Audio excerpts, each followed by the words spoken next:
what will you do if the Supreme Court judgment is against you? If the interpretation which you are offering about the constitutional aspect of this election, if it is against that of the Supreme Court and they find against you? And he kept saying, no, it's not even open to analysis. The word says and it's very clear. And the Supreme Court, in its wisdom, had better give this, in other words, his interpretation. I mean, this is trying to dictate to the supreme arbiter of the nation. Whatever you think of the Supreme Court, it is an institution we all revert to sooner or later. If not today, then tomorrow. If not about this election, maybe about the next election. But Dati kept saying, no, the Supreme Court has got, in its wisdom, to agree with me. That is what is known as fascistic language. It is not acceptable. And for me, it alienates people. It alienates even supporters. I know this for a fact. People come to, you know how I relate to young people. I relate to those who have found certain problems with the spokespeople of this particular movement. I'm not interested in the other ones. Everybody knows the other movements. But there's a new boy on the block, as the expression stays. And many of us have been waiting for that new kid on the block. And so we have a stake in it. And wherever it seems to be going wrong, we're going to tell the truth to that new kid. And the supporters who also say they have allied thinking with us, that's all. But go and watch that tape all over again. Introduce that tape to any kind of neutral jury, members of whom don't even know anything about the Nigerian situation. Talk about body language, talk about vocal language, talk about the actual text of Dati's pronouncement. This is intimidation, and it's not acceptable. I refuse to be part of that kind of language.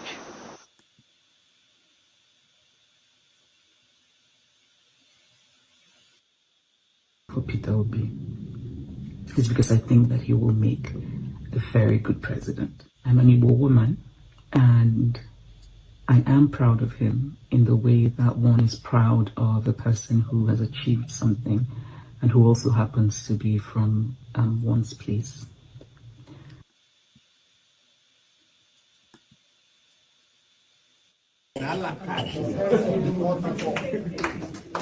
It's what we are doing. It's being determined to do it at all costs. Fight for it, grab it, snatch it, and run with it. Yes, Jagaban. Yes.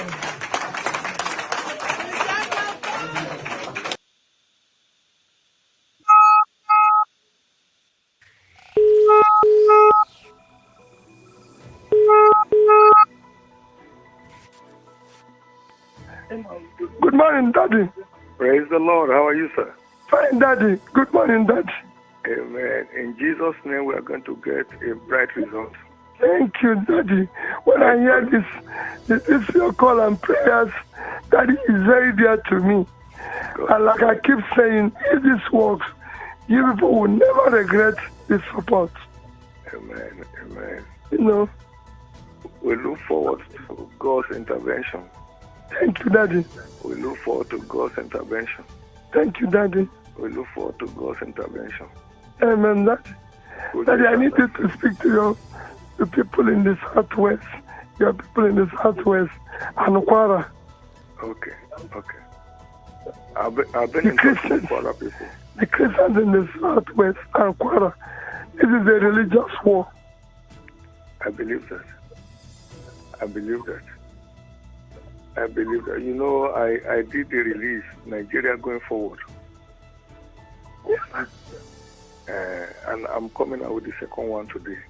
Thank you, Daddy. I wanted it out before when they won't have any time to do damage control. Thank you, Daddy. So, But in the name of Jesus, this project has success.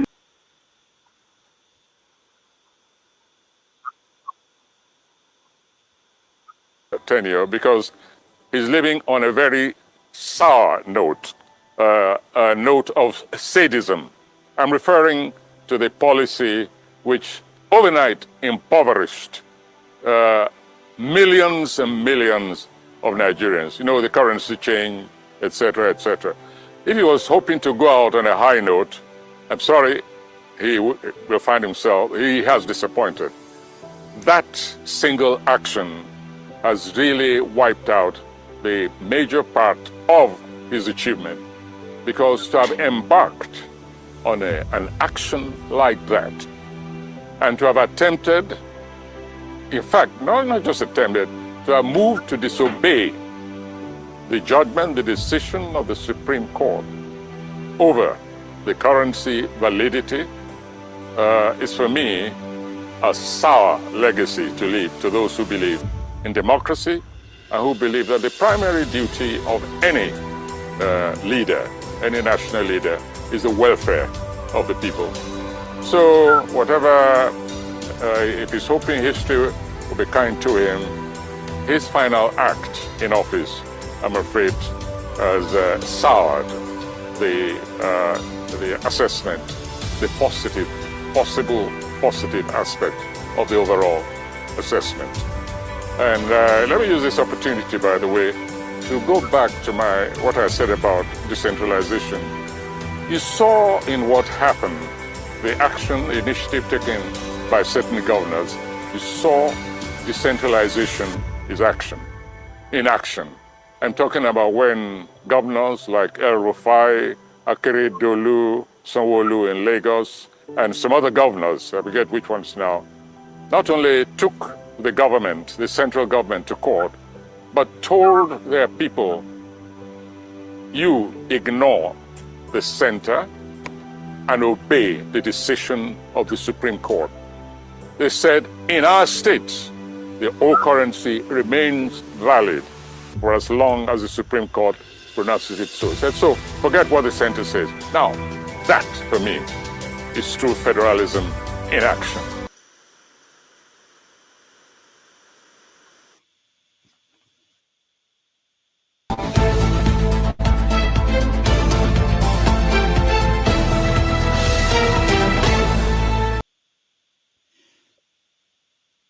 Hello, welcome to another episode of 90 Minutes Africa. My name is Rudolph Okonkwo.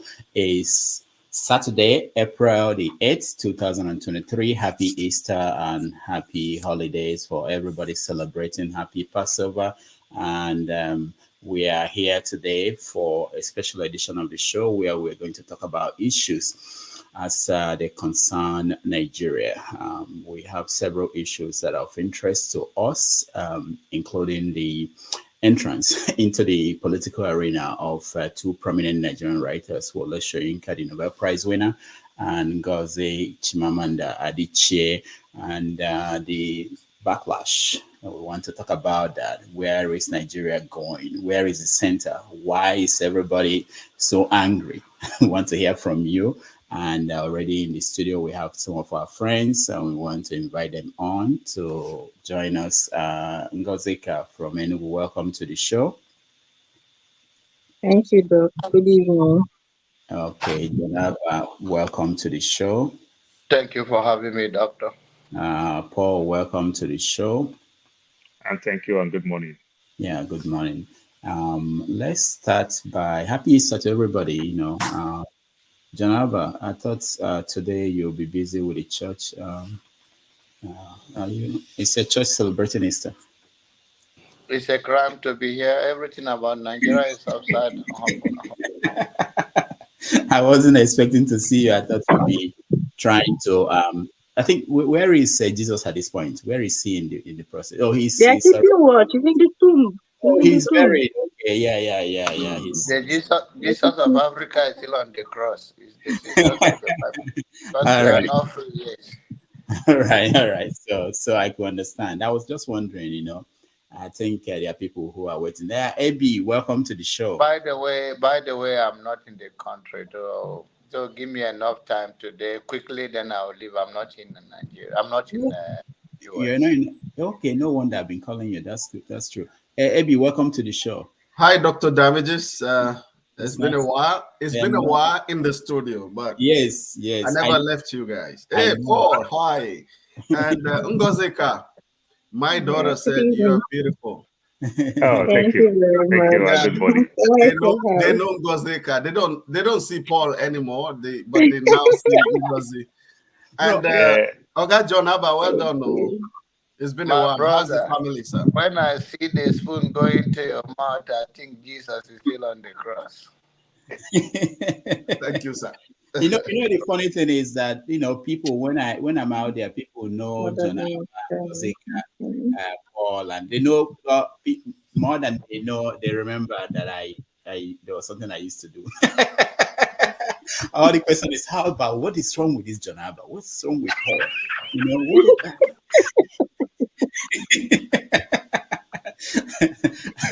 Anyway, because I don't have constituency, that's why. All right. Welcome everybody. Let's start. I just want to get people to tell me if there are stories that I missed. So what we want to talk about today on my rundown are stories about the Nobel Prize winner Soyinka, his take on Labour Party's Vice President Dati Ahmed, Baba Ahmed. Sorry, Chimamanda Adichie.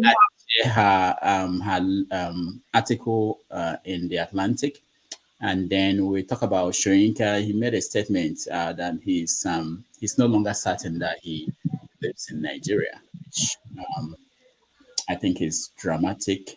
Then there is this constant talk about P2B. I think we had a P2B. Femi Fanikayode said that P2B should go on exile. P2B said he's under pressure to go on exile or go into exile. And then, of course, we will talk about the tape, the audio tape. So P2B is threatening to sue People's Gazettes over the audio. And there are some places where we're hearing that there is a second part, another audio tape that they're about to release.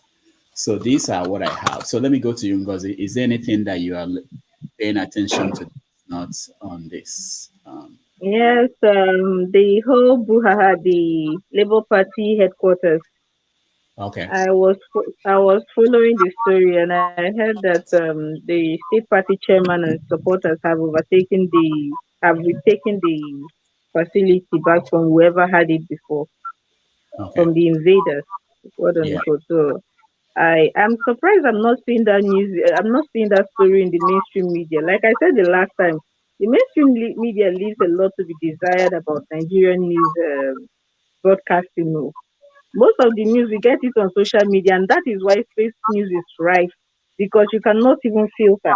The mainstream media are just busy doing whatever they want. Nigeria can be born in NCA will be busy showing us cultural dance in Jigawa. That is just how useless they've become. I didn't see it, but if somebody had died there, they would be the first to report it and report it in a way that it will suit agenda or something else. So I am really interested in that story and every other one you've mentioned. All right, thank you. Thank you. John Abba, what are we missing? The killing in Benue yesterday, about almost 50 people within the Agatu with the planning henchmen. The road was blocked for some hours, the Nasarawa road to Benue. So Nigeria is it's crazy. Okay, good. Thank you. We talk on that. I thought about you when I read that story. Paul. Yeah, I don't think we're really missing anything, but you just didn't complete one part of it. The prolific writer, Wole Soyinka and Chimamanda Adichie. Then you also played like people who watch Chelsea and Arsenal only. You didn't talk about the local one, OBJ, another writer too. Oh yeah, on Ekweremadu. Yeah. Okay. You see, Doctor, these are the reasons why poor man like me don't support rich people. When it comes to another rich man, Obasanjo will write. But when they put Nigerians in India in prison, Brazil in prison, America in prison, Obasanjo will not write because they are making Nigeria, they are bringing shame to Nigeria. But Ekweremadu is a successful lawyer and rose to the position of the deputy Senate president in Nigeria from 2003 to 2015. Obasanjo will write. This is how our country is. All right, thank you. That's a good point. Ebi.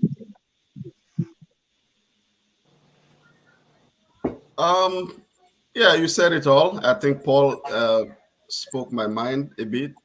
First of all, I'm really embittered as usual. My family know that anytime I read the news from Nigeria and of this killing, I always feel sad. I mean, 51 people have been murdered in Benue. Zamfara, another, I posted it in a forum this morning. Let me see the numbers. So I don't know. I don't know. They held on for a while. Now 80 in Zamfara, 45 in Agatu in Benue, which is about 51, I'm told now, and 56 kidnapped in Niger State. This is what we're talking about. This is just it's just sad, and we're just going on and as if nothing has happened. And this was part of the narrative that was defining why someone like me was moving away and tending towards a particular candidate just for a change. No perfect person, just for a change, and the same Benue State now, I think, has an APC governor.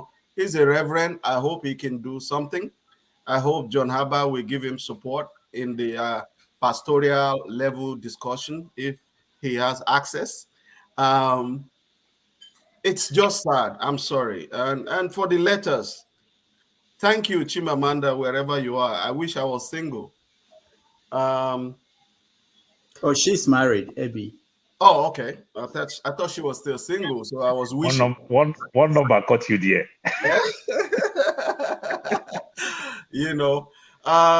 And then for Oga Kungi, I'm surprised that the professor that I respect a lot just appeared from the blues.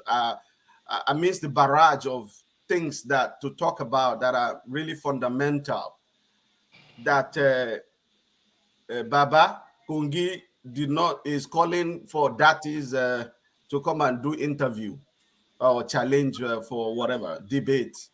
Dati didn't say he read literature like him.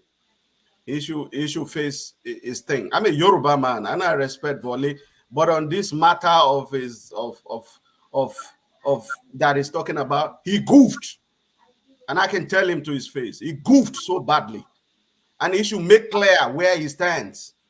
But we know, some of us know. Just use the perfect word. He's completely partisan. Yeah, that's how I call it. Yes, I know his antecedent. We know that who his son was, a commissioner under APC.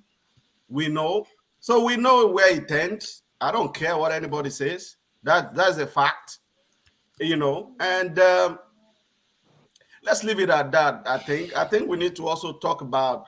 One of the title, because I have a few time. I'm gonna jet out soon. The kids are gonna drag me out.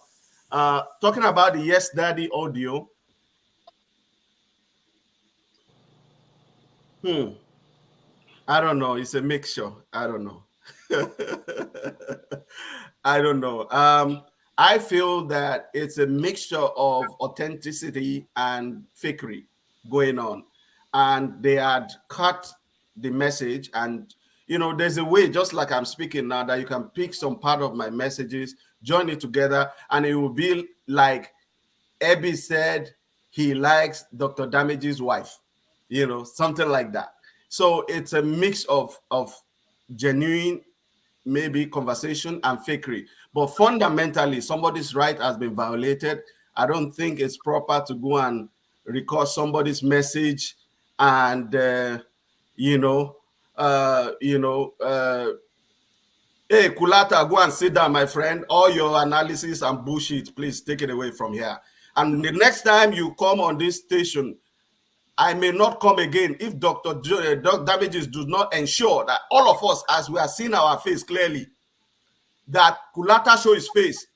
Mask has been proven not to solve any problem. And you are in your house, you put mask on, Kulata. Don't come here and put mask and face.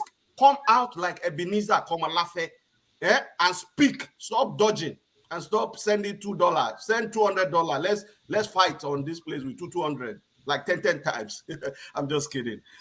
So please, that's all I have to say for now. I think other discussions will come. But the audio, I think, is a mixture. And if Peter Obi decide to take legal action, People's Gazette are going to be in trouble. Many media houses have gone bankrupt for publishing things that are untrue. So I hope People's Gazette, you have not met your demise with Ekute. Thank you. Thank you. Brandon, welcome. Brandon, where are you? Are you in Warri? Where are you joining us from? I'm in my village this morning. What's the village? Where? I'm in Uzere in Delta State. Delta State. Okay, nice. All right. So what are people talking about where you are today? Well, it's like what the last speaker spoke about. Actually, two things. Yes, the sudden rise in insecurity after the elections, with kidnappings and murders and stuff that seemed alien kind of in the last 1-2 months concerning the elections. What gave the criminals that kind of revival from the blues. And in the media space, it is more about the council culture, about principally centered around the Yes Daddy audio and all the attendant issues regarding the quote unquote stolen mandate, recovery, Labour Party's internal wrangling that more or less are considered from my end here like they are the doing of the APC. And it beats me where they come to that level. But what I'm more concerned about is how we relate to issues like this, especially the young people, how we cancel everything because at this point in time, what is done or said did not go exactly how we expect it to be done or said. And we just burn the bridges, forgetting that maybe tomorrow the bridge we're burning is the bridge we need. It tells a lot about what we are or what we have become as a people, and how shallow we reason most times and sacrifice everything on the altar of emotion. It's just painful. We shouldn't be this shallow as a people. We ought to be better. And this election has thrown up a topic that I consider very divisive when it comes to our cohesion as a nation, from the east to the west, to the north, and to us, the minorities of the minority.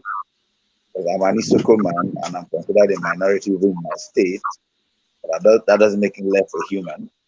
But he is beginning to tell on my kind of person that at this rate, we may never become anything important in Nigeria if things continue the way it's going, because your tribe, your learning, going to be principal in leading what you become politically and otherwise.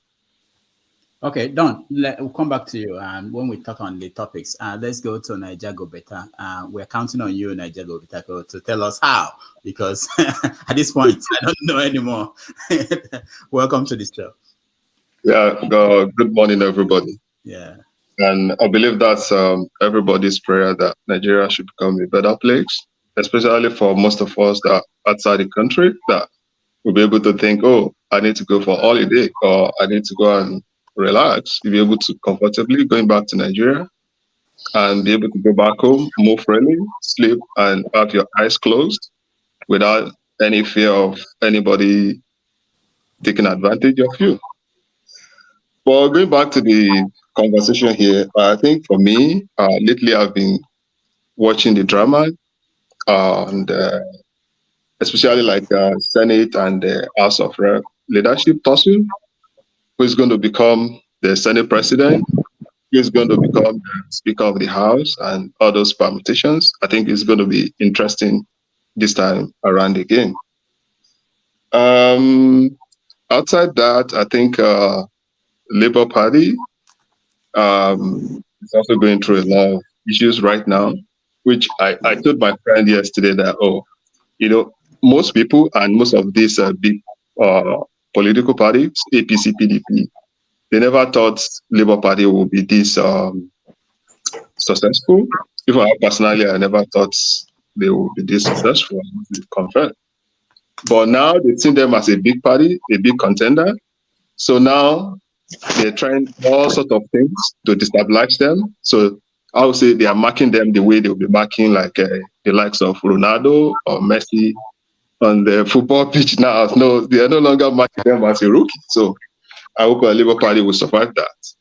Now, talking about letters, I was actually planning to write a letter to Dr. and Paul. Reason? About 2 weeks ago, I think Paul just lashed out on my people. That's Oyo State. I don't know what we've done for you. It was so uncalled for. So I just received the letter. I am sorry. I'm not actually I just received the letter. I'm not coming in form of confrontation or anything. I know that's common saying in Yoruba land. I'm not sure the best way to put it in English. They will say almost in Inko kumobayare. So I think one man was the one that actually triggered you. But maybe in a way, some people will look at it, it's also premeditated.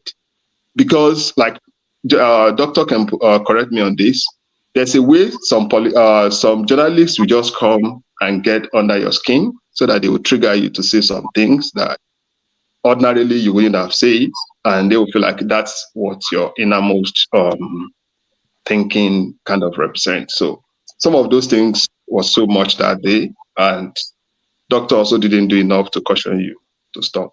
And if you look at it, I'm not saying you should have castigate people from Osun or Ogun State, but if you look at it, people governing Lagos today, I hardly see anybody from Oyo State that stand to be corrected. Mostly they are from Ogun State and Ekiti and Osun. But nevertheless, it has happened. But we're not what you portray us to be. We love you. We love Dr. Damages also. So, but overall, I just want us all to accommodate each other.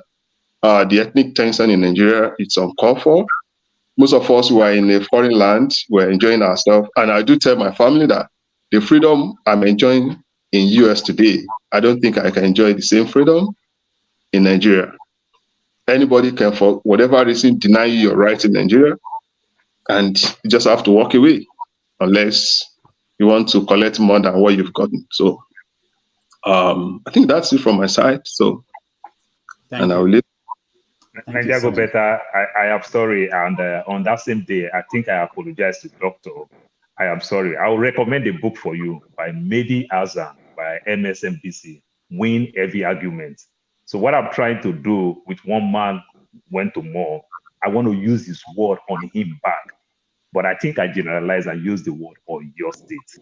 You understand that? You can see even one man try to defend himself to the extent he said, I was never raised in Oyo State. I was raised in Lagos. So I try to do that. But when I am sorry if I try to generalize it. And also we know the Ekiti and the Ondo people argue a lot. You understand? We also know that the Ibadan people curse a lot, but to generalize it, I don't think it's proper. We don't curse. And I don't want to say another tribe in Southwest curse, but definitely we all have our weaknesses and our strengths. So let's love each other and let's move forward together as well. Thank you, Jagobeta. What I found out is that it's difficult. So basically, we may have to keep stopping the show if we have to correct everything. I'm hopeful always, like what you just did, that people who are listening will also be able to jump in and say, we shouldn't generalize. It shouldn't. This is not right. That will help. Otherwise, it will look as if my job is simply to keep stopping people to correct them. But thank you so much for bringing it up.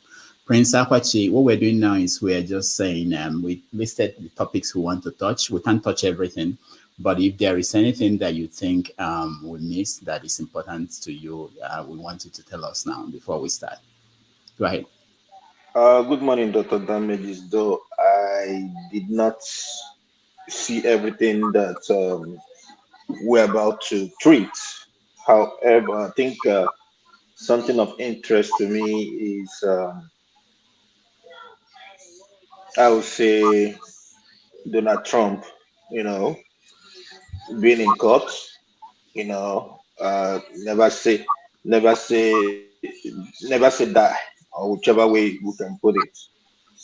Some people will say, oh, if you take him to court, oh, the Democrats are finished. Nah, it's even now that the Democrats are making gains. No one is above the law. You err in law, you go and face the law. Another thing that interests me too is the Mississippi thing, the lawmakers that were being expelled. That's Tennessee. ridiculous. Tennessee. Is it Tennessee or Mississippi? Tennessee. No, it's Mississippi. Tennessee. I'm telling you. No, it's Mississippi. It's in Tennessee. It's Tennessee. No, Paul. Tennessee. It's Mississippi. I think Tennessee.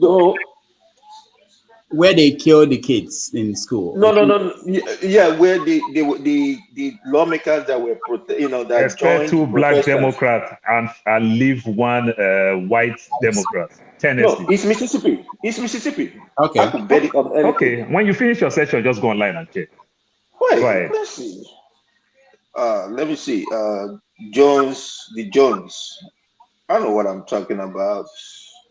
Yeah, so those ones being expelled, I don't know what the Republicans were thinking, but I know for sure they will lose this. All right. In terms of Nigeria, I think the kidnappers are back to business. It's back to business now. So yeah, that one also interests me too. All right. Thank you. CM, welcome to the show. Okay, good afternoon, Damages. Good afternoon, everybody. Good afternoon, everybody. Welcome. We can hear you. Go ahead. Okay. Oh, I'm just saying. Okay. What I'm doing now is we just want to know if there's a story important to you that we missed on our topics. We have to move on. A story important to me.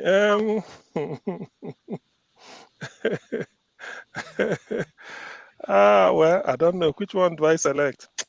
Let me say pass for now. In the interest of national peace, let me say pass. Okay. All right. Mama Icho, welcome to the show. Good morning. Yeah.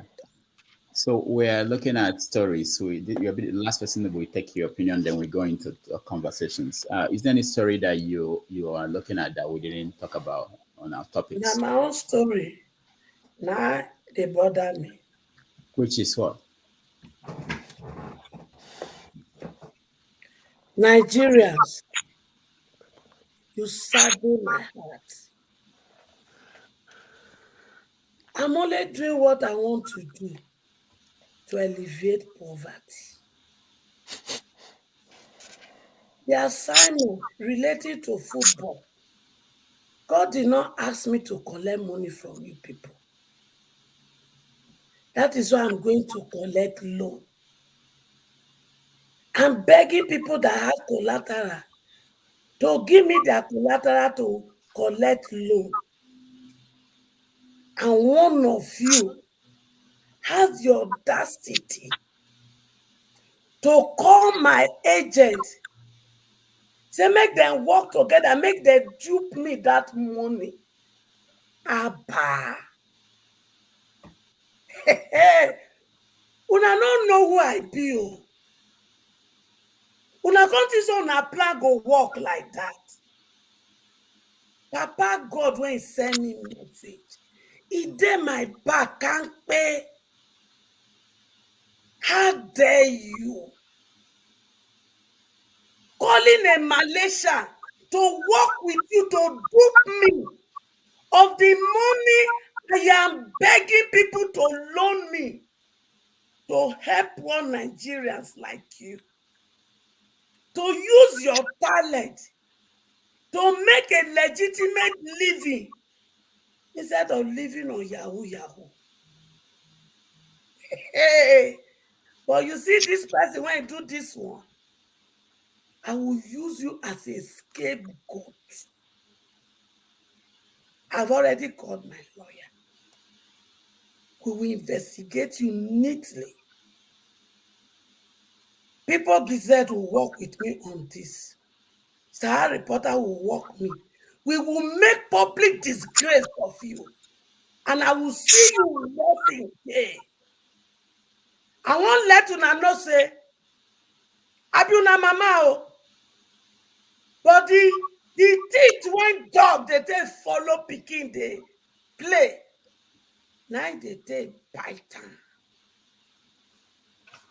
How can a Malaysia call me and warn me against my own children?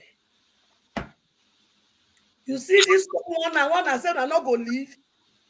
Una go leave them by fire, by thunder. Now me and una for this one. Una won't go use me practice. Hey. Una no know say I be wind. They know they catch wind. I will so disgrace this person. All right. Investigators are already into action. All right, thank you. Thank you. We go use you as a scapegoat. Yahoo is not what God created Nigeria to become. Fraudster is not what you are supposed to be. You are too smart and intelligent to make a legitimate living. Especially now that the world is a global village. That means you can make dollar from the comfort of your home in Nigeria. You can make Europe and pound from the comfort of your home using the brain that Papa God has given you. But you will decide to do this evil. I go use you to do scapegoat. And the whole newspaper go carry her. And I go make sure legitimate news carry you up and down. We go disgrace you, reach your village. I go make sure your king and your chief, they see your nakedness. Woe unto you that did this evil.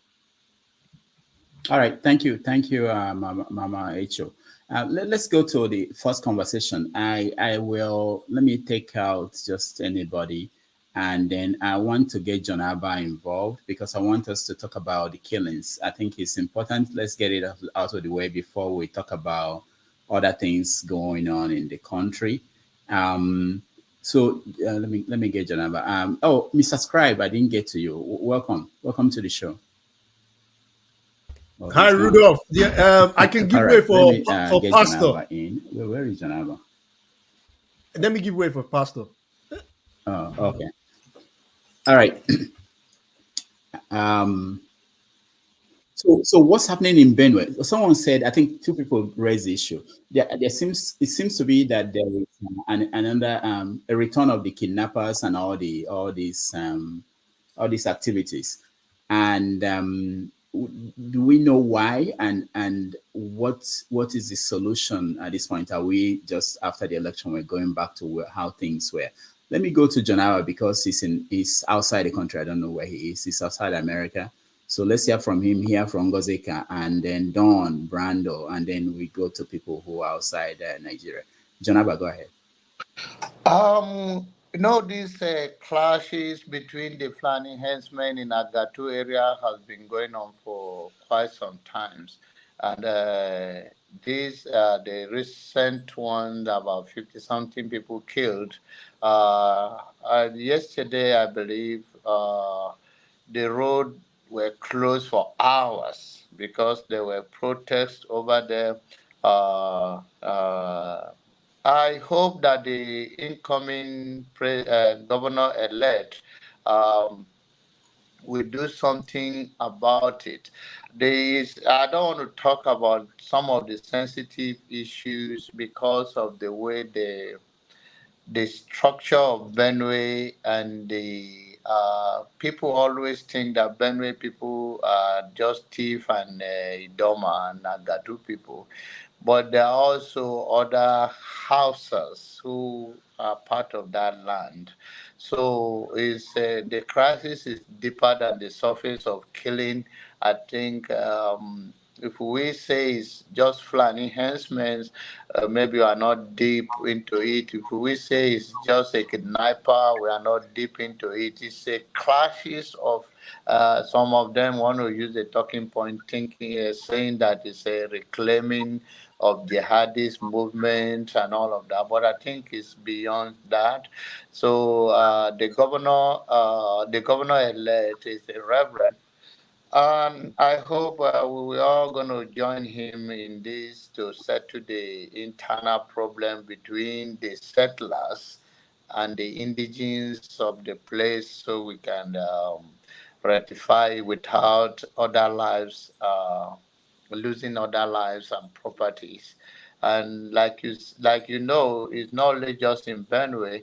There are other parts. 80 people also were killed, kidnapped, and even the ex-governor is kidnapped. As deputy governor of, I think it's Nasarawa or Taraba, also was kidnapped under gunpoint at now. So that zone is very tense for now.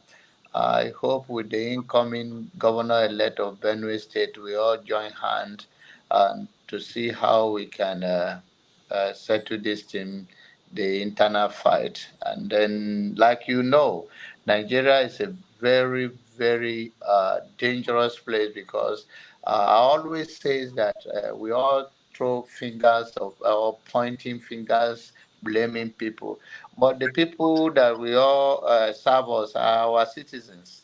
Law enforcement is not working. The people are just they are just at God's mercy.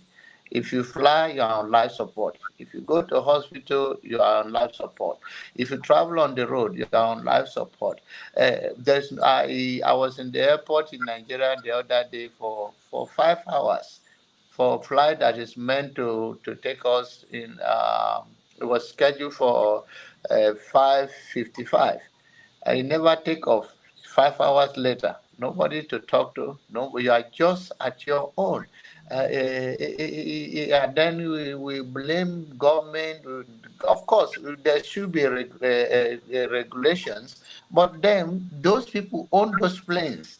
They connive with foreigners and they will open one airline and they leave Nigerian people at the mercies of God. And Nigerian people are I applaud some of the people out there. I wanted to send you the video because they say nobody is going to enter. It's one gate in Abuja Airport to Lagos. It's one gate, whether you are going to Abuja or you are going to anywhere. So the people occupied there, they say some came by 6 a.m.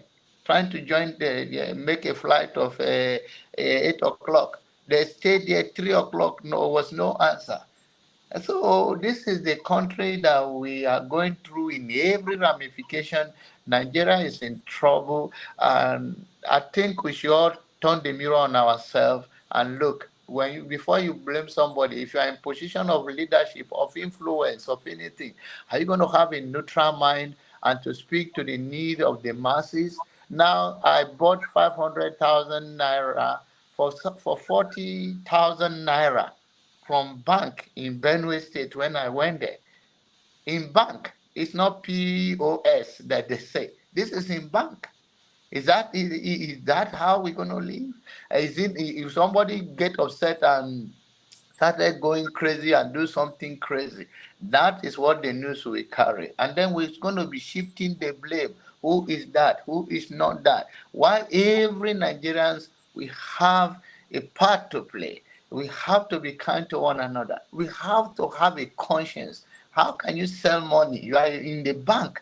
Bank is your own money.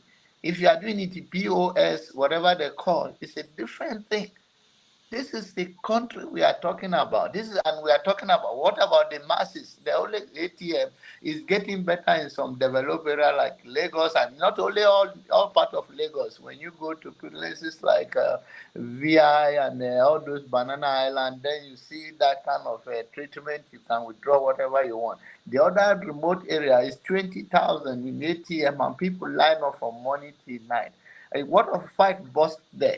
Is it not the poor people will still be fighting themselves? And this is what I always say, is the elite that is setting us up against ourselves. It's not, and then we too, we don't have a common sense to say, okay, this fight is not, I do not own this bank. I only come to join the queue to get money from the ATM.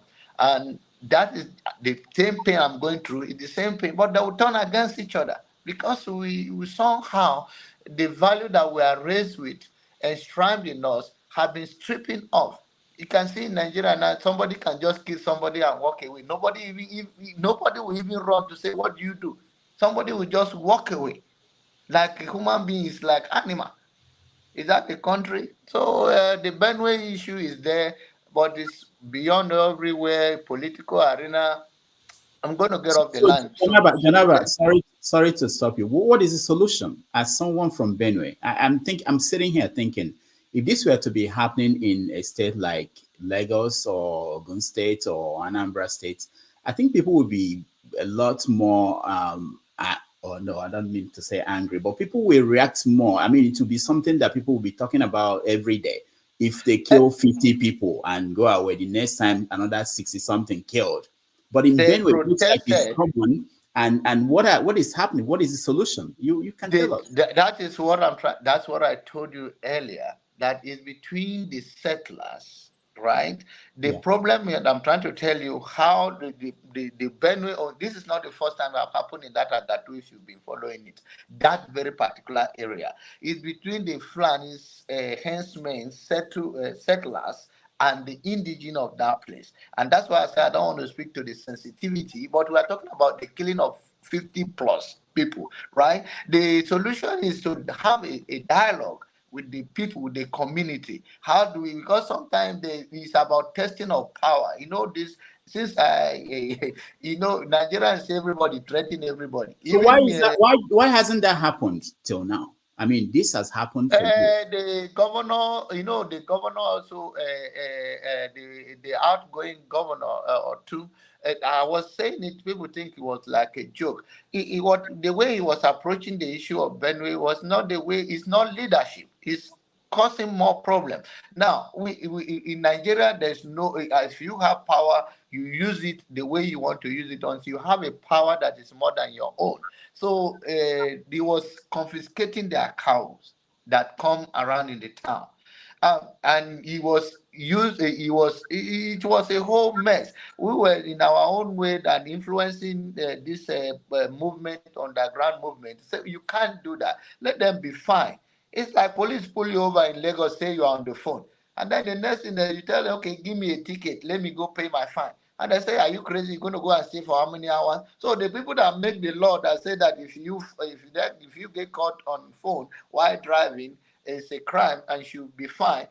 They are stupid, right? So the police are supposed to give you the fine, give you a ticket to go and pay. They want you to settle them there. So that is a lawbreaker. If governor cannot be confiscating Fulani, I don't care. I'm not a Fulani man. You can't do that. What you want to do is there is a consequences for action. So this is internal turmoil. That's why the Benue people voted him out overwhelmingly, even when he wanted the consequences have to be taking law into their hand. I don't want to make this interactive, but I just can't stomach.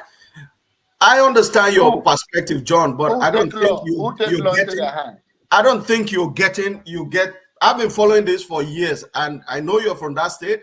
But let's even spread this outside of Benue. I mean, we have the same scenario happening, and we had Buhari saying it's a farmer-header conflict. How about in Plateau State, where they wipe out the whole city? Who was seizing their cattle? In Niger State, who was seizing their cattle? No. We are talking every demography. No, listen to me carefully. So why are we having a lot of similar conflict of killings that relate to a common denominator?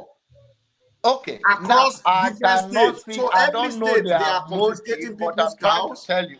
Just an opinion, bro. Let me tell you. It happened. Jonaba, go. Let me Listen to contribute me. to this Don't aspect. interrupt No, me. go ahead. When you finish, Okay. I want to contribute. Yeah, Okay, then. This thing have happened in Otukpo, in the GRA. The Fulani people kill about 20 people in the past. And we at least we have a property close to there. You will see them live.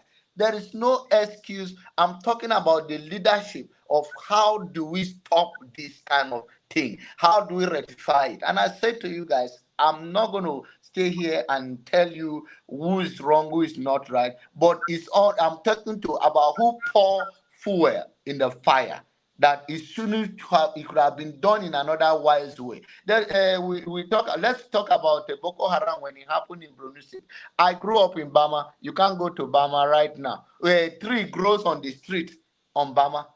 So the thing is that, and then the new governor is now stepping up the leadership, and now there is road between Bama and Chibok area and all of those places. So the issue I'm trying to say, no shift or blame whatever, but the killing, how long will it go? I think that's what Dr. Damage is say. Okay, why if 50 people die in Lagos today, it will go crazy. People will know that. But when people, the least they can do is what they did yesterday by blocking the road, bringing attention there, and that's why you can hear it now. Okay, the incoming governor he have a lot in his hand to address the issue between the Fulani herdsmen and the people of Agatu, this is not the first time. It will happen again in the next 3 months. How did this happen? One of the things I will tell you is that this is one simple thing I will tell you.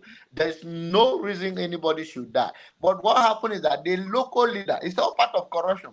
We sell a land to these people and tell them that stay here, don't move, it's your own. They will pay them. That is what happened in Otuko. And when the people the local leader, they don't own the property. They belong to the other people. When they come to their own property to farm the next day, then they say, oh, the chief have sold this to us. Say, how? How can chief sell my land? It's not chief. Go. Then they know they can't get their money back. These are the little sensitive things that have been going on over and over. That is the fact. So we will talk about the movement with that. And if you see the village burned down, they burned the whole place down. And that is the thing. How do we rectify it? How do we talk to the leader that don't take money from these people? We are trying to say there's a grazing where these people will have a setting and they stay there. They cannot be moving around, going through people's farm. And then what do people have farm? Benue people are known for yam. These people will go through it one time and the cow will clear it. And when the people come and say, oh, why do you clear my district? It's a fight. So we have to come with the approach. All right, John, thank you. I will go to Paul, but let me see if I can get Niger Gobeta. Do you want to say something before you? I think you are driving or you're going somewhere. Let's see. Go ahead. Yeah, I would like to say something, and I'm actually going out to go and play soccer. So, okay. I think what Jonaba is saying can reason with it. It's kind of similar with what's happening in Kaduna and some other places. I understand that the state needs a law, which makes sense, but there could be a better way of doing it. So maybe the state coming up with and this might not be a perfect solution. I'm just making a random suggestion. Like you have the law that kind of punish them also, but building the ranch and all of that, maybe for start to encourage them, could make some things free for them, and later on, maybe 2 years after, 3 years after, they start making payments, so that they'll be able to see that having a ranch is going to solve their problem, rather than them seeing it, oh, you want to change our life, don't know what it's going to turn out to be. So maybe a way of kind of a bait for them to keen into that new way of doing their business. But the other thing I want to say before I actually leave is the story about the online newspaper People's Gazette. I think 2 or 3 weeks ago, you invited one person from that news platform. I think if we give credence to that other story, and the story about Obi is now becoming like maybe they didn't do their homework very well. At this point, should we start doubting most of these their investigative journalism outputs? I think, if possible, can you invite that guy again to come and speak about? Because if I'm correct, I think they are the one that actually first broke the news about the Obi's conversation with Pastor. What's his name again? Bishop Oyedepo.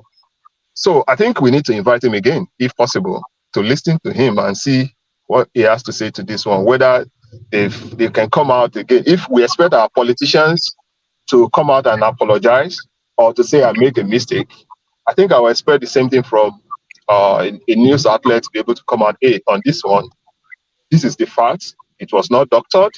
Or them coming out and come and say, hey, the news, we made some things, maybe our source wasn't that reliable, we apologize. I think if you have a certain level of expectation from the leaders, you as a news medium also should be able to live up to certain expectations. So that's just my own contribution on that. So I wish us a very successful deliberation. Thank you, guys. Thank you, Niger. Go better. All right, let me go to Paul, and then Abby, and then Gozeka. Go ahead, Paul. Okay, yeah. So let me add to what Dr. John Abba is saying, because I experienced this in Lagos, and I get more information from my uncles, my parents. So let me add to what. I think I'm getting a feedback. Yeah, I muted him. Go ahead. Okay, so now what happened? If you look what is going on in Jos and Benue, this same thing happened in Lagos, but I think Lagos managed it very well because my grandfather from my mother's side, he works is in the Navy then. He works with MPA, is a captain, grow to the level of a captain. A captain in the Navy is like a colonel in the army. He owns a lot of properties in Morocco, the old Morocco, what people call Ajah today. I don't know what to say. But how did he get these properties?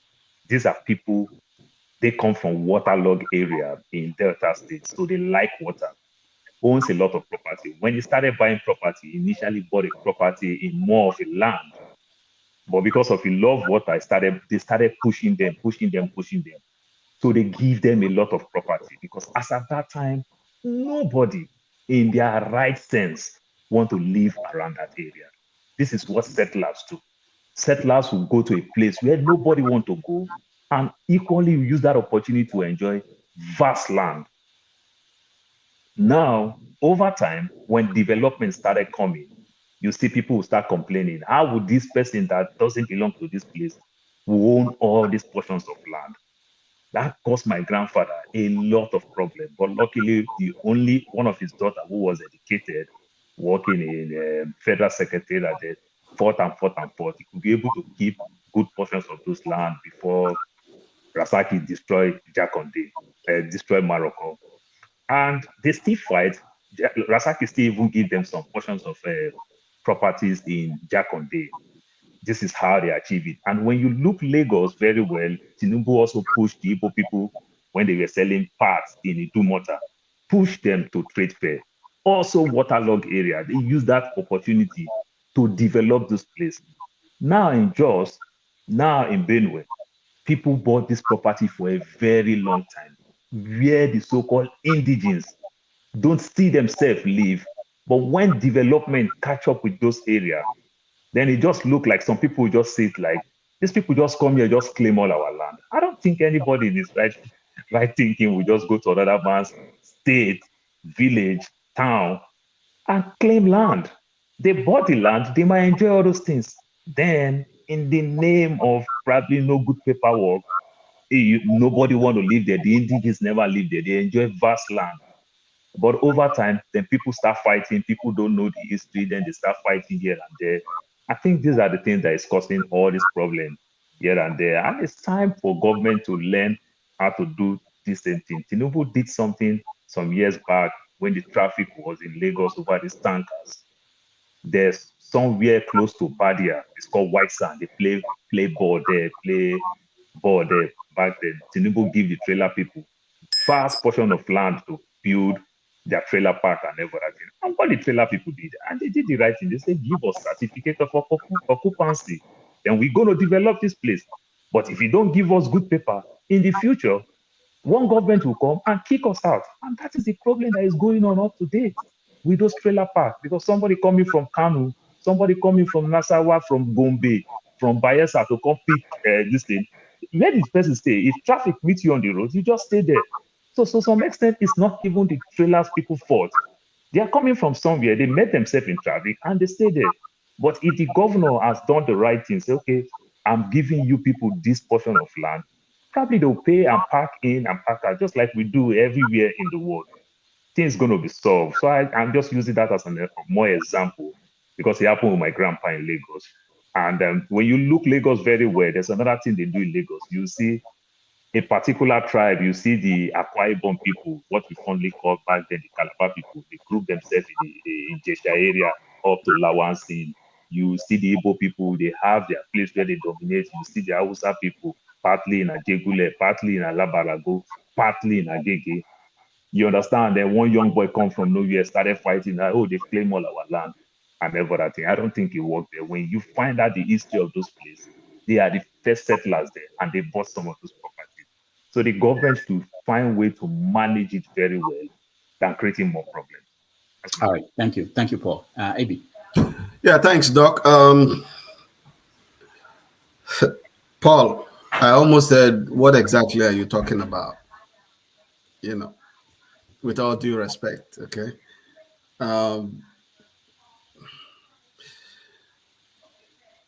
The analogy is a bit, I can't just oppose it with these killings, bro. You know, because we have not seen the commensurate killing in Lagos despite land being taken. And we have seen in this killing,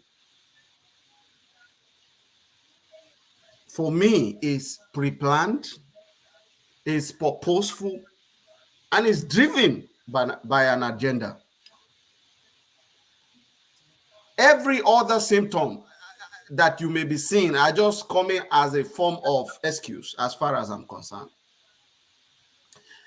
And what I have to say is that it's just a reflection of the total failure of leadership.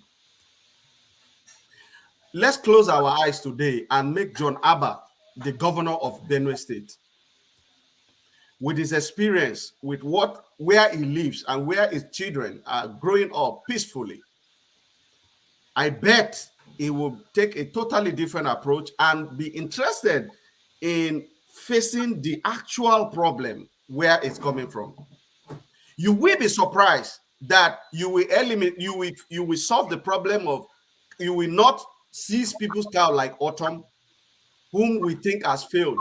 And I want to prophesy here, right? I'm not a pastor, I don't even do religion, but I want to prophesy like them or predict that the reverend that have become the governor will not stop this killing if it does not face the real issue, that is the real issue, and also speak out quickly about his inability and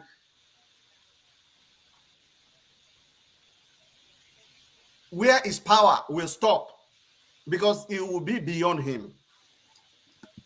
The security apparatus, where are they? How is it coordinated? On the state level, on the national level, we all say, oh, the governors are the security officers of their state for mouth. The best the governor will do is to ensure that he exposes this problem, bring out the real analysis of the situation. But from my own both close and distance observation, there is a much huge agenda going on in Nigeria, and that these killings are being backed at the highest order. When NSAS happened, it was so easy to quickly track, despite the hydra-headedness of NSAS, where there was not a single figure leading NSAS. Despite that, they were able to track the various mirage of the people pulling the strings, and they begin to block their accounts, albeit illegally. All right? Up till today, despite the fact that the bandits said on camera to Gumi that if he is one of the bandits said, if I'm lying, that Allah should strike him if it is not them that sent them out. Do you know how much is a Kalashnikov? Even an old version. Do you know how much? How many cars did they sell to buy all the guns? Something fundamental is wrong with Nigeria, and a government of a general or former general is in government for 7 years now, is almost going, and we are going to, they have just, president-elect is coming in, and he said he's going to follow, carry on the good work of the current one. And somebody is asking what they are going to do. We are in big trouble, guys. That's all I have to say. Thank you. And I may step in aside. I'll be watching. Thank you, everyone. All right. Thank you. Thank you so much. And Ngozika, you're next. Doctor, okay, let bless talk, then I talk, I go. I wanted to comment on two things that both Mr. Janaba and Mr. Paul said. Whenever we are talking about these things, I am just happy that all the topics you are going to be dealing with today, all the stories we are dealing with today. Your line is not very okay. She's Okay, can you hear me now? Okay, all right. Go ahead. So I think I was glad that all the stories we are dealing with today have a common denominator. Words, the power of words. You see, when these killings occur and we come here to whitewash, we say, oh, it is thieves that sold land to these people. It is business gone wrong.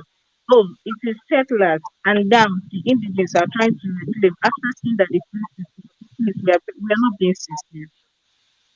This same thing that is happening in Benue is happening in at least, off the top of my head, at least 10 other states. And the modus operandi is almost the same. They come in the dead of the night, attack indigenous, kill them, raise their houses down, and take over whatever is left. They make sure they repeat these attacks to the point that the people who live in those communities are scared to come back. It only points to one thing: taking over. It only points to one thing, that they want to take over those communities. Who are they? What is their motive? That is a discussion for another. So when we come here and claim it is, see, if this thing happens in Enugu too, Uzuwani is still fresh in my memory. Ihamufu is still fresh in my memory. So it is not like it is isolated to any state and you come and tell me it is cheap. How many lands did the chiefs tell that it is business gone wrong, that these people will kill for it? And like Mr. Ebi rightly said, how many cows did they sell to get those guns that they use? And can't you see the pattern of the attacks in each of the states? It is always the same thing. They come and drive away people from their communities and settle in these communities. And in communities that they do not settle, when the people return, they come and repeat the attacks repeatedly. And trying to tell me it's not a bunch of settlers. These people are driven. They have a purpose, and for whatever it's worth, the purpose is not a good one. So we should stop trying to be disingenuous by trying to say, "Oh, it's just a bunch of settlers that's reclaimed land," and then we are drawing false parallel with something that is happening. Please, let's stop that. It won't work. It's happening in a lot of states in Nigeria, and it is the same thing all over the place. A group of people.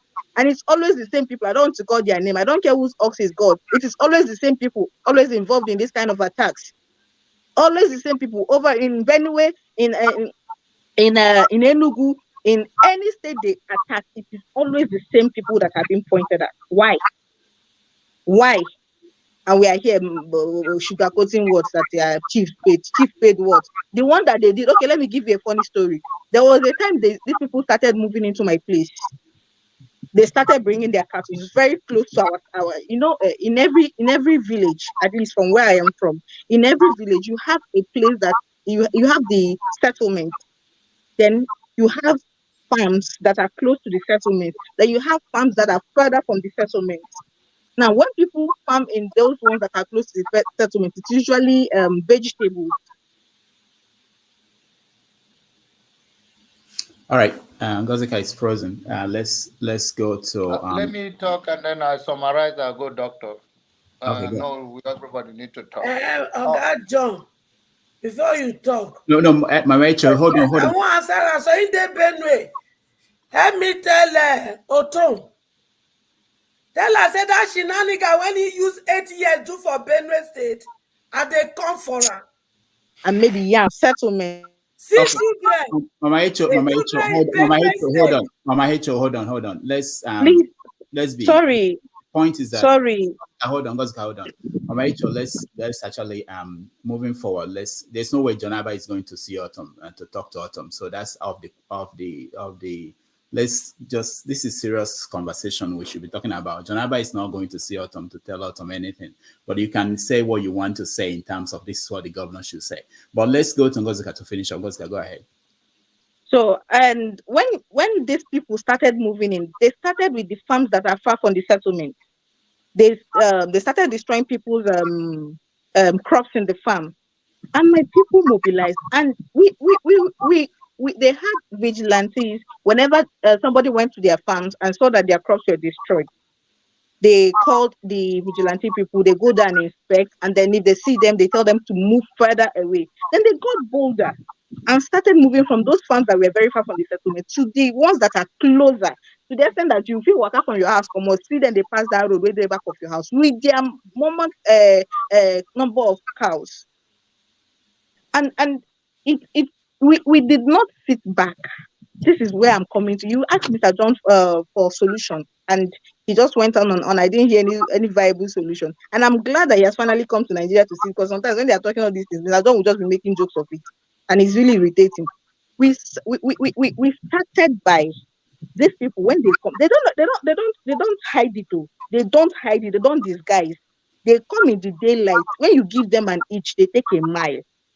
They come in the daylight, they will move their cows, and when you leave them, they will come again. And then when you start making it clear that you are not welcome here, then they will not go back and strategize. And if they strike the first time and you let them be, they've started to. The next thing you know, that place is wiped out. So we're able to push them further away. I can't remember the last time I saw them moving into our village. It won't happen. They can go to the further farms and destroy things there, and they will run away before the vigilantes will go there. So when we keep coming to say that it is business gone wrong, it is a settlement reclamation gone wrong, we are not being honest with ourselves. It is a particular set of people doing this thing. And like Mr. B said, it is for a purpose and it is driven. And we need to call a spade and start thinking of a holistic solution. Is ranching the solution? I don't really know. I don't think so. But we need to first of all accept the problem for what it is. It is not business gone wrong. It is not reclamation matter. It is a bunch of people trying to chase away a group of people from their community to take it over. So we need to start from the truth and then find a solution around that truth. That is what I want to say about this topic. All right, thank you. Janaba. All right. Okay, Sister Blessing, I think we are missing two things together here. Let's have the knowledge of what we are talking about when it comes to Fulani henchmen and jihadist movement, whichever way you want to place it. There are two different things. There are many places in Nigeria that we have Fulani henchmen, or you call it Bororo, or whatever you want to call them, that they settle with no problem, that they never have problem with the community. They become part of the community. If you're going to conflict that with the killing of people, whether they mean a takeover, whether through jihadist agenda in the whole West Africa or Africa or around the world, it's a different thing. Those are bigger body that we cannot talk about it here. But there are many Fulani settlers in the local area that they don't have a problem when you want to buy a cow. You go if you don't speak Hausa or you don't speak Fufude, which that they speak as a language. Most of them understand. The community relate to them. So the problem is that in this a few months ago or few years ago, the politicians find a talking point and divided Nigerian between Hausa Fulani, and now we are talking about the settlers and the other Fulanis. They are all two different things. So let us not conflict the issue when we talk about the settler. Now, the word Makodi means Mekudi. So the word, that is a historical thing that they think they have bought Benue people. The Makodi mean Mekudi. So they have their own, it's a two different thing. So we have to differentiate it, which means the name Makodi that you hear is a modern English way of pronouncing Mekudi, which is they believe they are the owner of Benue State. So that is why I told you that I don't want to go into it. So I don't come here to say that we are trying to brush something. There are certain things that we don't have time to explain it here, the history, the movement. I live in Texas. There are part of Texas people who. All right. Janaba is, we lost connection with him. Let's go to Dr. Mohammed, who is joining us. Mohammed, welcome to the show. Why you just jump me? Because people look, Mama Echo, you've spoken now. There are people who are yet to speak first. Which time I take talk? No, because that's what I do. Mama Echo, just calm down. We come to you. Dr. Mohammed, go ahead. Look at CM. CM didn't say just once. Done only once. So just calm down. I know what I'm doing. Dr. Mohammed, unmute yourself, please. Good morning, ladies and gentlemen. Yeah, good morning. I'm glad to be part of this program today because some days ago I have been part of the program, but unfortunately I stopped being part of the program because of this ethnic profiling. Because sometimes when you come from any ethnic group, you are not an Igbo, and you participated in this particular platform, you find some people in the chat room who would descend on you, Fulani, cow man, cow dad, and so forth. So if I make a contribution here, is only to make us as a friends, in a way to find peace.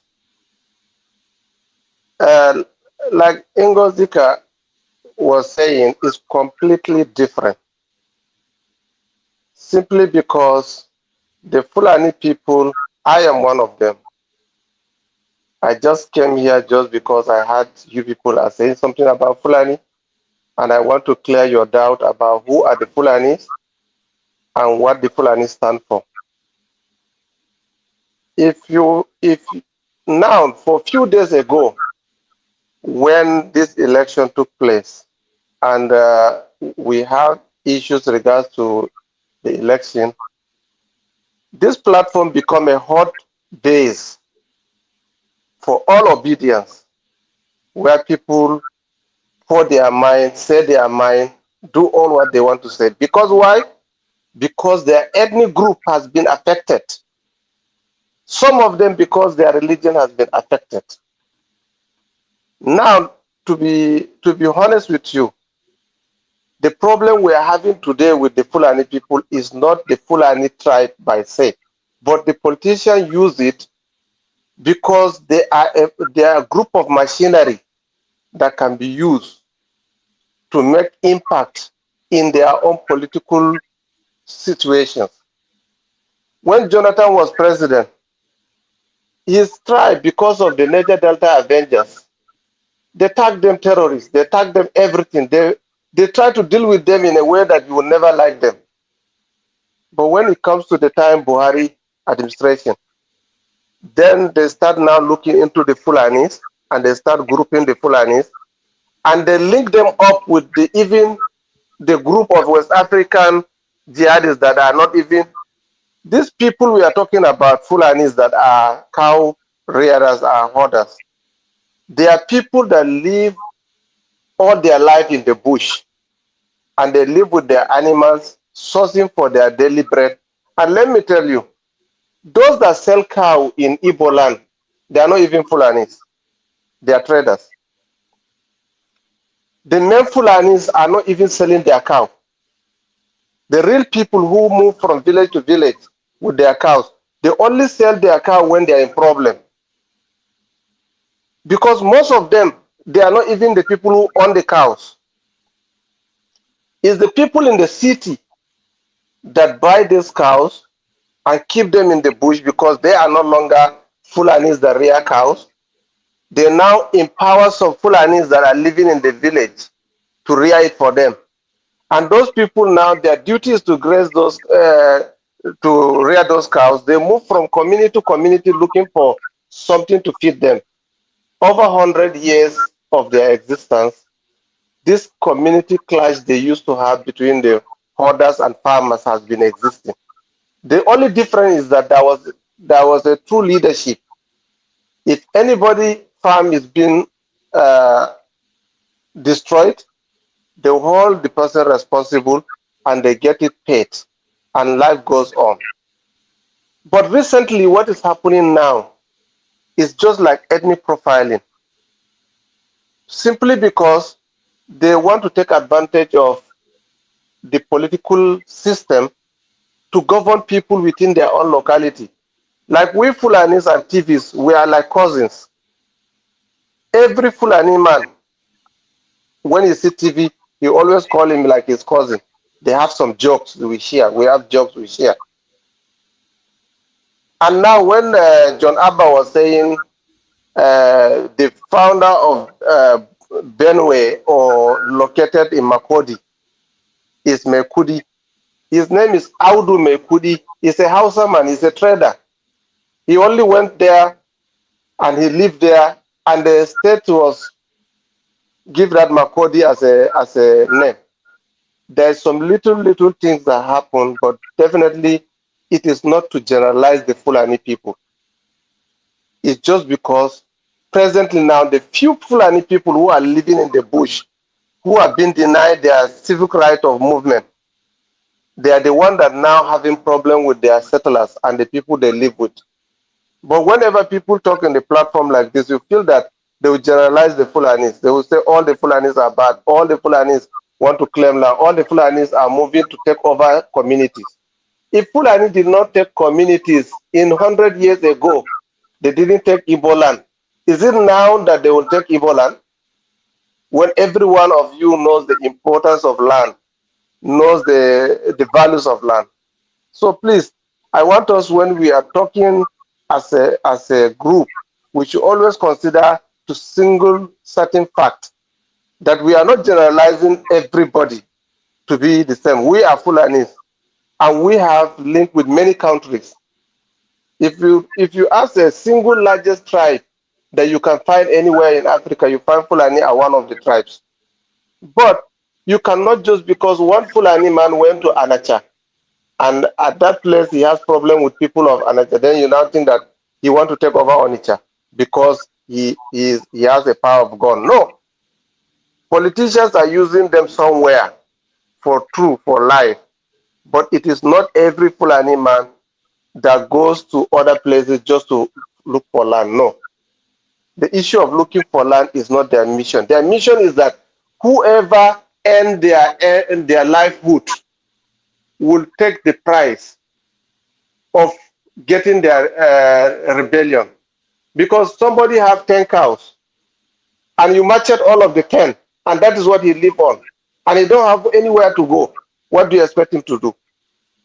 Like Igbo man who has a shop and they burn the shop. If you don't have people who contribute to support him to have another shop, how do you expect him to be? So if you tamper with any person livelihood, you tamper with his entire system. So he can do anything, he can be violent, he can be whatever it is.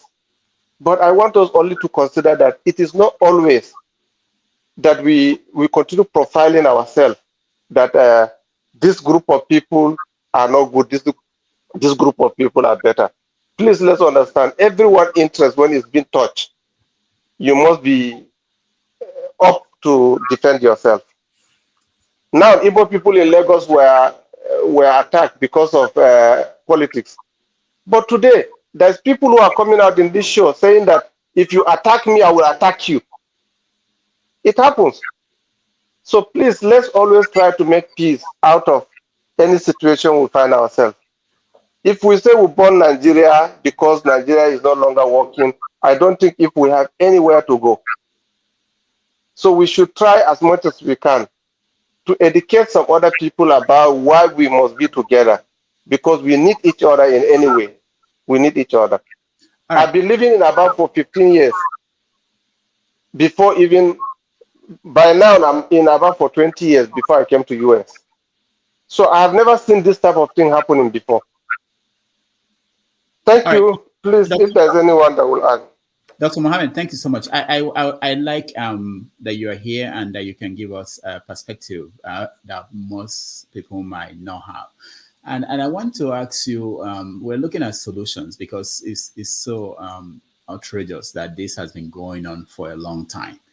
And John Abbott, I wanted to talk to him more because he was talking about the governor, new governor, old governor. Can the solution come from people other than the governor? Can't other people find solution to the problem? Why must we wait for governor? So from your own perspective, Dr. Mohammed, what do you think is the solution to this? Because it's a total failure, all of us. I mean, the solution is still the governor. How? Okay? Yeah. Because the governance is what caused all these challenges. Explain. Let me give you an example. The problem that happened in Taraba State between Jukun and TV and Fulanis. What happened is that there's a very local government in Taraba State, and that local government have a number of TVs and a number of Fulanis, but Jukuns are the owner of that particular place. But when election comes, these two groups are making representation of that society, and they now decide to raise them out of their system, and they now decide to say, okay, how can we do? Let's create fight between two of them. And they now start with the Fulanis. They use the Fulani cloth. They went to attack the TVs by using the TV farm. And the TV now act by killing the Fulani cow. And the Fulani now retaliate why our cow will be killed, because we are not the one who went to the farm. The two groups start fighting, and Jukun came in to finish them. And the problem now persists. Now because Jukun say, people that, Fulanis and TVs, they are all visitors on that land. So they have to go back where they come from. And nothing is because of political interest. So leadership count in this. If the governor of Benue, I personally, I have access to the governor before I came to the US.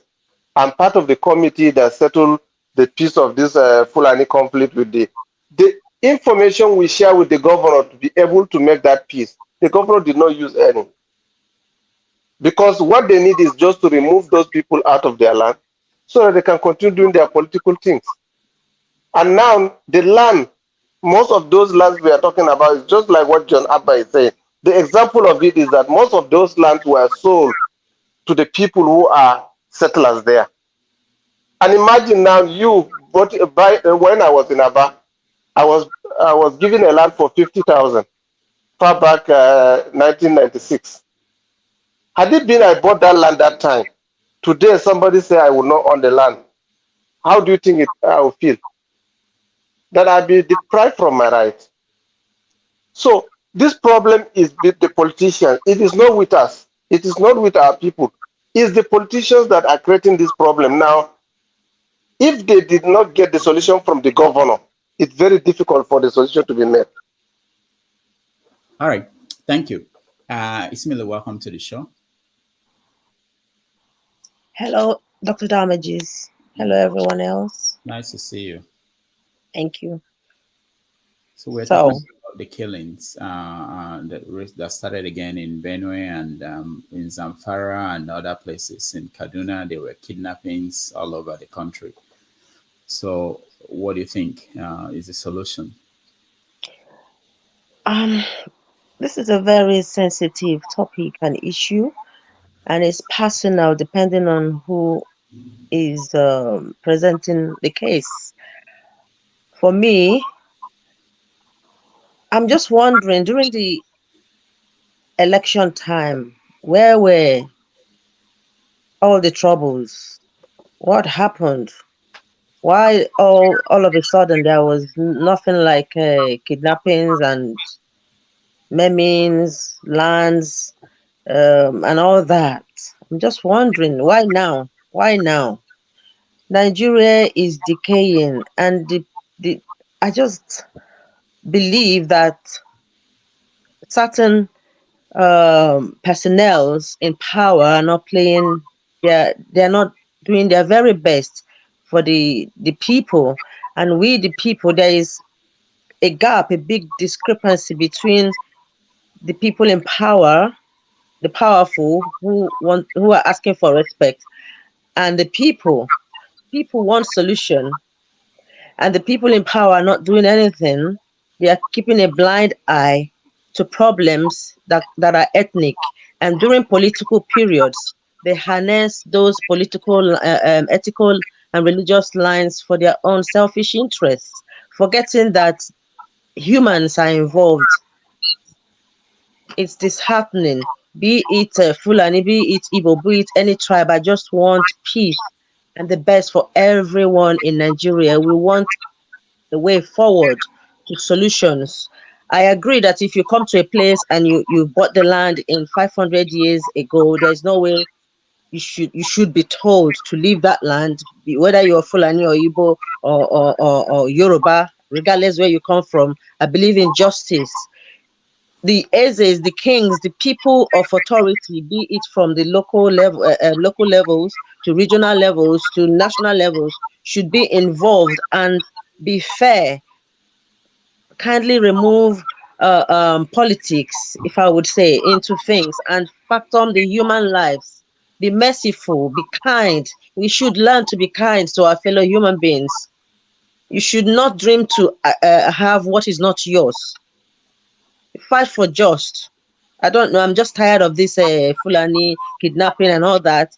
I am not going to criminalize any tribe. I am going to say, if I see something that is bad, I call it bad, regardless.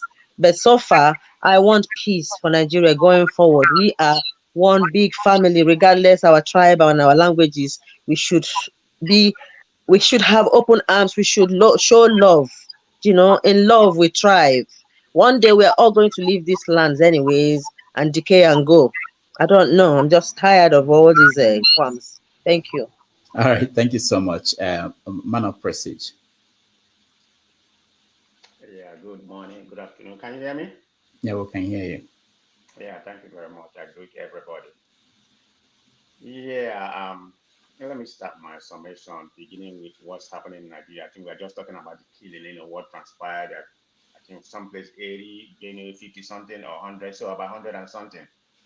I mean, since after the election, I mean, everything has amplified the way it used to be, I don't know the trajectory we're heading right now. So let me say this. You see, the problem with Nigeria is kind of sectionalism, which some people call ethnic and tribe. I mean, we do that because what affects the North, affect the South, affect, the Southwest. Nobody, I mean, what's happening in the North right now definitely affect the whole country. It's not about North, so we should condemn it. When there's a rampage of the unknown gunmen, going in the East, you should condemn it too. But you have some people here, when they come, they say the zoo, they should kill themselves. I have some people say the Fulani, they should kill themselves. We're all Nigerians. That's not going to help because it's going to affect the country, economically. No foreign investors, I mean, I have people here, they know, I have some foreigners here, the American, they don't want to go to Nigeria. Look at Ghana. I have a friend of mine who just came back from Ghana. He resides in Ghana. He go to Ghana about 3 or 4 times. He has a house. He's going back again. That's where the investment. Look at a small country like Ghana, 28 million or 38 million. I mean, everybody's going there. Kamala Harris just come there. Why would you come to Nigeria that doesn't practice democracy? or they practice it, banana republic. So I don't blame them. That's where we find ourselves, and it's all the politicians. That's what's going on right now. I believe Isimiri asked a very good question. Why not? During the election, everything was kind of on a minimum level. They are killing every now and then, but nothing happened. Nothing of this nature happened, which was happening before. That get to show you what's happening in Nigeria is the politician that is perpetuating all this. They make everything calm down. You know, who would I put the blame on? The ruling party, APC. I'm not saying they are the only one, but they are the ruling party. They make everything calm down. You know, they don't want to perpetuate what they've been doing in the north and everywhere because of the election. They just want to win the election. I'm not saying it's only them that do it, but they are the ruling party. So I will put the blame on them. Now, after election, what's going on? It's going to get worse. I don't want to be pessimistic, okay? You know, I mean, here, that is going to get worse, but I hope everything get better, but I don't see it. I'll be very honest, okay? What's going to be the solution, like you asked? The politicians, it doesn't matter what ordinary people do. What can ordinary people do? All the politicians do was divide the Igbo outside Yoruba or whatever. They're going to still, you know, they are profiting from this. It's just like the oil, where they are profiting from that oil. This is a business. They've started again. They wait for after the election, then they start their business again. It's APC in government. Most of them, a lot of them are there. So it's going to continue happening. So for anything to happen, what can ordinary people do? You're going to go carry arm. You don't have any, you know. I mean, you can't carry gun in Nigeria and go fight them. So you raise the question, what can ordinary people do? I don't see anything until the politicians, they are the ones perpetuating all this atrocity about killing and everything. That's all I'm going to say for now. Thank you. All right, thank you. I'll come to you, David, and Igbo Basics and Rodney. Let me go back and there are people that are yet to weigh in on this topic. CM. I wish I go reach my turn again. Hi, why can't you? Why can't you wait? Don't you think I saw you? Okay.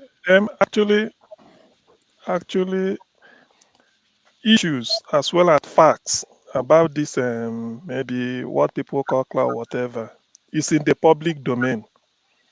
I will put it this way: there is no justification for somebody to take his cows into another person's farmland and damage it. Nobody can justify that. You damage the crop. A cow does not know, cannot distinguish between a grass and maize planted. Everything is green. As long as it's delicious, they eat everything and then step on different types of crop you planted.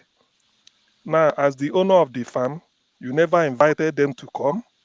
They did not come when you were cultivating it. It's only when the thing has grown and maybe in a couple of weeks you go and harvest, and such thing happens. As a human being, you have to raise concern. In the course of raising concern, you may be raped or slaughtered. It has happened. I'm not making it up. There's evidence. I don't believe in conjecture.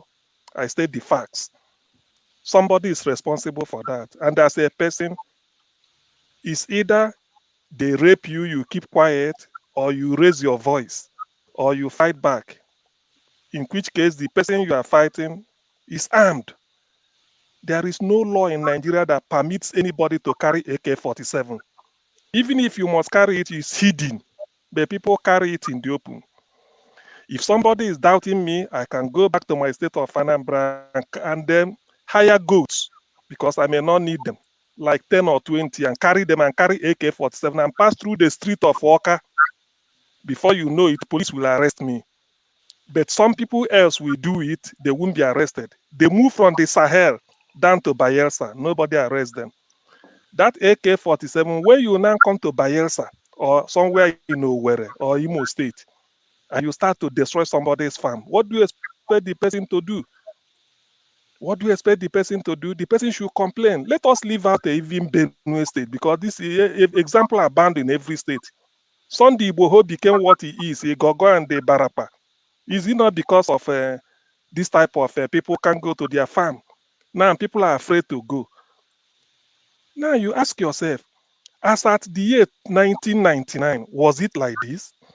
1980, were we hearing this? 1990, the year 2000, 2010. It wasn't. People were living peacefully.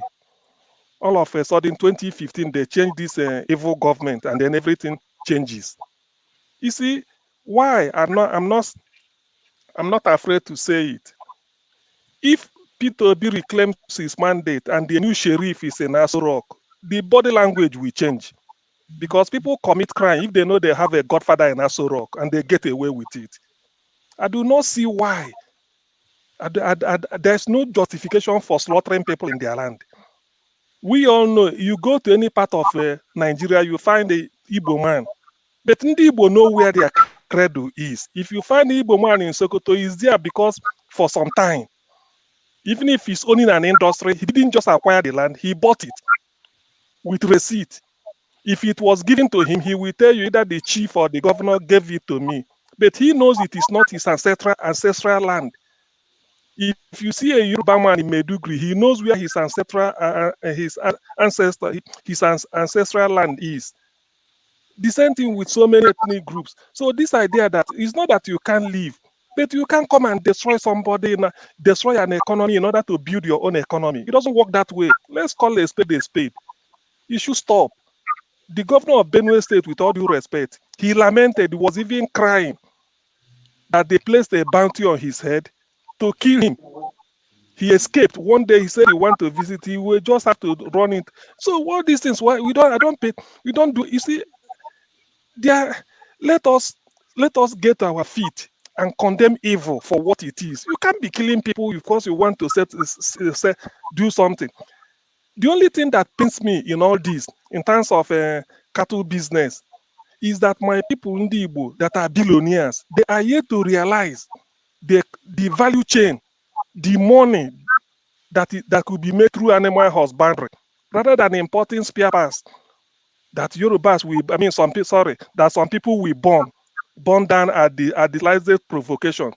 If they invest it in animal husbandry anyway, ranch it, you will get milk. You can even do a lot of things with it, with meat, and you don't have to depend on dollar fluctuation. So they are yet to realize it. That's why when I look at it, I say these people, they don't know what is a gold mine. So all this idea of killing people in Benue, I condemn it. And we know people that are doing it. I don't want to be politically correct. The Fulanis should go have an introspection. It is not for nothing that you can never hear Yoruba herdsmen doing something in Plateau, or TV herdsmen, or Ibibio herdsmen, or Ogoni herdsmen, or Ichekiri or Urobo. You don't hear it, or Igbo. It's only one people. So why? Why are they going all over the place? Go to Ondo State. Governor Keredolu commented on it. Even if I'm not well informed, Governor Keredolu is a barrister. He said the forest of Ondo State has been taken over by some people.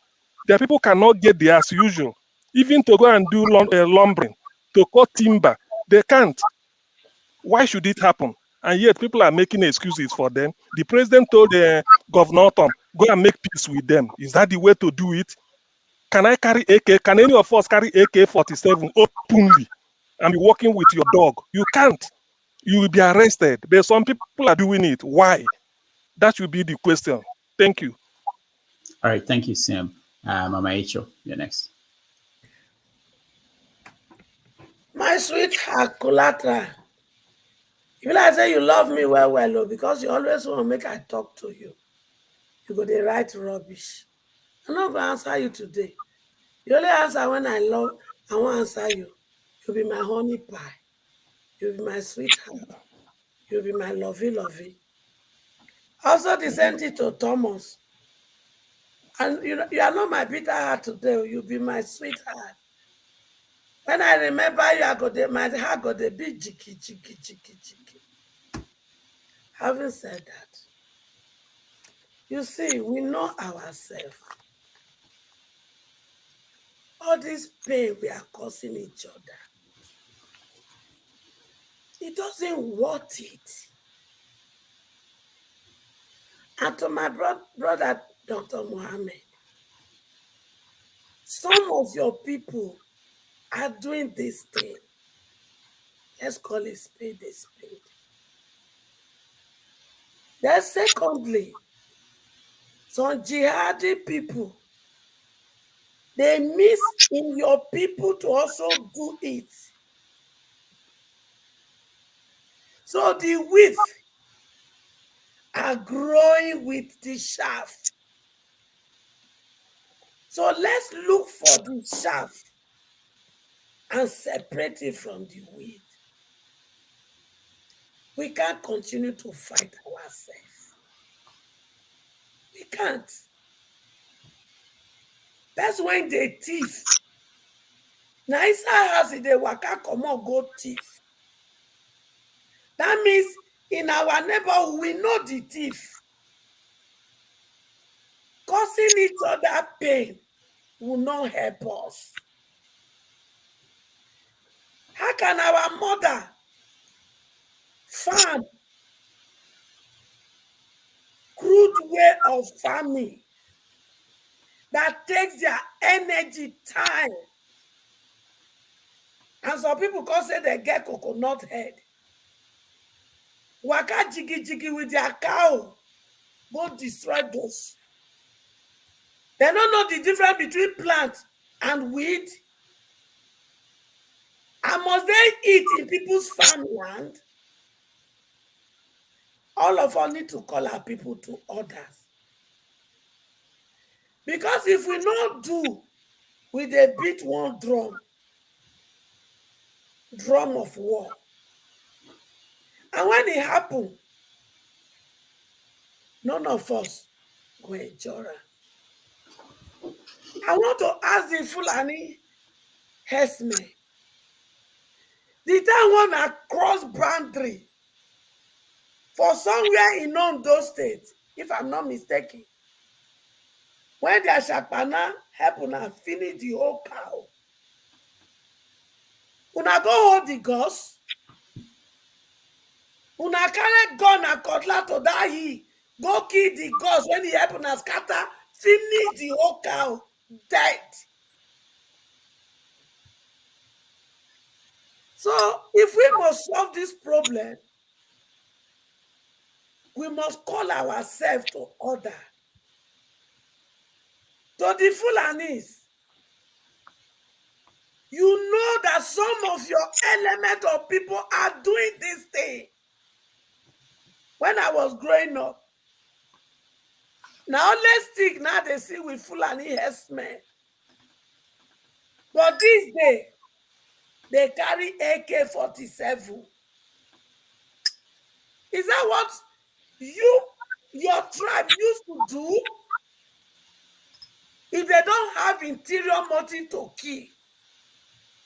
And when they enter into this farm, they rape the women, they kill the men with their AK-47. And we said, something is wrong with this.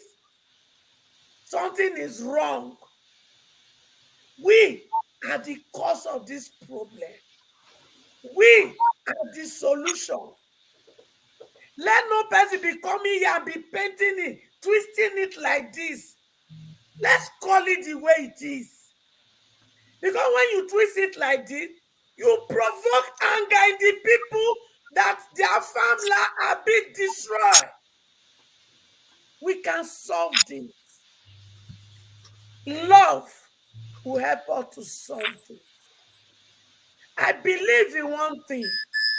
Do unto others what you want others to do unto you. Let love prevail in our heart and in our midst.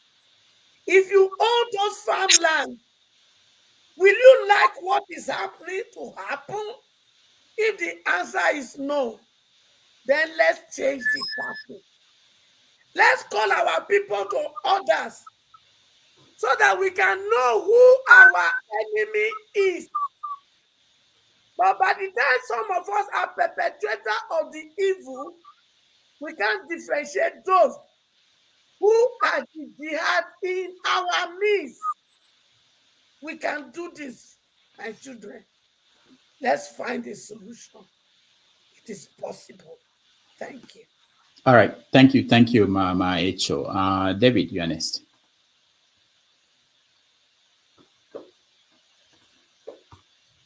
Unmute yourself, David. Can you hear me? Yeah, go ahead. Oh, thank you. Good day, everyone. Thank you very much for having me again.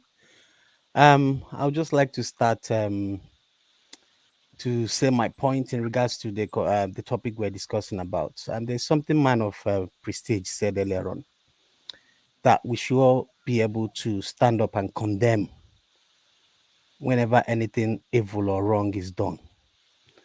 Whether does it affect you or doesn't it affect you? Because the problem we have is, like some of us have already said in here, when it's happening in the north, we all just pretend as if it doesn't affect us or nobody says anything. Or when it's happening in the west or when it's happening in the east, I think we should all be responsible and speak out whenever any evil is happening any part of Nigeria. Because if we say we are one Nigeria, if anything that affects people in the north should be able to affect the people in the west. Now, having said that, the question that was asked, I believe, was why has the killing started again, which stopped during the election? And I think, in my own understanding, I think the cashless policy or the new money change probably has affected them in one way or the other, because they know people do not have the cash. Because I believe, yeah, the cash is not fully, back now, but at least it's not as at its as it was before. So that's probably one of the reasons why they're all back in business again.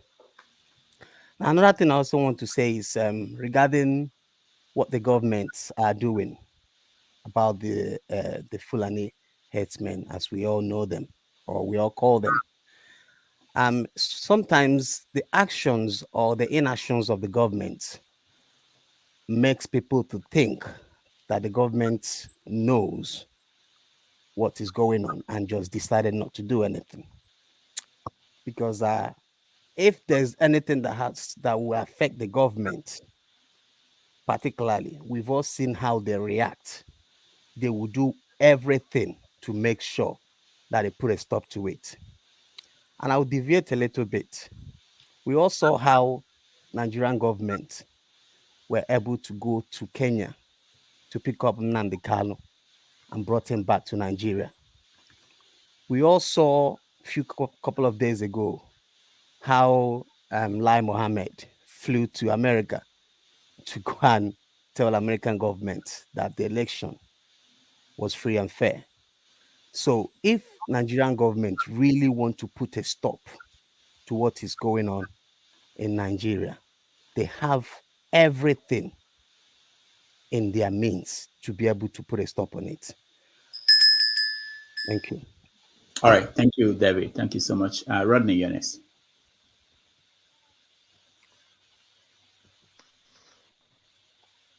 Okay. Thank you for having me. Good day, everybody that's on the platform.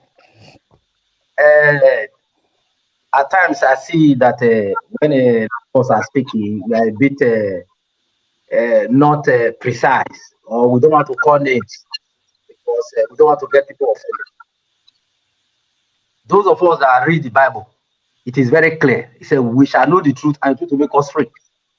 And if we continue to say this one is from a tribe, so the crime they did is I need not to condemn them.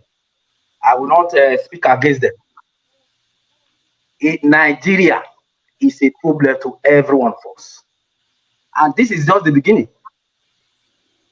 This is just the beginning, because these politicians, mostly these ex-military men who are now leaders in every form in Nigeria.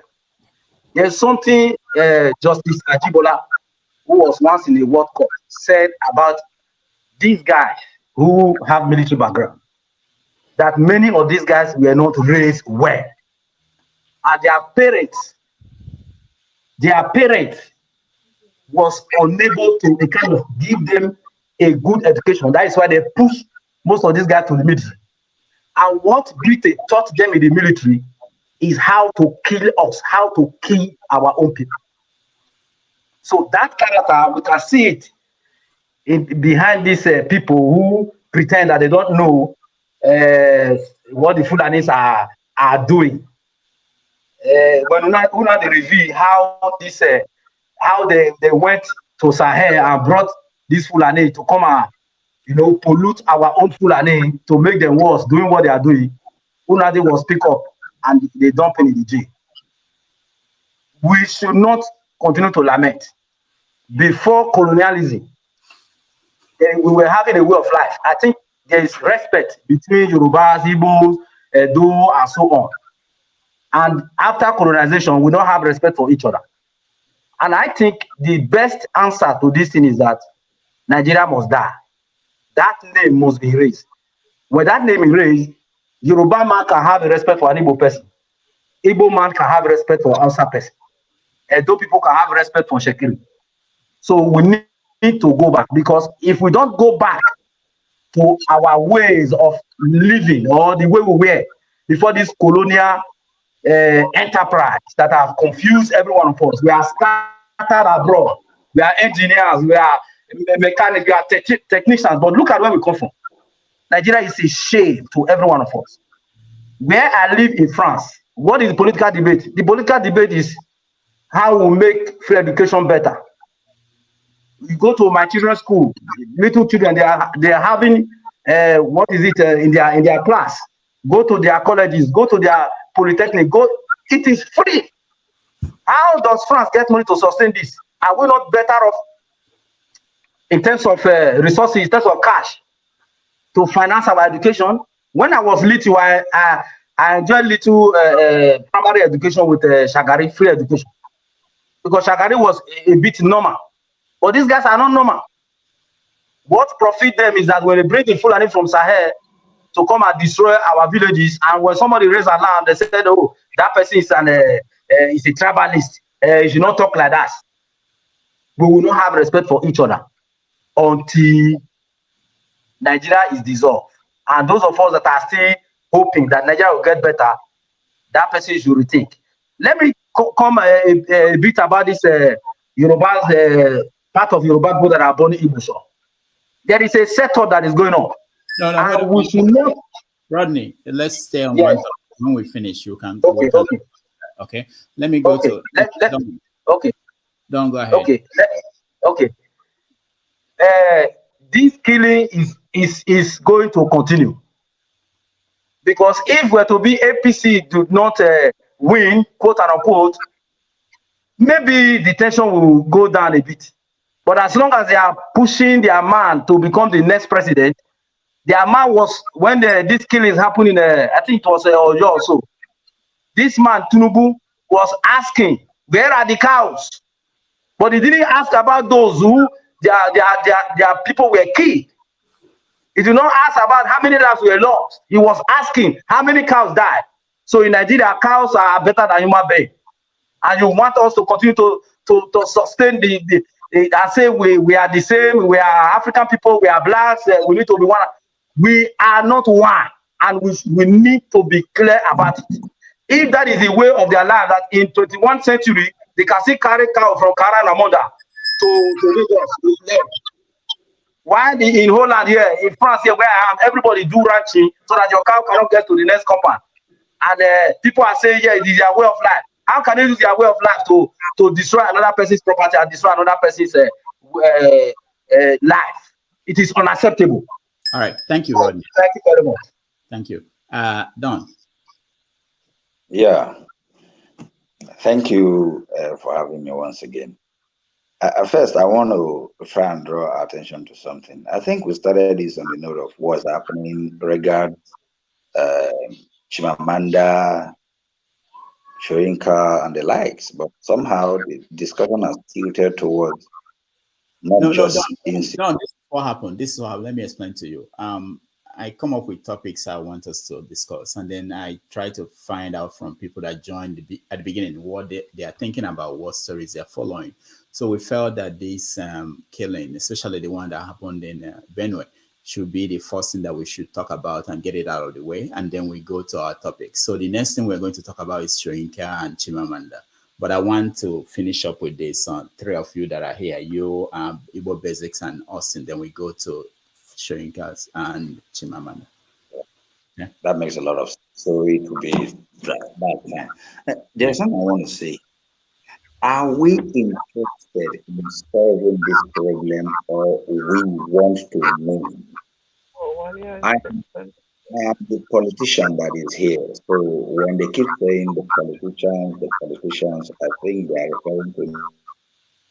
So what was the solution? If you were governor, of Benue State, what will you have done now? I mean, what will you have done all these years? Okay, this thing boils down to history and long history. And don't give if you want, what's the solution? The solution ordinarily would have been simple. It's a give and take. You can't have it all because the land in quote, no one came with that land from anywhere. We are all migrants at one point or the other.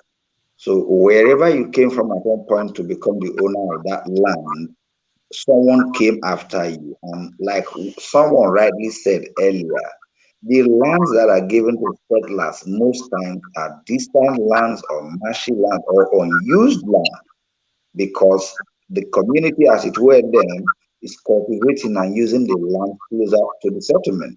So they can take you to somewhere closer, maybe hilly, maybe marshy, and the likes. But now you stayed here for a long time, you are kind of naturalizing here, so you are relatively claiming ownership of the land as well.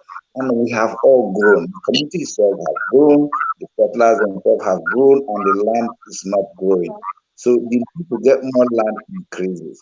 And to me, to a large extent, even if it is a small portion you give to the settlers today, it will be enough if we apply technology.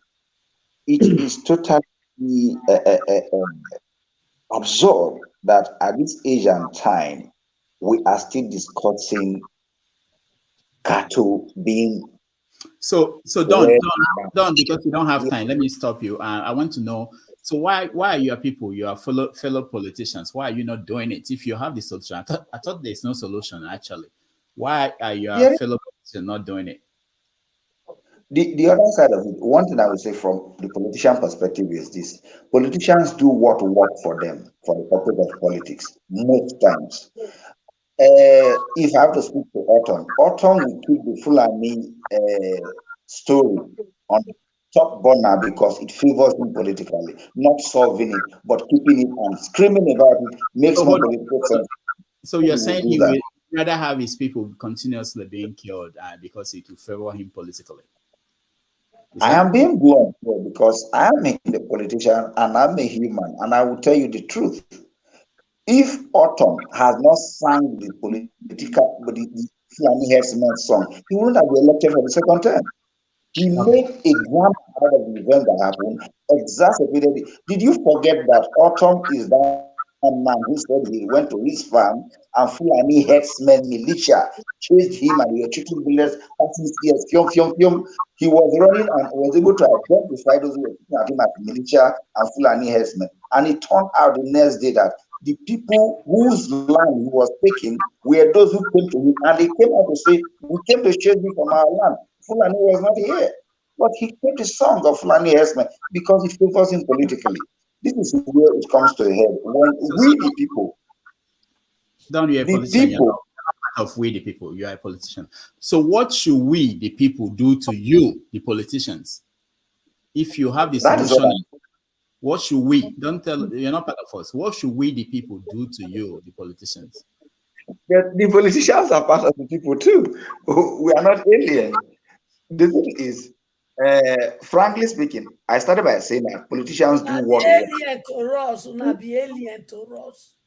If I come out to campaign on the ground of religion or ethnicity and you don't buy it, I won't do it the next election cycle. But because it works, it favors the argument and gives me the required vote, that is why I'm going to do it. That's why I'm going to exacerbate it tomorrow and get the votes I need. But if the people are wiser and they don't fall for these cheap games, no one will apply them. No one applies a solution that don't work. So it is because we are given to it. That is why it's being applied on the people. That is where the people comes in. If you come and tell me don't vote right, vote left because of religion, because of faith, and I fail, I won't do it next time.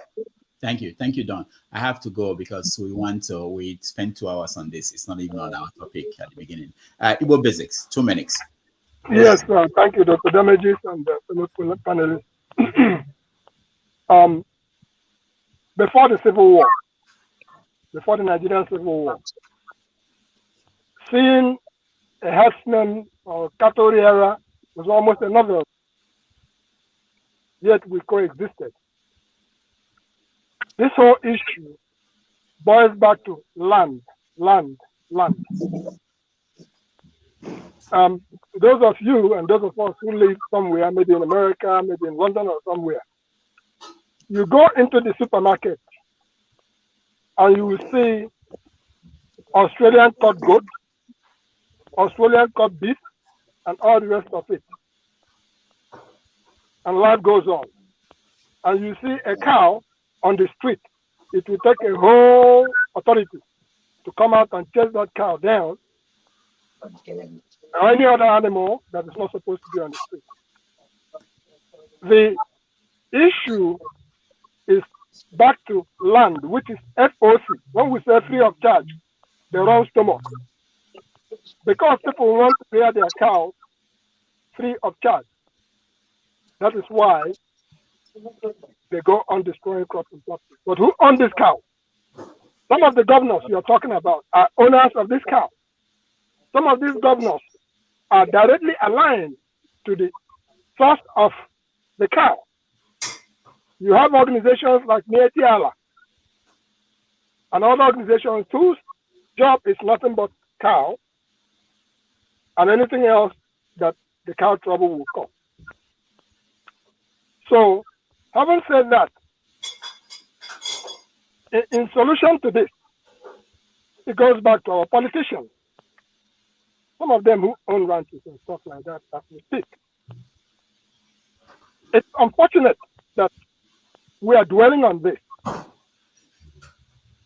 My friend, I think it was MC or so, that talked about animal husbandry.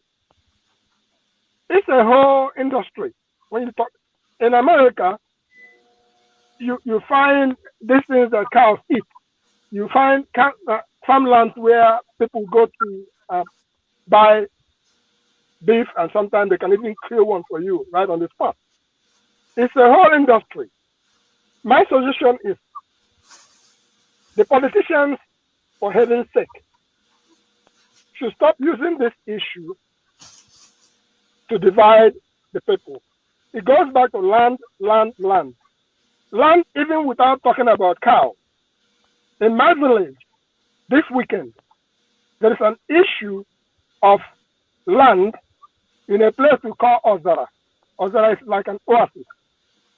The last time around, the youth went on rampage to somewhere, somebody who wanted to build some church or some kind of institution in the place and claimed that he was giving 40 plots of land.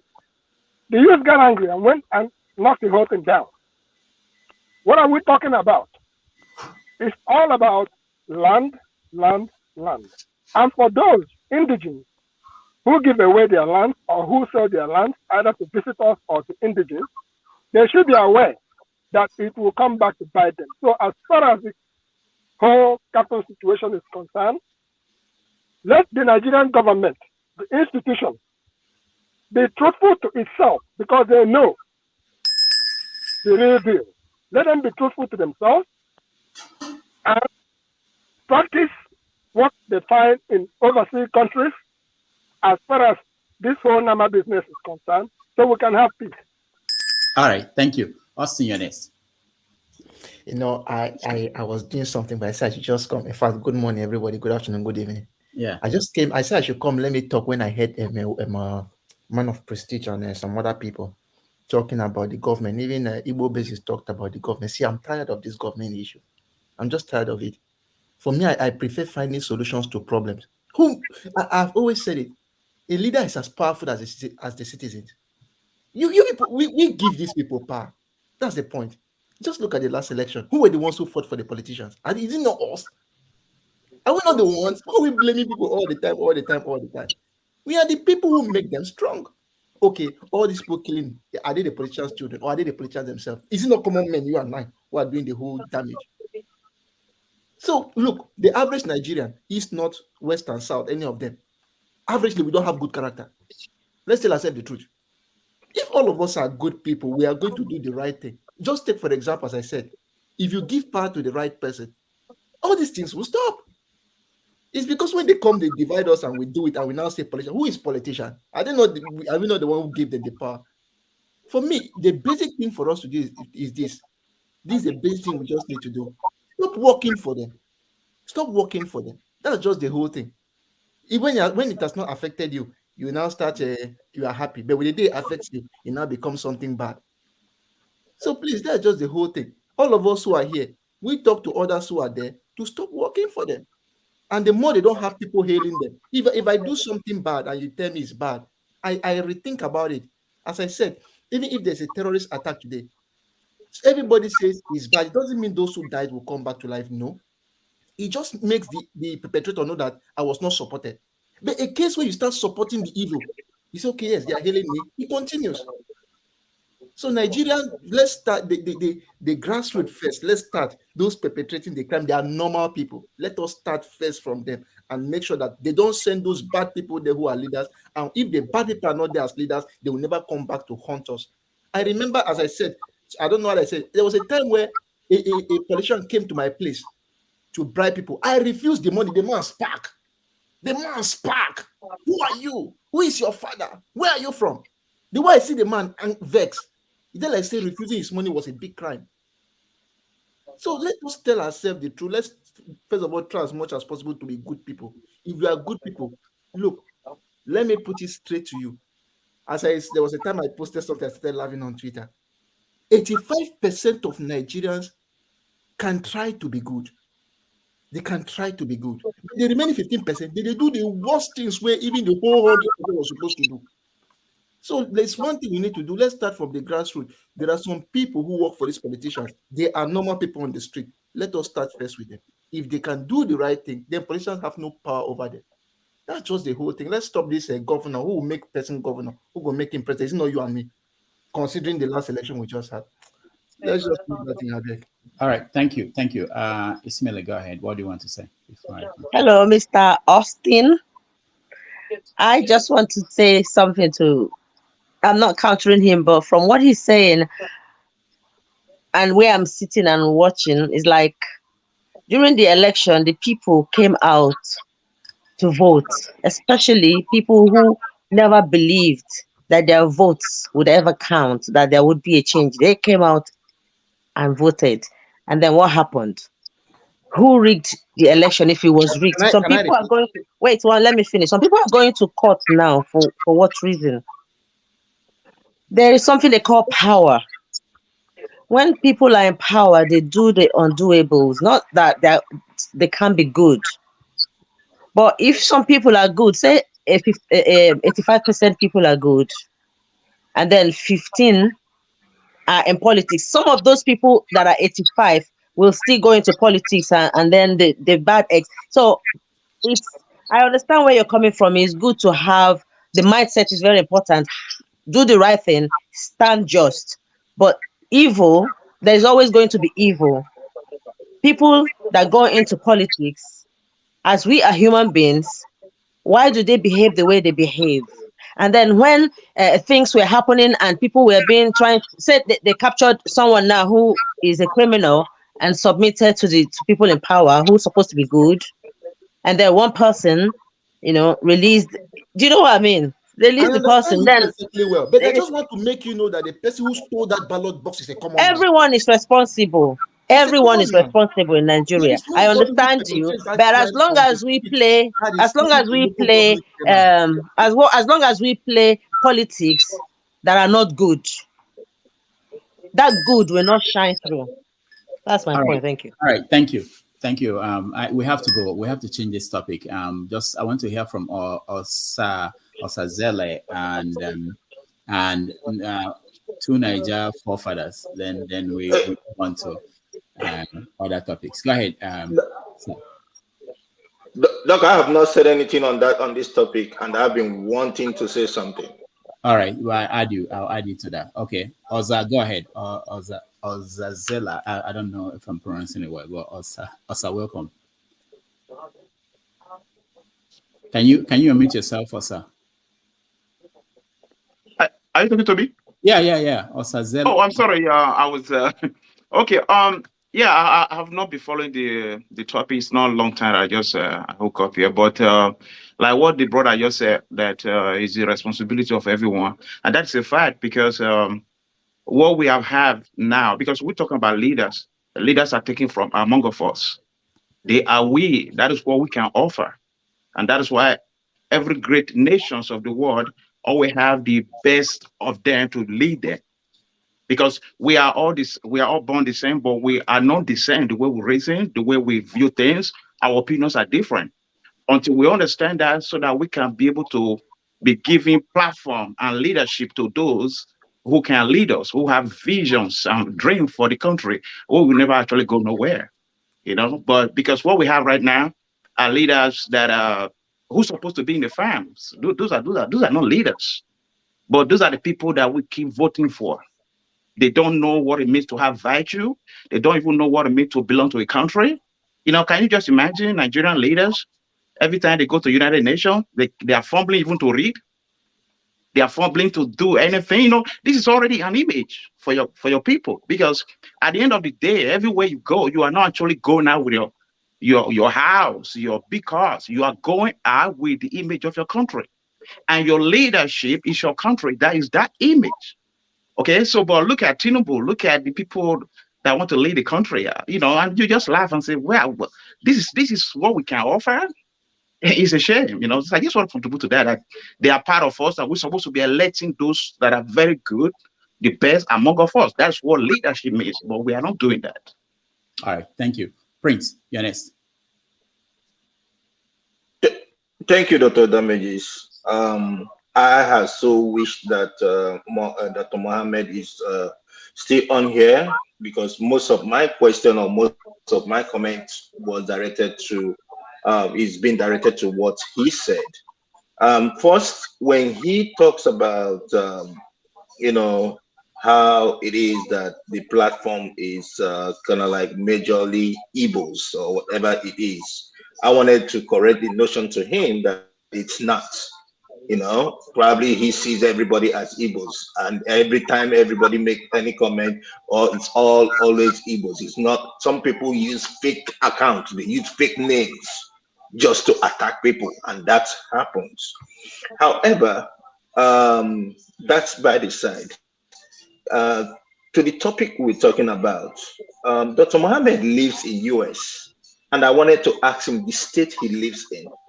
Now, whatever state he lives in, I want to ask him, does he see, has he seen people moving with cows on the streets, or going towards going to the farms and eating up the crops and all that stuff?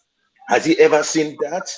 If not, then why should we be having people who are going to be moving around with their cows and destroying people's farms? They can have a ranch. They can have a place, keep their cow, buy food and feed the cows, and then sell. It's a business. The same way it's done every other place. Why move around in people's villages, and then on getting to the farm, they destroy the farm? When they see the women, they rape the women and then even kill them. And then when they start all these killing, they even kill the little children. Are those little children part of the people that kill their cow? Are those little children part of the people that kill the cows? If it's not their agenda to wipe out that village, why kill the children? Why kill the women? Why rape the women? And then we're talking about Benue precisely. I have just seen that it's not even a village that they attack. They are now attacking IDP camps. So is that where the cows are gonna eat now? All right. And Prince, and then, okay, in a nutshell, and then apart from that, it's a double standard for the president condemning it now. Meanwhile, he allows them to have a gun, and he will not even allow the vigilantes to have their own gun. That's what I can say for now. All right, thank you. Forefathers. Yeah, thank you, Rudolph, for having me. Greetings to everyone on the panel, the chat, and the viewers. Yeah, I just saw this in the notification that people have been killed again in Nigeria. I think some of the way people are sounding here is one of the reasons why you don't see Northerners on this platform. They make a security problem a tribal or religious one or cultural one, and that is not right. We should be looking at fixing our security issues. I don't think you have a country that is this insecure and you will not expect this sort of behavior. You're going to see criminals going around doing things, and this is not even criminal. This is a war technically, because they are killing children and killing anything that they see. And these people just walk around in our country freely, and there are people in our country aiding it. They are sabotaging our country. Some of the things I hear in the country is scary.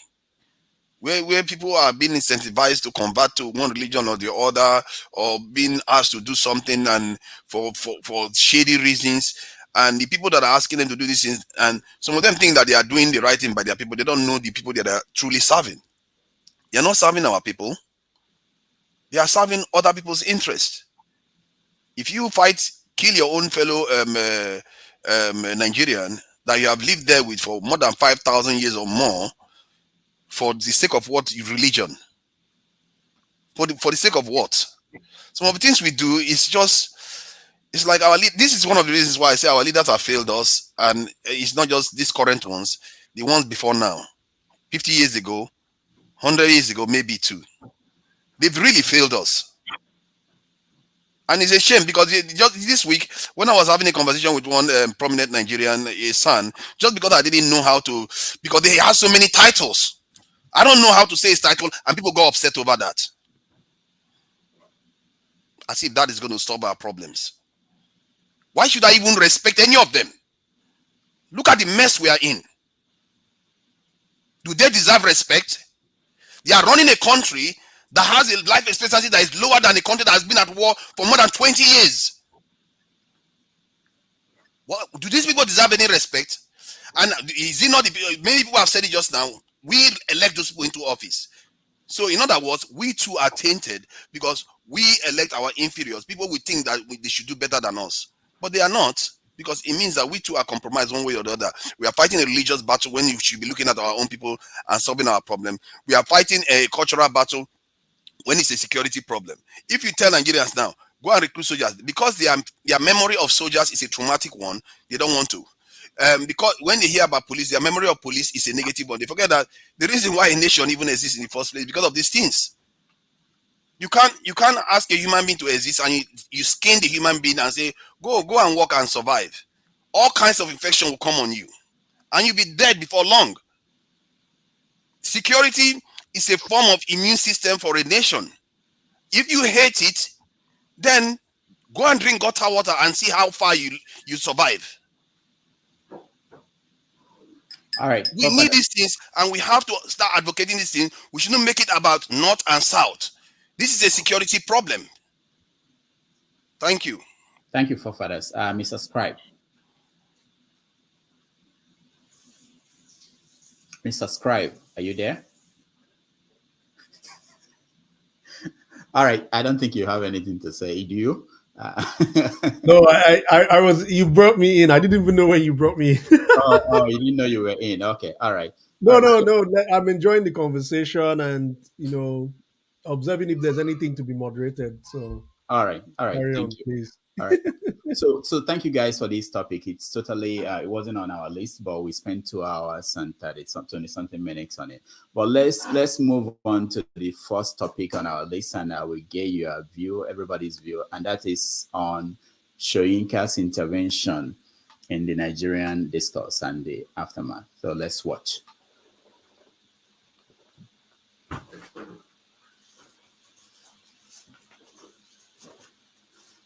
Okay, I think the first name. Ahmed's statement was unbecoming. Okay, nearly the totality. Listen, the interviewer asked him several times. He said, what will you do if the Supreme Court judgment is against you? If the interpretation which you are offering about the constitutional aspect of this election, if it is against that of the Supreme Court and they find against you. And he kept saying, no, it's not even open to analysis. The word says and it's very clear. And the Supreme Court, in its wisdom, had better give this, in other words, his interpretation. I mean, this is trying to dictate to the supreme arbiter of the nation. Whatever you think of the Supreme Court, it is an institution we all revert to sooner or later. If not today, then tomorrow. If not about this election, maybe about the next election. But Dati kept saying, no, the Supreme Court has got, in its wisdom, to agree with me. That is what is known as fascistic language. It is not acceptable. And for me, it alienates people. It alienates even supporters. I know this for a fact. People come to, you know how I relate to young people. I relate to those who have found certain problems with the spokespeople of this particular movement. I'm not interested in the other ones. Everybody knows the other movements. But there's a new boy on the block, as the expression stays. And many of us have been waiting for that new kid on the block. And so we have a stake in it.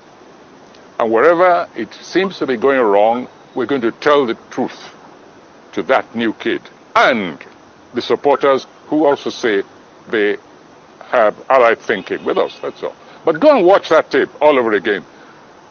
Introduce that tape to any kind of neutral jury, members of whom don't even know anything about the Nigerian situation.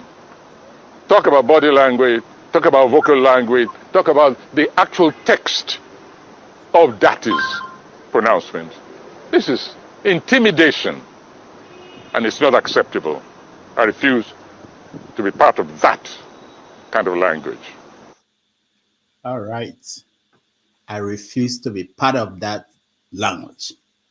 Okay. So, what do you guys think about?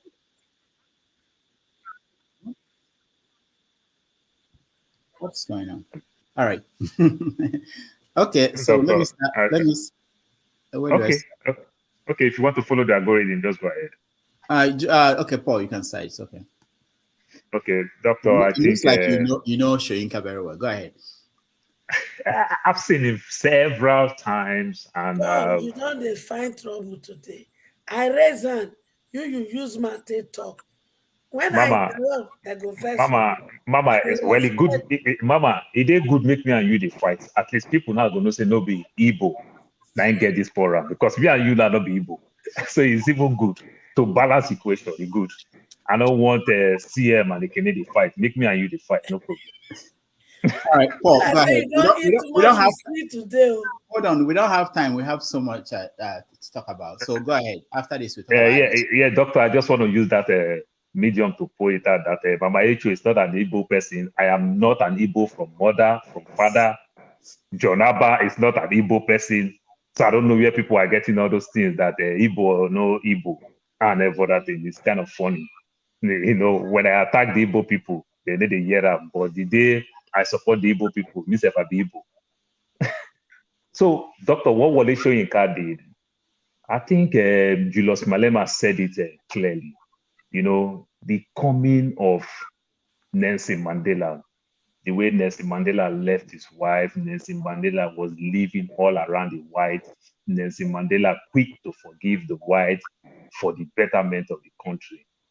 That from that minute, Julius Malema said Nelson Mandela has already thrown the party for the young ones to pick the fight where he stops.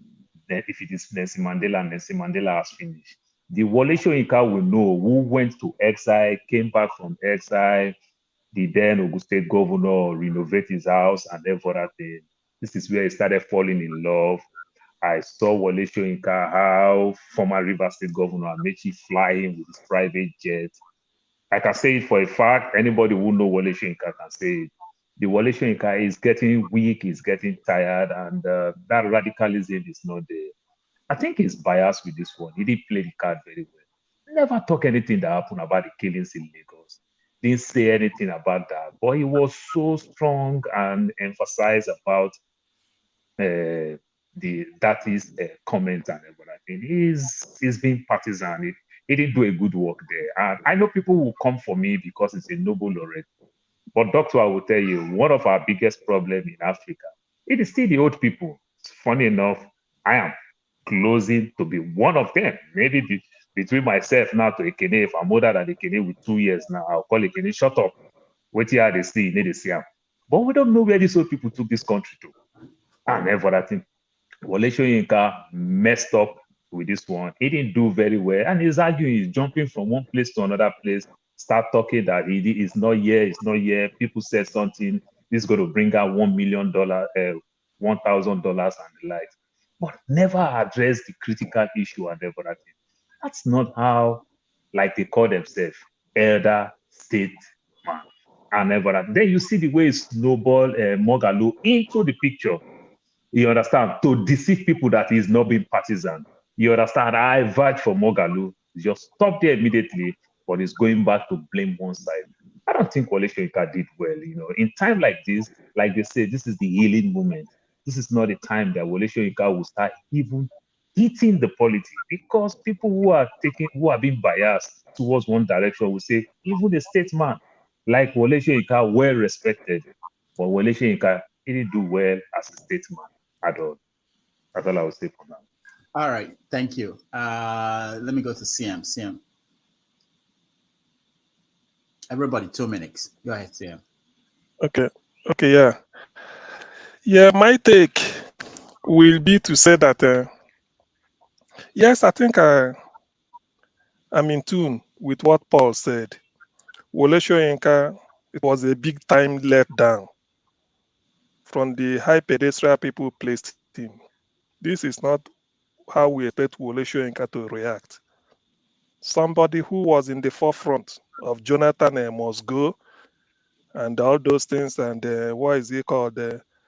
Ganefa Ohimi Park and all those things they did, always standing in front and even condemning anything this minutest. Something happened in the Southwest. This is even more of opinion of a people. Oluomo came out to rubbish a major ethnic group in Nigeria. Imagine being dictatorial.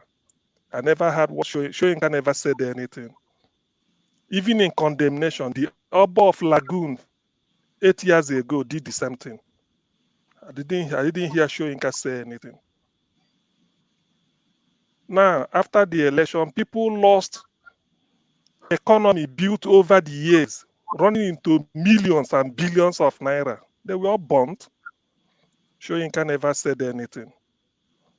Sometimes people should also, if really you want to be a moral equivalent of knowledge, you want people to look at you, you should be able to say things the way it is. What Datia made, the interview he granted, that is his own opinion and interpretation, to which largely I agree with him.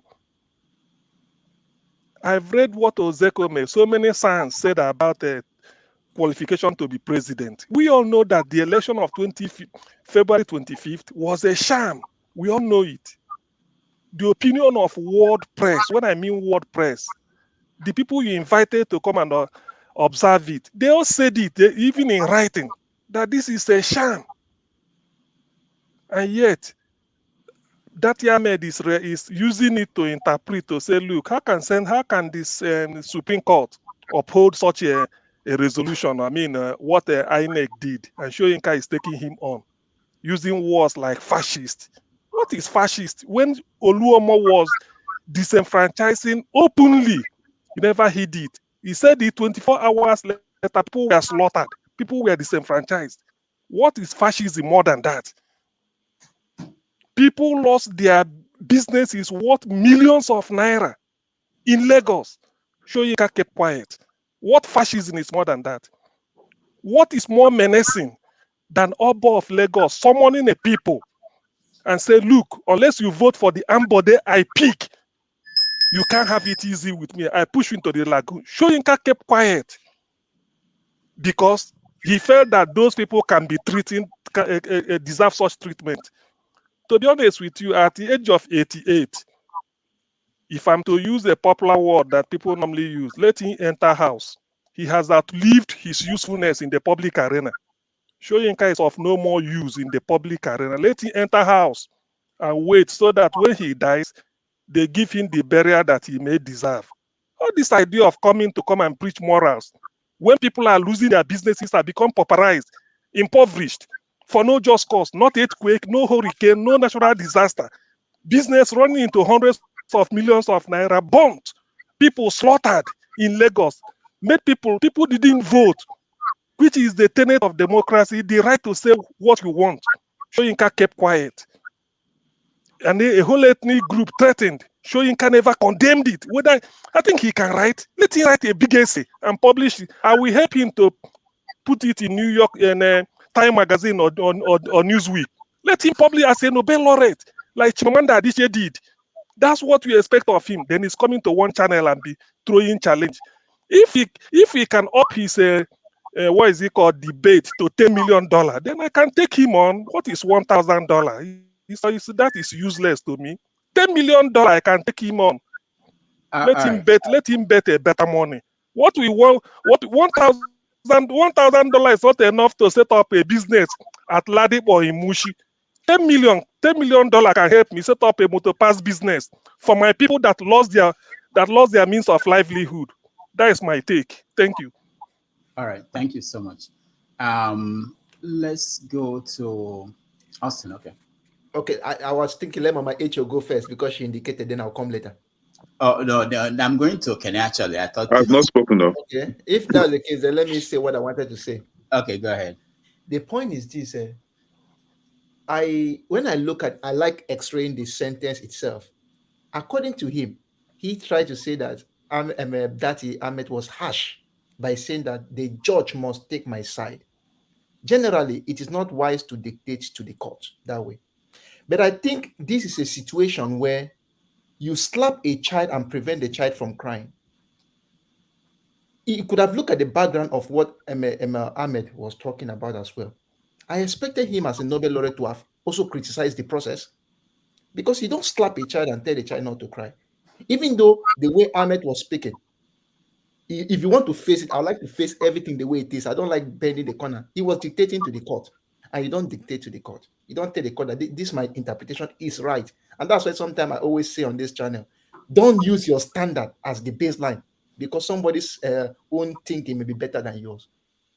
So that is my own take on the first part of that statement of him saying that the word was strong, but using that fascist, trying to say that supporters of Obi and the new boy in the new block and the rest, I think that was totally uncalled for.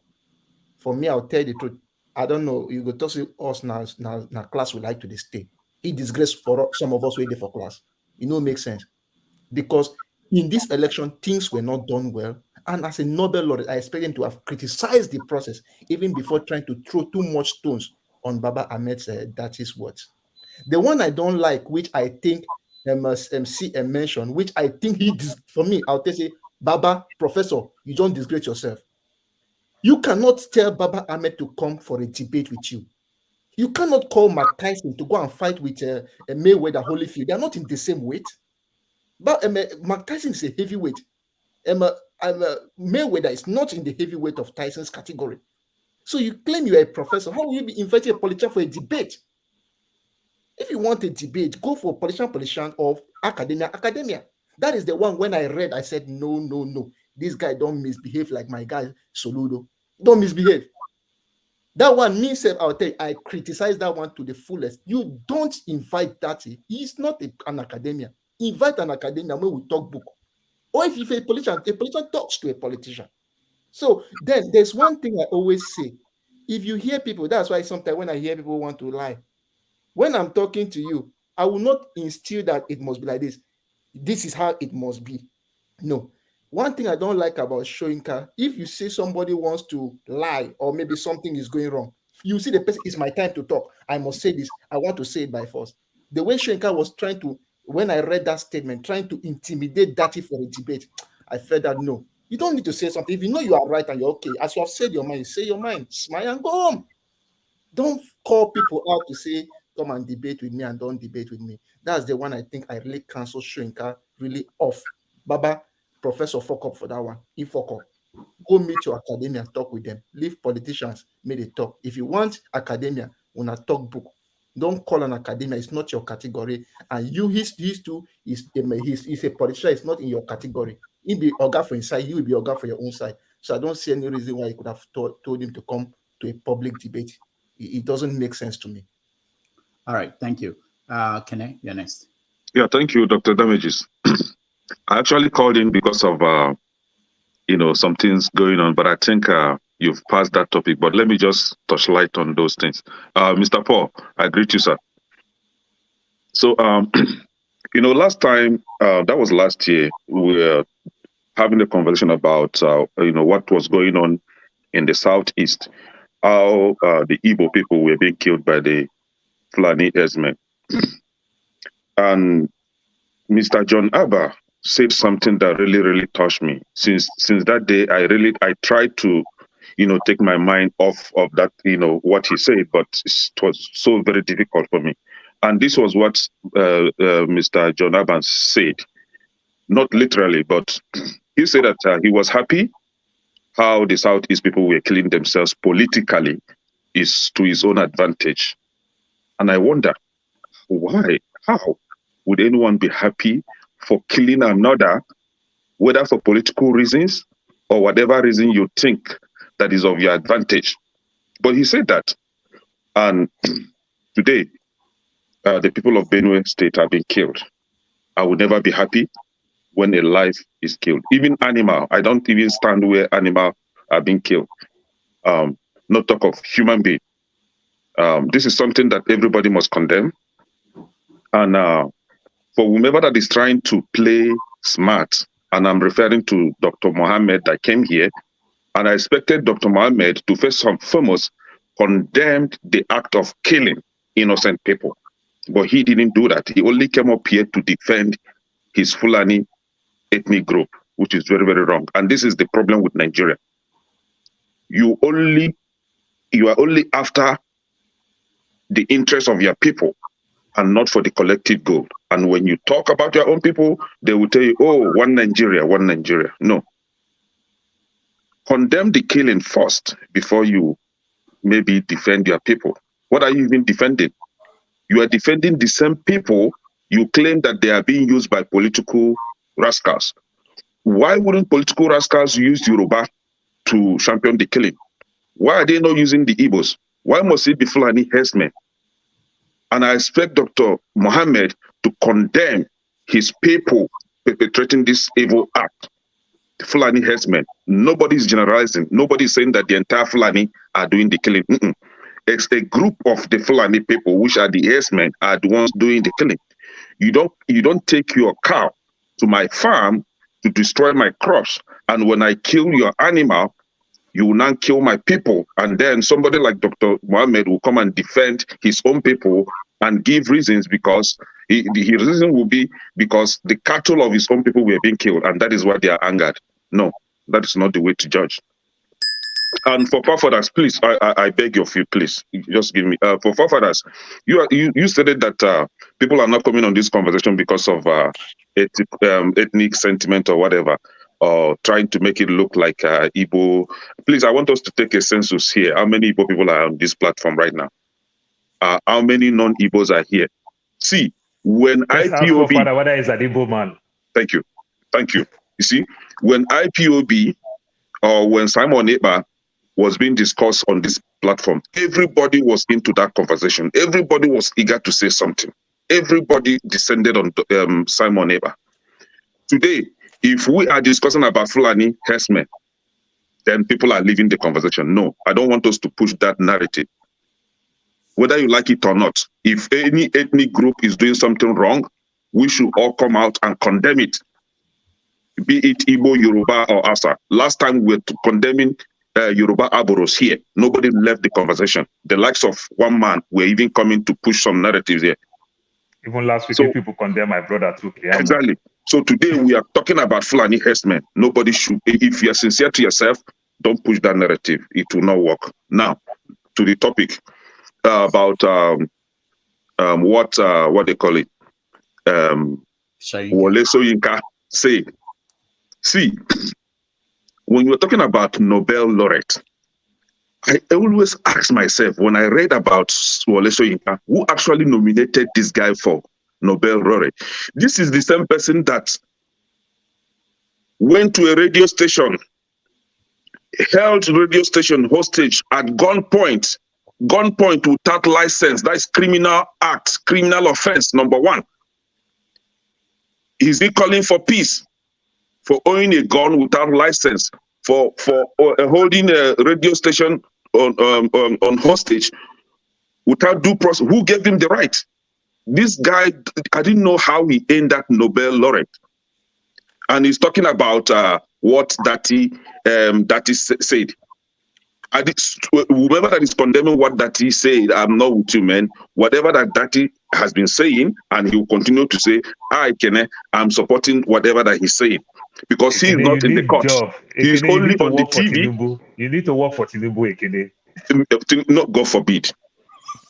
See, he's only having a conversation with journalists, and he never called for anarchy. He never said anything against any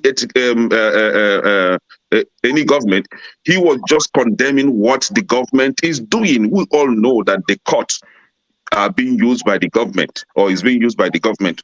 Nobody condemned what they call him. Wole Soyinka did not condemn what INEC did.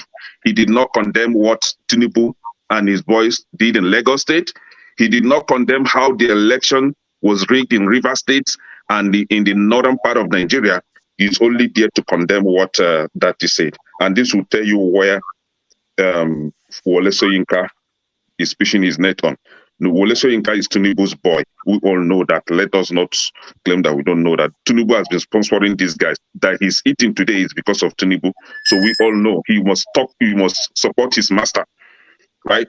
And not only Wole Soyinka, Professor Kingsley Moyalo also belittled the Obidients. He said something against the Obidients, but unlike him, unlike Wole Soyinka, he came out and apologized. So I would want Wole Soyinka to also come out and apologize to Nigerians for uttering those unguarded, words against the interests of the nation. He's just standing for one man.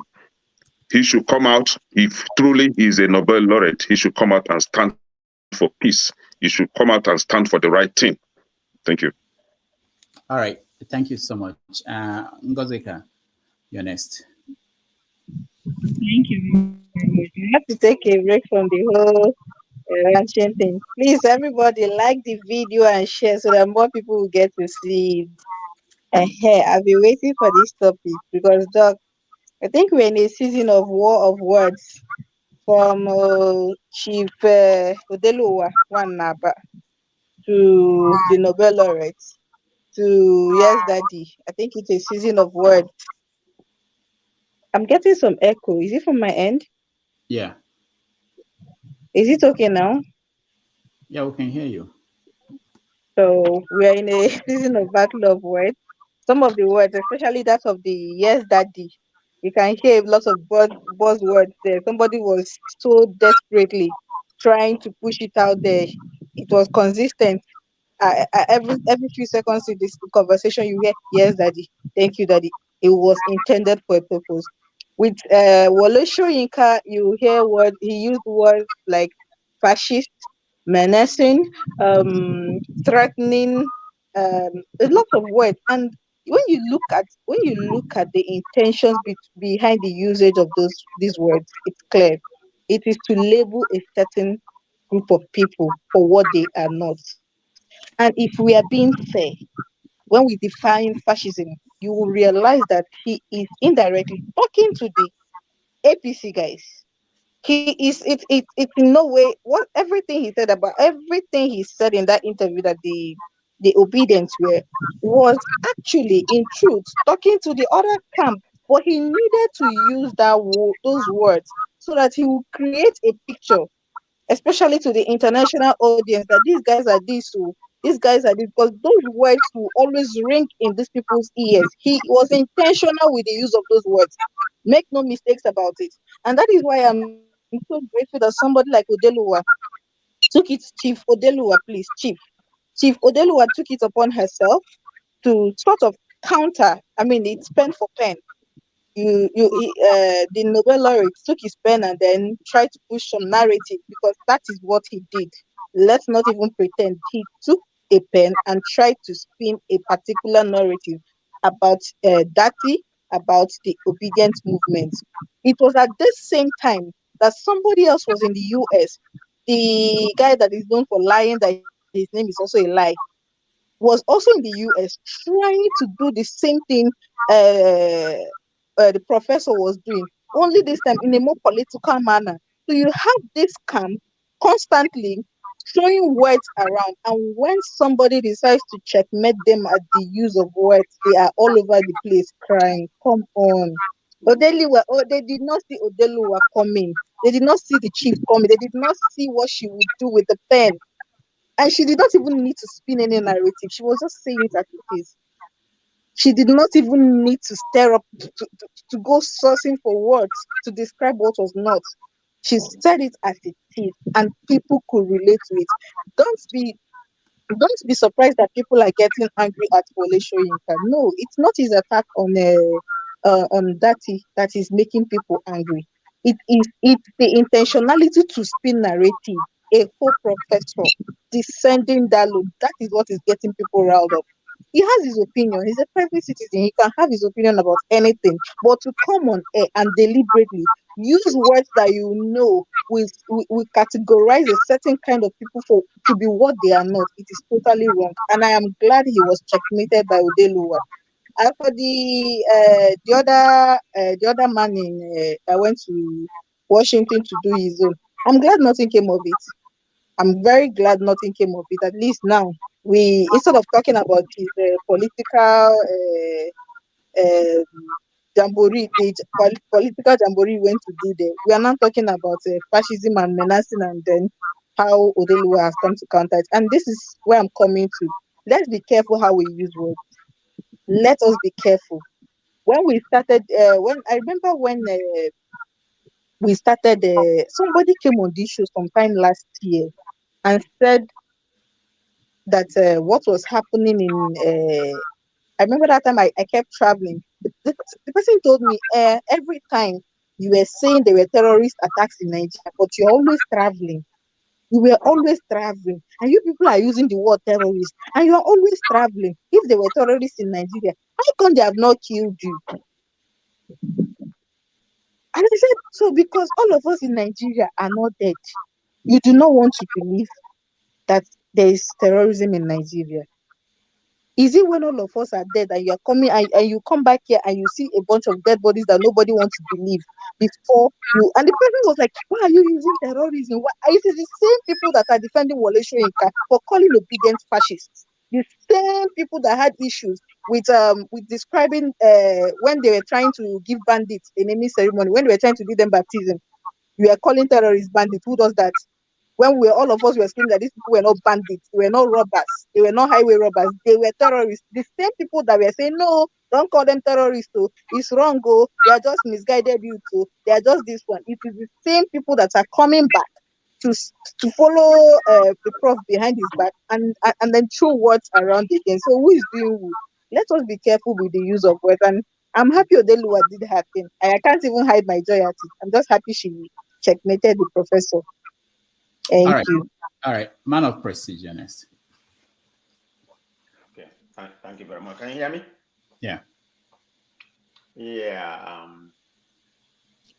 Wole Soyinka, I mean, I listened to some of what he said. I didn't listen to the whole point, he was trying to make, but partially listened to it. I mean, this is a man that I respected in Nobel Peace Prize, which I consider to be the number one, among the people coming out from Nigeria in that, in that space. I was kind of disappointed to a certain degree, but the point I'm trying to make, he didn't have a balanced point of view. I mean, he came here, to talk about the obedience and talk about Dachi Ahmed. I mean, he has his opinion. I don't know his political affiliation, I don't know. I never really followed him in terms of politics, I just look at him as a statesman of Nigeria. But the statement that he made, I mean, look at what's going on in Nigeria. He didn't talk about the election, whether his election is right or whatever, what happened in Lagos and some other things. But his main point, is that the most imperative or the pressing point going on in Nigeria? Is that what Dachi Ahmed said? Look at his body language.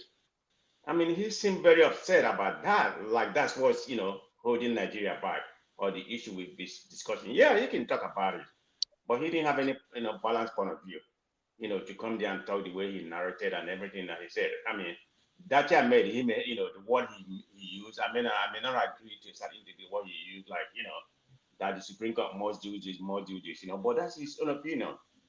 But what Wole Soyinka kind of amplified APC talking point, that he should be charged for treason. That's exactly what he did, whether they send him or that's just his opinion, because he's a well-respected person. But when he came on national TV and amplified their own talking point, there's no doubt that's what he's doing. He's not supposed to be doing something like that. So I completely disagree, what he said. That's not right, And calling Dachi Ahmed to come and debate with him, that's even below him, So I completely disagree with what he said. That's what I'm gonna say. Thank you. All right, thank you. Man of Prestige, Isimele, you're next. Thank you. Professor Wole Soyinka, I sort of feel a bit sorry for him.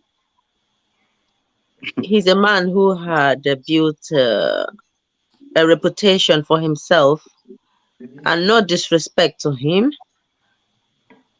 he should have taken a well-balanced discussion on topic when he was interviewed regarding Dati, who was Dati is already on a hot seat as a politician who had been in an election, and Professor Wole Soyinka wasn't. And if Professor had put himself into Dati's shoes, probably who knows what he could have said. I felt that he needs to, every time he speaks, because of his position, he should take a good thinking and not just jump into conversations. He doesn't have to speak all the times, because his voice somehow may count. So he needs to be very careful when he's contributing in a national TV, knowing the way that people would take, some people will that his words will be looked upon in either positive or negative way. But this time around, I think I felt he just needed to say something. All this while the election had been going on and stuff, I don't think I had much from him, but he needs to, does he need to rekindle his fame? Is this something about fame and power? I don't understand. Professor, I respect you. You don't have to always, come out to say certain things that would cause divide, whether you mean it or not. That's why I really don't want to be too hammering on him. But what he's done, obviously, is an incitement, and it's not nice. He's not even a lawyer himself. Is he a lawyer? He's a writer, poet. Yeah. Why should he be judging Dati as if the interview was in a law court? If Dati had done something wrong, let the court decide. Yeah, that's my position on this. Thank you. Mama Echo. Pale, you forehand big time. Why you don't join Mamadou? They use leprof like this. You fall my hand. I not give you respect today. Where you there when they do election? Pale. Showing, you see, Wole Soyinka, where you there when they do election, Pale? Where you there when MC Oluomo made that threat, Pale?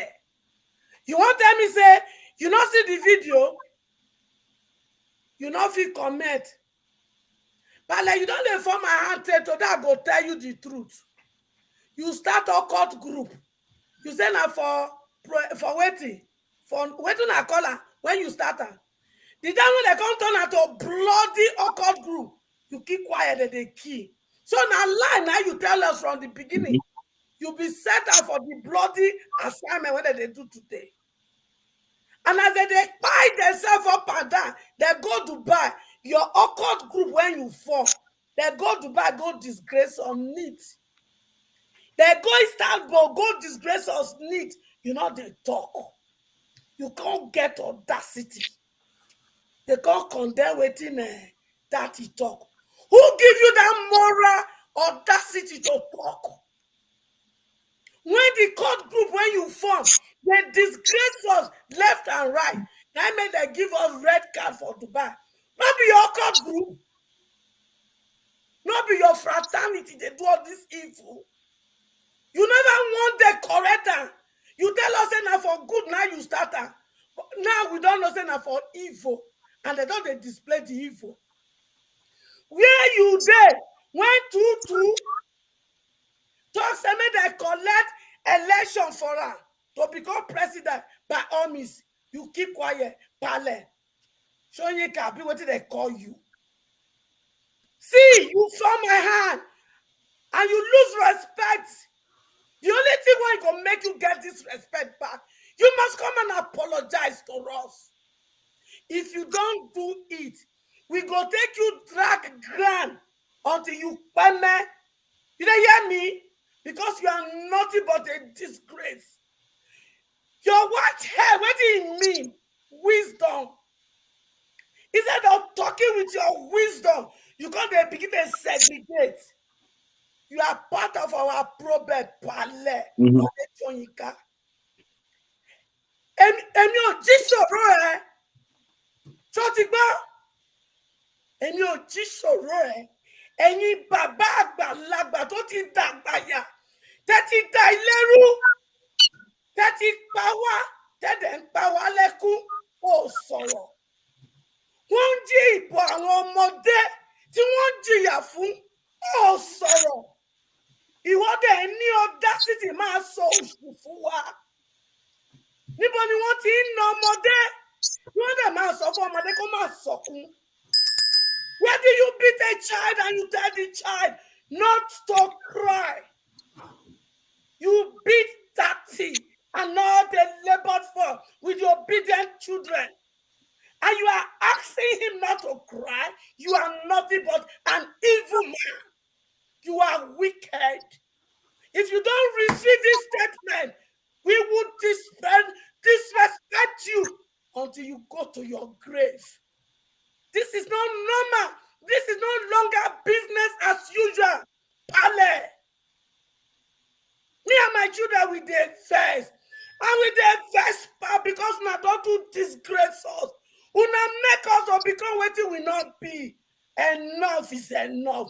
If we not want respect, including a passenger, you need to apologize to Nigeria for putting us in this mess. If you not apologize, me and my children, we go use a two poster, take demonstrate everywhere to let them know say none of you is allowed in this Western world anymore. That you receive some of you, your Nigeria, until you repair what you have destroyed. You people are evil, evil elders. Shame on all of you. All right, thank you. Forefathers. Yeah, thank you. Yeah, just to address Kene quickly, I think when we criticize the attacks in Lagos, we criticize them and criticize their backers, but not the entire Yoruba people or their culture. And when we start making it about cultural aspects of the northern people, it comes across as not seeing them as human beings that have different people within them causing problems. Most not in this country, Northerners have died more under this in government. So the failure is on all of us. And this is, going back to this show, this is Soyinka stuff. Last week when I came here, I was ranting about how there was no leadership in the country when all this hell was going on. Where was Soyinka then? Where was Soyinka when Luomo and all those people were doing all they were doing? El-Rufai was defying the commander-in-chief. The state was basically being used for politics. You can see within a short period of time, Inspector General of Police, CBN, governor, EFCC chairman, Okupe, and many people, they were all almost arrested or taken to court. No, some of them were actually taken to court and convicted within a short period of time, using the state, including the court. And now, when somebody comes around and say and threaten that court that you better not do what we know you people have been doing, you have all been weaponized against Nigerian citizens, and you say, oh, the victims should not cry out. This campaign, clearly, the people that have taken most of the casualties are the Obidients, aren't they? The so-called fascists are the ones taking the body bags from their senator, the senator candidate to House of Assembly, and political party activists, and they were being attacked and killed. Most of them, including innocent traders in Lagos and all the rest. And then that's your priority. And most people don't necessarily criticize him for saying that maybe Daddy was a little bit overbearing, but the fact that he kept quiet about the other stuff, no balance. And so for me, from my point of view anyway, the lens I see things through now has changed from the way I used to see things before. And because of that, I already had issues with Soyinka from last year. I start seeing that most of these our leaders, they lie to us. Either they deliberately lie to us or unwittingly do it. Is Soyinka a very talented writer? Yes, he is.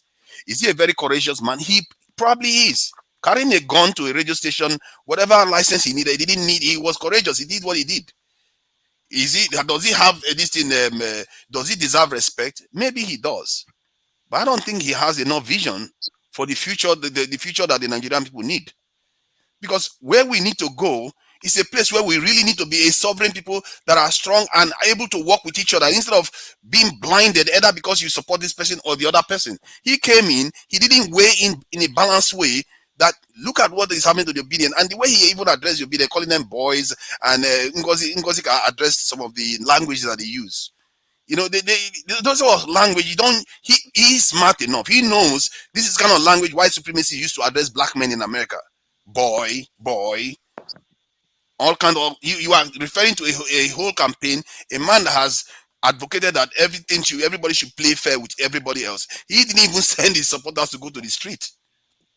He said they should not do that, and yet you are addressing them as if they are the way he was criticizing them. He came across as all those people that criticize Obidients as being very aggressive. You forget that. How about the body bags? Where is he laid? Most of the body bags is on the Obidient side. Not because they were attacking, but they were busy defending themselves. So that is not what for me. From when he started supporting even ASU strike, the way he was addressing the ASU side, it sounded like somebody that didn't even care about nation building itself. I didn't like that. I didn't like the way then you look at the spectacle. He just showed up. He said he didn't even know, he hasn't read a Nigerian newspaper for 2 months. How can such a elderly statesman, or if you want to describe him, an elder of the nation, he's not paying attention when there was a presidential election in Nigeria? He just came on and just started insulting and saying stuff without any balance at all. And the last week, there's this other spectacle that has been going on that is maybe weird for me, where they are talking about interim government. Who is talking about interim government that they are condemning? It's like Nigerians now, we're having an argument in an empty room. They say somebody is suggesting interim government, but this faceless person is being condemned from left to right. And these faceless people are being associated with the Labour Party and the Obidients that we don't know. And nobody's calling them out. Whom are these people you are talking about? Even because the Nigerian military is condemning them, everybody's condemning them, but somehow it's being used to taint the Labour Party. Labour Party people, they should wake up to that, what is happening here. They are tainting your party and you don't even know it. Because where is the person that's advocating interim government? Not P2B. So why are they condemning the people without naming them? Thank you. All right, thank you, forefathers. What Ngozika? I wanted to go to Osa, but let me hear Ngozika. Go ahead, Ngozika. So sorry, there was something Soyinka said, Professor Soyinka said in that interview that most people miss. He lauded the Kaduna state government stand during the Naira redesign policy. He said that was true federalism at play. He said what El-Rufai and the other governors did was true federalism, that they went against that they told that El-Rufai told his people to disregard the order from the center so long as the position of the Supreme Court stood, and that was true federalism. And it took me back to that cash crunch and the intention of El-Rufai. Somebody like Isimri likely said, is it not weird and sudden that right after the elections, it became business as usual for all this kidnapping, maiming, and whatnot? And you can see how these things are connected. It is not rocket science. I argued with somebody on this show that the cash policy, misguided as it was, hastily implemented as it was, served a purpose that most people would not want to admit. It puts insecurity to a halt to a very large extent. These terrorists that they are calling bandits, who were kidnapping, killing, and maiming people, could not get access to cash. And if you look at the people that were advocating for people to disregard the whole cash policy, it is them that are it is their people that are suffering it most. So for Soyinka to come on air and laud such blatant disregard for authority, I find it weird though that he's even condemning that thing. For him to even have the temerity to laud such a thing and say it is commendable, I can't take him serious. I cannot. And no right thinking person should. Exactly. I consider him an anarchist. The way he behaves, he's not looking at Nigeria as an entity that needs to develop. He supports anarchy in the country. And that's one of the problems I had with him last year, the way he was supporting a strike that kept students at home for 9 months. I don't know what kind of mentality does that. All right, Osa, you're next. Okay, thanks for having me. I don't know what's actually wrong with the professor, because we remember about a few years ago when Donald Trump was in power, how he came out and said, oh, he was going to tear his green card because Donald Trump lay embargo on some of those visas from Arab countries. And he was slaughtered everywhere on social media, that he came out and began to say why everybody should talk to him like that he have done so much for the country and so on and so forth. But I thought that he has learned a lesson, but he has not learned that. So now he just came out. Now, what I'm seeing here is that they are building a case against Obi. That's what I can see here. When they are using this inflammatory word like the boys and fast seasoning and all that they are using, I think they're trying to build a case against Obi and the movement, because that's what they have started. You can see how the whole governors that seem to won the election now from FP, they just know it, or they try to manipulate everything. Like what that sister just said. I think this is intentional. This word is intentional, it's inflammatory, but they are building a case against Obi where they will not label everything that concerns Obi as something like it's a taboo. Okay, this is like it's a political psychology. So that now if you have to be careful though, because Obi is very intelligent. If he has come out and said, okay, supposed to protest, before you know, he will get arrested and say, oh, they will charge you for treason. That's what's going on in Nigeria. Nigeria is run by a dictatorship government. And he himself not calling Obi his mayor being fascist, that is so it's so funny, because people who are fascists are the government who are guard against people, because what we have now is a dictatorship government. They might be rotating, but it's actually a dictatorship government. I told somebody, I said, if Obi went to the court now and he failed, in other words, he have not been able to succeed to win the case in the court, the next president is going to be Atiku. You just mark my word today, and it's true. You see, Atiku coming out now trying to protest with the rest of people is just to deceive everyone. You have to understand, we are in a dictatorship. We remember Atiku went to the north and say, we Muslims, we're supposed to be running this country. So stupid. I don't know why would somebody say something like that. And that resonated with the Muslim people, because also he's a Muslim. And he told Buhari, remember, I was the one that put in power, so it's not my turn. So you can see when Buhari came in, I mean, when during this campaign everywhere, and Buhari said, okay, you can vote for whoever you want. That is not usual. It's unusual. Otherwise, an incumbent government will say, I want you to vote for this guy. This is the guy I endorse. But he decided to stay neutral so that people will not know what they are up to. Because if he will have endorsed Tinubu, and I think Atiku will be angry. If he will have endorsed Atiku, Tinubu will be angry. So they are all the same. They are the same type of people. So that's why you see that Buhari started to stay neutral. So what this guy is doing right now, because like what Sister just said, he's the one that actually formed fraternity in the universities, Wole Soyinka. And so now, but he's not talking about boys. And people are fascists, and he's there. You see the nation just engulfed in gross corruption, and he's going around like a fool. The other day he went to South Africa. It was an emergency meeting, whatever. I don't know what happened to him. So he didn't have the visa to enter South Africa. What happened? They turned him back. They didn't have any respect for him. They just humiliate him. That will not happen to any African academia. But they did it to him because he belongs to a country that is not fortunate. When you see Obasanjo, the same thing Obasanjo did. Obasanjo, if you go to YouTube, he started saying this by himself, how he was disgraced at the Canadian airport. Little kids, they usher him one side and like, who are you?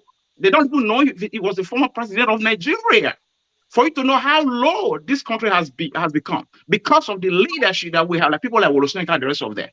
So it's a pity that Wole Soyinka, who call himself an academia, and that is why he's not even invited. If you talk about international intellectual summit, he's not there because he has done to contribute. I have respect for him for whatever he has achieved in literature. But what he's doing right now, like what the brother just said, he never loved this country. He's full of occult activities. Look at the boys that were stealing these electoral boxes and all of that. Probably those boys came from him. Who knows?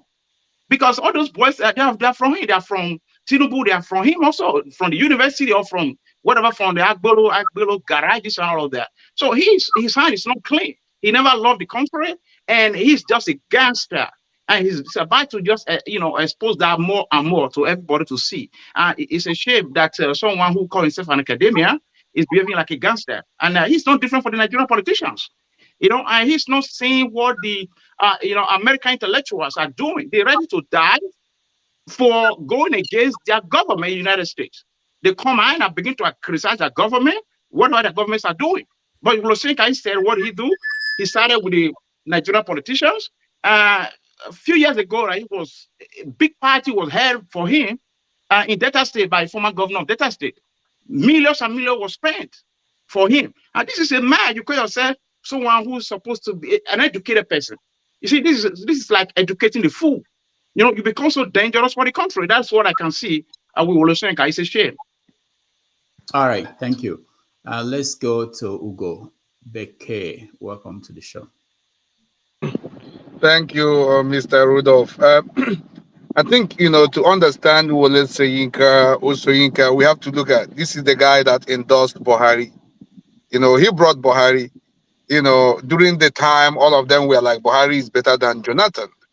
And this is the guy who has been quiet all this while. Buhari put this country in how many we're now over 30 trillion borrowed under this administration.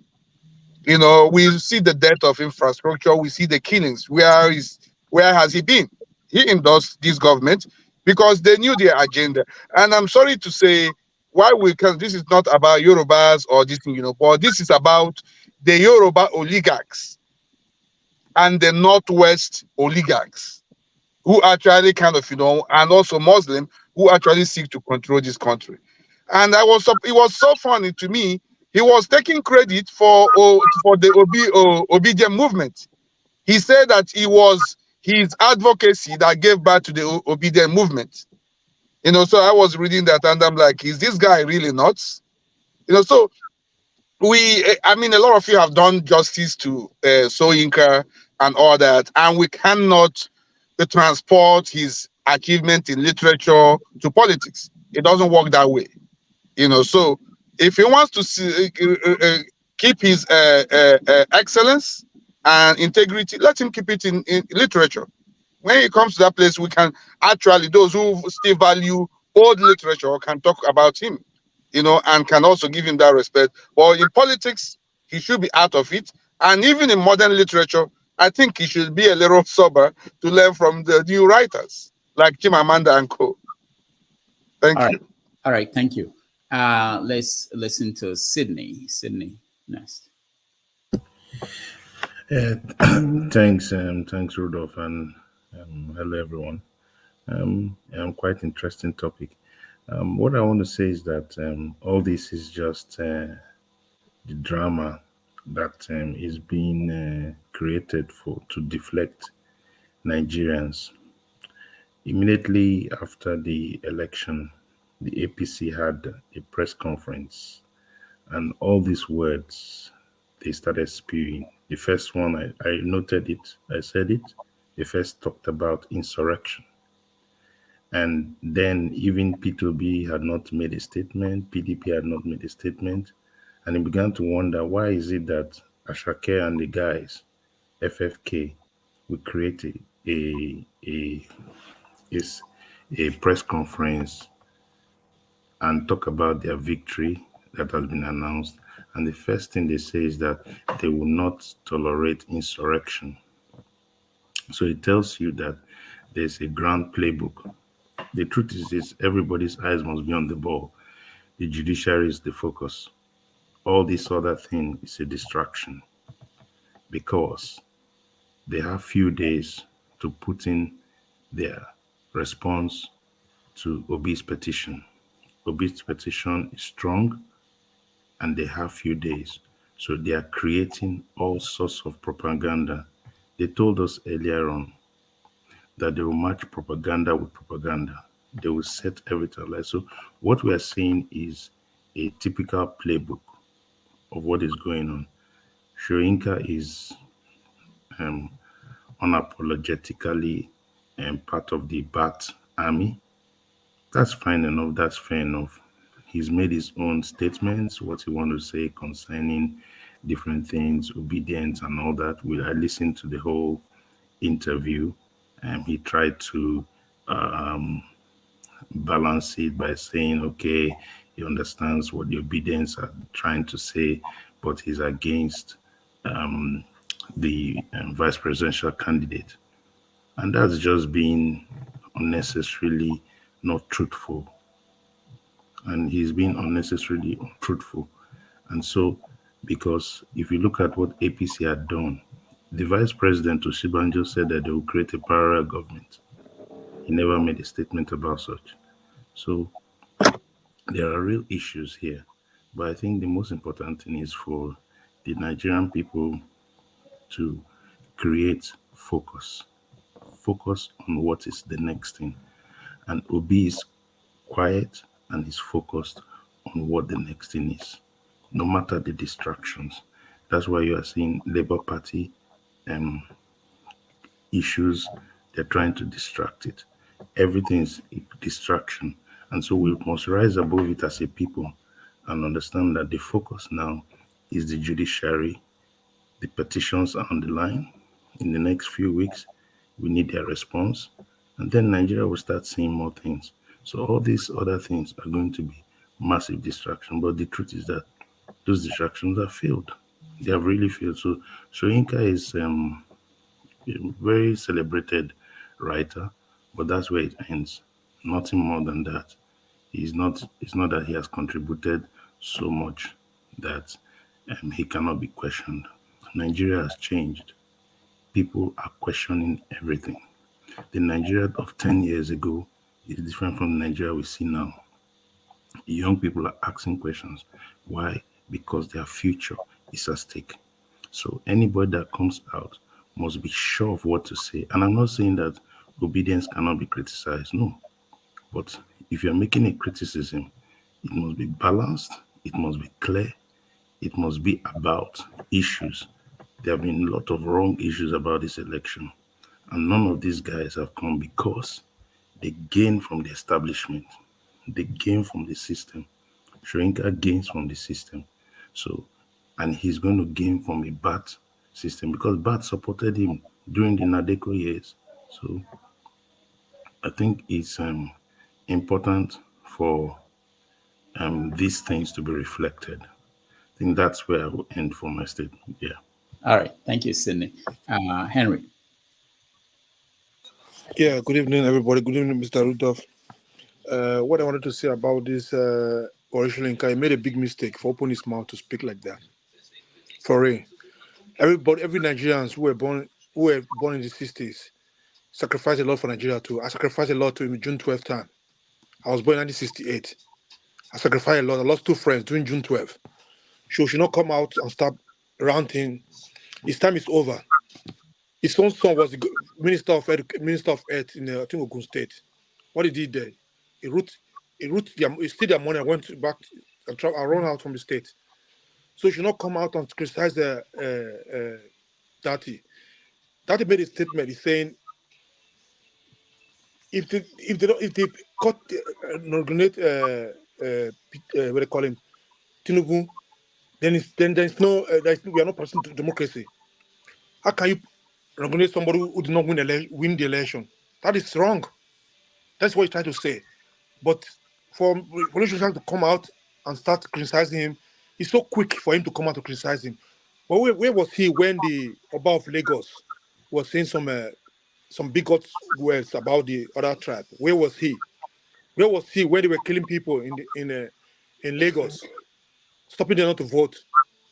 Where was he when the town crier was saying, if you don't vote, if you're not Yoruba, you don't come out and vote for PPC, you don't need to go out? Where was he when they were killing people all over in Nigeria? Where was he when the university was on strike? Where was Wole Soyinka? He's a so-called Nobel Prize winner for his own pocket, not for all Nigerians. This time around, Nigeria don't care about his so-called Nobel Prize winner. The same professors that they are the same professors they are using to ring the election. It's not some professors. We should respect Eda. Eda would not even mean well for the country. We should respect them. I'm going to be one of the headers too. So I don't give a heck about the so-called headers who's killing our country. By now, Wole Soyinka it's not patriotic Nigeria. If it's a patriotic Nigeria, it should be fighting for the betterness of that country. Wole Soyinka is enjoying for this corruption system. It's enjoying for this corrupt elite that's bringing Nigeria backward. So I will not come here and somebody support saying we should respect. It's an hero for what? What has he done to Nigeria? What has he contribute? For what? What has he contribute? Every of us who are here, we already contribute for that country more than he does. Why is he fighting for his own selfish stomach interest? We know, everybody knows, he's supporting Tinubu, but he's not man enough to come out to say, I'm supporting Tinubu. Fine, if he supports Tinubu, it's okay, but it should not come out and criticize Obi and start calling Obi boys. Or who are boys? All we want is a better Nigeria. It's running to America all the time, going there, enjoying good life there. People fight for that country to be like that. Mm-hmm. People fight for that country to sacrifice their life for that country to become America today. If they don't fight for America, they will not have a good governance. They will have good roads, electricity. It's not too shameful for Nigeria to be boasting. Say, I'm going to give them a light. If they are doing election, they will say, "I'll give you light. I'll give you good road." It's not a shame. We should be thinking about 20 years. What we're going to do for the 20 years in Nigeria. People are going forward. We are going backward. Are we not ashamed? The so-called professors who travel all over the world. Can't you see anything that will change that country? These are shameful professors, we should call them. We should give them professor of shame. We should not respect these kind of professors who don't contribute to our society. He made a big mistake. You need to apologize to the Nigerians. You need to apologize to Obidients. You need to apologize just like Christy Mogalu, he wanted to go off the track. He came back to apologize. They should be careful. All we are fighting for is better Nigeria. You should not call anybody boys. The boys are now men. They said we are leaders of tomorrow. We are not men. We are not leaders of tomorrow now. The young generation don't care about we 50s now. They don't care about us now. They want a better Nigeria now. right. Whether they like it or not, Nigeria will be better. Thank Wole Soyinka should keep his attitude somewhere in his house, in his own village where he stays. And Mr. Rudolph, you get contact with Shore. Shore should focus on his Nigeria and forget about Obi, all this stuff, because sometimes it's gone out of track. If he loves Nigeria so much, you fight about the corruption is going on in Nigeria. So you should leave. I know it's an investigation journalist. He could not even know that audio was fake. That audio was fake. He should have known that. All right, we will get to that. We'll get to that. Let's talk to him. Henry, let's talk about Chimamanda Adichie, and then we get to that story. Okay, can I stop or I should go? No. Huh? Hold on. It's because I think that he will make a very good president. I'm an Igbo woman.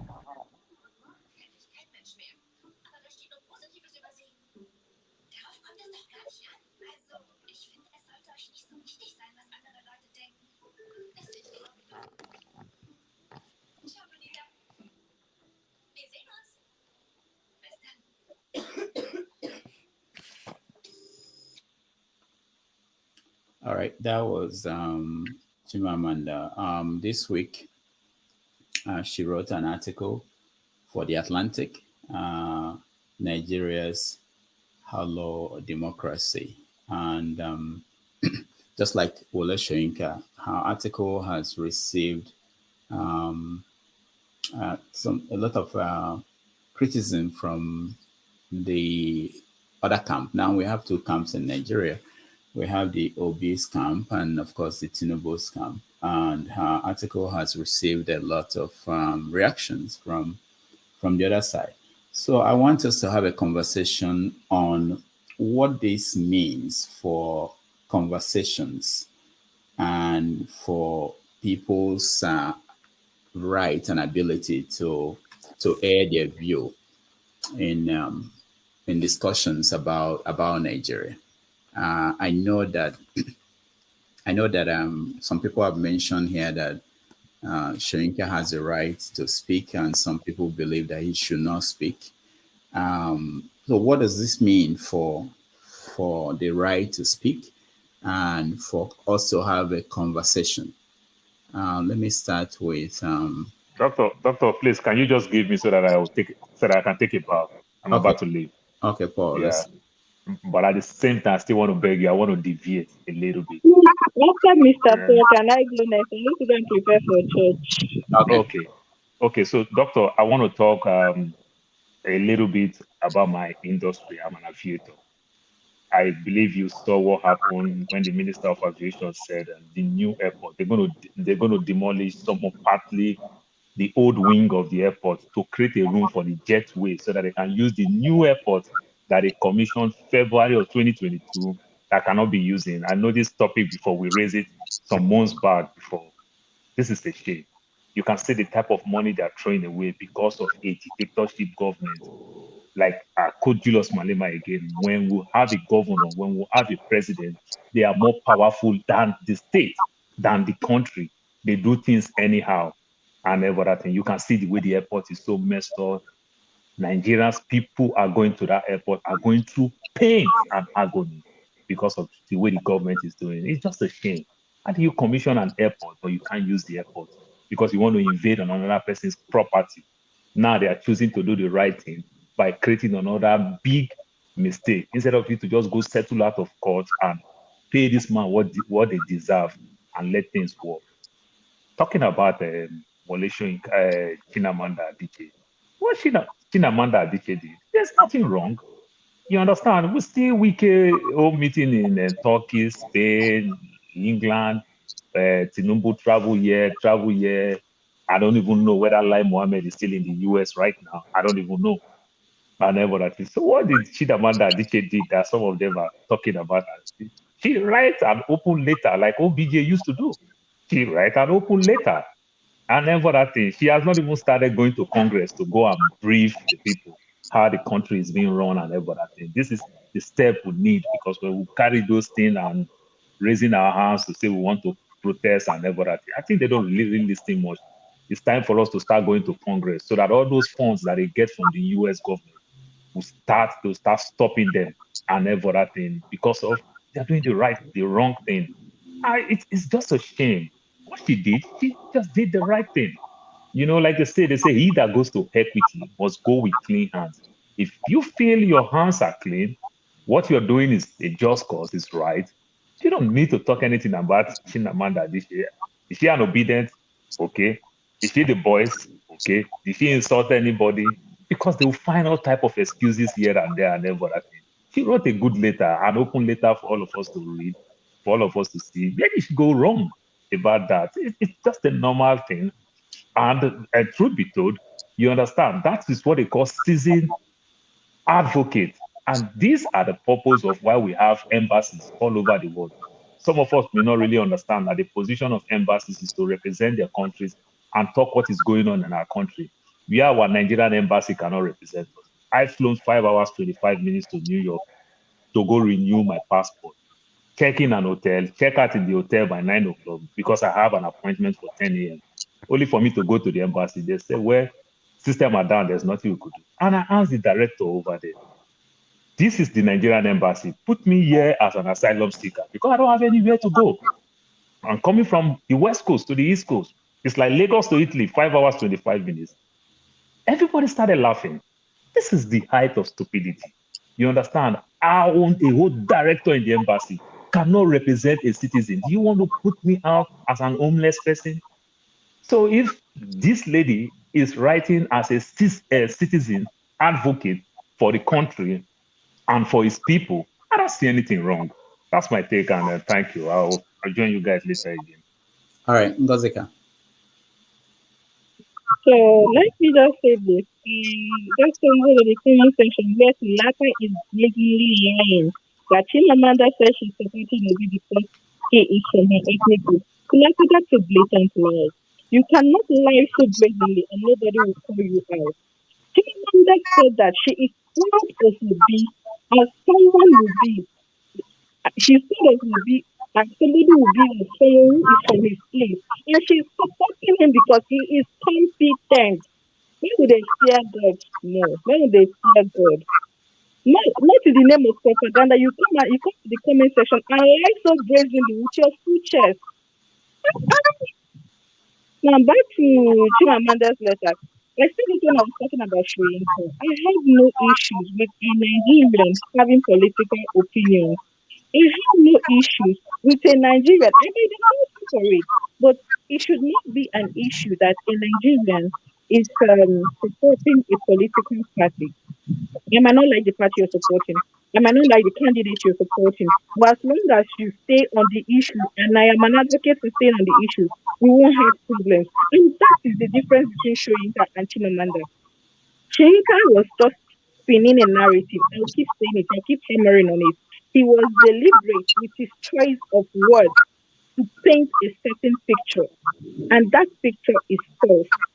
Chimamanda, on the other hand, stated clearly in very simple terms what happened without lying, without cursing, without even trying to spin any narrative. She just stated facts. Were the results tampered with? Yes. Was it done shabbily? She used the word shoddy and shabbily. Were the results that badly tampered with? Yes, they were. So why are we trying to make it seem as if he does not have a right to speak on political matters, but give a different treatment to other people who say the same thing? Just because, please, we have gone beyond the point where people will have to apologize for their political affiliation because of the tribe they are coming from. It is not fair. It is not proper. That Chimamanda is getting this much backlash is because she's Igbo. There is no other reason. For Kulata to brazenly lie in the comment section that she is supporting Obi, that she said she's supporting Obi because he's from her ethnic group, it goes a long way to show you how dangerous people spin propaganda using what? Propagandas are what? We should stop doing these things. We should treat it the way it is. Soyinka came on TV and was calling Obidients who have suffered the worst attacks through the electioneering period. He called them fascists. He called them all sorts of unprintable names. And you have Chimamanda on the other hand, who stayed on the issues and called the election what it was, fighting personal examples of family members of hers who partook in the exercise. And we're here, and people are here trying to make it seem as if she did something wrong. She did nothing wrong. And I will say it again. I am very happy and proud that Chief Odeluwa, one of Aba, Chimamanda Adichie wrote that letter. God will forever bless and bless her generation for writing that letter. It was timely, it was honest. Whoever says otherwise is not being honest to themselves. It is good Saturday, everyone. Go to church. Maybe we'll begin to have more fear of God. Kulata, go to church. Maybe you'll have more fear of God. All right, thank you, Gazika. I wanted to say something, but I want to hear Ode and Matt. Then I will say something. Ode, go ahead. Thank you, Dr. Damages. It's always very nice to have this opportunity that you provide us. Chimamanda is one of Nigerians' icon. It's not something that is debatable. Wole Soyinka is also, right? It's a very, up until today, most people respect Wole Soyinka. And we were wondering why he had been very quiet all this while. It was so loud, that we didn't hear him all through the electioneering period. Everybody spoke up. Obasanjo spoke up. Even people who didn't like Obi, and he has his right to his opinion. And Chimamanda also does. I'm not sure why Chimamanda's opinion has become a problem for the government. The government evidently is taking, sides with, the APC, which, anyway, is their party. But, Chimamanda, obviously, what she lettered to Biden carried so much weight that it has put, the Nigerian government and APC under scrutiny. I'm not sure there has been an official response from the United States, but everybody knows Chimamanda and people listen to him. And when she speaks, I'm sure people she has contacts in the government. So I just want to make sure that we have, background on Wole Soyinka. He's somebody I respect a lot. If people know his antecedents, during the Biafran War, Wole Soyinka was one of the people who came to Biafra, if I remember very well, to fight essentially, to, protest against the war. And he was arrested when he got back. He was in prison for Biafra. And that's important to know that. So he has had, he has been fighting for equality in Nigeria. And, people don't get it right always. Also, we know he was a member of NADECO. I think that's where his friendship with Tinubu, started blossoming. And he has spoken a lot about his friendship with Tinubu. But, people should not let, their relationship becloud their judgment. He should have just stayed as a big statesman that we know him as. And if he wanted to enter the fray, then he entered the fray in a very poor way. But Chimamanda, her opinion is her opinion. I don't think she has written any other follow-ups, but she has left us a bomb for us to at least, when people, and that's why I told people, everybody should start speaking up. And this is why this platform is very important for all of us that you provide us. Remember, before everybody will be watching Arise or watching NTA or something else. But now people watch Dr. Damages and people you give us voice, and even people who don't say what we want to hear. That's why they need to still come here and still speak up. But, I don't have too much to say. I just have so much love and respect for Chimamanda. And sometimes she says things that many people don't like, right? When she talks about, gender equality, some Nigerian men don't like it. But now she has spoken the truth. She's on the good side of history. And most times she has been really, and I love her for that. And and We'll see what happens in the next few weeks and months and see if she'll be vindicated. But I'll just leave this here. The Nigerian government should be very careful what they do in the next few weeks and months. You see, the generation of people who were born around the year 2000, they are Nigeria's greatest generation. Those children, Nigeria had, we ran away from Nigeria. Those children, some of them are moving away. Those children are not going to let them get away with anything. When Dachi was speaking, he was speaking to those children and they got his message. Nigeria should be very careful because everybody has laid low, just waiting on the judiciary in Nigeria. If they make their move, the children will make their move, and they know that. But they should be very careful because even the Supreme Court justices and everybody may get swallowed up in what may come. Nobody knows. But they should just stay on the right path and do just what. And this is what Mahmoud Yakubu refused to do. Of course, he will be in the doldrums of history. Everybody, the children are playing with him all over the place. They are, singing his name in the derogatory manner. He would have been a hero. But he refused to do it. You look at the woman in Abia State, the EO in Abia State. You see what she did. She's a hero. And when people compare her against the person in Enugu, nobody will remember the person in Enugu, kindly, or the person in Lagos. But, I'm very happy we're having the conversation, and we should continue to have the conversation. And thank you, Dr. Damages, for the opportunity. Thank you. Thank you so much. Mark. Yeah, good evening. Good evening, everybody. Good evening, Dr. Damages. Thank you once again for this wonderful opportunity and time that you have given to me to speak. I really appreciate. I have a lot of things to say, but I have to say that the name of Wole Soyinka is capital sorry. His name is capital sorry. Because that man, since I have known and seen how he has been following things, he hasn't done anything to see that Nigeria is out of this mess. He's there chasing clouds. Our sister, Chimamanda, is brave. She's brave to say what she has said. She has written it, and that is it. It's something that, that just happened. Mr. Yakubu, which Fowls sang, didn't he see it? Why didn't he come out and attack Fowls and tell Fowls that what you said, what you sang on that song is fake, or it wasn't good, So I don't understand. I don't understand what that man really meant by writing all those junks and rubbish that he has written.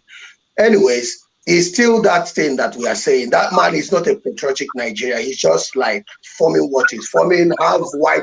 Having a white beard does not mean that you have wisdom. You are intelligent writing what you are writing. That's why sometimes this country, Nigeria, we have to leave it to those that doesn't speak too much grammar. Because all this too much grammar, when they speak and speak and speak, they don't make out things out of it. This Nigeria, the problem we have, too much grammar is too much. We know we've trained people that, speak too much grammar. After all, practical thing, they cannot be able to do it. They don't come out and speak grammar. But Dr. Damages, I want to ask you a question. Since Wole Soyinka has been blowing his grammar, what has his grammar brought to Nigeria? Forget about Noble. Has he put food to any poor man's table? What has he done? Forget about Noble Prize, Noble this, Noble. That is rubbish. We are talking about what is going on in the Nigerian Nigerian masses. What is going on? People are suffering, and you are there with the white beard speaking grammar that can't even change anything. This is very wrong for an old man like Wole Soyinka to say the things that he's saying at this time. You know, the name he called Obidients. Let me ask you a question. In the village, when an old man starts insulting a young or a child in the village, if that young child starts insulting back that old man, you will see that nobody will caution that small child, that child, because the old man that has, crossed his or her boundary.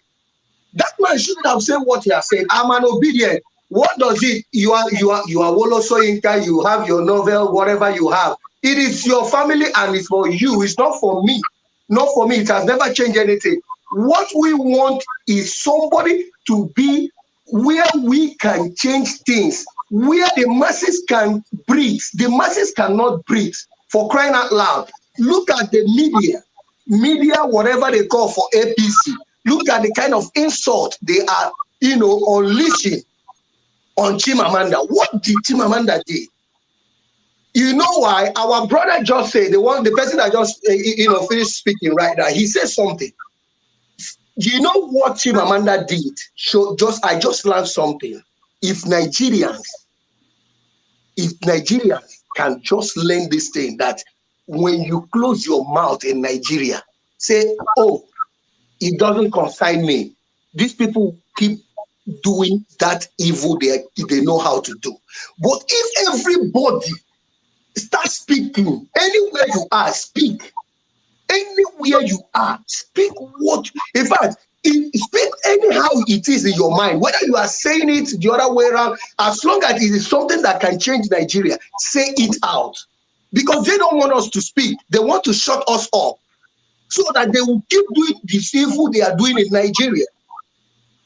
They have called, that is how they have called Rufai on Arise Television. You watch the kind of caliber of people they are calling names. It's the people that always rise up to say that evil is evil.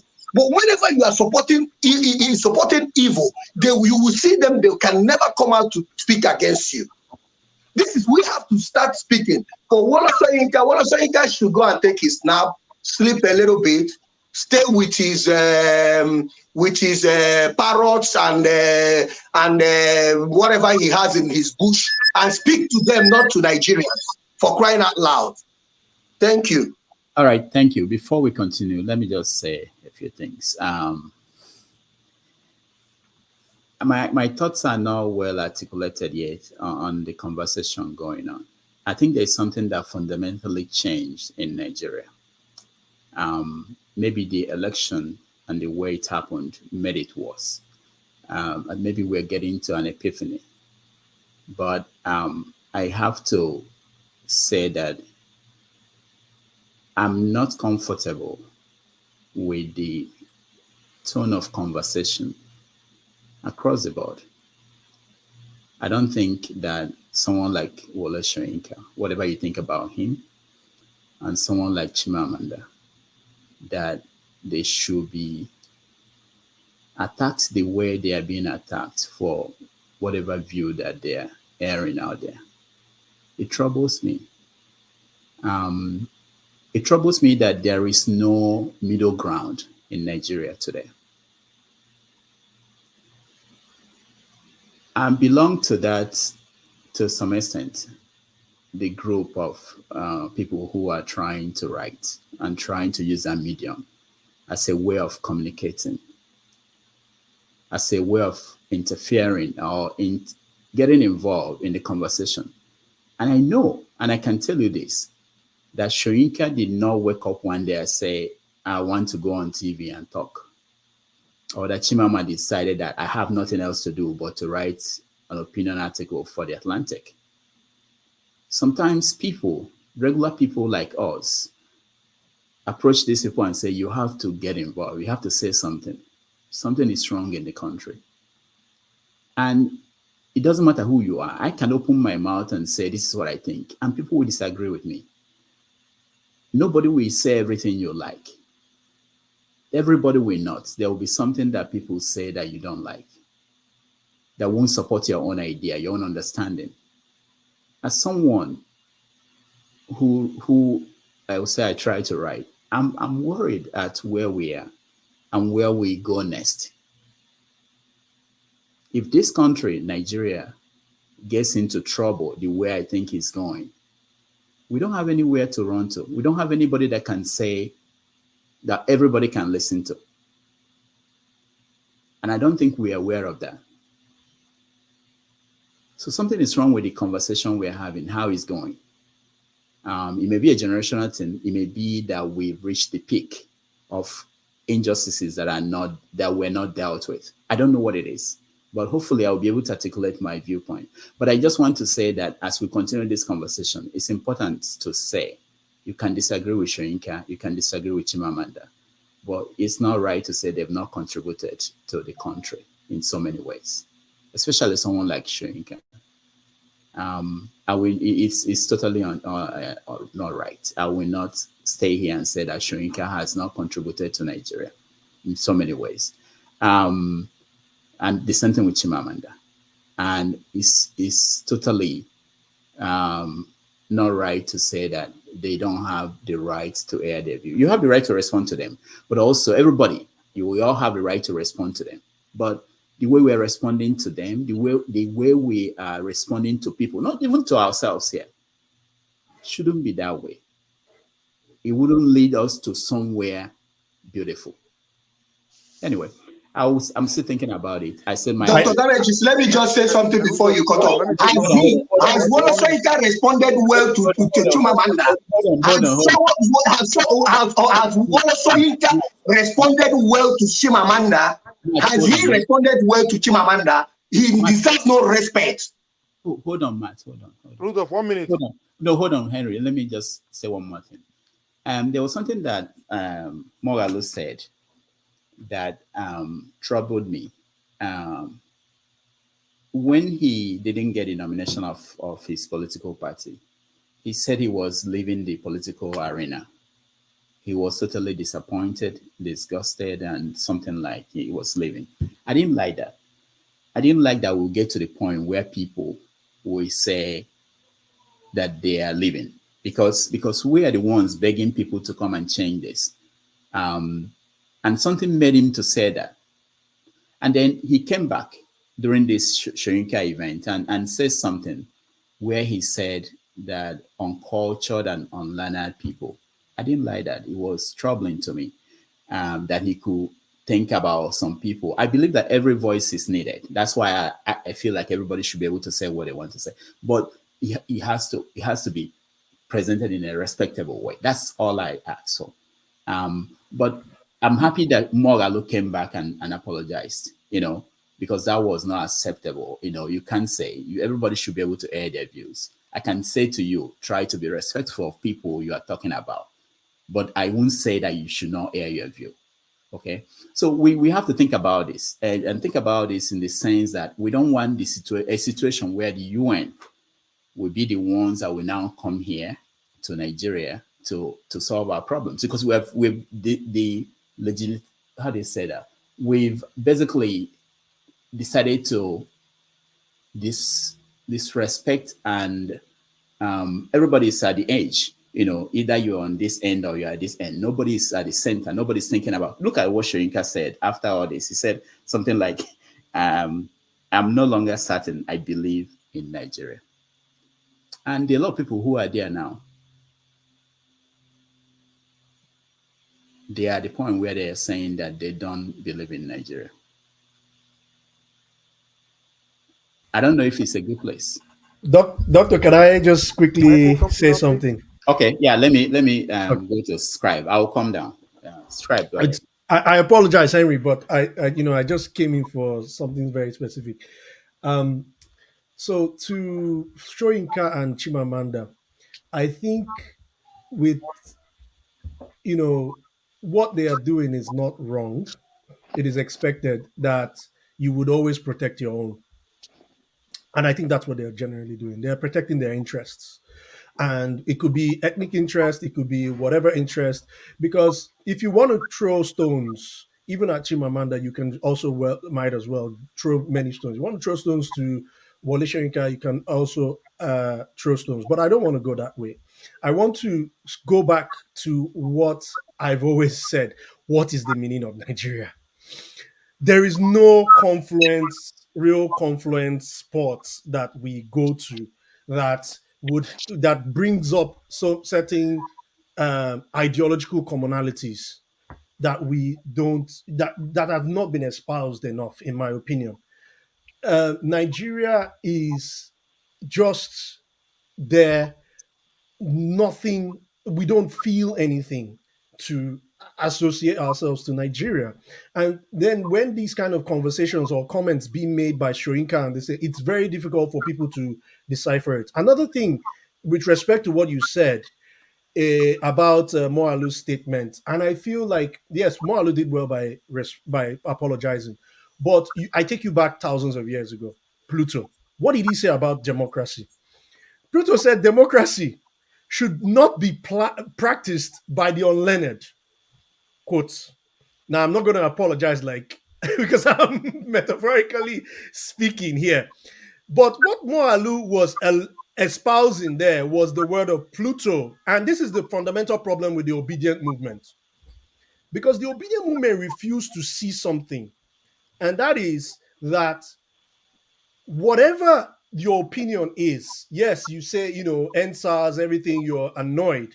But the truth is, you cannot fight fire for fire. You cannot do it. You will end up, I mean, before this election, I'm on record, I predicted, because I saw the energy, I saw the venom. Yes, they were right. Yes, they were trying to fight for the right thing. But the manner in which, the direction, it was, to me, it was reeking. And I still hold that position that the Bolshevik revolution is still very, very possible.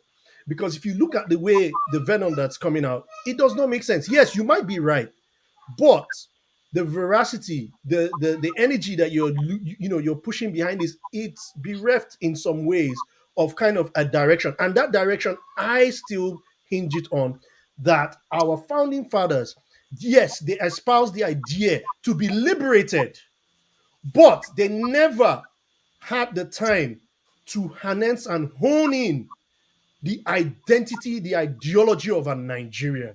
And that is fundamentally where these, confusion and divergence of opinions are.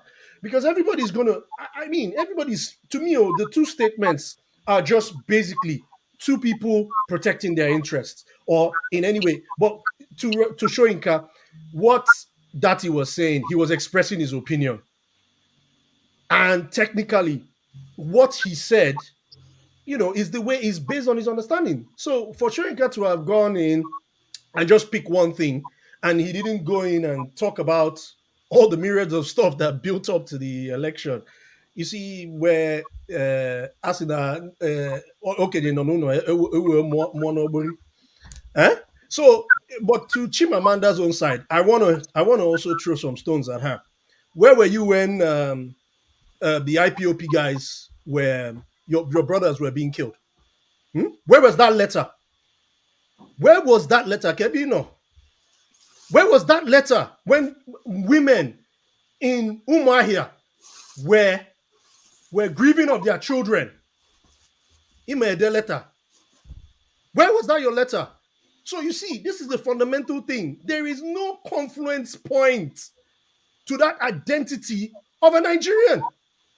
Everybody is just like, oh, they should, like Chodaba said, they will kill people in Benue. Nobody, there's nothing, there's no camaraderie. So I say this loosely, but not in any way venomously at, the people who have made comments. They're entitled to their opinions. But then, we should understand that we need to go back. We need to correct our history here a little bit and try and find that idea of the Nigerian. Where is it? How can we find it? That is the only way out, in my open opinion. A GRV will come out and you face all that kind of primitive nonsense. These things, I can go on and on and on, but I just felt I wanted to express my opinion. Howbeit it's very wrong. I know people don't like what I said. Thank you, Mr. Scribe. All right, so let's weigh in on Chimamanda. I think we are continuing with Chimamanda, and Henry, go ahead. like what my brother just said now about the Chimamanda, where was she when they were killing people, IPOB, whatever? What I wanted to say, she's not the only one in America. She's not the only one who have the same authority to write a letter. They have a lot of IPOB members in America. They can do the same thing too.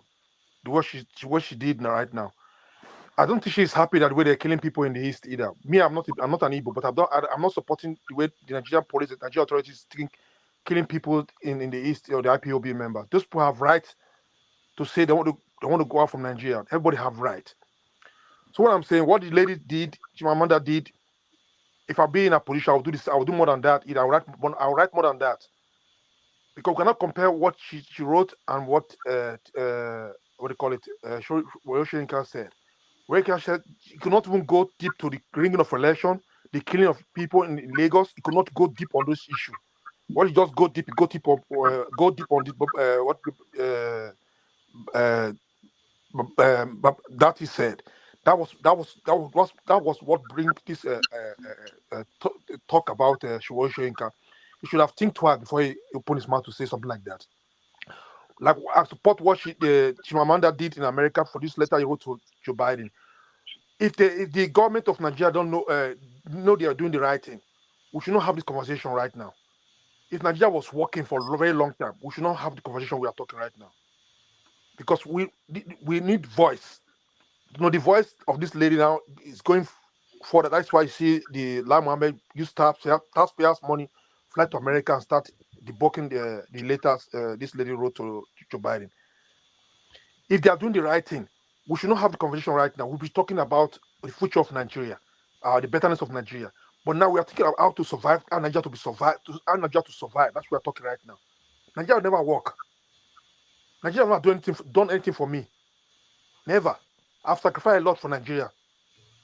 But it's time for Nigeria government, the so-called politicians. Nigerians the young generation was not interested in politics these days.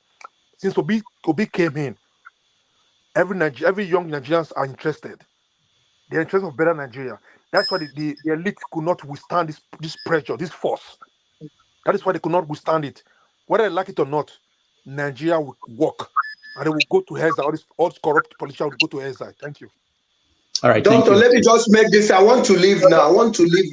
Let me just say something.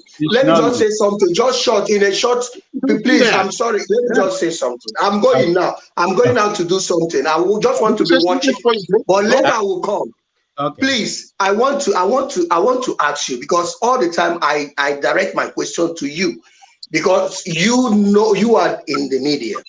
When they talk about this issue of Chimamanda, I don't know why they see Obidients as if they are very aggressive, like what our brother Scribe just said. You understand? I mean, Wole Soyinka and Chimamanda Adichie, whatever they are doing, whether individual or not, Chimamanda Adichie was speaking based on he saw everything that happened in Nigeria. Wole Soyinka was he was alive. Everything that happened to Obidients during a presidential election and governorship election, he never responded, he never did anything.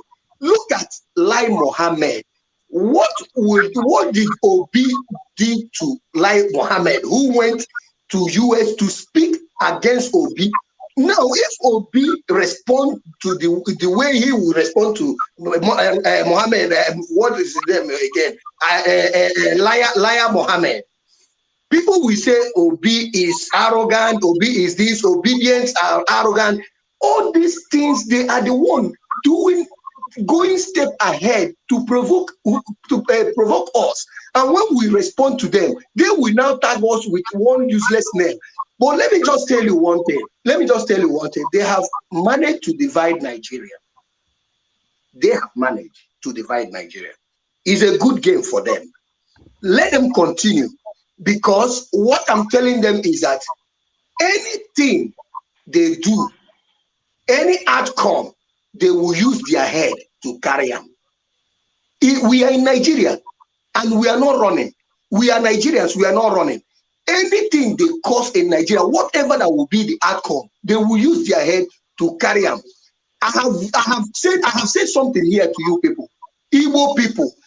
If Tinubu is an Igbo man, I'm telling you, no, if I'm telling even me, you see me as I'm here, I'll be the one.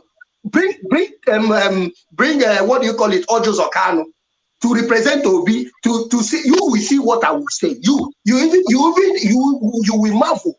You even ask me if I'm an Hausa man. This is character. We are talking about character here. So this is what I'm trying to say. We should always mind what we are. You see about that thing they are doing. Let them keep doing it. After that, they will use their head to carry on. Matt, thank you. Before you go, let me just tell you that if there is crisis in Nigeria, these people you are talking about, they are out and their children are not. No. This time, no. This time, no. There's nothing you can do. No. You can't stop Rudolph, it. there's no chance to them to fly at Nigeria. Where they block the airport. This time, no. This time, no. No, they are smarter. This time, no. I'm telling you, there's nothing you can do. Those days are over, Rudolph. Those days are over. Those days are over. Did you know? Hold on, Max. Did you know when Tinubu left the country? Did anybody know when he left the country? I know. No, I mean what I meant is that if the crisis starts. No. What the crisis starts. Hold on. If you don't know when Tinubu during normal time when he left the country, how will you know when crisis starts? You won't know. Rudolph, Nigerians are civilized these days, oh. No, they are not. the more things change, the more they remain the same. Austin, go ahead.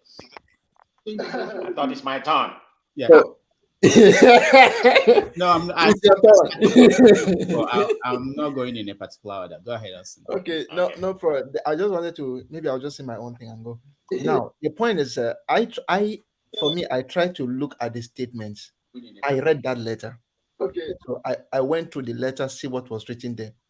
And to my own judgment, I think it was a reflection. She started about the promises that Mahmoud made. Then later talked about the disenfranchisement, also talked about the Togri and everything. It pictured the scenario that happened during the election. And if all those things are being presented and what she wrote, because there's always a premise, this is what I saw, this is what we see, this is what we did. And with this in mind, then it is not good to validate what we have seen as the outcome. And if you ask me on my own case, if I want to evaluate that, it's true.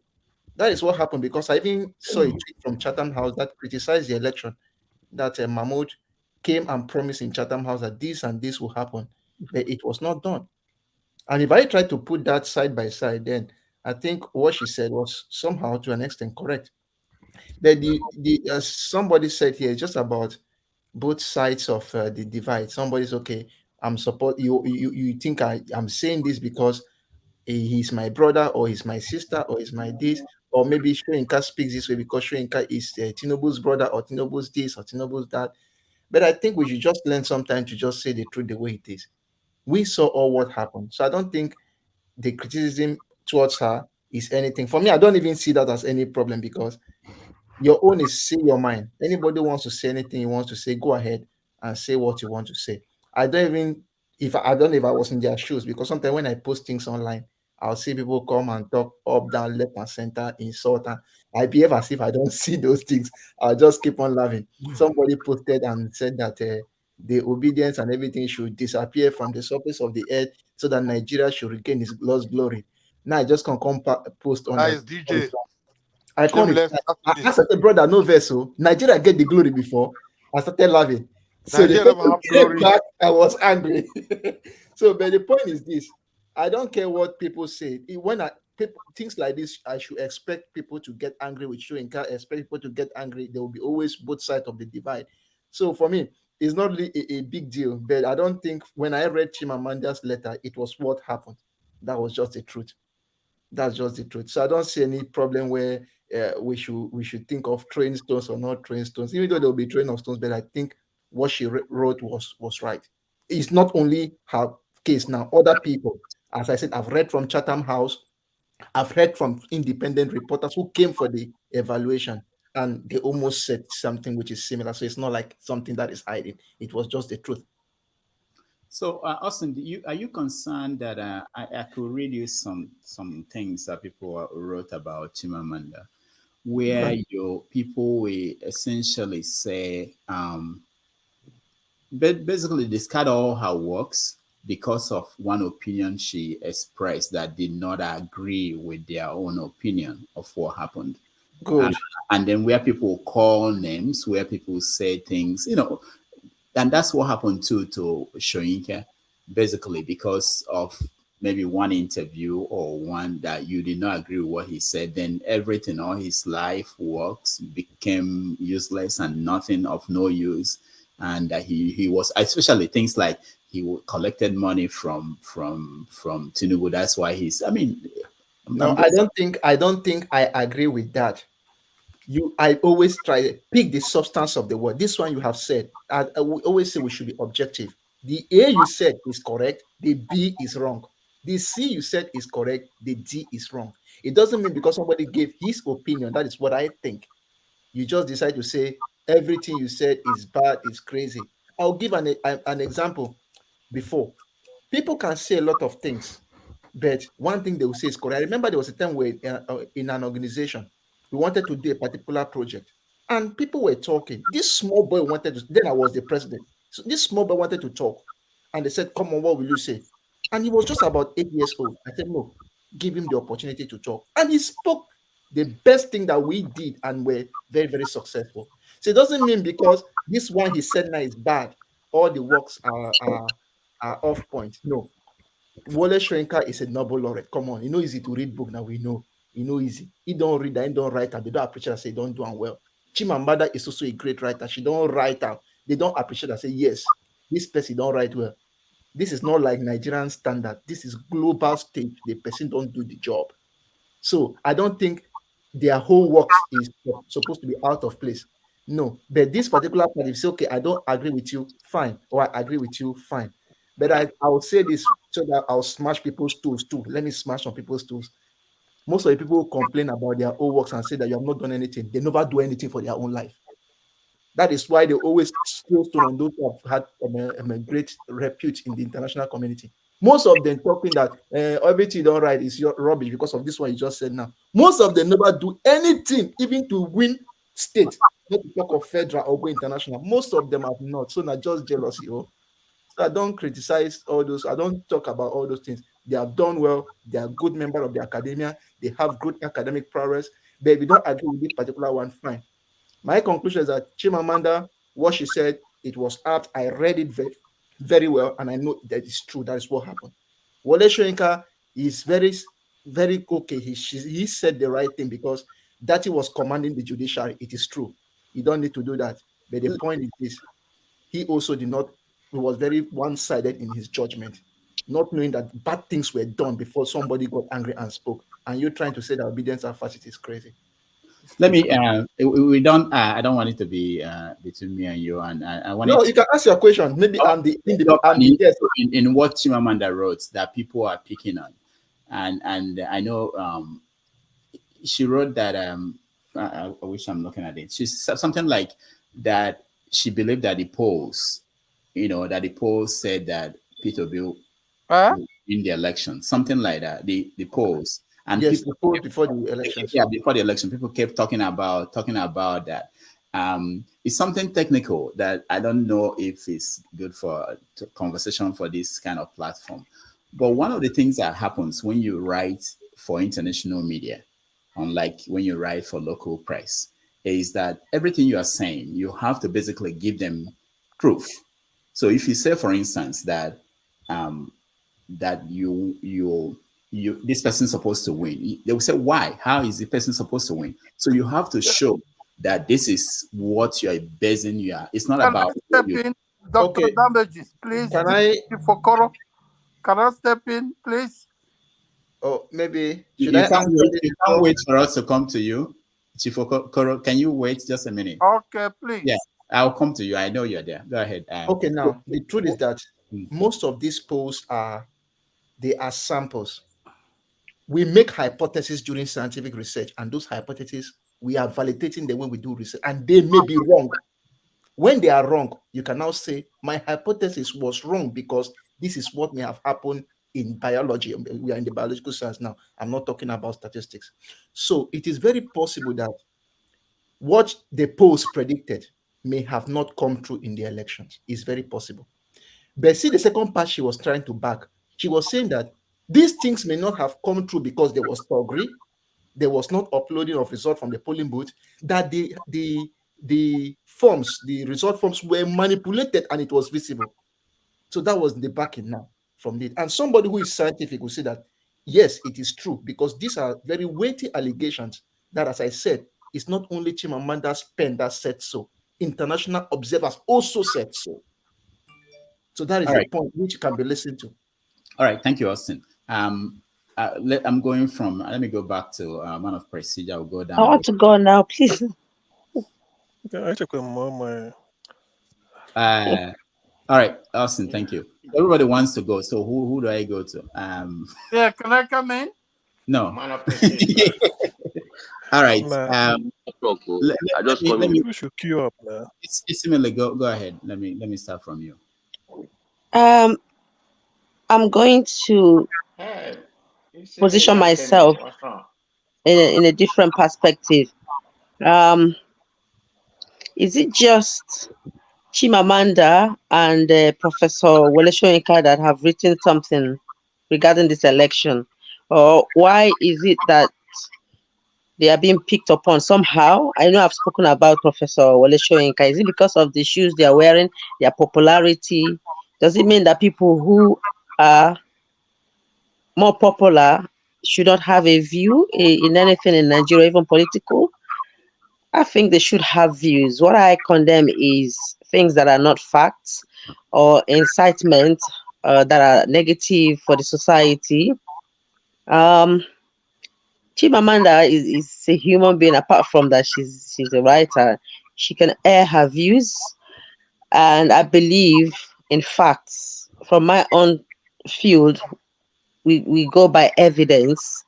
I've not read what she had written, so I'm not going to speak much about it. But has she got right to write her views? Yes, but because I haven't read what she's written, I can't go deep into that.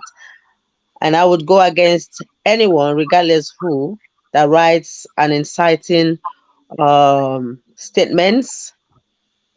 Why is it that can't anyone else from a different ethnicity, apart from these two ethnicities, write, get involved? Does it have to be that when one part of the society feels down, someone from that society has to be the voice that will speak out? Why can't another voice from a different background and ethnicity see something that is wrong from afar and say, yes, this is wrong, I have to write about it? Until then, I don't know what Nigeria is going to be honest. If I see something happening in anywhere else that is not in a Benue or even in the north or even in Yoruba land, I will condemn it. Me for one, I don't have to wait for it to be something that is local. Then when I write, people will now say, "Oh, she's being emotional. She had to write because she's trying to defend her people." It doesn't have to be that way. Someone else can as well fit into those shoes somehow. When you see evil or something that is good or bad, just write, air your views, and make it count with facts. Thank you. All right, thank you so much. Man of prestige, you next. I'll come to you guys. Man of prestige, Yeah. speak. Okay. Thank you very much. Can you hear me? Yeah. Yeah. Let me begin. Talk about what Mr. Scribe said about the obedience. I completely disagree with him about the obedience being so bombastic. They dominate. They dominate the airways. There's no doubt about it. But what he just, narrated there, making it sound like they are violent. This is social media. There's nothing wrong. Look at what they're writing on social media. Even you, Dr. Rudolph, which I consider to be a gold standard for news media. Somebody's calling you on there, you're the most foolish Igbo man he has ever seen, because you are saying that people should cooperate with each other. That's the problem we have in Nigeria. Everybody has just come to their own camp, neither tribal or party or whatever. So I don't know how that's going to resolve. I know that's applicable in America, where you have the nigger, the Republican, Democrat, but they do it in a civil way. they don't go around killing people or wherever, you know, I mean, xenophobia and all that kind of thing. That's the problem we have in Nigeria. I mean, they have taken this political stunt to a different level. But anyway, having said that, let me go back to the present topic, what we are talking about, Chimamanda and the Wole Soyinka. When I took a break, I just went ahead and read what Wole Soyinka was saying before I can comment on that. I mean, I still respect him. You know, he's a well-respected Nobel Prize winner. There's nothing he's going to take away from him. You can't take away that from him. The only issue, just my own personal opinion, and I have a right to disagree with him where I think he's wrong. You know, when he was calling the Obidients fascism and all that kind of things. You know, I mean, you know, like I say, he has the right to comment on what Bati said. There's nothing wrong with that. He can say that. You know, but I think he's amplifying it, and that's my, you know, personal opinion, you know, saying about what he said about that. So I think he's wrong in that, in my own opinion. So if anybody coming here and say takes, hello? No, go ahead. Can you hear? Okay. Anybody coming here to condemn him or whatever, you know, him and say what he said was wrong. So let's stick on that. Nothing wrong about what he said. You know, he may look at it in different perspective. Let me go back to Chimamanda, what he said. I read a little bit about what he said. I think he come to a conclusion, like a lot of people have been saying, that the election is sham. Look at what he said about the election. I think he went around and said, you know, about the poll. He was basing the poll, you know, he said if the poll has come out right, you know, he think the poll would have been, you know, the way they predicted that Obi would have won, he would have won if there's no this shenanigan that went on into the election. So that's the premises he was coming on that. As a US citizen or Nigerian citizen, she has a dual citizenship, in my own opinion, and there's nothing they can't do anything, you know, to her. She has the right to write a letter. There's nothing wrong writing a letter. So I don't know why people are condemning her. People are going to have the opinion, but you know, the Nigerian government, they are taking it to a different level right now. All right, thank you, Madam President. Let me go to Ndobisi has not said anything. Madam President, you're Ferdinand. Hello, Doctor. Hello, everybody. Good afternoon. Yeah. Good afternoon. Yeah. So I'll be quick. I've been following your comments. And let me start with the Prof. Prof aired his comment, his views on. He took a side. He took one issue, so to speak. The issue is still about the election, but he didn't start by talking about how the elections went, how the planning was done, how INEC executed the election, and all the violence that occurred during the election. He took only one side, and that side he took was an aftermath of the election. So in that basis, that is why many people attacked him. I still have utmost respect for him. And I guess even now, he must have observed what people have said, and except if it is pride or arrogance, he may have known that he strayed in some areas. People who watched what Dati said in that interview channels, Dati was not calling for an end to democracy. Dati only pointed out, maybe they didn't understand the way he put it.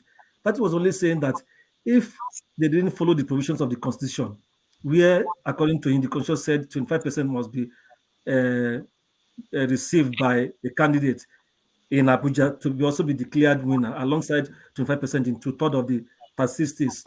That means democracy is dead, or that means it's not democracy. That means it is the end of democracy. That was just what the man was saying. Tati is a responsible man. He wouldn't say anything that is out of the place. So, but what I have observed is that this APC government, from Buhari and the president-select by INEC, they want to shut everybody down. They don't want anybody to say anything about the elections. Just want people to just say, okay, it has happened. Let's move on. Let's plan for 2027. Nigeria, we made progress. We now have the president-elect. Let's allow him to be sworn in to choose his cabinet, and then let's see how he's going to do, how he's going to perform. That is not it. They want to continue the old system that has led us to where we are. But like somebody said, these young people we have now, they know that the country is really going the wrong way, and they don't want to allow it to happen to them because they are the young people. Their future is at stake. So Lai Mohammed going to America to talk to the press is their usual way of trying to go do damage control, try to talk to some people who will now blow their messages up to the world to know. It will not work. The counter narrative by other Nigerians who want a better Nigerians like some of us here will continue. This is not the way a country should be run. The people who are the real fascists are the APC, because they want to shut everybody down. They want everybody to queue behind them and just follow them. Anywhere they push us to, we go. Look at the killings of again. Doctor, please give me 1 more minute, please. I've not spoken for a long time. Why now? See, the killings have started again. And we say we have a government in Nigeria. We have a government in Nigeria. Killings are going on and they are keeping quiet. They're not doing anything. I just saw on one news report now, Body said, Body to rejig. He asked the military or the security forces to rearrange themselves again to stop the killings. This is what he says every time. We can't continue like this. Our people can be dying like. All right, thank you, Ndubisi. Chief Okoro, you're next. Even chickens don't die like this. We're going to. All right. If we continue this way, the way we have, the way it has been going on before the elections, our country will not find it. And people will not take this thing any longer. These killings are becoming too much. Thank you. All right, thank you. Chief Okoro.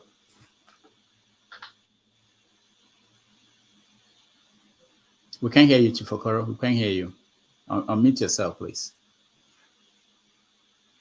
Are you hearing me now? Yeah, go ahead. Yeah, I don't know why people are talking too much about Wole Soyinka. He's a friend to Tinubu, and all he's trying to do is throw in a monkey wrench because the election is in the hands of the judiciary. His own contribution to Tinubu is to throw in a monkey wrench to make them think and people start talking about other issues while the judiciary or to influence the judiciary. That's all. He's an old man. He has contributed a lot to Nigeria. It's time for him to rest. We're not going to take that away from him. He's an intelligent man. So if he wants to throw in a monkey wrench to help his friend Tinubu, let him go ahead. But he's not the judiciary. He's not the one to make the decision. As for Amanda, that girl is an intelligent girl.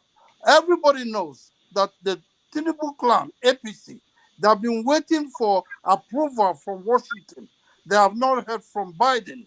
They have not heard from the Prime Minister of France. They have not heard from England. They are waiting for this important Western world to approve the Tinubu as the president-elect.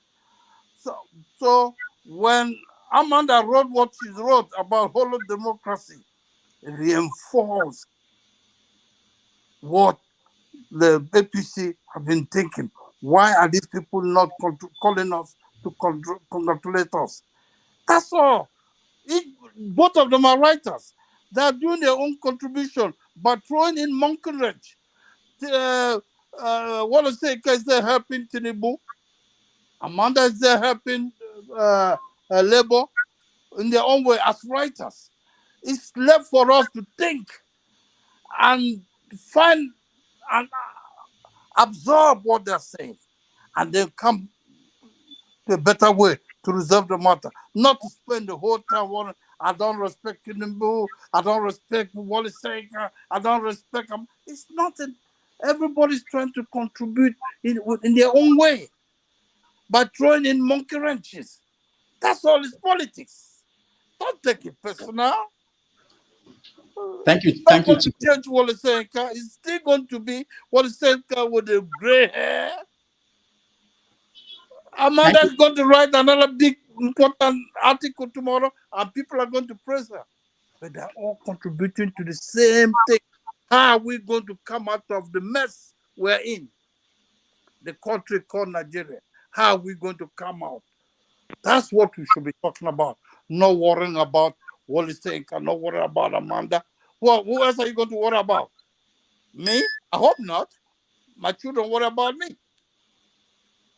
All right, That's thank all you. I want to say to you people. Let's stop talking about Wole Soyinka. Let's stop talking about them. Let's talk about What are we going to do to come out of our mess? Our children are looking up to us.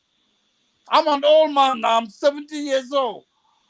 I can't wait to see Nigeria be in a better place so that when I die, when I'm going, I'll be happy that my children are going to be in a better country when I'm gone. Instead of when I'm dying, I'm worrying that my children are going to be homeless or have no place to stay. That's what we should be talking about, not what about Wole Soyinka. Tinubu, a whole country like Nigeria, all we can afford is Tinubu. Please, all of you, give us a break. Please, give us a break. Please give us a break, young people. Give us a break. That's all I can say.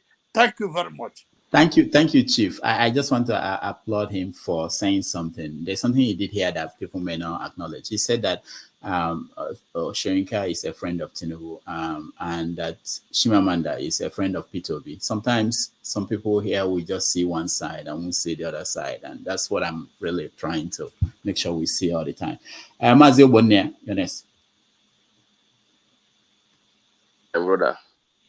Can you give me a minute, Mazoboni? I'll come back to you. Let me go to someone who's driving. Shegun, please speak. Oboni, I'll come back to you next, okay?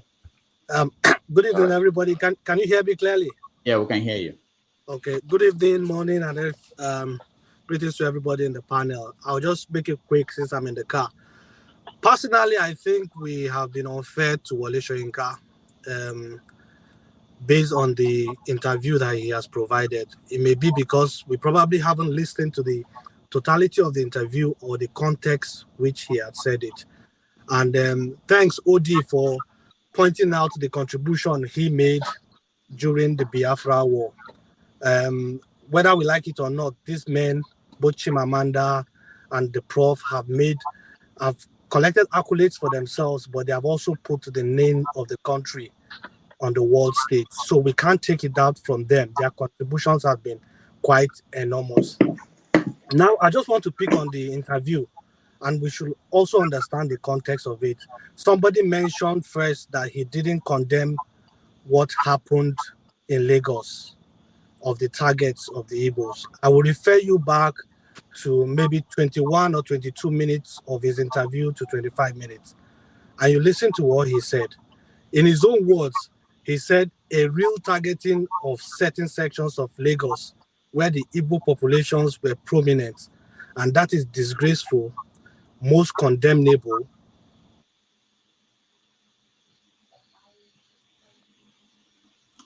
All right, I think we lost Shegun. Let's go back to... Hello, can you hear me? Okay, go ahead. Go ahead. Sorry, I was cut off there. So he actually condemned what happened in that election, and I think it's unfair to say it didn't come out. But in any case, even if he didn't condemn in that interview, we should also understand the context of that interview. If the question wasn't raised, then maybe he wouldn't have spoken about it. About the comment he made for Dirty, for me, I think he was drawing a note of caution. He said, if you are in a revolutionary mode and you make such statements where you are saying to the courts that your interpretation is the right interpretation, then maybe in a state of revolution, that may be acceptable. But if you have subjected yourself to the court processes, it will be better to use languages that will just allow the court processes to go. If after the court processes come out and it's not favorable, then maybe there could be some form of revolution or movement that could take over. But in my opinion, I think it was a cautionary note, which for me, I don't think anything is wrong about it. In terms of his support for Tinubu, he mentioned at that interview that he has spoken to Atiku, and we may choose to believe or not, he has spoken to Atiku and he has spoken to Tinubu that this old guy should go and leave the room for new, fresh blood. They should all just take their resources and support a new, fresh blood because that's what Nigeria needs. I don't think that's wrong. Even though we know he's a friend of Tinubu, they vote for Nadeko at the point. But if he has come to the stage and he has expressed that you guys are too old, go away, and I don't think there's anything wrong about that. So in my own total estimation of what the Prof has said, I don't see anything wrong about it. In terms of Chimamanda Adichie, I read quickly through her statement, a letter, and she's a good story writer. And what she's done is she's narrated everything that has happened. I do not disagree with anything. The purpose of our letter seems to be cautioning the Americans not to legitimate or whatever the language is an illegitimate process, and that's valid. The part that I may pinched about a bit is this idea that we always run to the world stage, to present our problems as if they will solve it for us. But the state that Nigeria is at the moment, I don't think we can fault that. For example, all the 3-4 candidates went to Chatham House. People in the UK, and I don't know if it's happening in the US, are writing petition that the UK government shouldn't grant visas to people that are fanning the embers of bigotry in Nigeria. These are things we've put in the world stage already. So if she's writing to the White House, she's writing to America, I don't think there's anything wrong about it. The thing is, Tinubu, finally, I'll just say that Tinubu needs to call all his attack dogs back to the cage. Because the way it is the main attacks have come from Keyamo, have come from Bayo Ononuga, have come from Dele Alake. We don't need, if we really want to make this country go forward. One, Shegun, you forgot one. Which one is that? Sorry. Let me panic. Oh yes. That's and they are all men that are just around Tinubu. He needs to call them to order if we want peace to reign in Nigeria for the time being. I am worried of the trajectory that this thing is going. I thought it was just the election, but this is beyond the election, and seriously, it spells a dangerous mood. So what I just wanted to say was, I think if we listen to the full interview and understand the context from where Prof was coming from, I don't think we've been fair with these comments that we've made to it. So that's just my submission. Thank you. All right, thank you, Shegun. Please, a question for Shegun, please. Okay, please. Please. Go ahead. Shegun, can I quickly? Yes, Shegun. Yes, the word Soyinka used was the word Soyinka used to describe what that he said was fascist, menacing, and the other one I can't remember. Now, what Oluomo said, 24 hours later, people were slaughtered and businesses burnt. Which one? Which one deserves to be described as a fascist and menacing? What Dati Hamed did not spill any blood. There was no loss of life by what Dati said. No businesses, no people did not lose anything. But what Oluomo said, which Soyinka did not use the word fascist to describe, led to loss of life and loss of businesses and polarized a relationship between communities and ethnic groups. What do you say to that? Instead, you didn't say anything bad in what Soyinka said. Are you really saying that Soyinka was right to use fascist for the other one and then not use fascist for the other one? So fascism, if I understand it well, is being far-righted. I'm menacing. Yeah. So fascism, if I understand it, is being far-righted, is being dictatorial tendencies, authoritative tendencies, and all that. Now, if you look at what Dati said, particularly about the interpretation of the 25% of Abuja, he was categorically saying that if the Supreme Court cannot interpret it otherwise, as to say that you must get 25% in FCT, but you cannot say that if this is subject to an interpretation of a Supreme Court. Do you understand? And given the order that you do not go and swear in this or that. MC Oluomo's comment is totally condemnable. You cannot find any justification. Is it dictatorial? Is it dictatorial? Hold on. It's totally condemnable. It's an incitement. Is it dictatorial? Let me finish, CM. It's totally condemnable. It's an incitement against which should never even happen. So we should condemn it. Now, whether Soyinka has condemned it or not, we don't know whether he's done in another fora or not. But that is not to say he's supporting It's it. For example, language dictatorial. It's Oluomo's language dictatorial.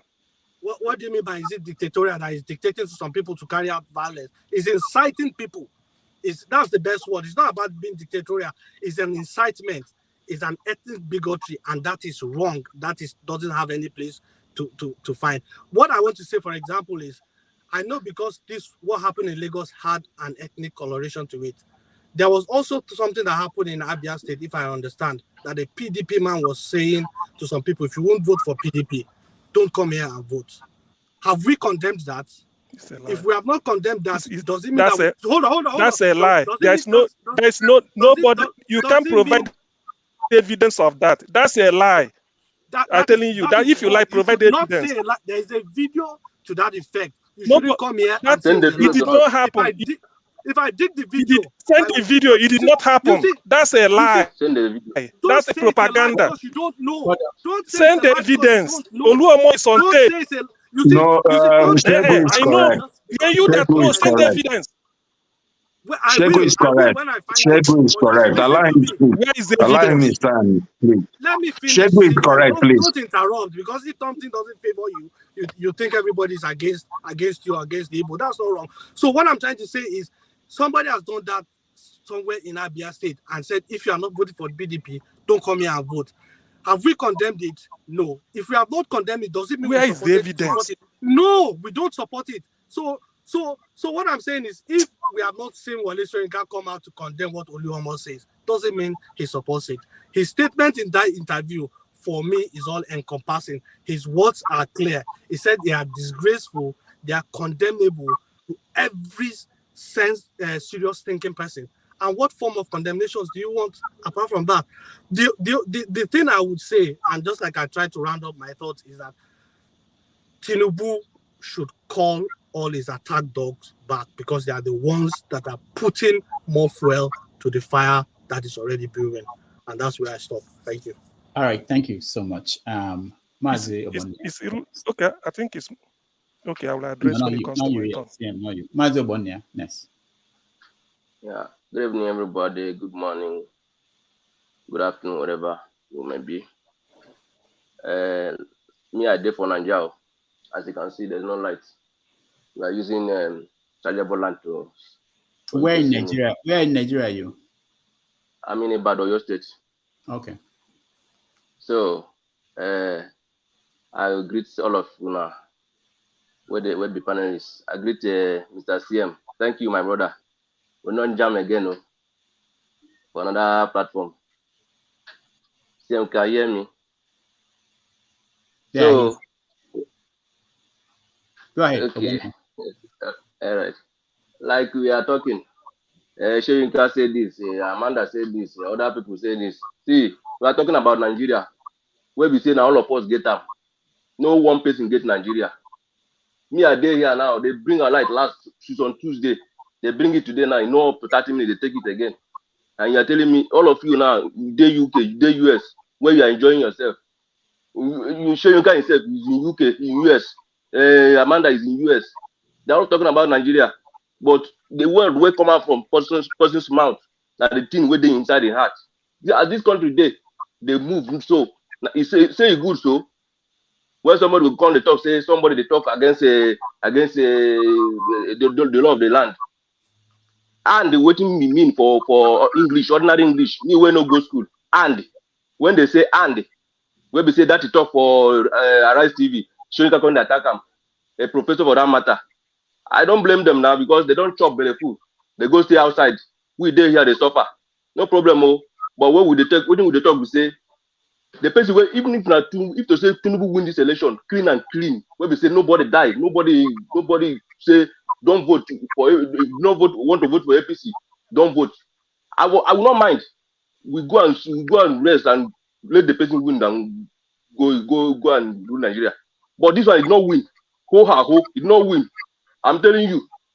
So somebody will be telling me because that you say that somebody will be attacking him. I beg me, I be Omo Igbo, but I know if na Yoruba they do this thing, where be P2B, I will follow him to the last. If now anybody to be in Nigeria, we are talking of one Nigeria. And if you look around it, now mostly Nigerians, Igbo, they do one Nigeria pass. Everywhere they are. You come to Lagos, you tell us we should go, burn their market. And when somebody come out to talk, he say he's inciting he's inciting word. Which kind of inciting word is that? When we come to the issue of Nigeria, we begin to speak big English where no get head. Even INEC itself, they tell us say technical glitch. Which is technical glitch? You don't want to do this thing as supposed. Do it. Had it been this man do this, they did it as supposed. Everything will be okay. Even if Atiku win, no problem. If Tinubu win outrightly, no problem. All this one we do rubbish. Come to tell us this one. I don't believe in anybody. See, if Peter Obi be Tinubu, I will not vote for them. That's my own, and that's how Igbo people do. So we're not here for tribalism. We're not here to attack anybody. But know what is good. An elderly man know what is good and do it and say it. So that's my own. As I did now, there's no lights. We are using chargeable light to see road. Nigeria for how many years? We're still talking of light. I beg. Make we know what in the talk of. Thank you very much. Okay, Mazi, Obonne, you said something that concerned me. Are you saying that we who are not in Nigeria, we shouldn't get involved in anything to do with Nigeria? I'm not saying you should not get involved, but some of us say it's not good. When Soyinka is in abroad, though, he's not here when they do the election. Oh. He not come to vote. Oh. He said for some months now, he never read the newspaper, but he's still commenting about what somebody said about the election. Where was he when Oluomo was saying all the things he's saying? When one Oba was saying all the things he was saying in Lagos, after everything, they burned down the market. None of them come to condemn that. Oh. Did they come to condemn even the man himself, the Tinubu himself? Did he condemn the thing that happened in Lagos? You know, I didn't say you people should not because of you, because of what you are bringing now. That's why I have voice. I don't have voice in Nigeria. I can't speak to any media in Nigeria now, as I am now. But because of what you are doing, I thank you very much for all you are doing. This is not the first channel I talked with. I talked with other channels, and this is the only way I can voice out my grievances about Nigeria. This is the only way. I can't go to any radio station or any TV station to talk. I thank you very much for all you are doing. But let some of us know what we say when we are talking, because we that are here. If not that Peter Obi say we should calm down, that is going to court. What do you think could have happened? Yeah? Thank you, Mark. Thank you very much. Maxi Obonne, thank you. I want to speak. I know you want to speak. I appreciate your time, but we're going. I'm trying to get to everybody. You know, if people will make it just under 2 minutes, it will be fast, and we'll get to you. Mark, you're next. Yeah. Hello. Good evening. Yeah. Hi. Yeah. Everybody has already said what I wanted to say. Okay, so let's go on to somebody else. Go ahead, man. Yeah, the dirty interview. For me, I don't know, maybe some people will say I'm biased, I don't know, but I saw nothing wrong in what Dati said. Dati was speaking his mind, he was being genuine, he was speaking for the good of the nation. It's an end of democracy. Tell me, what's the difference between armed robber and narcotics trafficker? What's the difference? I think the sentence is the same. What's the difference between someone doing forgery and then another person who's doing forgery and has to go to prison because of it? I think the sentence is the same. That he said it was just outspoken, but you have freedom of speech. You cannot say you're going to take somebody's right, freedom of speech. You cannot do that. That's his right. So, unfortunately, I don't see anything wrong with what that he said. I think he just spoke genuinely, and I don't see anything wrong with it. I think that 5 million naira fine is very, very harsh. Is it not just a couple of decades ago, if they caught you doing drugs, they sent you to firing squad? So that means Nigeria is not going forward at all, but going decades backwards. Anyway, that's my contribution. All right, thank you. Thank you so much. And we appreciate you. Let's go to Sally. I can't see the names here. Go ahead. Yeah, Sally, you're next. Unmute yourself, please. Okay. Okay, thank you, Dr. Damages. I appreciate your platform. I've been listening in for some time. I'm speaking to you from Anambra State, Nigeria here. Okay. Yeah. Go ahead. Yeah. What I want to contribute, first of all, from the prof angle, Soyinka, I want to say I don't find so much fault with what the prof said. But then what I want to call the attention of, what I want to say about all the political actors, those people that their voice is louder, the profiling, that in fact, that is what has gotten us to this stage we are now in Nigeria. If this election has done anything to the nation, is more and more of disintegration than uniting, because of a lot of profiling from people we looked up to. Profiling a particular group of people, that is a problem. That is the problem we are facing. When calling a particular group of people names, not just by what Wole Soyinka called P2B supporters, calling them fascists. Not just that. A lot of people have been profiling others. You see, what happens on social media ends with social media. It ends there, especially when it is coming from, ordinary citizens. Their voice is not loud. It just ends there. It's the bickering, the back and forth on social media. You talk to me, I talk to you. You talk to me, I respond. But when it's coming from responsible people, spokespersons of some of these presidential candidates, that's where the problem lies. And that is the ones we take very seriously.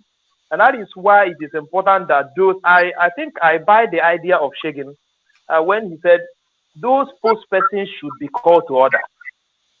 Because when they profile people, call people names, that is what the citizens take up.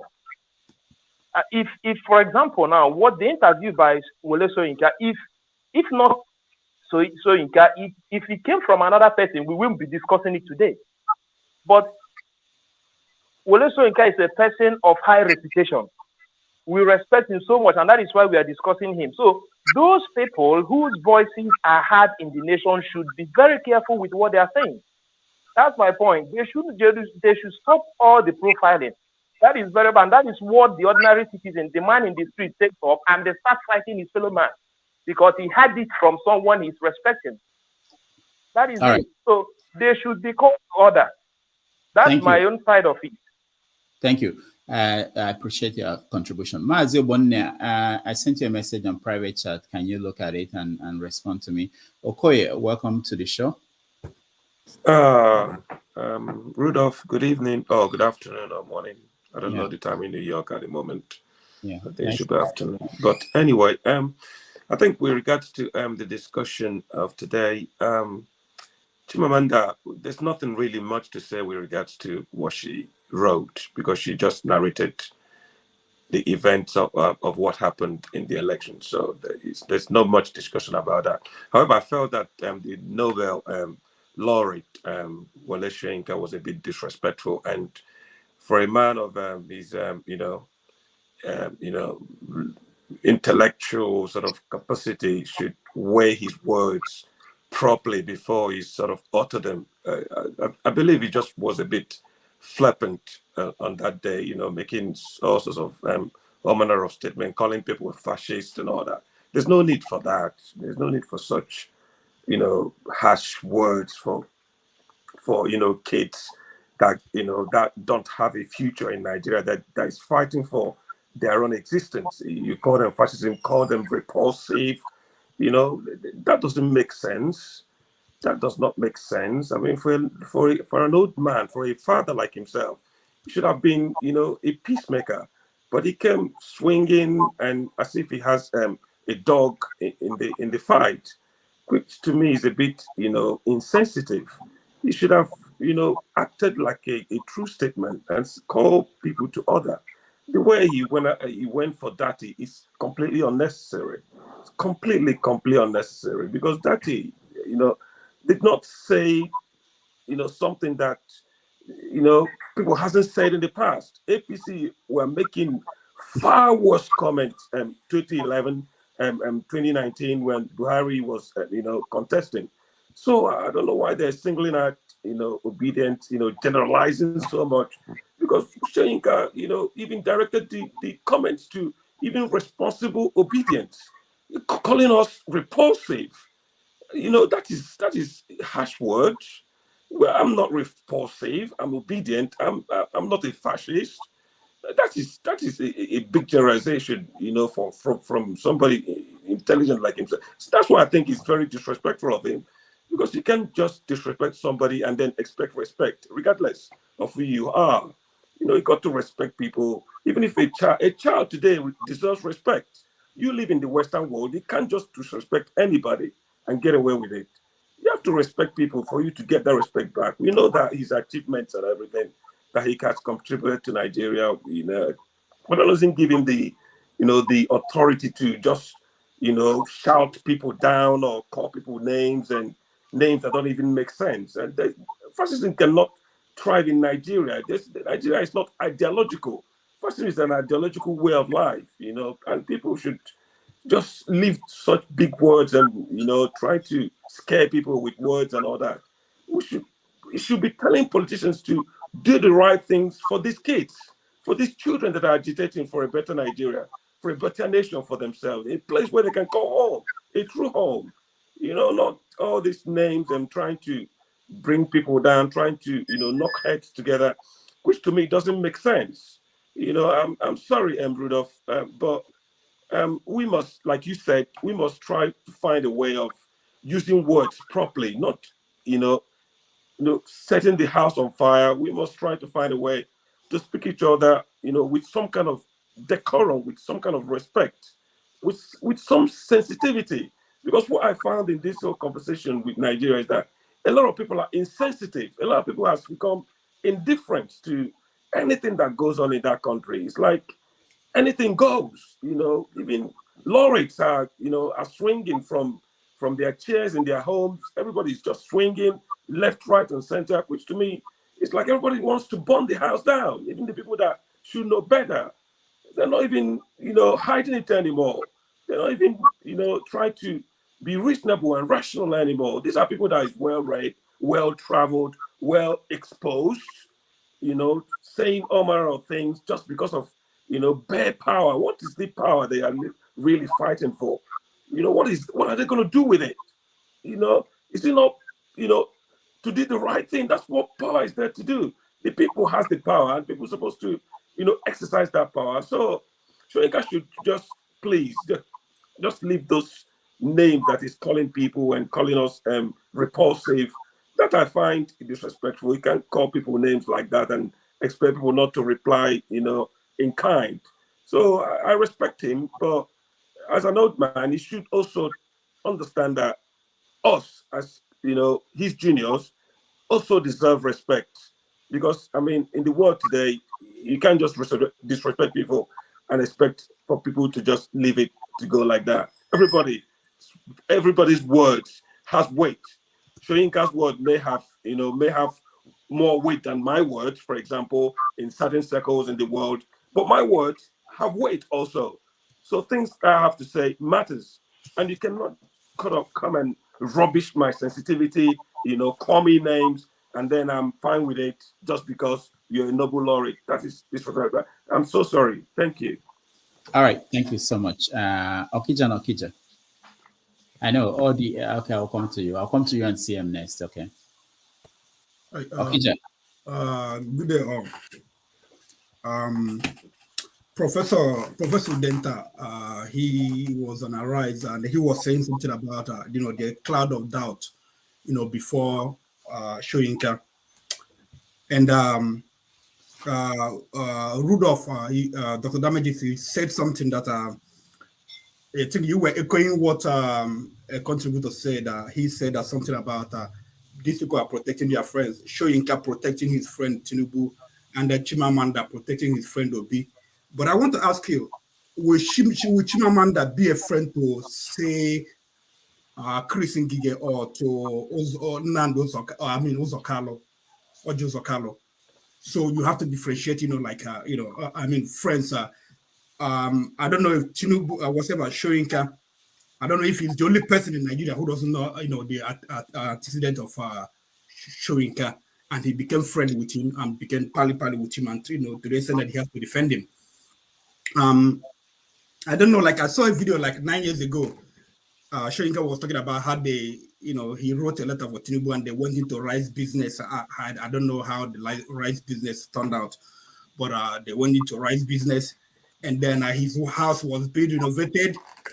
The house was renovated by Ogun State government. All those are paddy, Tinubu renovated, and Remi Tinubu bought him, pots, pans and refrigerator. So you see how close they are. So that he came out, he never said something why Tinubu was wreaking havoc on Nigeria in February, before February 25th. And just from the campaign saying things, Tinubu, this guy said nothing, putting the country, on fire. Soyinka said nothing, and then February 25th happened. He said nothing, and then March 11 or whatever happened. He said nothing, and then all of a sudden, what's his name? Dati Ahmed, become a fascist. I mean, and I wonder, the kind of friends you keep. I don't know. You were talking about, I don't know if it's a generational thing, but also the drama, you said something about that, these people are important. Yeah, they're important, but your contribution, just that because you live, because you wrote a book, and then, people, what are your contributions? Somebody asked, what has been his contribution in Nigeria? Okay, he's old enough to be my father, but in my generation, I never had anyone say I want to write like Soyinka. I tried to read his book, I couldn't. All my classmates would try to read his book, we couldn't. And I never finished any of his books. And when I came to the West, I never seen anybody that said I read Soyinka, and I was like, wow. No, I've never seen. But people talk about kids, like Chimamanda. So you cannot yeah, he has his own contribution, but he cannot, even though he won Nobel, but you can't compare him with Chimamanda. And you can't say that he's somebody who people will emulate. So I don't know where you came with all these all this talking about he just like CM said, he should be enter house. He has outlived his religion's fullness. There's a point in life where someone you started degenerating. Whereby you mix things up. He's sure about 80-something years, you mix things up, and then whatever you built before, you start tearing it down. Like a baby, you started using pampers, pooping everywhere. People from the mouth and people from the ears, from everywhere. He should just enter house and rest. If he has, he's compromised himself, he has nothing else to offer Nigerians. So he should just go.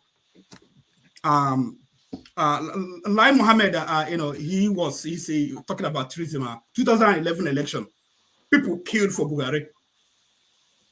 All these things, they are fresh. Youth couples died. I was in Nigeria there, so, and I witnessed the election. And the heavens didn't fall. Then Peter Obi, they are in court. He has never said anything, that will warrant somebody not talking about treason, and they're talking about treason right now. I've said, I've known it before. Eventually, I believe the Peter Obi will go to prison. They will arrest Peter Obi, one of these days, and then. But just like I said, I dare them to, arrest Peter Obi and see what will happen in Nigeria. For Mr. Scribe and even Wole Soyinka and Mwagalo, all the people that talk about Obidients, these are people from what I know, I've heard them say, they romanticize Russian Revolution. American Revolution. Talk about America, talk about America, and their strength, where they don't take nonsense. But then when you talk about obedience, you start talking about, French Revolution. How did it happen? People, did they keep quiet? Haiti, how did Haiti? How they got in their independence? They fought. But obedience are just writing, just tweeting, and you are getting scared. You are calling their names. They have not acted like Americans, taking up the arms to, defend themselves, to have a revolution. They have not taken up arms like Russians, killed their, the SARS and whatever, and the other rulers. They have not taken arms like French people.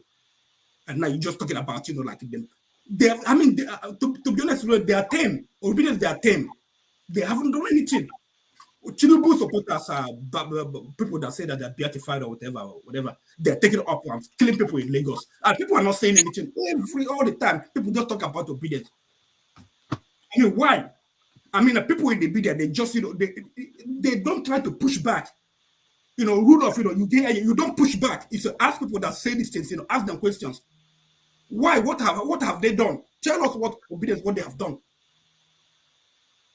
People don't bring up what Tinubu supporters, what they do in Nigeria, or even AP, PDP supporters in the north, or NNPP supporters in the north. Nobody says anything. Obidients will just say something. People will just attack them. People you have, you have humiliated. What have they not done to Nigerians? What have they done not to the Nigerians? People, at home, you finish school, you can't get a job. Just because you are tweeting, people, they can't understand your anger. You are old enough to marry. You can't marry. You can't have a girlfriend because you don't have money. You don't have job. You can't. Your parents, dying. You can't take care of them. People, the parents that went to school, that work for government, they can't get their gratuity or pension. And you want these people to stay quiet. And they are tame. People are talking about Nigeria. Listen, Nigeria is overdue for a bloody revolution, a bloody one. It's not gonna be so. I don't know how people, how people will take all these things. Something that happened in Nigeria, I'm like, wow. I wish I'm happy that I got out because I don't know what I would have done. I told you when I turned 18 in Nigeria, in Onitsha, I was born and raised in Onitsha. There was, Babangida was in power then. They wanted to have this election, and they started registering voters. I went to Niger City to register, and the officer that was registering said that there's no voters card. No voters card. I said, why no voters card? I picked up stone. Said, give me my voters card today. Give me my voters card. Other people looking at me, they were curious. I said, what are you looking at? They picked stone. The man started begging us, please. Let me tell you the truth. The local government chairman, the acting local government chairman, he collected all the things. Go to his house.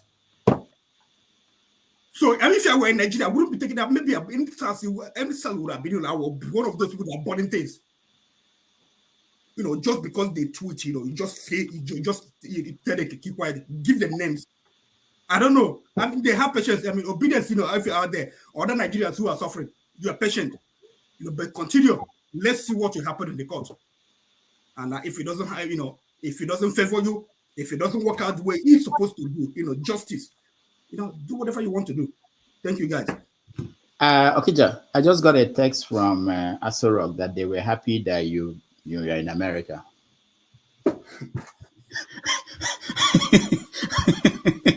All right, thank you. Let me go to, where did I say? Odi, yeah, go ahead, Odi. I'll come back down. Odi, go ahead. Yeah, Okija. I really share many of his sentiments, but I want to talk about, Shegu. I think you've been very eloquent. I like balanced discussion. We shouldn't be one-sided. I've gone to some platforms and like every other person, they don't turn even their cameras on. And I said, no. Why are you guys not turning your cameras on? What are you guys hiding? I just seated, and you can understand their diatribes and their anger, and they say things that they can't be proud of. Shegu, I think you said people were being not too fair to the sage. I slightly disagree. I disagree with you, and here are my points. people have so much respect for him, and I do. Someone like me, I respect him, despite But I'm from Abia State. What we say that if you are scared of the king, at the point people will carry basket on their head, cover it, and throw stones at the king. And when you come into the arena and you remove your shirt, you enter the fight now. He jumped into the fray. Here's the deal. The sage was one of the people who brought in Buhari. And when at that time people were complaining, APC felt they were going to be rigged out. And APC were all saying, Buhari talked about dogs and baboons' blood on the streets. And guess what? Dogs and baboons' blood and human blood were on the streets. So the question is, when it started happening this time, why didn't he say anything? And you talked about fascism, and that's where I think that loud word of fascism was too much. Fascism, as you correctly said, is a political system. It's a right wing. How can you call Dati has no power? Dati just said something. You should not. Since Dati said that, nobody has died. Nobody has gone to the street to carry even one placard. People are just two people in the room tweeting. So for him to descend that low and call, do you know what fascism is? It's APC's government that is dictatorial, that, the appeal court asked them to release Mazen Nnamdi Kanu, and they refused. That's dictatorship. That's fascism. And the prof hasn't said so much about that. Fascism, and we can talk about many, is asking P2B to just congratulate Bats. That's what they are saying. Calling P2B. Do you know that Lai Mohammed went to the United States and called P2B treasonous? What did P2B say? He said, "Oh, because your vice president, running mate, said this, you are committed treason also." How could he say that? Like somebody was saying, of course, if you arrest Obi, you have just Nigeria will disintegrate very, very quickly. Because it's not just Southeast fighting again. It's you fighting against all the children in Nigeria. They can't survive that fight. But let me tell you, you said something also about MC Oloma and what happened in Abia State. Yes, there was a guy who came in Abia State and said, if you're not voting for PDP, he's from Ngwa, right? And if you're not voting our guy who is an Ngwa guy, don't come out. That's what happened to that guy. He was arrested. The problem that people are having with this two-phase system is, why is MMC Oloma still here? And guess what? Nobody was beaten in Abia State. Nobody died. Guess what? When MC Oloma made his statement, people died. And he's still walking the street. He's probably going to be a minister or some senior aide very soon. And this is what people have a problem with. Fascism is NBC finding Channels TV for, even if you watch the guy, Shehu push back against Dati, they still find them. So what they're trying to do is to kill free speech. They're trying to control the media. So what people are saying is, how could this sage, someone we respect so much, it's like the vice president coming to make some kind of comments that, if you see how the vice president, he has just respected himself, stayed very quiet and calm. If you want to speak, you have to speak like a father, about all sides. Like, Dr. Damages wants everybody to be balanced. But many times, you can't just be balanced. You have to just speak truth to power. The sage did not do that. Truth to power is to talk about how did we get here. He just came to talk about how bad Mr. What's his name? That he was. No, that's one-sided. That brought, because everybody knows he's Tinubu's friend, and that's exactly what happened. He now just brought himself so low. And that's how people destroy their career. Anyway, I'm just going to be, I would like Dr. Damages to bring Dr. Moalo, Professor Moalo to this show. That would be a very nice one. I'm happy he apologized. I'm going to say something, maybe if he's here, I think he's looking for political appointments at a point, at this point. You can see his write-ups, he's trying to be balanced. If you see when that small boy rigged him out of his ADC, how angry he was and his statements, and now he's trying to talk about obedience, and people just don't learn. Everybody, people have tried to these children. I'm telling you that were born around 2000. You're not going to win those children. See Okija. Many of them, you have so many Okijas like them. They showed us a little bit in NSAS, but NSAS, they had no final destination. Now they know that they can have a president they want. Well, everybody had better be very careful, what they do. I don't want Nigeria in flames. I want Nigeria to transition, in a very good manner. And usually when countries run into problems during transition periods, like Shegu said, Bat should call off his dogs, his attack dogs, and let's find a way to move forward, with this thing. But Shegu, I'd like to talk to you later if I can get your maybe contact or something. Can have a mature discussion.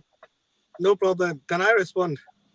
Yeah. I wanted Shegun, before you do, is that Shegun saying, can I respond? Yeah. Before you do, just a minute. Ngozika needs to go because where she is in Nigeria. Let her me too.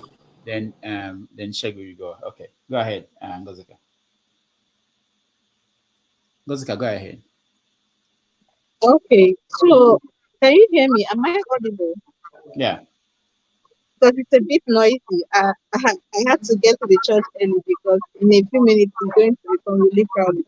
So I wanted to weigh in on the whole Lai Mohammed thing. I mentioned it before I went offline. You see, I think I am beginning to understand when people say that they are owners of Nigeria. I think I'm beginning to understand. Previously, it didn't used to make sense to me because you realize that one person is out there calling for calm, and I'm referring to Mr. People. He is the one that has been out there since the election, calling for calm, asking that people hold on, have hope that he will seek redress in court. That thing went low after the whole electioneering period and resurfaced with that interview. And I will still say that thing did not say anything out of place in that interview. We can argue that from now till tomorrow. But here is the funny thing. People that did not like what that is said did not go for that directly. As a matter of fact, Soyinka has been the only one that has come for that directly since that statement. I stand to be corrected. They need a soft target. And what better target than you? They went for it. That is the only reason Lai Mohammed went all the way from Nigeria to the US to accuse Obi of treason.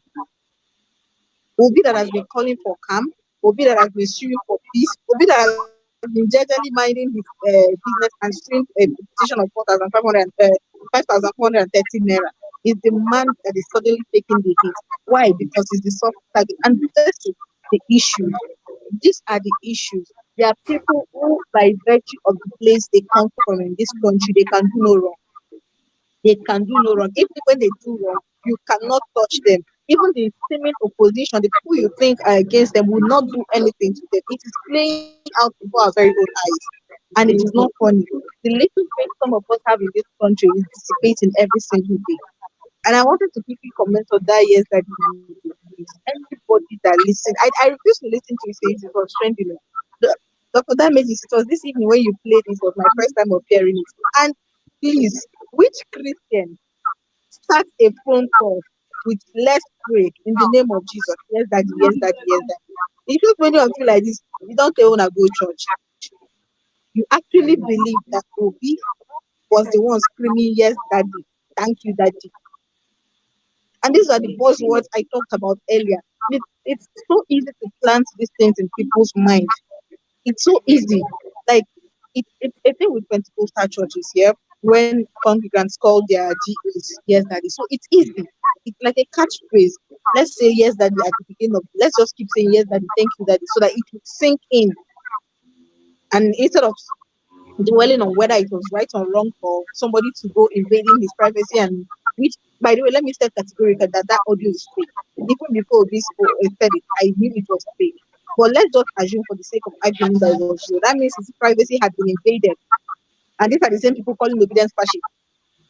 They are now tapping private individuals' phone calls, manipulating it to suit their propaganda, and then throwing words everywhere to further drive this narrative that is going to blow up in our faces. I keep saying that we should be careful of the words we say, because sooner than later this whole thing is going to blow up in our faces, and it's not going to be funny. It's not. You are supporting it today because it favors you. It is going to blow up in our faces, and it will be funny. If you see a spade, let's call it a spade. If you see the truth, say the truth. It will not kill you. All this whole playing around words, throwing words around, planting it in people's subconscious just so you can back what you cannot finish. It will not help any of us. It won't. And the whole thing will come back to bite each and every one of us in the ass, whether you supported it or not. So that's just what I wanted to say. All right. Thank you, Ngozika. John Abba, can you give Shegun before we go too far? Then I'll come to you next. Shegun, respond. And then okay. Thanks, Odi, for your perspective. I think this whole discussion is about arguments for and against, and even if we disagree, as long as we put our points there, that's fine. Thanks also for confirming my comments on the Abia video and all that. So CM, if you're looking for evidence, that's one for you. But you see, when I came up and I said we've been unfair to the prof, the reason why that is I not said evidence. It's just hearsay. I well, didn't see the video of the person saying if that it. is not sufficient for you, People can see Oluomo. Forget about this. I don't know. That is no evidence. So, It's no the reason I evidence. said that we've been unfair to the prof was because based on the comment that he's made, which some people consider it right, some people don't consider it right, we have a lot of people were rubbishing the whole thing that he's done over his life. I don't think that's sufficient to rubbish his contribution. Somebody said that somebody on this show, I think was Henry, said he has contributed more than Soyinka. I don't think that's a right first statement to say to a man who has done whatever he has done. People do things, get accolades for themselves, but they still put the name of the country in front. He's contributed politically. He's contributed even during the Civil War. He had his stand. There are people who has done this, but because of the comments he's made on Dirty, it's not sufficient to rubbish all those things. Again, there were comments about his affiliation to Tinubu, but if you go on the basis of the interview he gave on Arise, he made a statement that these are people he knows, but he's called them to tell them to quit the stage. I mean, if he's running a show for Tinubu, he wouldn't say that to Tinubu to quit the stage and support a fresh blood. In that interview, he also made statements to the emergence of Peter Obi as one of the fresh bloods that has emerged out of the many consultations that I've done. Again, that is unfair if you rubbish the man because he has affiliation with Tinubu, but you don't consider his stance when he says, "I've told this man to not to run, but to put a new one." That is the place I've said that.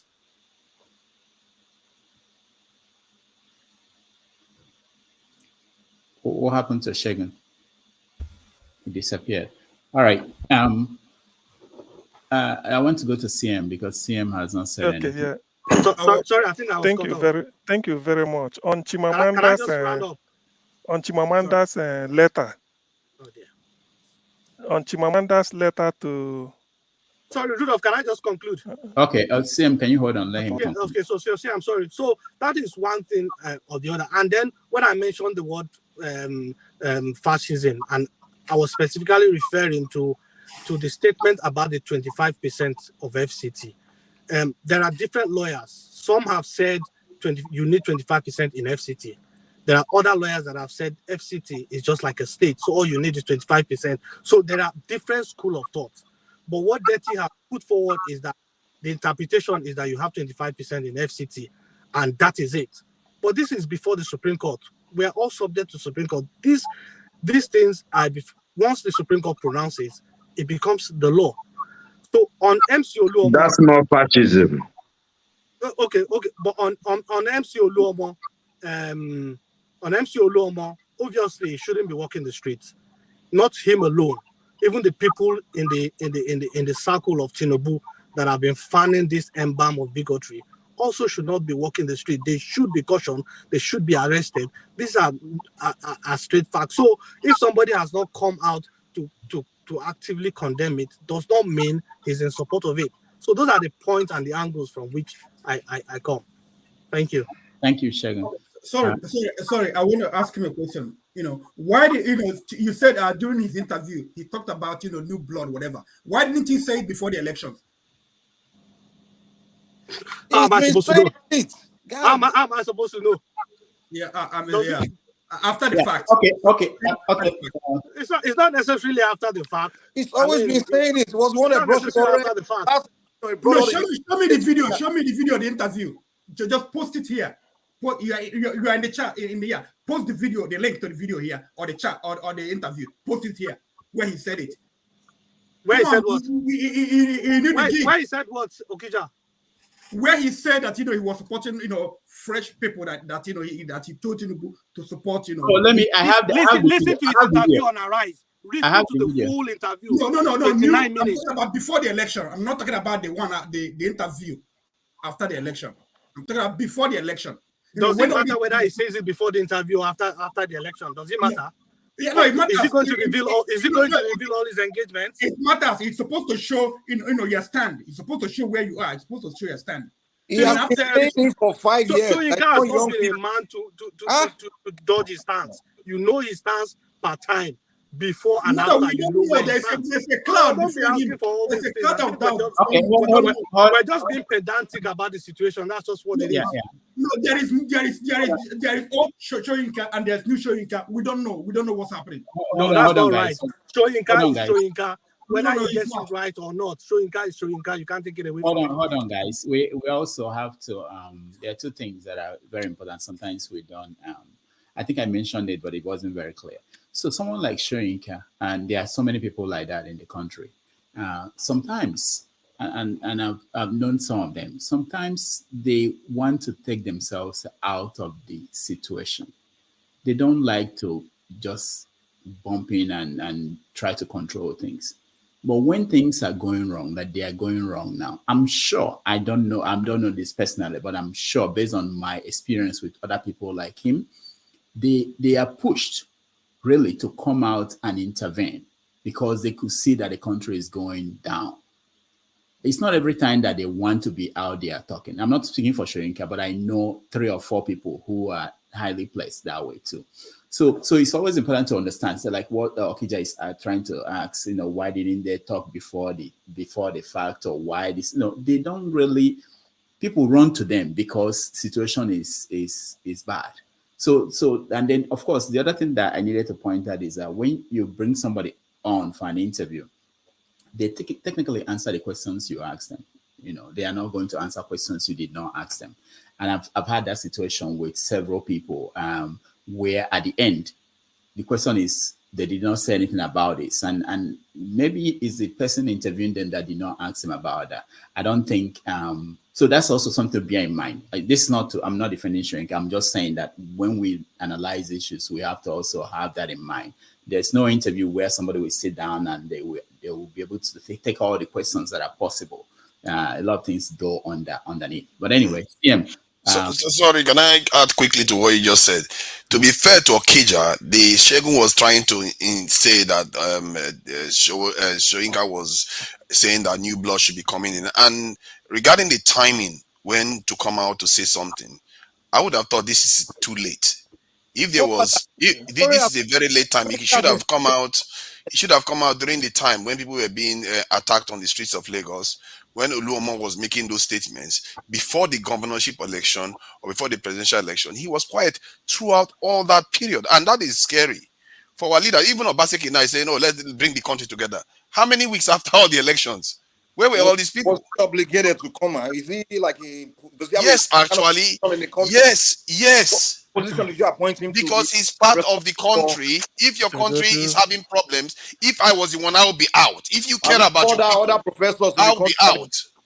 I will be out. See, if your children are fighting, you don't say, "Oh, let me just hang around and pretend as if I don't see anything." Then after the fight is over, then you come out. You see, Pardon? but you see, for him coming out before the election, he's not taking side. He's not saying this is who he's supporting. There are more than 10 candidates there. I don't know why we make excuse for this nonsense. We can't have people when there is tension on the streets everywhere.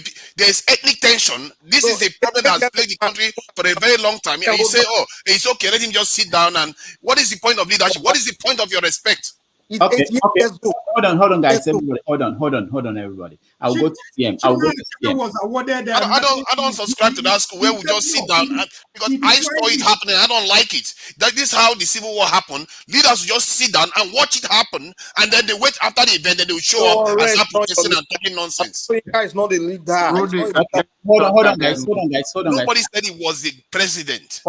He's in a position of authority. Listen to. Why are we criticizing him now? Forefathers, hold on, Mike, hold on. I want to go back to CM. But before CM speaks, let me say this. There's something else that Soyinka said that hasn't been brought up here. He said that he told P2B more than 3 times in one of the interviews. I don't know which one now.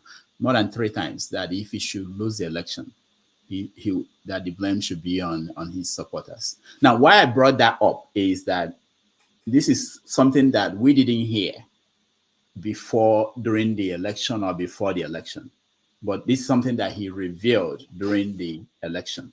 So it's also important that sometimes we have people like that have conversations with a lot of people out of the front pages of the newspaper, because sometimes it's more effective way to talk and get involved in, see if you can influence things. It's not by coming out to the newspaper or to the TV station and hearing your view. So that's how some of these people operate most of the time. How is that even fair? Saying the people that are going out on the street and killing people and fighting people, those ones, you don't blame them. You are talking about blaming the Obidients that are airing their opinion. No, come on. Hold on, guys. I think you should refrain from trying to justify. The reason why I mentioned that is to point out that there are conversations. I'm not saying that what he said is right or wrong, but I'm saying there are conversations that are happening outside the newspaper or the media that will come up maybe later on. Anyway, let's go to CM. CM, go ahead. Okay.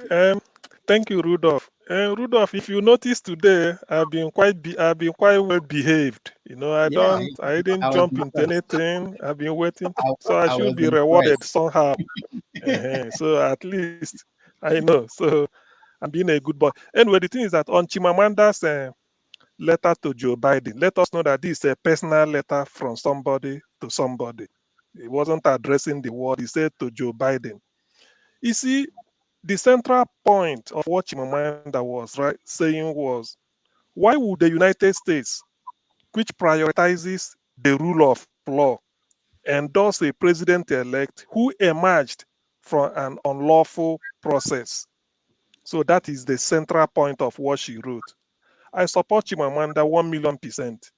We need, in a situation like this, we speak up, because people like to go and misinform anybody and twist facts in the hope that because they control the media or they have access, they can suppress the other side. I support what Chimamanda did. It's a noble duty. She did it very well, and history will remember her for writing this type of letter. This is like the type of letter Sondolise wrote sometime in 1996 or thereabout, when FIFA wanted to ban Nigeria. Sondolise wrote to FIFA. I was in Nigeria then. They read the letter. Everybody was happy on his own. So he wrote to FIFA to say, look, You shouldn't punish us. This is our profession. We need to earn a living. If Nigeria does anything, Nigeria can pay fine, but not to tell us not to come to World Cup, something like that. So since then, Ulise's profile has been on high, and FIFA took note of it. Today, Ulise is serving as a technical member of FIFA, the first person from Nigeria. So such people, that is patriotic duty, particularly when you do it without being prompted or paid. So Chimamanda did the right thing. Now there is something, before this election, there are a lot of what I don't know whether to call it falsehood or something higher than falsehood. Let us remember something. Before election, they said there was a meeting. Some people in Umuahia or something, the same Umuahia, the same Abia, that they said they want to take over Lagos. They want to take. Till today, I've been looking for that video. Let me also see the thing now. Till today, nothing. I've been asking them, where is the evidence? Even this one that they said, somebody said, if you can't vote PDP, don't come here. Where is the evidence? When people accuse Oluomo of what he said, there's evidence. When people accuse people of using a bell, going from one business to the other, said, if you don't want to vote APC, better stay in your house. There's evidence. They are not made up. This issue of PDP in Abia, who has seen it? Who is the person? Is he, when he was saying it, was he not recorded with all this mobile phone everywhere? So when people fabricate lies and then they now bring it up and pin it on some set of people and then invite you to defend it, that is what I don't like. It's as simple as that. So all these things are just fibs. It hasn't happened. Till today, I'm still waiting to see the video evidence that some people had a meeting that they want to come and take over Lagos in this. It was spread all over. Now look at where it has left Nigeria. So the thing I want to also touch on is this. Nigeria like to, if you are not losing anything, you will feel that everything is normal. Before election, some people were controlling business worth at least 40 or 50 million. Some people in their business, that is before February 25th. Now, if I come to vote, there are people that were disenfranchised due to Luomo's outburst. If you tell me not to vote, I go home. Some people went home. They are not only Igbos in Lagos. Some Edo, some Urobo. They went home. But why must somebody lose over businesses worth over 40, 50 million? Where is the compensation? And today we are moving on. And these are people they call a fascist. If Obidient, I've never heard somebody say Obidient killed an ant. I've never heard that Obidient went and burned down businesses owned by other ethnic groups. I've never had it. I've never had Obidient disenfranchise anybody. Never. But yet they insult them. So Obidient are this. Forgotten that the number one Obidient is Paayo Adebanjo. That is number one Obidient. So Paayo Adebanjo is a fascist. Has people forgotten? Paayo Adebanjo, 95-year-old living history, political history of Nigeria. He's obedient. Number one Obidient, I rate him. Is he a fascist? What is he do? Is he insultive? What of the Balogo of Ekiti, somewhere in Ekiti? Akioshun Toku. Is he a fascist? Can I call on Doyo Okupe? Is he a fascist? Kofoworola Akerele Bokno. Is she a fascist? But when people want to make all these things because they hate one particular ethnic group, they feel that only Igbos are obedient. Dr. Haruna Goro, Ndikato, these are Southern Kaduna people all over all over the Middle Belt. Are they fascist? But Oluomo, people supporting Tinubu, forcing people not to open their means of livelihood. In Lagos, you pay tax, legal and illegal. Legal tax you pay to government, illegal area boy will come and tell you, Agberu, if you don't pay us, you won't open your shop. You give them money. Yet they close down your business, burn it down. Burn it down. When I say burn, completely, nothing. You voted on a Saturday. You went on to sleep in your house in Lekki anywhere on Sunday. On Monday, you come out at Ladipo. Nothing is happening. They slaughtered people, killed people. Who will pay for those? Shegu, I'm throwing a challenge for you. When will those people that lost hundreds of millions of naira in business due to Oluomo and the people you are defending, who will pay for them? Today, they can't say their children can't go back to universities, undergraduates. So if this election didn't take place, they should have been controlling their business. But because of election took place, they will now lose their means of livelihood. And you are coming here to come and tell me Obidient are this, Oluomo this. Look, telling me Oluomo should be condemned. Pay the money, pay people their millions of naira, let them go back to business. That won't, even if you like, bring Oluomo to there and kill him, it will make people to go to send their children back to university. That is what we're saying. If they want to burn down Lagos, there are markets in Chankara where they sell expensive lace by Yorubas. Why didn't they burn it down? People bring cow to Lagos, cattle. Why didn't they burn it down? Because it's not a business dominated by Indibo.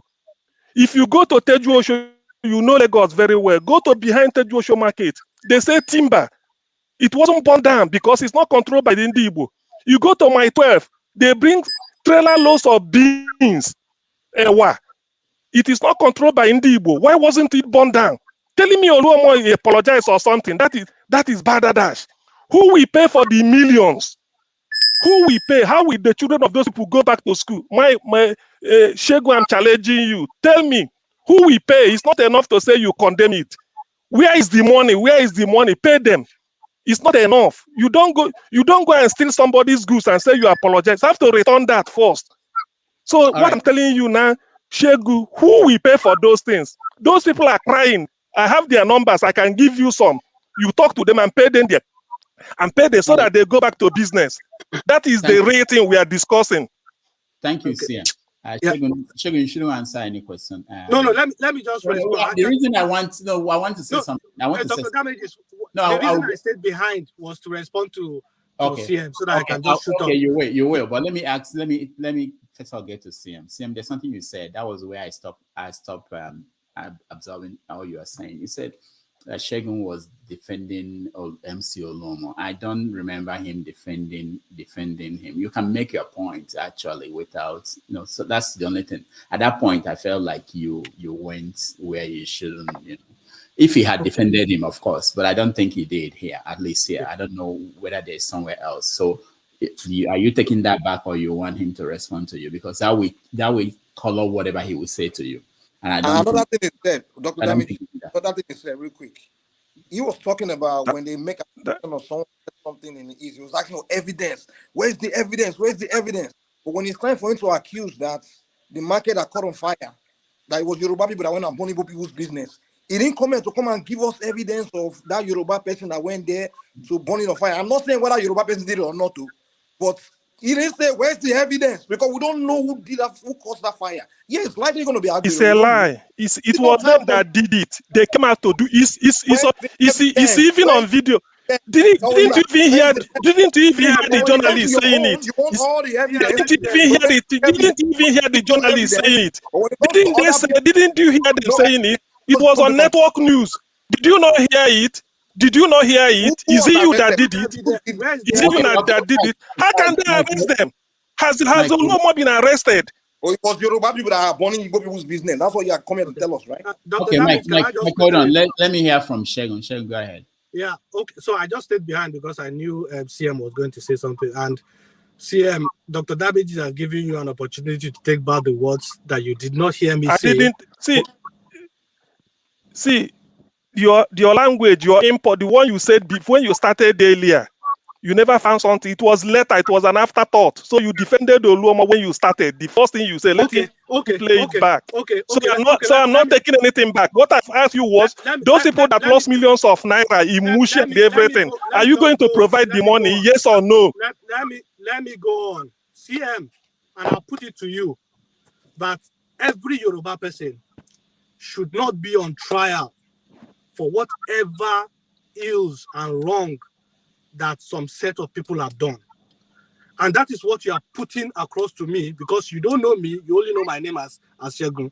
And that doesn't make you any different from people who go and disenfranchise the Igbo people in Lagos. That doesn't make you any different. Okay. Because all you are putting any Yoruba man is on trial for any offense that some I never people have said done. any Yoruba man. I mentioned Payu That's what you're Adebanjo. doing. You heard me say Ayu That's what Adebanjo. you're doing. Is That's he what not you're Yoruba? doing. Are you more Yoruba than Ayu That's what Adebanjo? you're doing. That's what you're doing.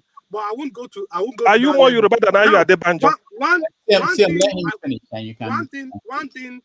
When I made the comment about Abia, I don't know Udi from anywhere, but that was a confirmation that there was a video out there that made all those statements. If what MC Oluoma has done, and so many times I've said it today, this will probably be my third time to condemn what he has done, to condemn what the clique behind Tinubu are doing is wrong.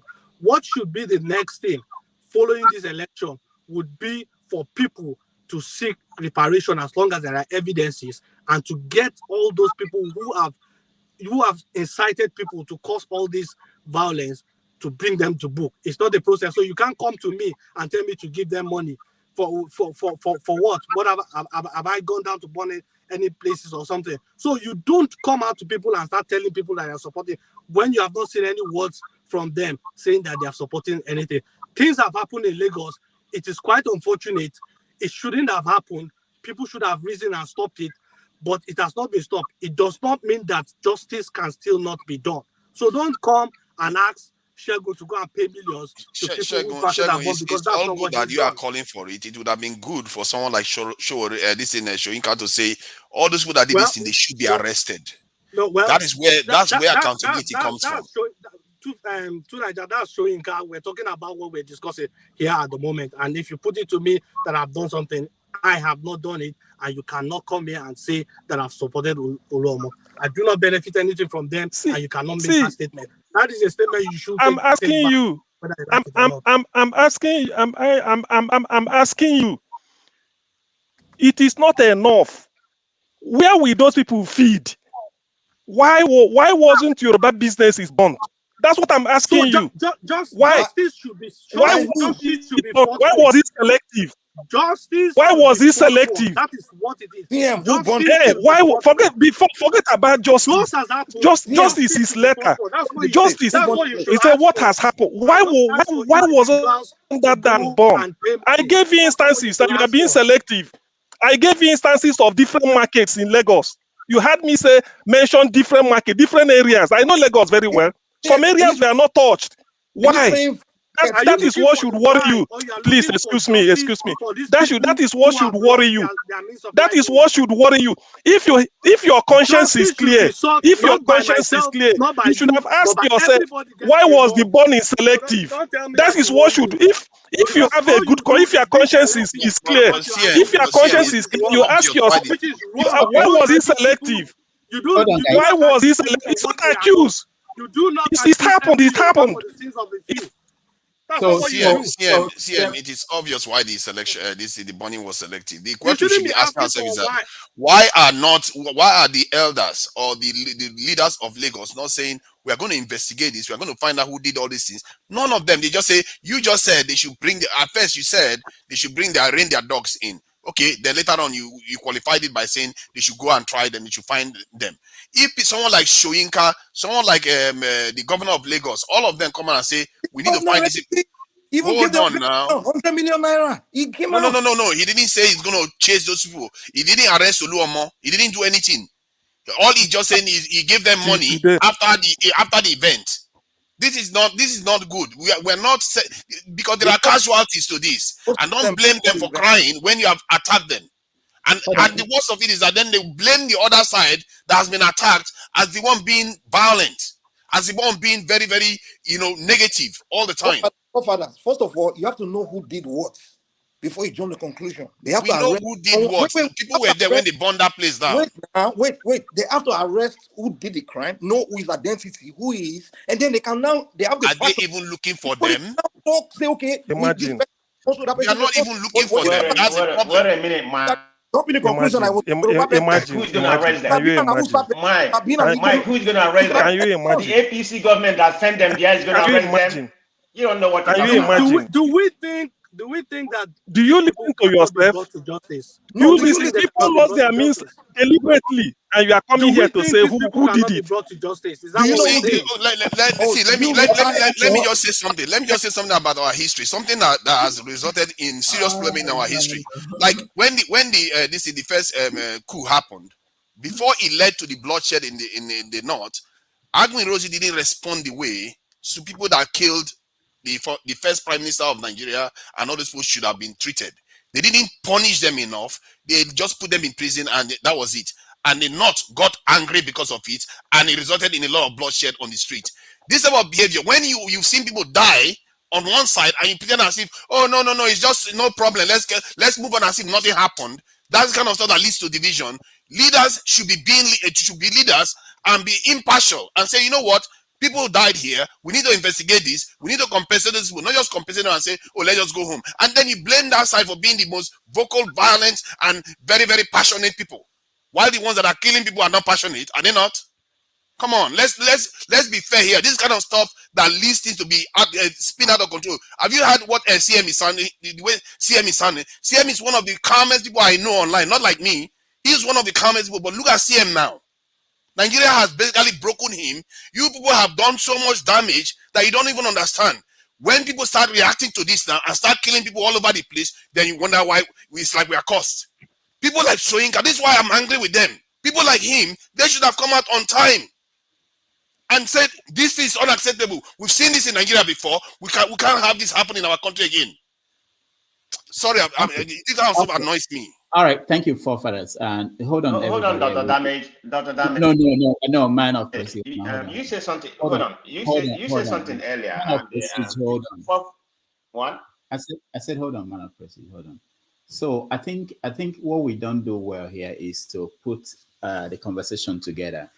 We leave the ends, So I think there's a trait. There's something that is common in what we're saying. So CM, for instance, is pointing out the fact that, after all these things, people have to continue to live their lives and nothing is done about it. The question is, who is responsible for doing something? I don't think I support, putting Segun and asking Segun to answer questions that the government should answer. But someone has to answer those questions. They are important questions. And I think what is needed, and that's where I miss someone like vilify on me. If you guys follow the history of Nigeria, there was a point where he was the only one who decided to sue the federal government and force them to register his party and any other political party that is out there. So sometimes you follow legal means and achieve something. So I think that for the people who own businesses that are being burnt, they are the ones who will take up that responsibility, or people who support them to force the government to pay compensation for this. And that could change this pattern of behavior. But sometimes we leave things hanging. We expect the same government who may not have that interest to do things that we want them to do. So I think we need to also take this conversation beyond where we normally stop and then continue there. There's a legitimate question about who will take care of the people who lost these things. In the past, I've talked about whether they should all have insurance. And then the question is, who will insure them if the insurance company knows that these businesses are prone to being set on fire? But these are the next thing that we should discuss, because we can't say that for more than 30 years this has been going on and we can't find a solution and we are waiting for the government. If the government is not going to do it, individuals can do something and that will change things. Okay, but it's a very good point CM is raising about what happens next to these people and the implications, because sometimes we don't see it. All we see is that a business is burnt, and then what happens to the people who own those businesses. Anyway, let me go to who hasn't said anything. I think Mike. Okay, Mike, go ahead. Okay, thank you. So let's jump straight to the Soyinka issue. And I think you kind of brought he said what I wanted to say, really wanted to say. Okay, when we all know interviews, journalists control the interview. They pick the question on somebody. So if you watch an interview and a question is not asked or is not addressed, we're supposed to hang the journalist like, oh, why didn't you ask the question? We wanted that person to talk about this and that and that and that. But this is not what we are saying. Everybody is just saying, Soyinka didn't talk about this, he didn't talk about that, he didn't talk about this, this, that, and they just attacking the man. If a journalist asks Soyinka a question about that, is he supposed to be talking about daddy or somebody else?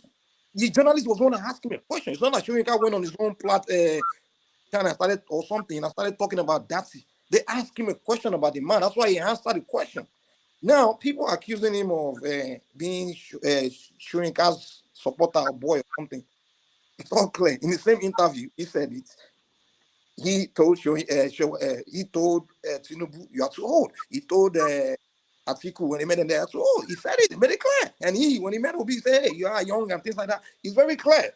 And in the same interview, or probably the other interview, he said something about what he wanted was a Southeasterner to become president because he felt that we kind of healed the wound of the Biafran war. So that suggests to us that he was probably leaning towards Obi.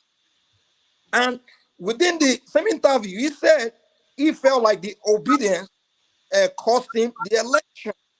And following the timeline, way before the election even started, in the beginning of the campaign, when the youth were marking Tinubu saying Baba we know where that when they caught those is it Ake boys or that caught boys, he came out and said no, that's and he was quoting the Yoruba tradition and spirituality and things like that. That in the Yoruba land there's a deity called Batala. It's in Yoruba land, it's a taboo. Most people are not Yoruba, they don't understand it. To mark someone that's physically ill or sick or an old man. He was trying to give them that message back then. And he was trying to indirectly tell them that, listen, it might cost you a lot of Yoruba votes. It might cost to be a lot of Yoruba votes. He was saying that back then. And I think that's what he's trying to communicate this time. Like, listen, I am hurt that who I would have linked towards to win, didn't win because of you guys. That's his frustration towards the Obidients. Not that he was, that's what people don't get it. Well, I'm a Yoruba person, so I understood where he's coming from. That he's saying that thing that you guys did might have cost you will be a lot of votes in Yoruba land. Because in that culture, it's like that thing is almost as insulting Prophet Muhammad in the north. There are taboos in different regions that people don't know. But if I'm not a Muslim, I don't know anything about Islam, I may have just marked Prophet Muhammad and expect people from the north to now vote for my candidate and things like that. So that's what he was trying to communicate. But people don't understand it, and people need to do more research. And it's been very unfortunate the way people are just talking about Soyinka in this very salty manner and everything. As it's nobody. Someone like Fofana is saying it should be out. He's 88 years old. Do you know what Soyinka was doing when he was younger? I remember when Kensariwa was being now. bro, chill out, man, chill out. When Kensariwa and Abacha was trying to Kensariwa, the only man in Nigeria that was challenging Abacha was Wole Soyinka. Where was your own elders back then? They were hiding under the bed. And you are sitting here, you are sitting here talking about it. Where were your elders from where you come from? You didn't have activists where you come from. They were hiding under the bed. So fighting Abacha was such an accomplishment. Let me talk, man. Chill out. I have my time. Go and study his pedigree.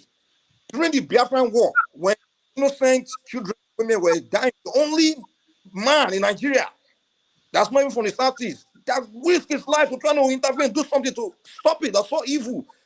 That stood up. Where he even paid the price. Was in solitary confinement, was arrested, spent time in jail. In a solitary confinement, suffered, went through all this in his younger years. Soyinka visited before the Civil War.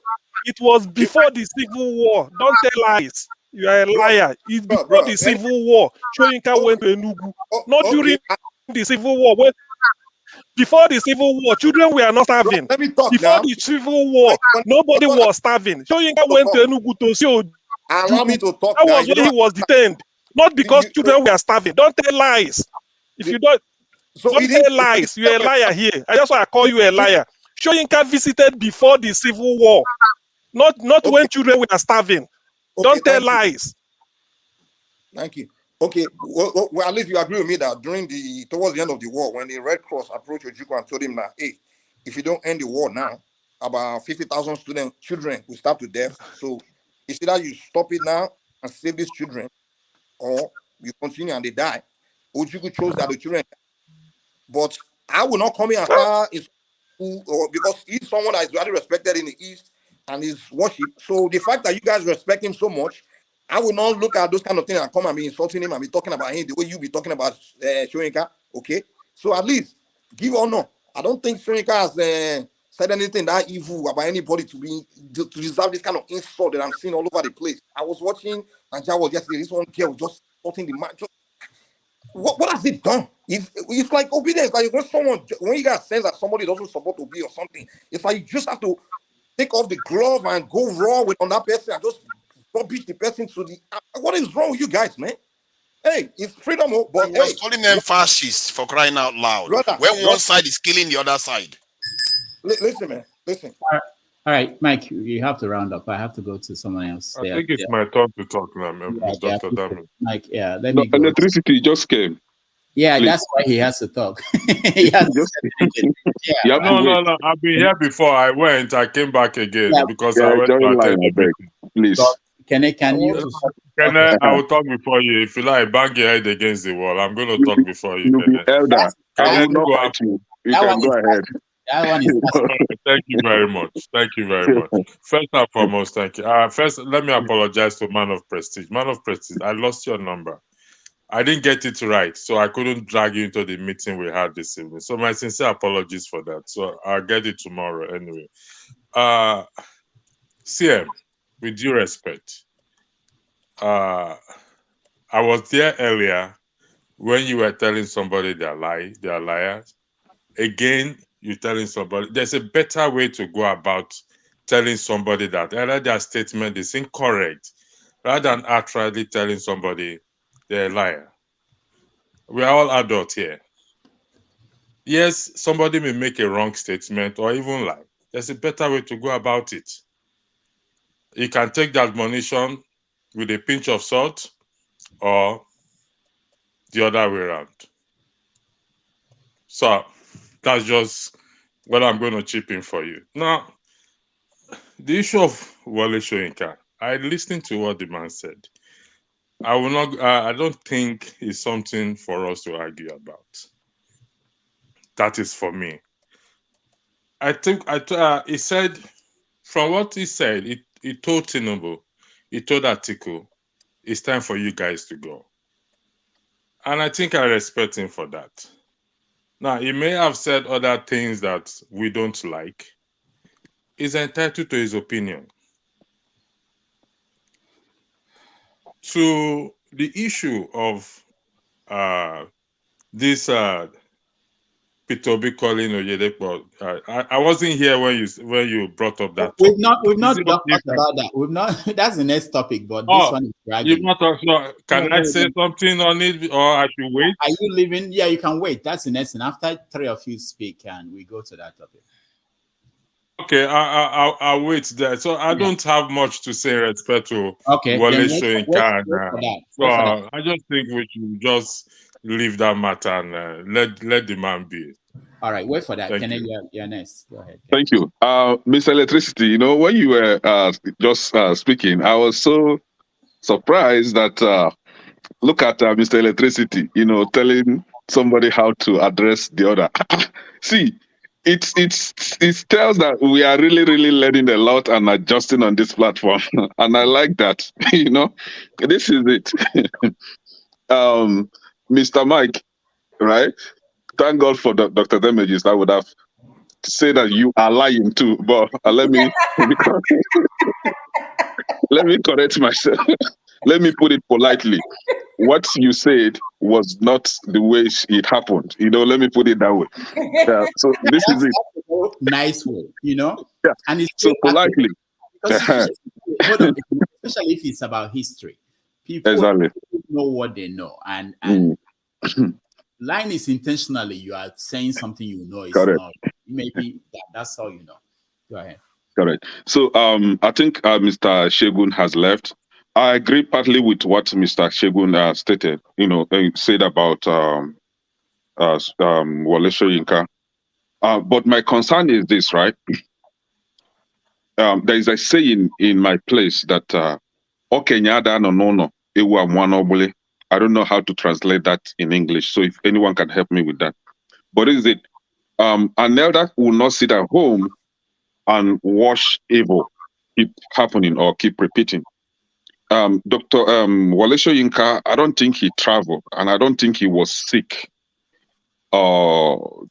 dumb or deaf when MC Oluomo, for example, threatened the Igbo people in Lagos State. When the Oba of who call it Oba of Lagoon, threatened the Igbo people in Lagos State.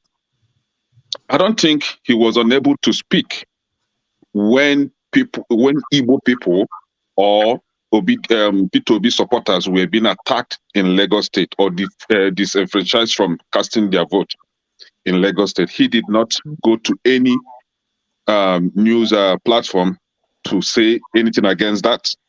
He did not make mention of any of this. When the likes of Femi Fani Kayode or Nanuga, Festus Keyamo, we are saying all manner of treasonable, stuff. He did not condemn any of this, right? Even when Bola Tinubu asked those asking for change should shut up, he did not say anything about it. But he was quick to run to Channels TV to condemn what they call it, Dati. I think his visit to Channel TV was just to go against Dati and maybe condemn Labour Party. And this is it. I don't have problem with Wole Soyinka, but for the person of Wole Soyinka to open his mouth and call Labour Party supporters fascist, I think he should go to his book, dictionary, and revisit to check what fascist is all about. And also, I will put it to Mike. Mike, please also do yourself that kind of favor. Go and open the dictionary to check what fascist is all about. As far as I know, the fascists that we know are APC, the likes of Femi Fani Kayode, Festus Keyamo, or Nonuga. These are the fascists that we know. And people like Wole Soyinka should put it straight to them, not coming on a news platform to disguise. We all know where he stands. He's standing for his man, which is Bola Tinubu, but he should not come and insult the entire country because of his selfish interest. Now, it is not only what they call it, Soyinka that spoke against Labour Party. So I made mention of this, the first time I called him. Professor Kingsley Moyalo called them unlettered, uncultured, lazy social media age. He referred to them like as that. So two professors. If you had visited my Facebook, I was insulting two of them, Wole Soyinka and Professor Kingsley Moyalo, with their pictures. I don't even send any of them. However, Professor Kingsley Moyalo later admitted that he said something that he wasn't supposed to say. He came out and apologized. And if Wole Soyinka is that educated as he claims to be, he should be able to admit that what he said was wrong. That is part of education, your ability to admit that you are wrong and try to make amends makes you an educated person. He should be able to admit that what he said, he's wrong and apologize. We will forgive him, right? So please, Mike, tell him that if he is that educated, he should do that. So somebody here, he's wrong for not kissing your ass, right? He has to kiss your ass, right? He should kiss my ass. My ass is very clean, self, actually. So he should kiss it. But this is it. Hey, get up. So now, we are here supporting our own. What I mean by that, Mike, you are here supporting your own, maybe because you share the same ethnic affiliation with. That is not the way to go. We all witnessed on this very platform, we condemn Igbo politicians that say things that are not acceptable in the society. We condemn them outrightly. So why is it now different when we condemn what a Yoruba person says? You would take it as being tribalistic. What is really, really wrong with us? Is that the way we are? Seriously, sometimes I will sit down, I will be thinking, so in this world, some people will be living their life like Mike. Honestly, sorry that I'm pointing you out, but just the way you think, the way you reason, just because we condemn a Yoruba man, then it is tribalistic. Did I say What is really wrong with us? You are doing strongman argument. Soyinka says something that is not right, and we condemn it. Why are you supporting him?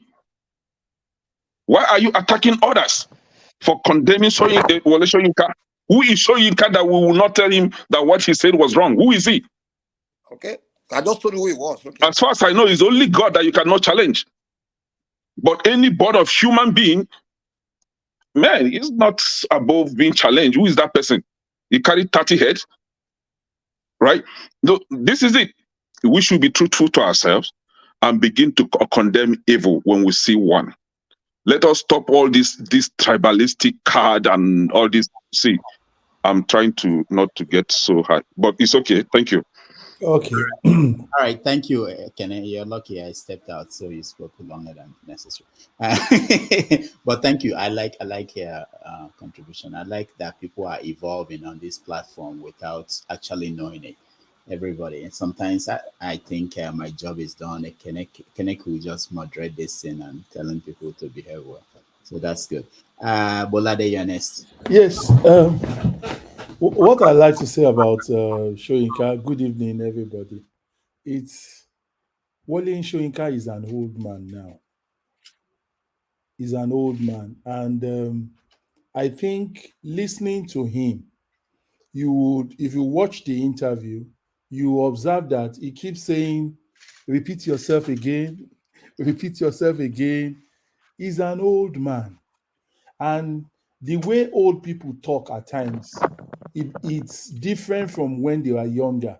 Whether you want to believe me, I don't think people should go after him vigorously as we are currently doing, because this is a man that tries to play equity. But Bola Ahmed Tinubu have done so much for him. Most people that are supporting Bola Ahmed Tinubu, he's been planning this for a very long time, and he's doing one-on-one to them. That is why it is very difficult. Now, if a Soyinka comes out and begin to speak against the emergence of Bola Ahmed Tinubu, he will look like an ingrate. I'm a Yoruba man. When they had all those problems, it was Tinubu that was helping Soyinka. Even when he came back from exile, it was Tinubu that equipped his house with everything and all that. See, regardless of what we are talking about, politics, the way it is practiced in this our Africa, is all about how many people have you done stomach infrastructure for. Let me use that word. I didn't support my ethnic person, but considering the way Soyinka talk, it's very difficult. When somebody has done so much for people like that, it will be very difficult for them to go against him. So what Soyinka said, what I don't like about him is that there is a Yoruba word that says Agbakiwa Loja Kore Omo Tuntun Owo. During this election, the minority people in Lagos, I mean, in quotes, the Igbos, they were dealt with. It's not good. Even my wife looks like Igbo and she's not Igbo. They will have hammered her. People, Yoruba people that looks like Igbo, maybe fair in face and all that. They didn't allow them to vote. They beat some of them. So what we are saying is, I will never be ethnic, because if somebody meets my wife going to vote because she looks like Igbo, they will have beaten her up too during that election, which is not good. So what we are saying, the reason why Soyinka talk like that is, this man they call Tinubu, he has done so much for him. He cannot speak against it. That is why this thing, Soyinka is human. He's not perfect. And I think people should not castigate him too much, given what he stood for during the Civil War. So that alone, people should just look at it take it trivially, because this man, let me even tell you something. Most of us are men here. Do you know the highly respected Soyinka has a prostate cancer? So, see, I don't want people, let's look at the man himself. He's been trying to be fair. Let's say the truth. And also, even the way he challenged the dirty wherever, I would say he is coming in peace. So, what me I'm saying now, the way me I'm looking at it, I'm looking at situation that surrounds the man. He's an old man, 88 years old man. He's treating prostate cancer. We are all men here, and I've seen people that has that the kind of treatment they go for, how painful it is. So please, I don't want people. I will beg, I will plead that people should not go hard on him. Thank you. That's what I want to say. Thank you so much, Bolade. If you're honest.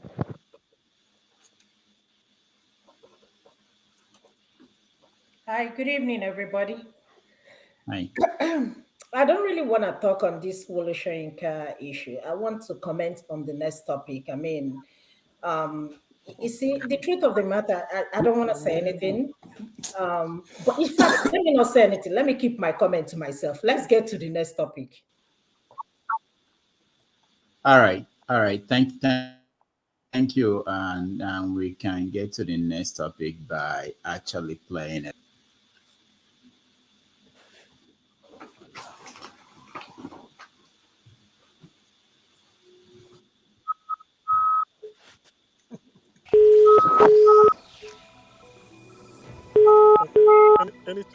Any chance to for a butter for me? Good morning, Daddy. Praise the Lord. Any How are chance you, for a sir? butter? Fine, Daddy. Good morning, for Daddy. butter, please. Amen. In Jesus' name, we are going to get a bright result. Thank you, Daddy. Okay. When I hear this, okay, then. this is your call and prayers. Daddy is very dear to me. And like I keep saying, if this works, you people will never regret this support. Amen. Amen. You know, we look forward to God's intervention. Thank you, Daddy. We look forward to God's intervention. Thank you, Daddy. We look forward to God's intervention. Amen, Daddy. Daddy, I need you to speak to the people in the Southwest. Your people in the Southwest and Kwara. Okay. I've been in touch with Kwara people. The Christians in the Southwest and Kwara. This is a religious war. I believe that. You know, I did the release, Nigeria going forward. Yes. And I'm coming out with the second one today. Thank you, Daddy. I wanted it out before when they won't have any time to do damage control. Thank you, Daddy. So, but in the name of Jesus, this project shall succeed. Amen. You know what I said in today's one? A sickly nation like Nigeria will require a strong and healthy personality. Thank you, sir. And I said anyone whose source words cannot be verified should not have access to governance, particularly in a dry economy like Nigeria.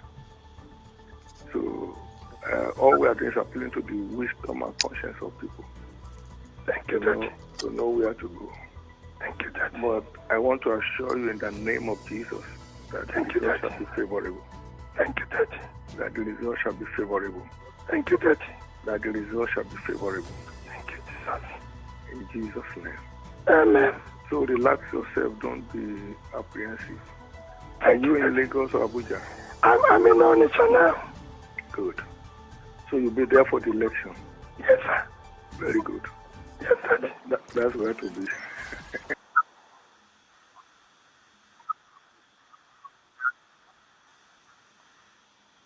All right.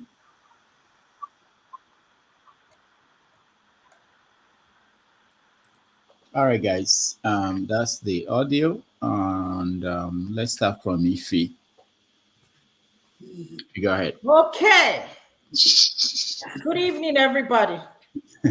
Mike, I don't like you, first of all. Why not? Just kidding. No, don't worry. I'm just kidding. Okay. No, no, Mike, I'm just kidding. I'm just kidding. Don't mind me. I thought I paid for the date. I mean, Mike, no, Mike, I'm just kidding. No, I'm just kidding. No. So, I mean, this has been trending, throughout this week on social media about this say yes, daddy. It's now beginning, even at work now. One of the Niger doctor will say, hey, yes, mommy. So it's beginning to, people are beginning to make fun of it. So the only thing I understand, people are just going off the chain about what people, if that's true, I don't know. I cannot sit down here and say, oh, this is true or this is not true. First of all, if this is true, why should somebody's conversation be tapped? This is exactly what Donald Trump was accusing of Democrats, spying him in his penthouse. First of all, that is not right. I think that if this is true, or let me play the devil's advocate, if yes, it is a true conversation, but why should you record somebody without permission? Even when I'm talking to somebody and they have me on a speaker, I always ask them, do you have me on a speaker? If you do, please take me off from speaker. So that is number one. Number two, I think the reason why everybody is just screaming and shouting and talking about it is just because of that comment, religious war. Remember when, what's his name? When Dati and when Tinubu chose Dati to be his vice, we all went over the roof. Even here, Shetima. sorry, Shetima, to be his vice. All of us came here. We were all screaming on top of our voice that this is going to divide Nigerians. Why should you choose Muslim ticket? Imagine choosing Christian ticket. What's going to happen? And the truth of the matter is that we don't even tell ourselves the truth, including me, you, all of us sitting down here, even the people living in Nigeria. We all know that we have this tribal group and this religious issue going on in Nigeria. Let's be honest. I said it here. I said, for example, I'm not going to stay here and say, okay, because I'm supporting Peter Obi, that I'm defending him. That's not what I'm saying. To me, there is nothing wrong in what he said. Just for the fact he said this is a religious war. We've been saying this over and over and over again. We've been saying it. When Tinubu chose Shetima, we've been saying, oh, this is a religious war. Why Muslim ticket? I said something, I think here like 2 weeks ago, on your platform. I said, I'm an Igbo girl. I am a Christian. And if I bring somebody to my dad and say, hey, daddy, this person is from here and he's a Muslim, my father cannot wait for that man to leave this house before he deal with me. That is the truth of the matter. We have to be honest with ourselves. What if he's Dangote? He doesn't care. That is the mentality my parents, that is the mentality they have, honestly speaking.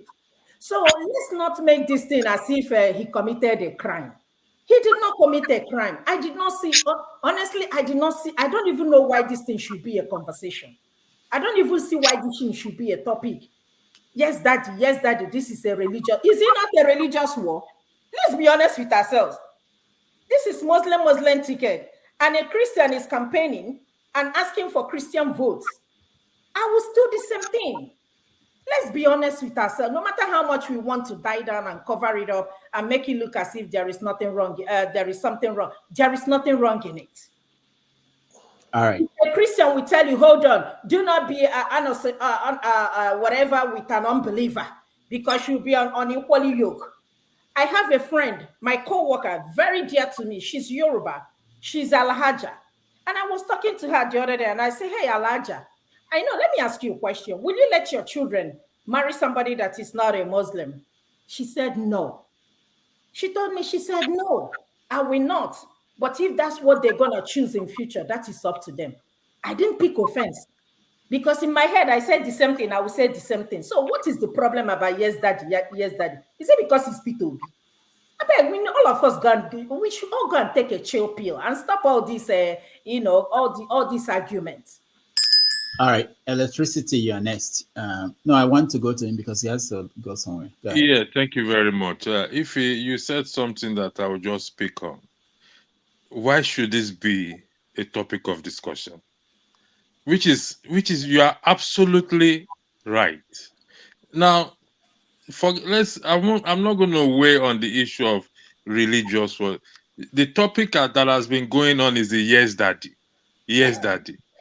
And to be honest, those people who are saying yes daddy, we are so hypocritical because most of them call their pastors, address their pastors, yes daddy, yes mommy, the grace, this and that. What is wrong with us? What is Let me so wrong if the man let me help you. go ahead Some again? even call their boyfriends baby, their girlfriends baby. What is this? Honestly, is this what is affecting the price of rice in Nigeria? I really don't understand.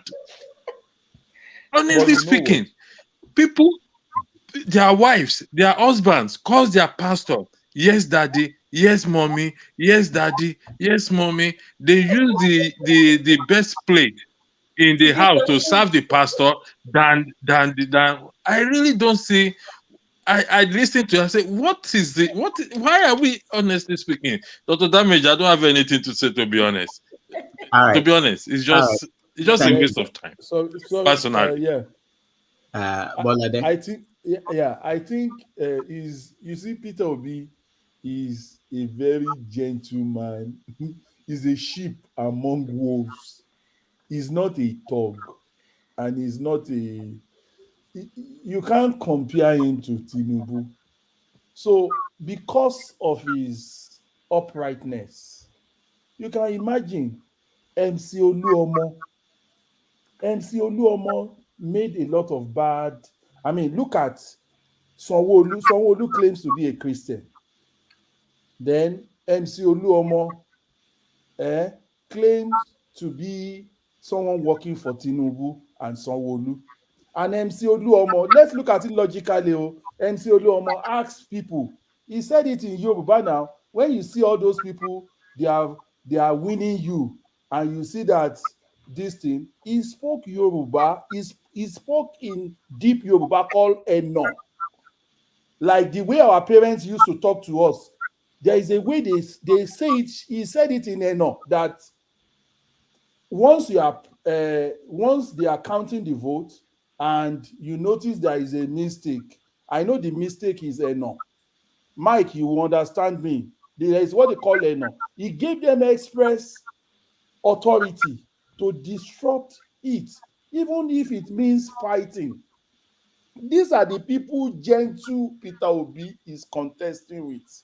Now, there is Koko Zaria, which is very, very difficult man also. Is also in the camp of MC Oluomo. And these same people, they will now go to Redeem Church. Sanwo-Olu will go to Redeem Church and get some Christian vote, Yoruba Christian, not to vote for the Labour Party candidate. I'm just describing the scenario. Now, gentle Peter Obi now called a pastor. He now said, yes, daddy, and you are picking on him. He's not telling lies. But the fact is, I think Peter Obi is a good man, but he's too gentle for these people. He can't. I'm in support of him, but how do you think we'll have mass transit in Lagos if we still have MC Oluomo?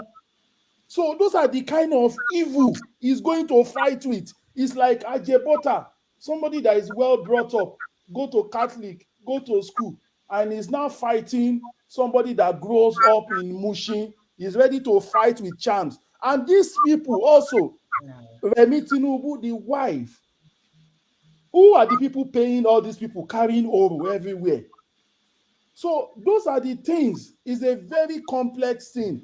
So Peter Obi, I pray, but the people he's fighting, it doesn't have their liver, because they are too deep into all those bad things. They disrupt election, they turn it over, and MC Oluomo made a statement. Police didn't arrest him. They killed some people. So what I'm saying is, I like Peter Obi. I pray he wins. But it's looking like mirage. All right. All right. Thank you. Yeah, let me say something very quick and go. I think I agree with what Ifi and Bolade said, concerning the phone call. See, I will have to admonish somebody here, and that should be People's Gazette, a Gazette, or whatever they call themselves. I think they are being too apropos. The apropos is getting too much. See, when it comes to that tape recording, we should be asking ourselves. I think somebody asked the same question here. Who actually leak that conversation? spy that conversation? Who actually brought it out? NCC or whatever they call themselves should answer this question. So does it mean that your conversation in Nigeria No longer is not safe, is not private any longer? Right? And this is what the federal government, which we all know that the federal government is also compromised, because as we are speaking now, federal government will be the one that actually leaked that conversation and also doctored it, because that was not even the context of the conversation. They cut and join where he says is a religious war. Something triggered that conversation. There was a threat to that conversation, but they cut the other part off so that they will make P2B look bad. And pointing to what Ebolade is saying about P2B being too gentle, I've stated it here timelessly. P2B is too gentle. The fight actually isn't for P2B. The fight is against Nigerians. The fight is against well-meaning Nigerians. So if P2B is being gentle going to the court, I've always said this, and I will continue to say it, the well-meaning Nigerians should go on the street, block off everywhere, and demand for their mandate. There is no peace talk with this kind of people. You don't talk peace with them. Their life is all about rascality. Their life is all about, in Igbo, Tibwe. You don't make peace with these people. You give them with equal or even more measure with which they give to you. Don't talk peace with them. Go on the street, block everywhere, demand for your mandate back. Let P2B and his gentility continue to go to court. I'm not saying that how we handle things is not making sense. To me, it's making sense, but that's for gentle man that he is. But for Nigerians, should really sit up and fight these people. They are mean in the game, and we should not relent. Now, for the video, for the audio recording, this shouldn't be a conversation, just like Ify stated. Shouldn't be a conversation, and I don't think we should be stressing on this. We all know that it's a religious war. Picking the president Muslim, the vice Muslim, this possible speaker of the House Muslim, the possible president of the Senate Muslim, secretary to the state, to the federation Muslim, everything Muslim. That is when whomever that is supporting this thing and you're a Christian, that is when you begin to ask yourself question, am I really thinking right? Do I really get all these things right from onset? But now we are speaking it out. We are trying to put it to a halt, and you guys are pushing for yes, daddy, yes, daddy. I've ordered my yes, daddy customized shirt. And I think on next Saturday, you'll see me with my yes, daddy. So let them go and knock their head on the wall. All right. Man of I want to go. Let me just Okay. say something. No, Can we're coming now. oh, Everyone wants to go. Man of proceed. Go ahead. okay. Thank you very much. Yeah, I think we are making a lot of noise about this yes, daddy and the tape. I mean, it doesn't even make sense. I mean, let's be real. Like if he said, we already have a religious war or religious division in Nigeria. I mean, this started when APC went and choose Muslim ticket. I mean, there's no doubt. I mean, the Senate president, maybe, Muslim. So in that context, there's a religious war. I don't see the hoopla about, whatever is on this tape. I think the ruling parties try to propagate this, in order to make Obi leave Nigeria. Because right now they are persuading him, they want him to leave the country. So my question to the ruling government and APC coming back again, if they really want the election, I'm not saying they don't or they do. If they really want the election, why are they doing all this? Writing all this. Just to Why they try to drag? Why not decide? And then decide. You won. If you really won, why are they going up to this length? Do you know this treason and other kind of things? I mean, if you won, you won. I don't see the big deal. Look, this APC government, like somebody said, the whole Nigerian politicians, they are corrupt, PDP, APC. But what APC does better, they are the biggest crook in Nigeria. I mean, they have congregated people from former PDP to APC. Now they know how to manipulate Nigeria. That's what APC does in other parties in Nigeria. They know how to manipulate this country we have. I mean, they have experts among them. This is why, no PDP didn't have any leg in what's happening right now. The best of the worst of Nigeria, they are now in APC. That's what people don't understand. And I don't know what's going to happen in the next, even in my own generation, how far that's going to go. So let me go back to the tape. I mean, you can dot the tape. There's nothing wrong. There's no way. I mean, you can dot the tape and do whatever you do with the tape. We don't really know whether it's authentic or not authentic. That's what I'm not defending. I don't really know what happened. But nobody trusts APC. This is APC who can go and buy, who can go and buy anything they want to. What is it that they can do in that country? In that country, APC, this is APC who went and buy the, the priests or whatever to represent them. There's nothing they can do. So nobody believes whatever they say. Like I said, they say somebody in the People Gazette, the guy that whatever released it or whatever had it. I don't really know if that's the truth. So maybe somebody here inform me about that. To me, I don't see anything wrong with what Obi said. If it is true, I'm not here to defend Obi or whatever, whether it's true or not. Yes, he's too gentle. There's nothing wrong, he said. He's a gentleman. So what is wrong? Hold on. You can't change. Look, hold on. A pig is a pig. You can't put a lipstick on a pig and he's going to change. That's the person Obi is. That's his personality. You can't change it. Okay, hold on. Man of Precision and Ife. Let me ask you guys. Just anybody can pick on this. What if this came out and it was Tinubu that made this call? Okay. I will still say the same thing. Okay. There is nothing wrong. The way this thing is, I believe those people, don't let me mention their name, the opposite people from LP, they have so much money and they are well connected. There is one regulatory report which telcos sends to DSS, which is called call data record. So as it is now, if you make any phone call,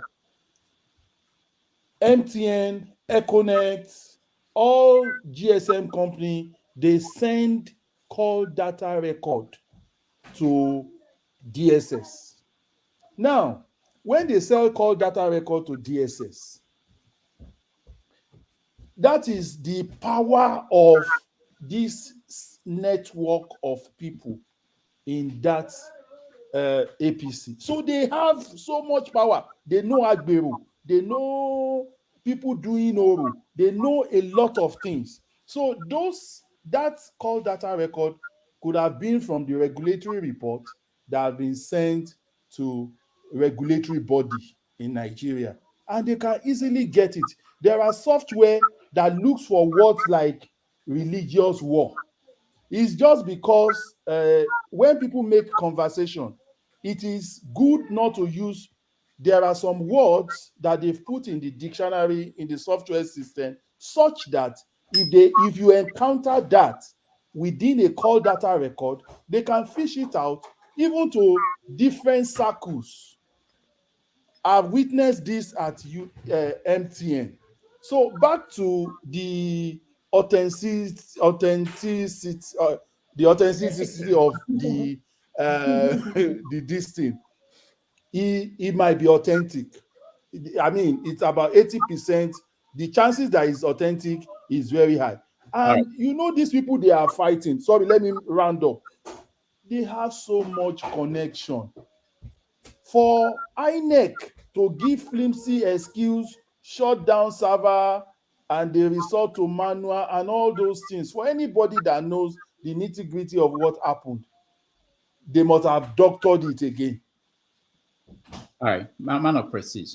I want to proceed. Yeah. Just spoke. I need to speak. No, I I'm know not I'm finished coming now. to. I'm not finished. I'm still on my point. No, not that you're still No, speaking. I just want to know what you have thought of this. If this were Tinubu, oh, okay, about Tinubu.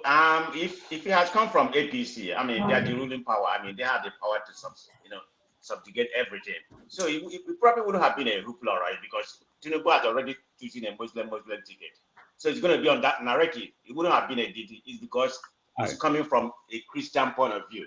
This is why they amplified it and it's obedience. So if it had come from Tinubu, it would have been anything. Because Tinubu is on that space already. Muslim ticket. That All right. that's All why right. I see Thank you. that. Thank you.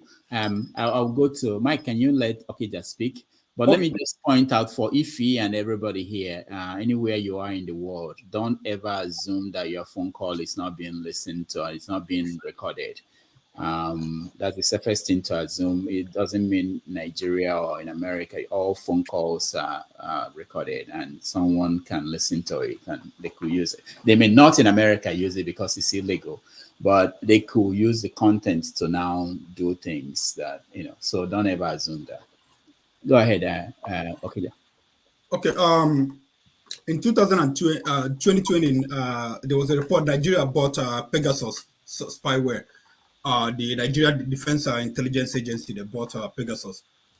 Pegasus is built by the Israeli company. That was what Saudi used to track, to tap into these guys, Jamal Khashoggi, to get him. So Nigeria intelligence, they bought it and about 2020, and they've been using it. They deploy it and they're using it to tap people's WhatsApp messages. So it's possible, P2B and but they had this conversation. They probably they doctor the conversation because they're also out there. There are software you can use. You can use it to synthesize. Get a pitch of someone will speak and you get this pitch and the frequency and everything. You can manipulate that frequency and use it to build another conversation. So it's possible that they had a conversation and they maybe cut and join things together to match their narrative. Because if this was if they had this before the election, they could I believe they would have gotten it out before the election. So it's probably that's a strategy they have right now to put pressure on P2B to just flee the country. So that's they brought this one up now to put pressure on him. So that's what I think. But again, Nigeria has been having a religious war since after the civil war, the coup against Babangida, whereby it was Oka and Co. They chased out 5 northern states that we could call Muslim states out of Nigeria. So but again, you can look at it. What is religious war? Every people that use religious war. Do you know the context why he used the war? Probably religious war, jihad. Even though some people they have misinterpreted jihad, the jihad is just a personal war you have within yourself. In order for you to exalt your part in Islam. So I don't know, but this should not be an issue because that is what we face every day. Tinubu in Lagos. After him, it was Baba. What's his name? Fashola. And then the Christians, they were, oh, is it the movement that they're in Lagos? And then they brought, what's his name? The other guy, the one that left. Ambode. And then it was just because of the clamor. It is the same thing that's happening in Kaduna State, where you have, almost evenly split, between Christians and Muslims. That's the war we're having. In Nasarawa, the same war we're having. In Adamawa, the same one we're having.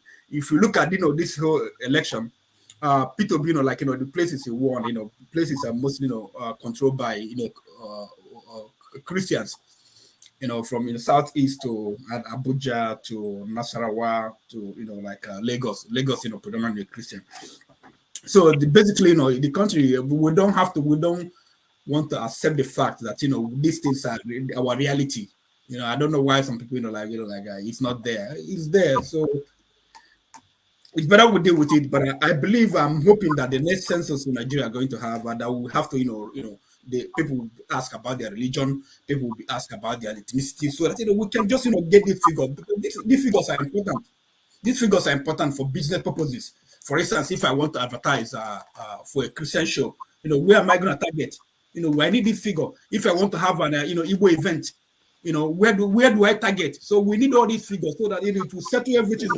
How many? See, Oga, the census will never settle anything. No, of course, if we sorry, let me quickly point this out. The census will never settle everything.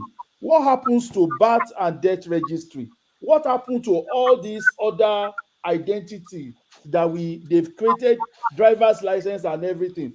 All these schemes. These are the things that give me sleepless night. They want to do census again, and they will get to naught. When they get to naught, they will close the door. They will say you can buy shiga. So they are setting everything up for failure in that our country. Census, how many census are we going to be doing? What happens? There is what they call delta data. When you start data, you get the data. The census we have done in 1960 is enough. Let's get the delta.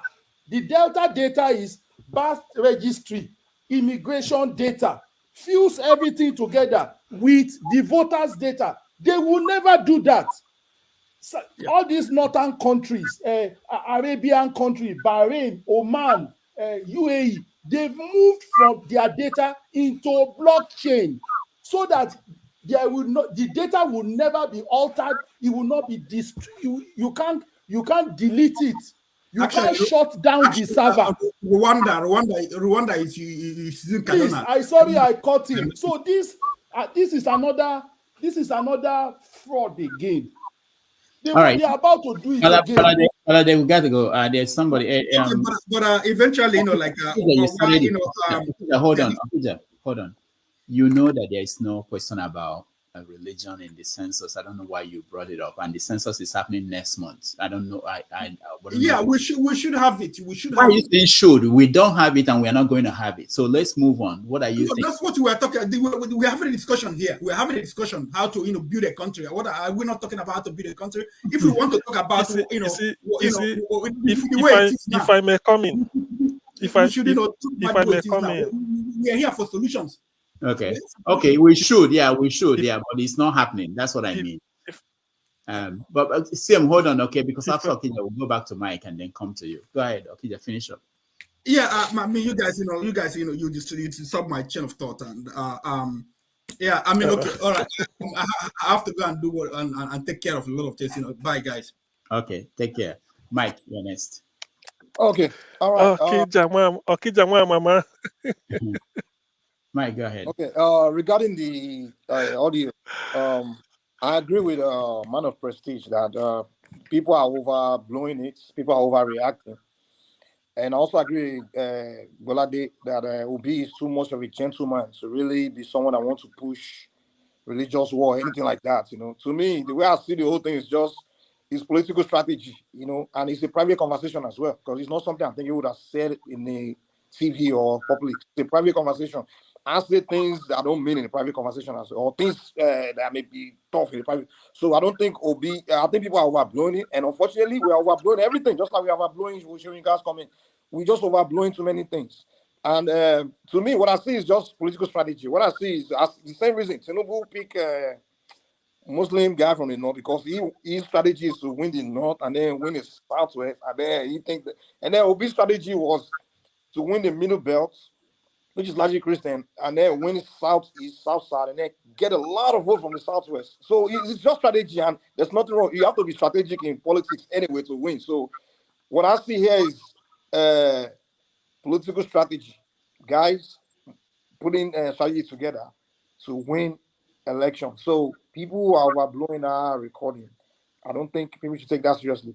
But however, I would disagree with Man of Prestige that he said if it was Tinubu that did that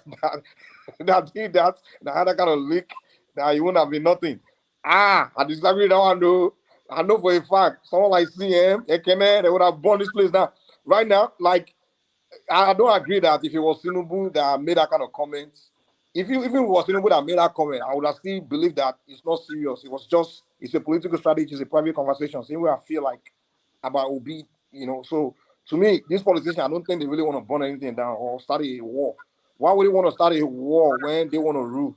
I mean, it doesn't make sense. So I think people should stop overblowing that audio. It's a private conversation. It's not that serious. It's just a guy trying to strategize his win, his election victory. So and all these attacks on people insulting people and people that are maybe insulting Obi should stop it because of that.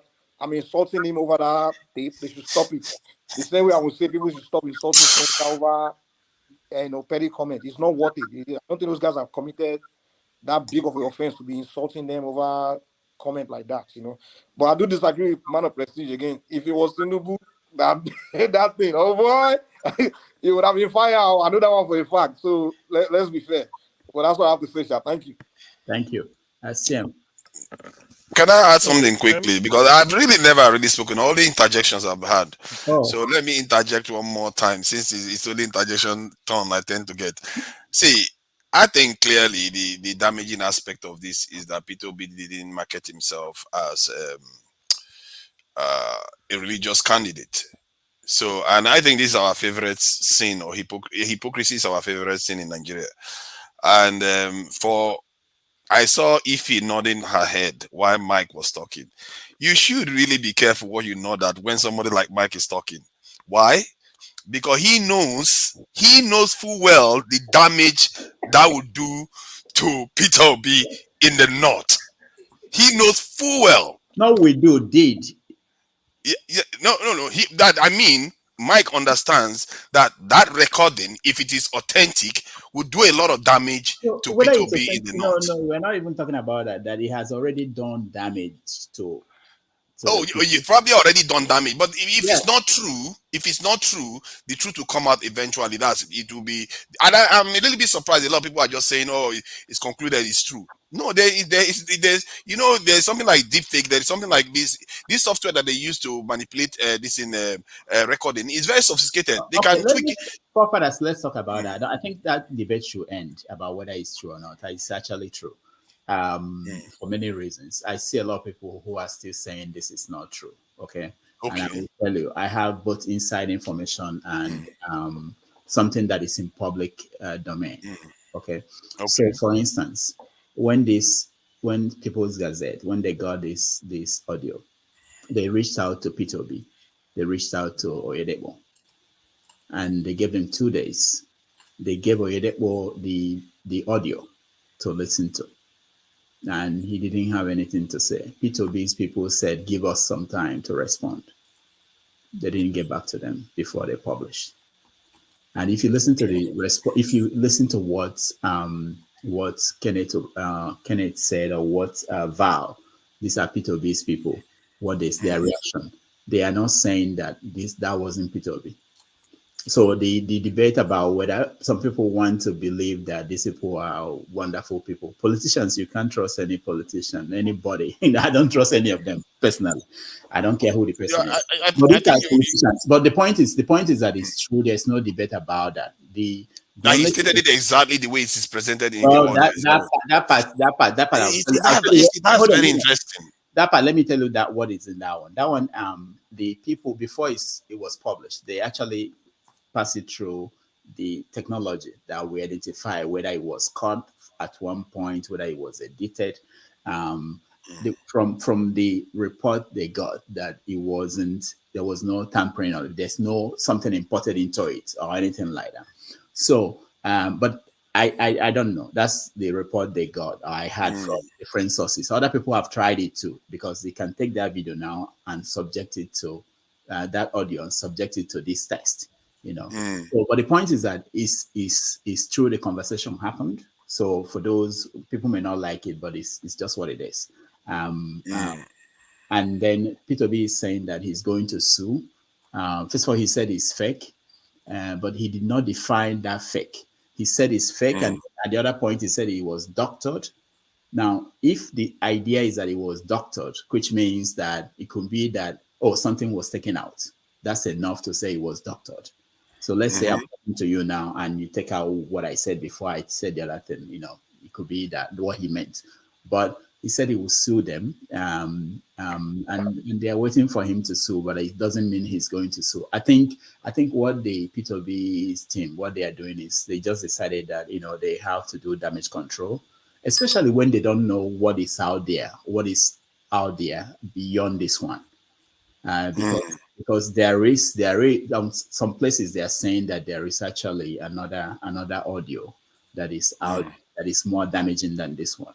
So in all this, we're not saying that it's good to take other people's private conversation and put it out there, but from the point of the media has they don't care. The media, it's not their job to stop whatever is out there. Their job is to, if they can verify that this is real, they are going to publish it. It doesn't matter the medium, So Okay, as somebody that is also aware of technology, I also understand that most of this technology that they are using to check for this thing, the authenticity is often behind the curve when it comes to more sophisticated methods of manipulating technology. At the same time, for me, if you have to look at the context of they talked about some discrepancies, the location where P2B was and all the rest of it, and somehow we just say because somebody puts, what is the technology that they use? Do we know? Nobody knows. Somebody said they put more this in and we should just believe them just for the sake of it. Show us the technology. Let's all use it. Let's see whether I can forge anything to beat that technology. So we have to be careful. That's why I keep saying we really have to be careful. That said, I take you're taking into account that the way the Obi campaign responded to it clearly indicate that there is something to it. Whether the context was the same, we don't know. And that said, see, for me, I've heard things in Nigeria recently that really disturbs me. I even told a story once about how the reason why they're having children in the north was for a war.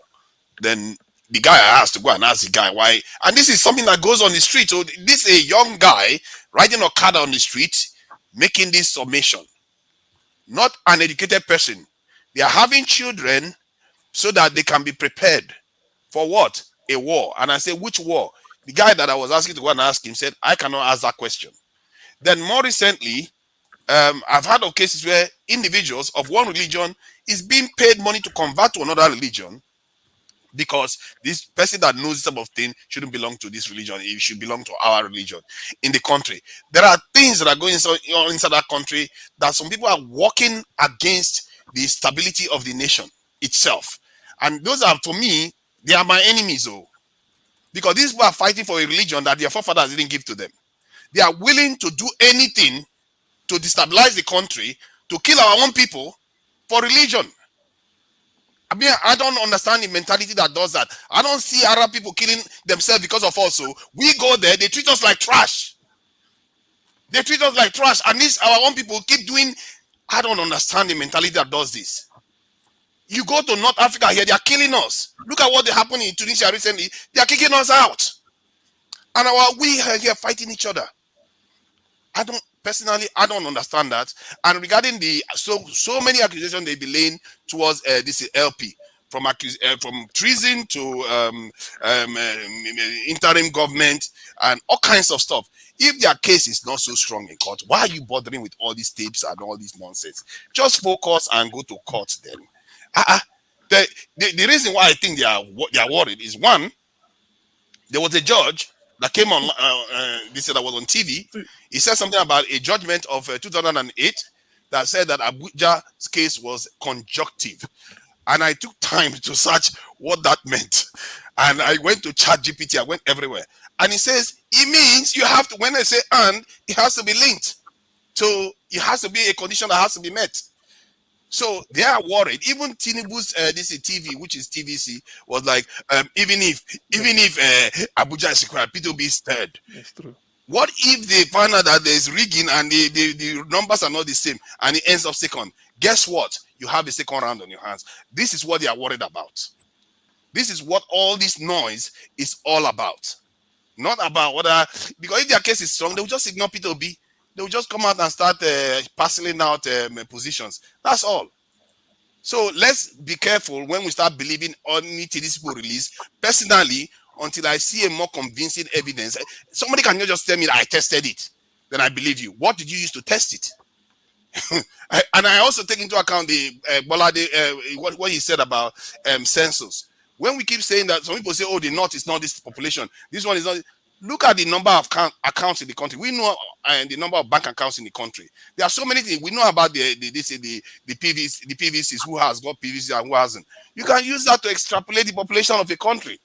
I can technically use that to extrapolate the population of Nigeria. It's not a mystery. By the time you take one country, and the ones that have got real numbers, you use that to extrapolate with the birth rate and everything. You can get an approximate this in value or the population of a country. But now we're about to spend billions upon billions to go and find out numbers that we can probably deduce. But thank you anyway for your time. Thank you, forefathers. Eddie, I'll come to you, CM. Okay, yeah. CM.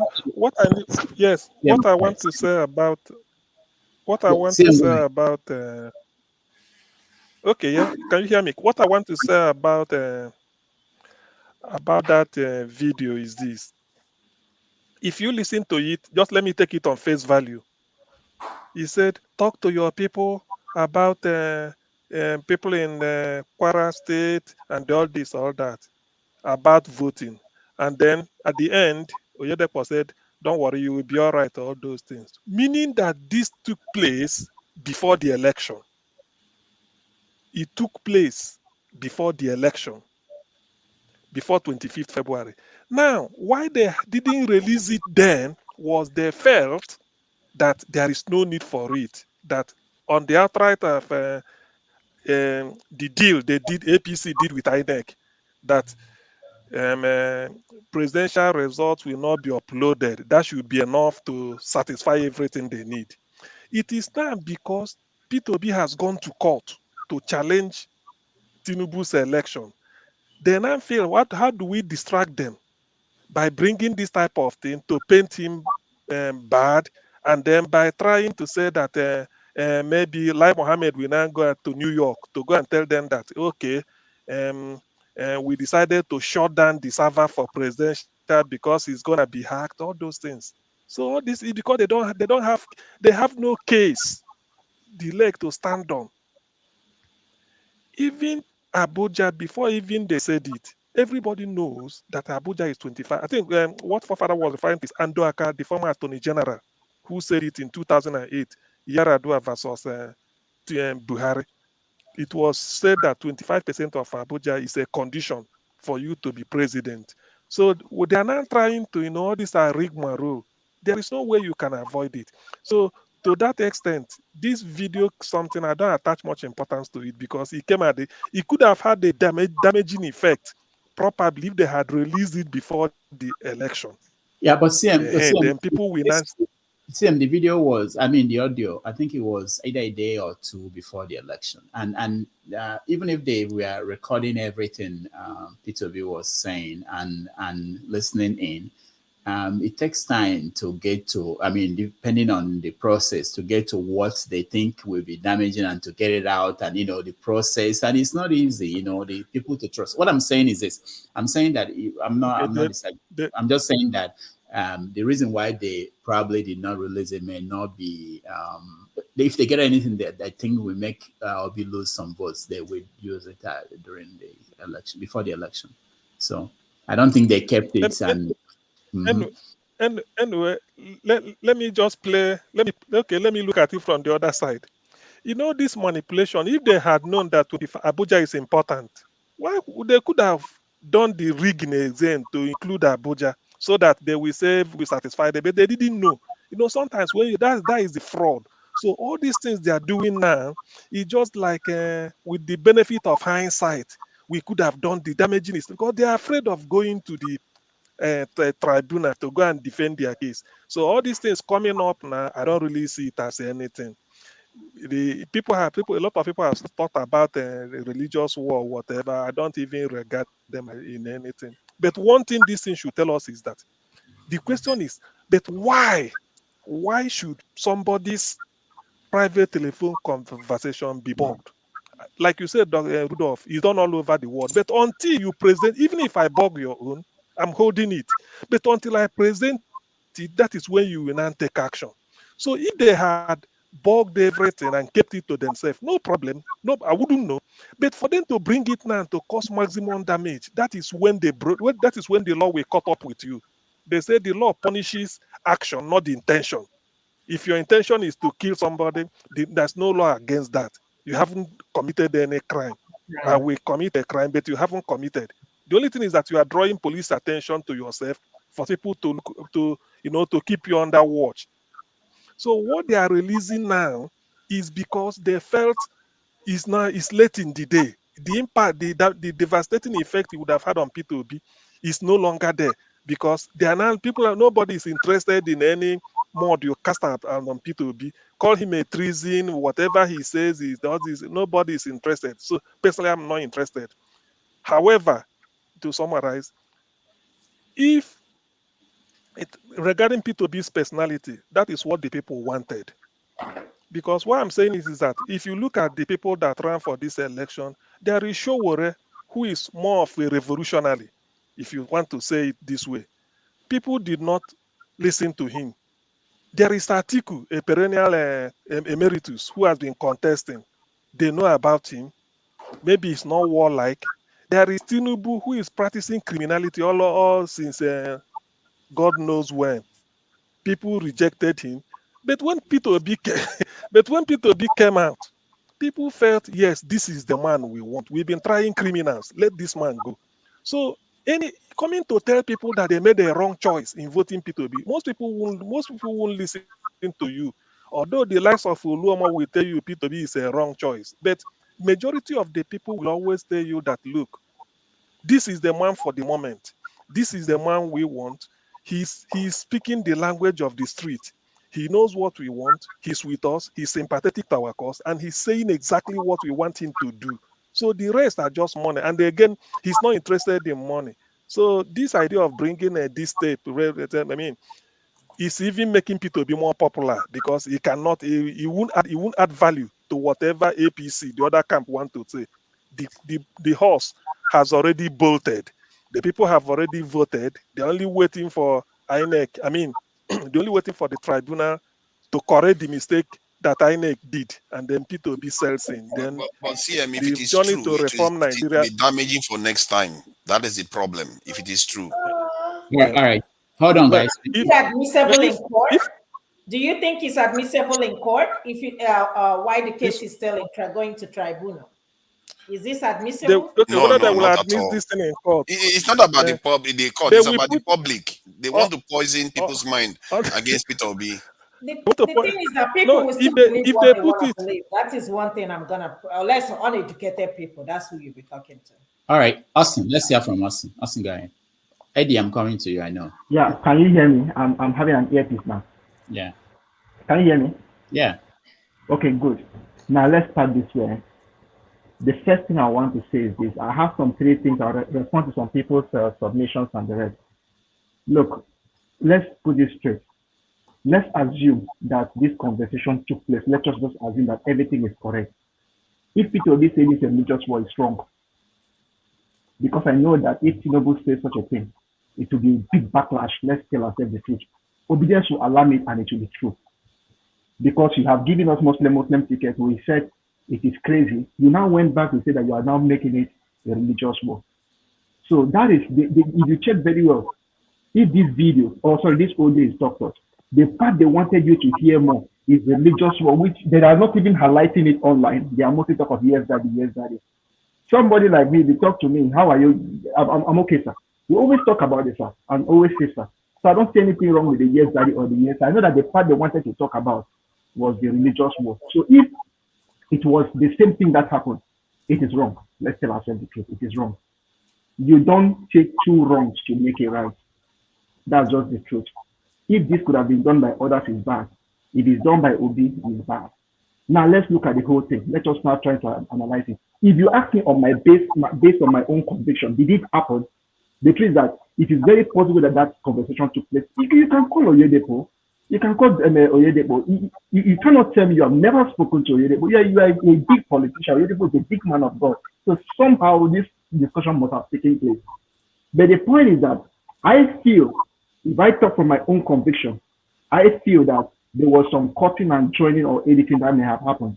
I've not tested this scientifically, but the one I saw online on somebody who tested with different software it was seen that some parts were being cut and some parts were being joined. So that is why sometimes for me, I don't really give credence to that audio because I know that it is just trying to cast aspersion. Sometimes when person they lie too much, you lie, they will come tell you will talk truth. People will not even take it serious. So that's one thing about APC which people don't understand. They don't they lie. Even if this one becomes truth, it's not even taken as very serious. So that's why for me I don't take the audio to be extremely serious. But if Obi says that, trust me, it's wrong. It's not correct. Now the second part, somebody mentioned that Obi is too gentle to be a politician. I will castigate that. For me, I'll castigate it. Why must only rough people be politicians? That is, when it comes to police recruiting in Nigeria, we find people who go school. So that by the time they hold your trouser, carry your trouser up like this, your leg no go dey reach ground. But that's not how it's supposed to be. In Nigeria, we find people who go school. So that by the time they hold your Hello? We've lost you. We've lost you. No, I am here. I'm here. Maybe it's reverberating from somebody. So please, my point is this, that mostly when you talk of recruitment in police or some of these things, or in the military, we look at people who did not even go to school, don't know anything. It's wrong. We fail to understand that even in the police, we need scientists. We need scientists for forensic auditing.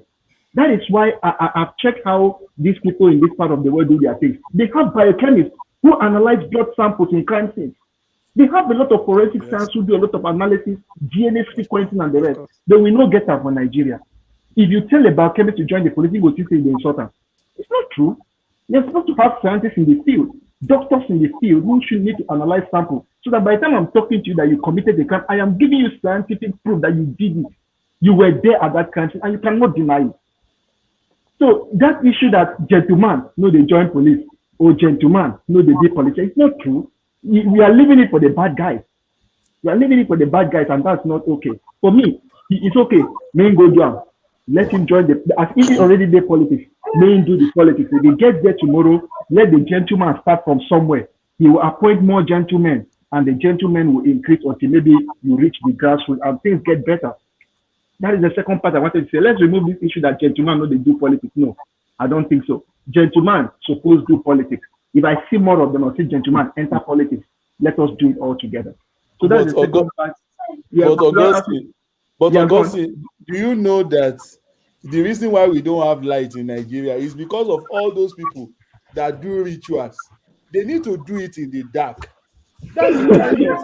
Seriously, come on, man. I am telling you the truth. All the people that want to carry oro, they want to carry calabash with egg and all those things. They cannot do it. The light off now. Don't they have light switch? Come on. Let them switch off the light. Do you know? What's wrong with this? Let them switch off the light for that 1 hour. UK, US, they have got camera. But that is the reason why we don't have light in Nigeria, because people want to carry that thing with right rope. That is the country where that's why I said Obi, let's Obi continue to gather more people. I don't think he can defeat this evil. Look at MC Oluomo. Okay, do you see any car park in the UK where people are cutting tickets? Why can't they implement that in Lagos? Do you think that will ever happen under APC? When MC Oluomo will be rendered powerless, he will not be collecting tickets at the park. Come on. I believe in this. You are fighting. It's like somebody is fighting a demon and somebody is fighting a dog. That's not why we shouldn't have light. You see, we can because of ritual not have light now. No, because of ritual. He's just kidding. Let Austin speak. Forget about it. Okay, maybe I'll just run through so like I can end up. The point is this, you mentioned the issue of light and other things added to it. Look, all these things can be done. I believe that there is always a first day. There's always a first day for everything. I'll tell you the truth, there is always a first day. Once the first part enter, we get it right the first one. Second will follow, third will follow, fourth will follow. That is why I'll go one edge. You know, I'm a Catholic. There's this time where the diocese said that people who receive Holy Communion should not take chieftaincy titles, it was devilish and the rest. So I asked my Reverend Father, that does it mean we should allow the leadership of the town to now be evil people? Is there no way we can find a way to bring a balance between the two so that we can have people who are good, who are also in the village leadership? So that is what I'm trying to say. So we should always think that not that because they are bad now, they are evil, then nobody who is good should go. That's not true.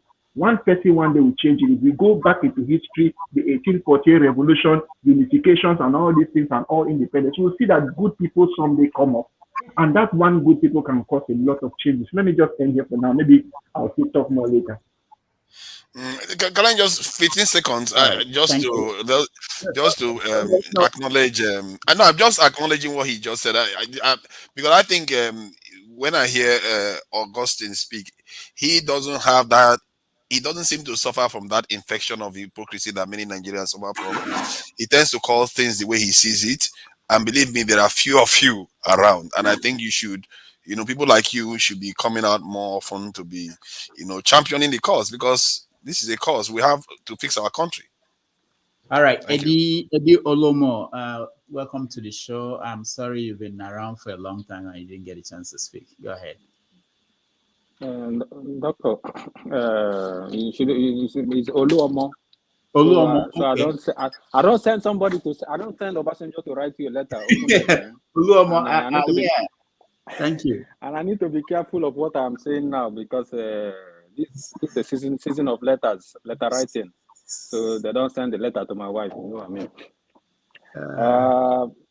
Going to the question you asked, the question if the audio was if it was. Just imagine that Tinubu was speaking to an emir, a big emir, a big time emir, saying that look, we have the election. This is everything, Yes, but I want to twist it this way. You could imagine if this conversation was between Obi and maybe Sheikh Gumi or some prominent northerner, would he have developed this type of traffic? And mind you, I'm not saying in the UK, Boris Johnson was kicked resigned just because of party gates, some lockdown party they had, things like this. If this in a civilized society, people will question this conversation if he was soliciting for votes from a religious leader, whether it was done by Tinubu or it was done by Apik or it was done by Obi. So if you're condemning it, you need to condemn it irrespective of your political affiliation. Something that is bad is bad. Something that is good. And mind you, people are saying last week when you posted this video, I said in Nigeria, you can't, even if we've seen videos of politicians and they denied it categorically, saying no, this was a photo shoot and all that. So just imagine an audio would be easily to discard, And I think they're bringing this. Like you said, the damage has been done already. The damage has been done already. So maybe I don't know. Maybe if they're using APC will be gathering their evidence. The same thing. Labour Party will be gathering their evidence. I think this is just people are gathering evidence to outweigh each other, since the cases and with the legal system. It's not gonna be admissible in court anyway. No, you'll be surprised. But Nigerian lawyers, they'll be admissible in court. This is just like lie detector test. It's not admissible. What court are you talking about, Ify? Who's going to? I mean, talking about them going to as one of the evidence they're gonna have. What evidence for what? Evidence as what? How does it connect? No, I mean, inside one, if you use MC Olomu's angle or whatever, or this other one, they're saying FFP and all that voter suppression. If they gather evidence of voter suppression, why wouldn't that be admissible in court? This is just a voice note. It's not admissible in court. No, I'm just telling you, voter suppression is something we see live video. Everybody saw that. Everybody. I mean, there is no way you can deny that. But what I'm saying is that in Nigeria, didn't they come out to deny the conversation MC Olomu had with the statement he made? Didn't they come out to? They didn't even deny story it. now. With the Agberos. They went as far as defending it. So how can you say it won't be admissible? I'm telling you, in His Nigeria, anything is policeman that admissible. defended No MC court of Oluomo. law is That's going how to powerful allow these that. people are. Please, I wish A to ask a policeman But that is supposed to this prosecute question you is are the talking one about now, this defending him. evidence, are you talking about this video, this audio not being admissible in court as an evidence? I'm saying a couple of, and then I'm just saying one. It's not one. There are a lot of videos out there. Have you seen the other conversation that was done by is it somebody in the APC? I can't remember who specifically, but I heard an audio. But so I they're think that was outdoing themselves. Atiku and talking about bribery in the election. So they're outdoing themselves. That's what I'm saying. They're outdoing themselves. You know. All right, let's Politicians go. doing what they do best. You know what I mean? Thank you, Eddie. Let's go to my Obonia, Maxi.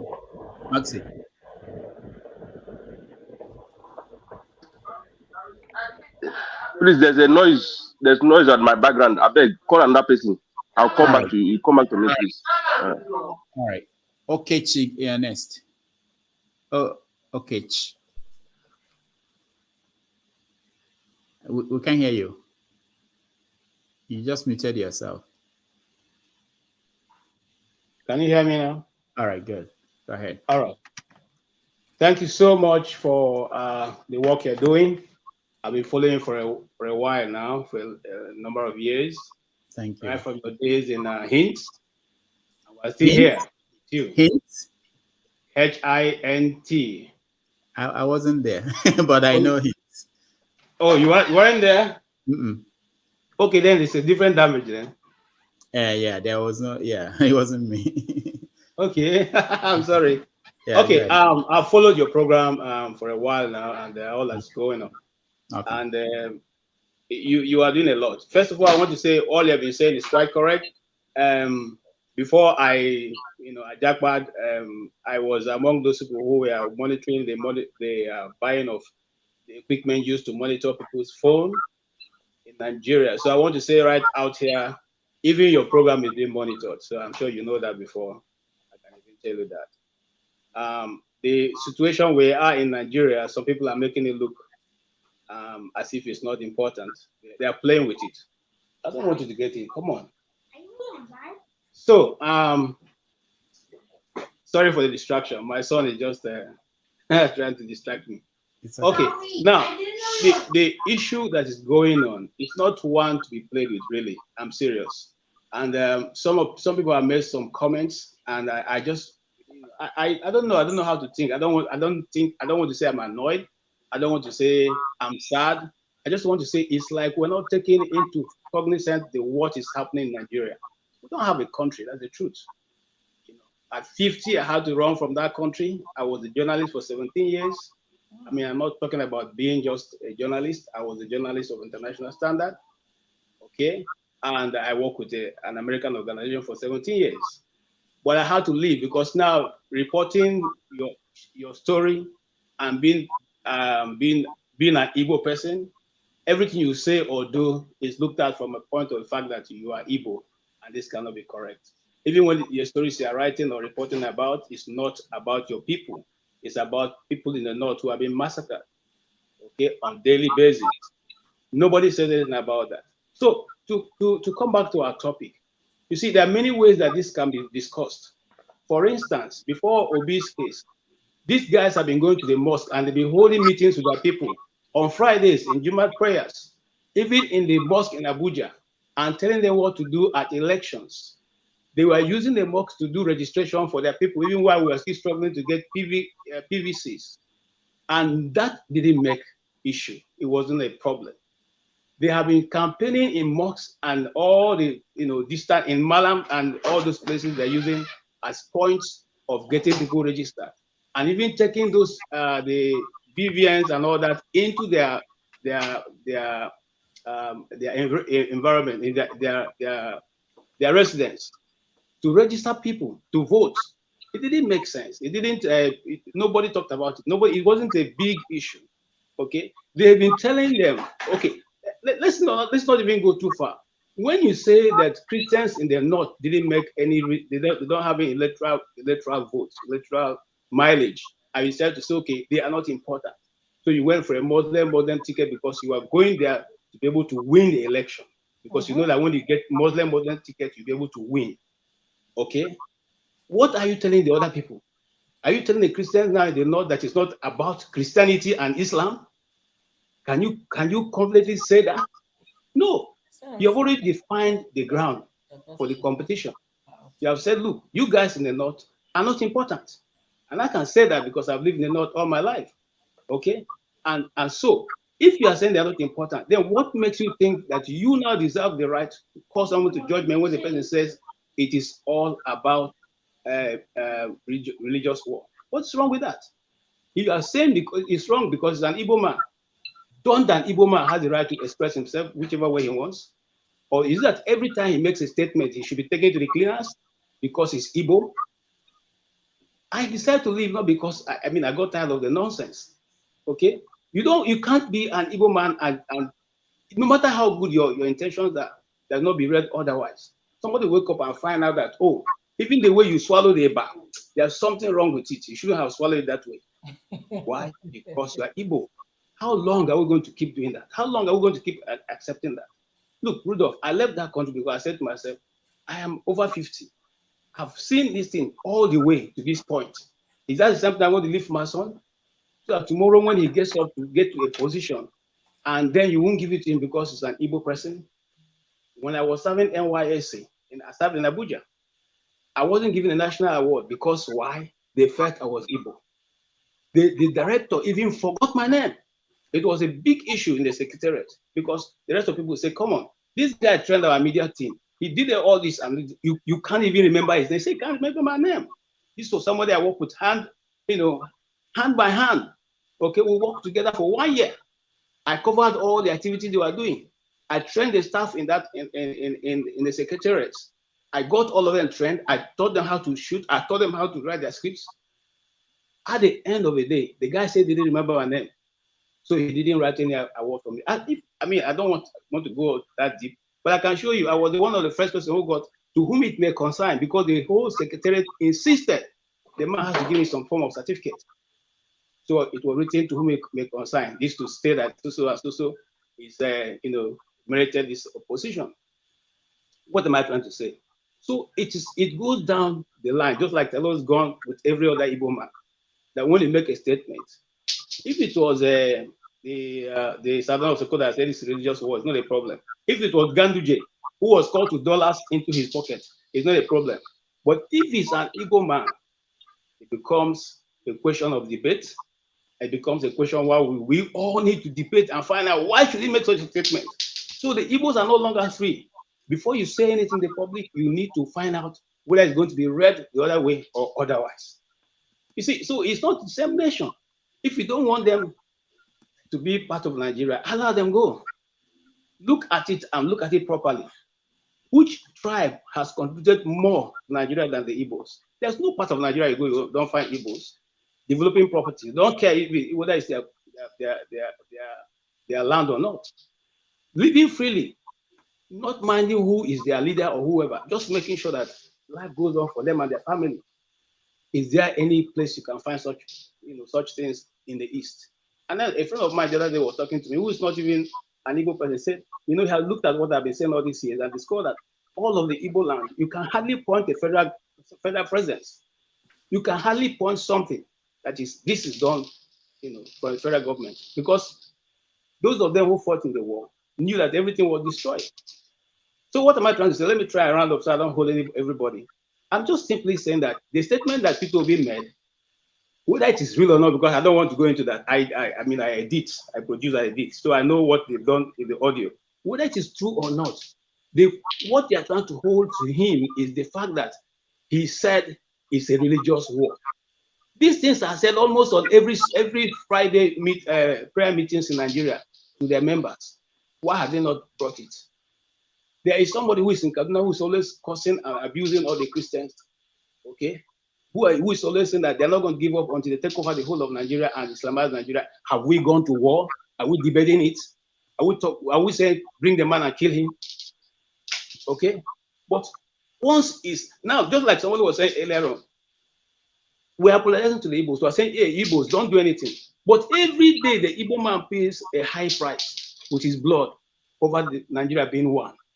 If the Hausa man quarrels, if they maybe the Northerner or whoever quarrels with his wife overnight, they will come back the next day. They burn the Igbo shops. How many markets have been burnt?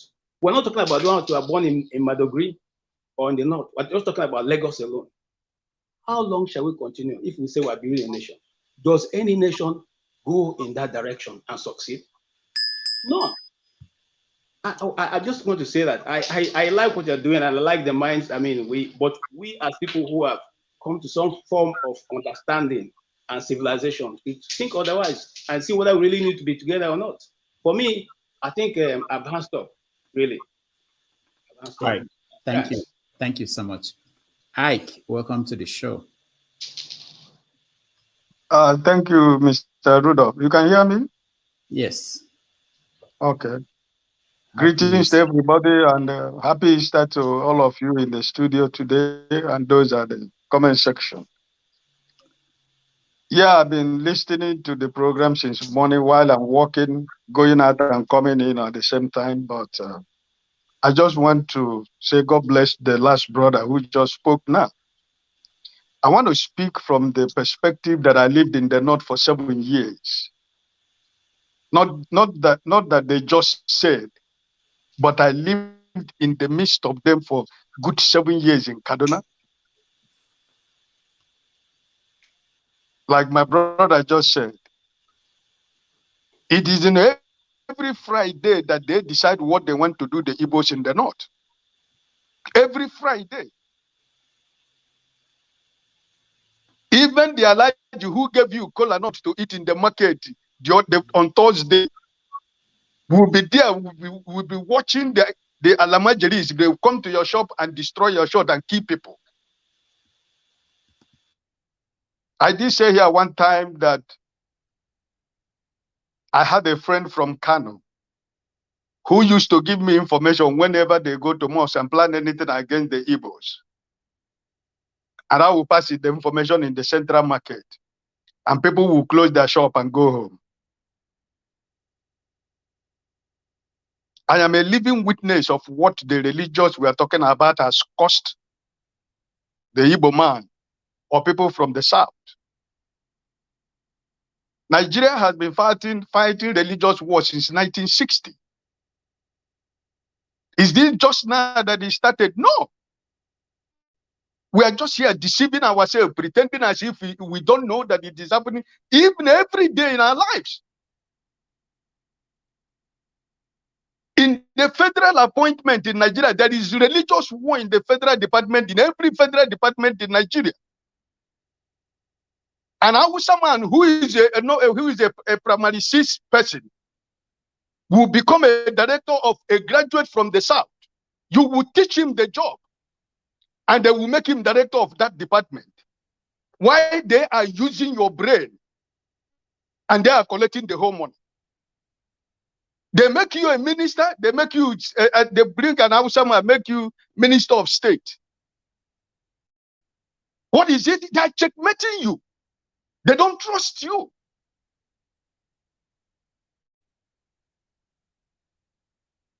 An Igbo man would go to Aba to buy product on weekend. And on Monday, you go to the central market to display your product. And on Friday, everything is set ablaze. What are we just talking about? For how long shall an Igbo man continue to live an apologetic life?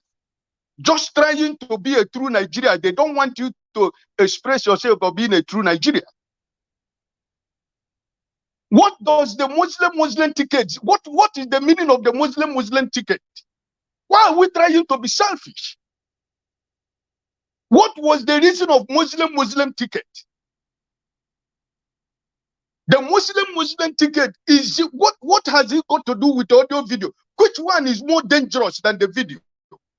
The audio video we are talking about. For what they have been speaking against the Christians in Nigeria for so many years, don't we hear it? Why are we pretending as if we don't know that this thing is existing among us? We suffer this every day in Nigeria. When they need you, they will come to you. When after they see you, they dump you. They will remember that you are the Igbo man. They remember that you're a Christian. What are we fighting? What did Peter Obi say in the audio video in the first place? What did he say? If that is true or not, what I don't give a fucking damn of what he said.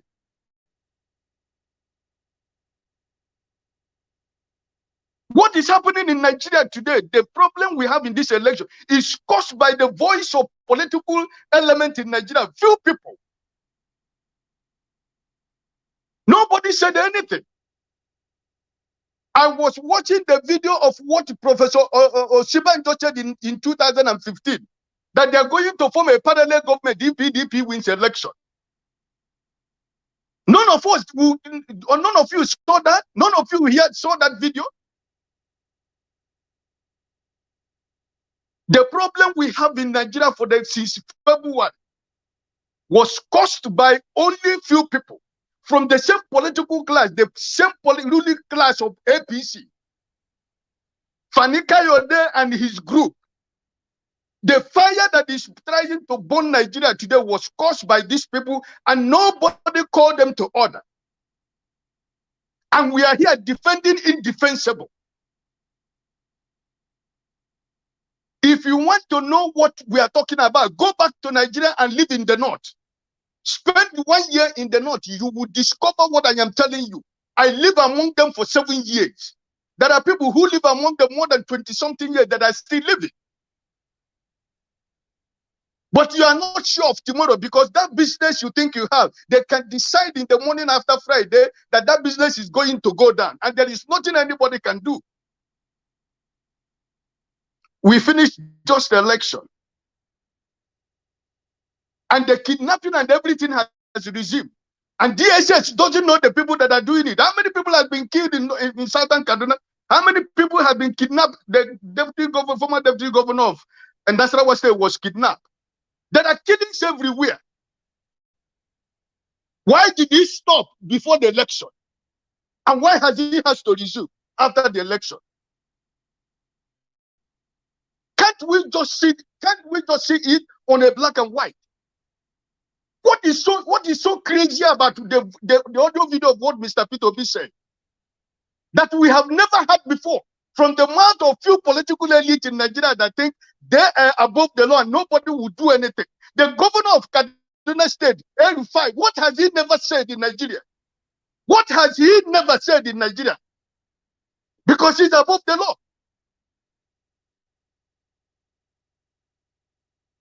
Let me tell you, like my brother said, I can decide never go to Nigeria ever anymore. I have nothing to lose.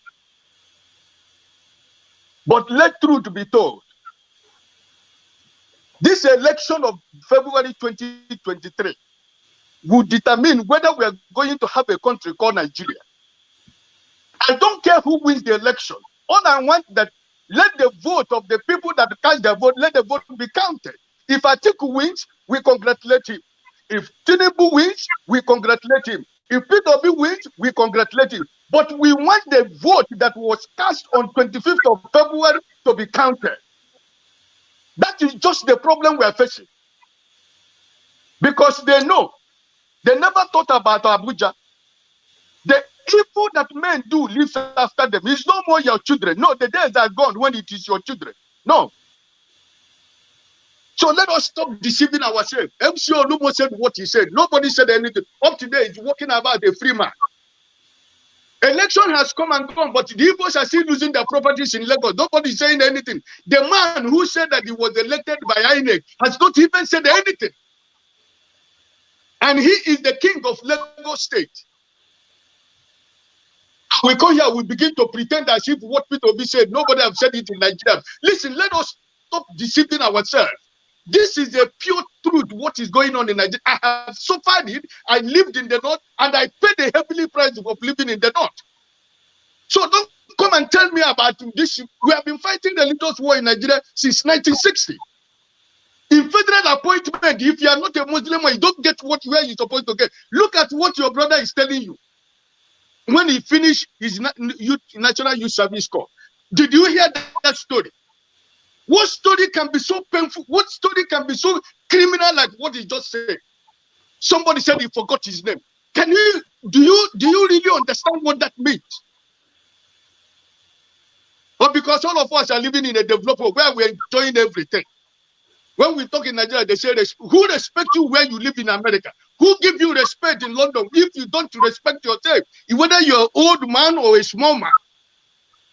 But in Nigeria, if you don't know, it's an old man, you respect elders. What? The elders that have destroyed the country that we call Nigeria. That my children cannot go to Nigeria. That my grandchildren cannot go to see the country they call Nigeria. And they think everything is fine. We come here, we paint everything. We say, oh no, we talk peace. Listen, we want the truth. Yes, we want one Nigeria, but the election of February 25th must be counted. We shall count the vote and let the person who wins be congratulated by the majority population of Nigeria. I don't see anything. We're not even talking about the people who released the audio in the first place. Is it legal? Is it a constitutional thing for you to go and tap somebody's private discussion? We are not talking about that. We're talking about religious war. What are the things that we had before the religious war sentence? Everything, we don't understand really what was said. But that part is what they wanted to use to go and play with. Religious war. Please, my brothers, let us just call a spade a spade. We have sacrificed so much for the good of Nigeria, and Igbo man has paid so much price for the good of Nigeria. And I think the time has come when we are not going to continue to be apologetic when we make decisions. The days of that apology has gone. So please, can I ask you a question? Can I ask you a quick question? No, I don't need your question. Let nobody come here to tell me about I lived in the north. It's a nice one. I know what I suffered in the north. So let nobody come and tell me the story between the politics of religion that have been playing in Nigeria since 1960. And we pretend as if we don't know that is what is going on. Look at the people that are ministers in Nigeria today. How many of them are qualified to be ministers? Because they are from certain set of people and from the certain set of religion. That's why they are ruling. Okay, thank you, Ike. Let me, forefathers, before you say something, let me play this because he mentioned it and I had the video. I wanted to play it and then we...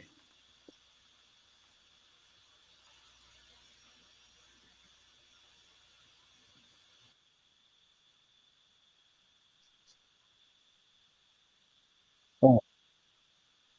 So sorry, it's a long video.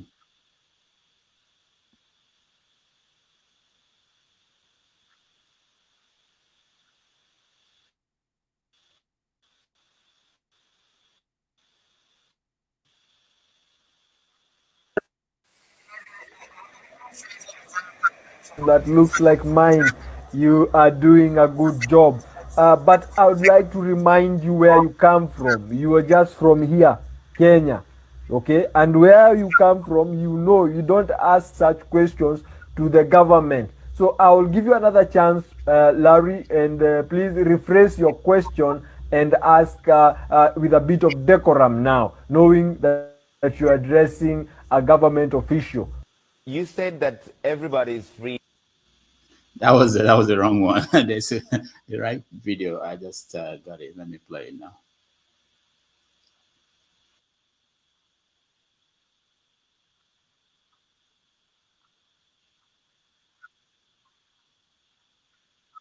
Yes.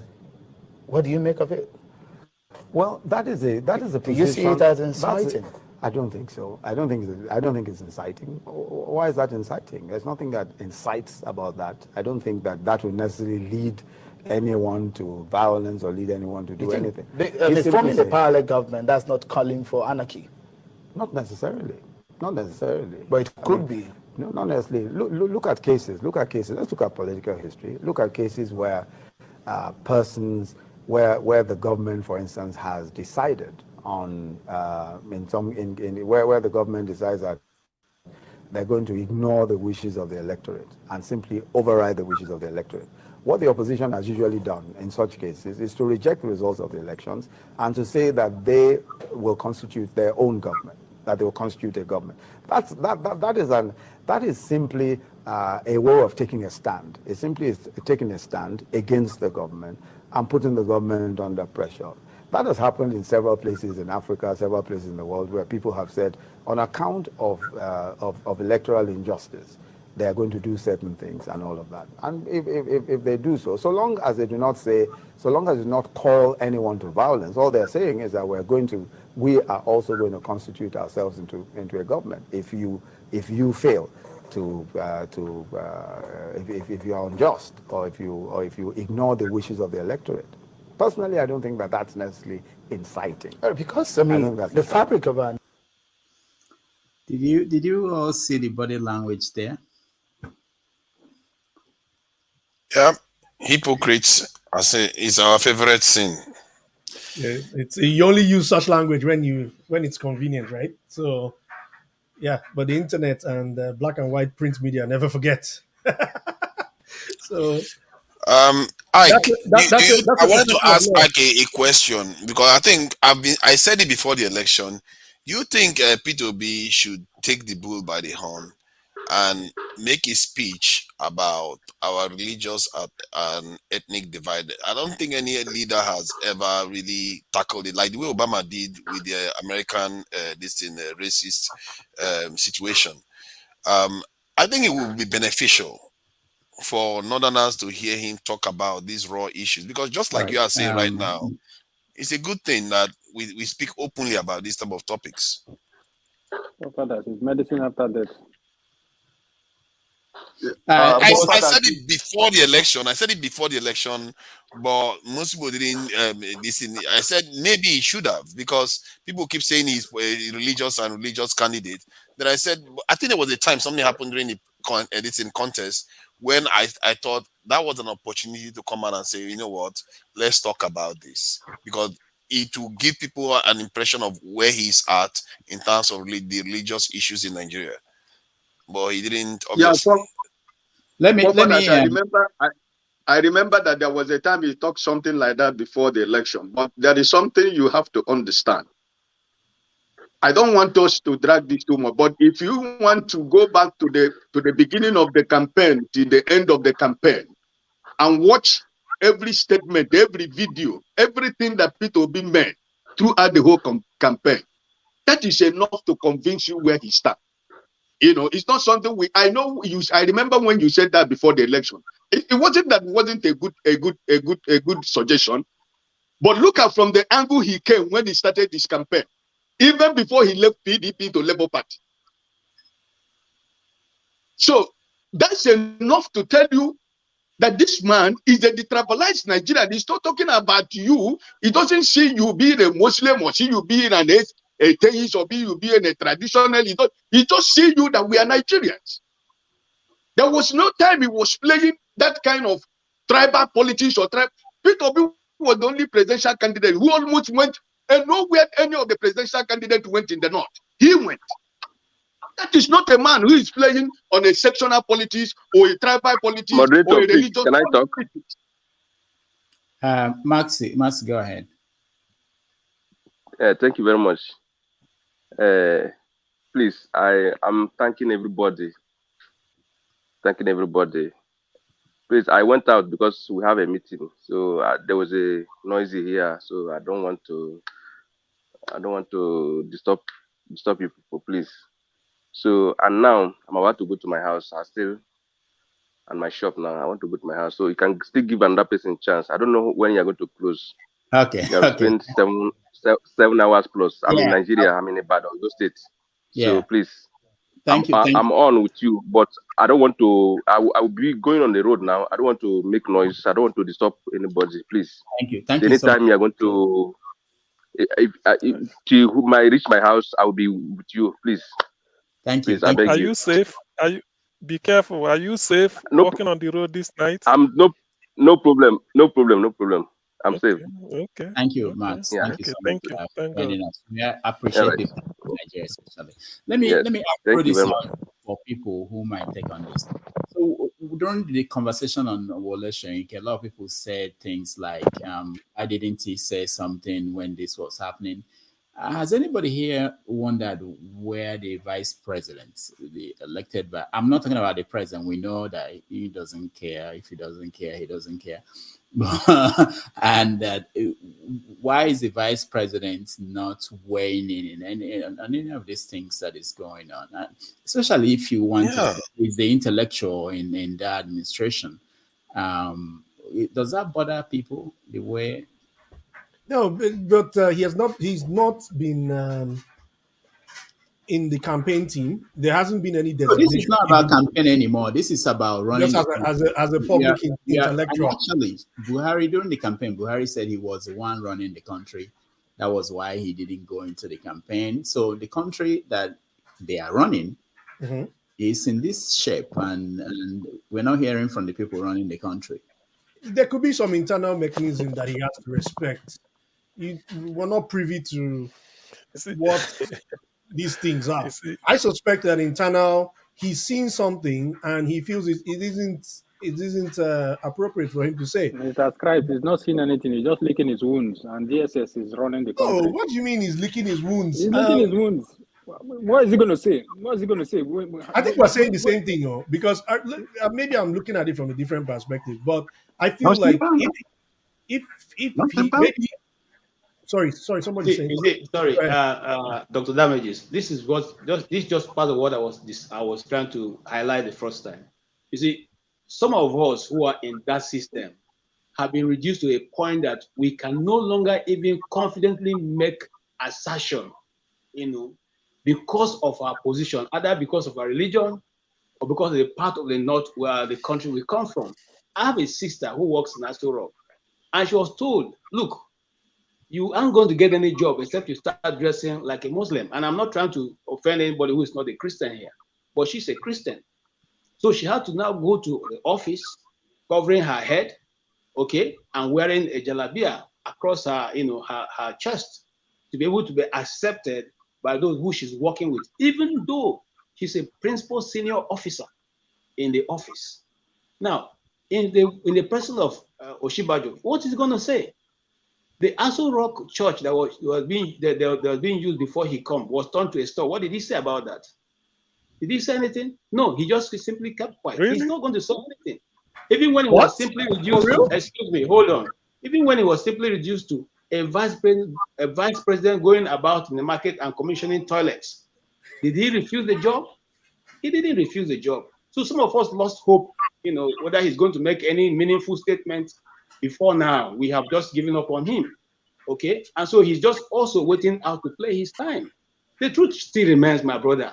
We are talking about a country where certain individuals, elements have taken over and turned the rest of people to just spectators. So we are sitting and they are performing. And whether you like it or not, you should watch their performance. If you don't like it and you speak, like some of you here, if you are where you are, your hands could be gotten on you. You will not see tomorrow's light. Okay, and that's why a 50 years old man like myself can take off and run to the US for my life. Okay, so the question still remains. This is the situation we have found ourselves. It wasn't like this when we were growing up. It wasn't like this when we were growing up. All of a sudden, the country has changed to something you cannot even say tomorrow is assured if you are a Nigerian. You can't be sure of whether tomorrow Nigeria will remain the way it is. If you are doing that, that means you are hoping against hope. Okay? You All are right. hoping against hope. Sorry, can I just say something with regards to what Okechi said? This is not, it's not a new thing. What he said that his sister was put through. Um, in Federal Secretariat Abuja, if you want contracts, it's either you have a northerner as part of your team, or you're in the network, or you bring a white guy and do razzmatazz, right? This is Nigeria of 98, 2000, this was in that era when 2007, when I was involved in sort of like contracting kind of stuff, helping people with all those kind of things. It's a norm. So what he's saying is not foreign at all. It happens. The other thing I want to push back on is that I don't know how to put this, but the whole idea about what is polarizing Nigeria right now.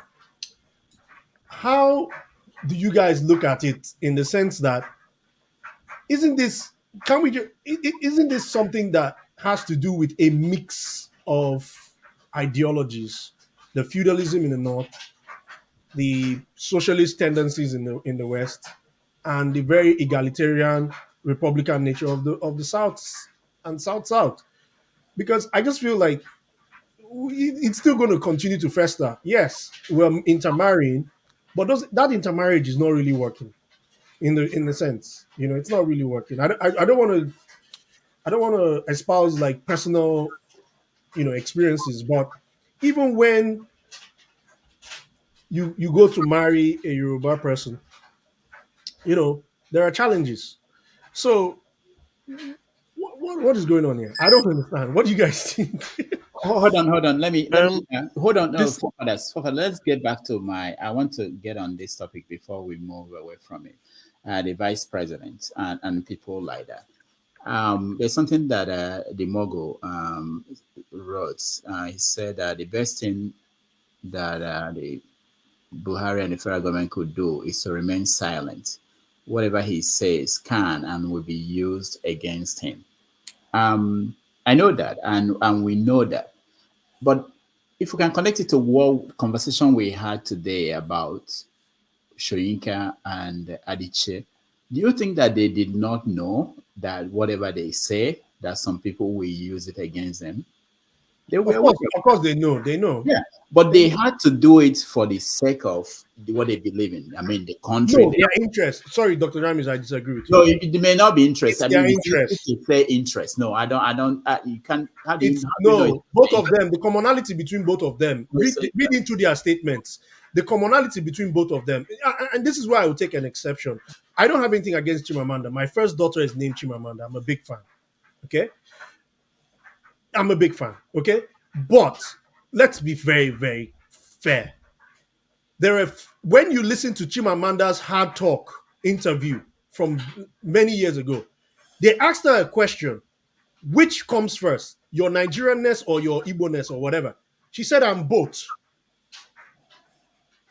She said, I'm both at that time. And then when it comes to how how cola should be distributed to women and the ideas, this is where I draw the line for her. Like, it's always about the interest. When it's convenient for Michelle Obama to bring back our girls, they will carry it, right? The thing needs to be balanced. And this is where I criticize her and Soyinka. Soyinka also, when Olusi Oluomo and the rest were doing it, you didn't say anything. It wasn't timely what you said. It was until that he gave you the so-called fascist leeway, or whatever. That's when you now say you wanted to come, and then look at come on, that thing was cooked up. Then look at how he clouded everything. He tried to be balanced here, he tried to do this, but when he came to what was the real reason why he was in that interview, he hit it with a hammer very well. The texture, the tone, the strength of the voice. Look at it very well. Who are we deceiving? What is it? What are we trying to say? These two people are fighting for people who they favor. Mr. Scribe. Okay, Mr. Scribe, hold on. Even if I want to give you that, let's agree with you. So who is not fighting for what they believe in or their interest? Because it's easy to sit down and assume that means everybody. That means you're here fighting for your interests. Is that why you're here? No. Doctor, let me tell you one brief story. Paul, hold on. Let me tell you one brief story about Wole Soyinka. No, Paul, hold on. Let me hear Scribe. Scribe, are you here? for your own interest, or you want to say this is what you think is right for this country? This is what I think is right. And my first But why is submission. it not your own interest? How are we going to know that you are not here to defend your interests? Is it because you don't have any interest? The antecedents is what I've used to Whose antecedents? to Your inform. own? There is an antecedents on both the individuals. Do we know your own? How do we assume that No, you don't need. You don't. No. That's fine. With over time, if you go back to my videos, you will see my antecedents. All right. No. You caught me there. No. I agree. I agree. No, let me just make this point, CM, please, because let me just make this point, Dr. Jamilis. Recall what I said a few hours ago. What it means to be Nigerian does not exist. It is supposed to supersede the interest. That was the point I made earlier. And maybe I may not have made it, maybe the choice of words may not be the same. But the point I was trying to drive home is that a Chimamanda is, going to, write this letter to help her friend. Okay? And then my question is, you are number one that says, oh, you are the Igbo, you want to change Igbo, this is. What about when there were mothers crying for their sons? What did you write? Isn't that what I said? What about Mr. Soyinka, when Oluomo and all the things were happening and everything? Why wasn't your statement timely? So that led me to suggest that, look, we've seen this before play out in the Nigerian space, that people align with their interest, and that's my position. And that is a damaging aspect, because what many Nigerians fail to understand is that if you look at the definition of ethnicity, technically Nigeria as a nation is qualified to be called an ethnic group itself. But yeah, they don't understand it. This is how tribes are formed. The Yoruba that we call Yoruba today, they were not called Yoruba 600 years ago. Where did it come from? Because the event history puts them together, and suddenly Yoruba, because they have a common enemy that they can face against. Maybe they face the Yorubas and the Northerners, or the Igbo people. We have a common identity right now. If you go outside Nigeria, you find out. If you want people to tell you what Nigerians are like, they will tell you. You can run away from it all you want. You have an identity, and if you don't start speaking on, let me just summarize this one. For me, I've said this before. The only morality in politics is for the greater good. This interesting that we do is that hypocritical aspect that is damaging our politics. Thank you. All right. I disagree with. All right. Mr. Scribe. Okay, please. Okay. Look on that. So. Okay. Later. You just come now. You just come. Cool down. It skipped my mind the other time before I left. And I don't want to say it because I don't want to hit politics. But when I was driving, doctor started saying the good thing about Wole Soyinka and the good thing about Chimamanda Adichie. I kind of regret why not even saying it. But now I will say it. In 2014,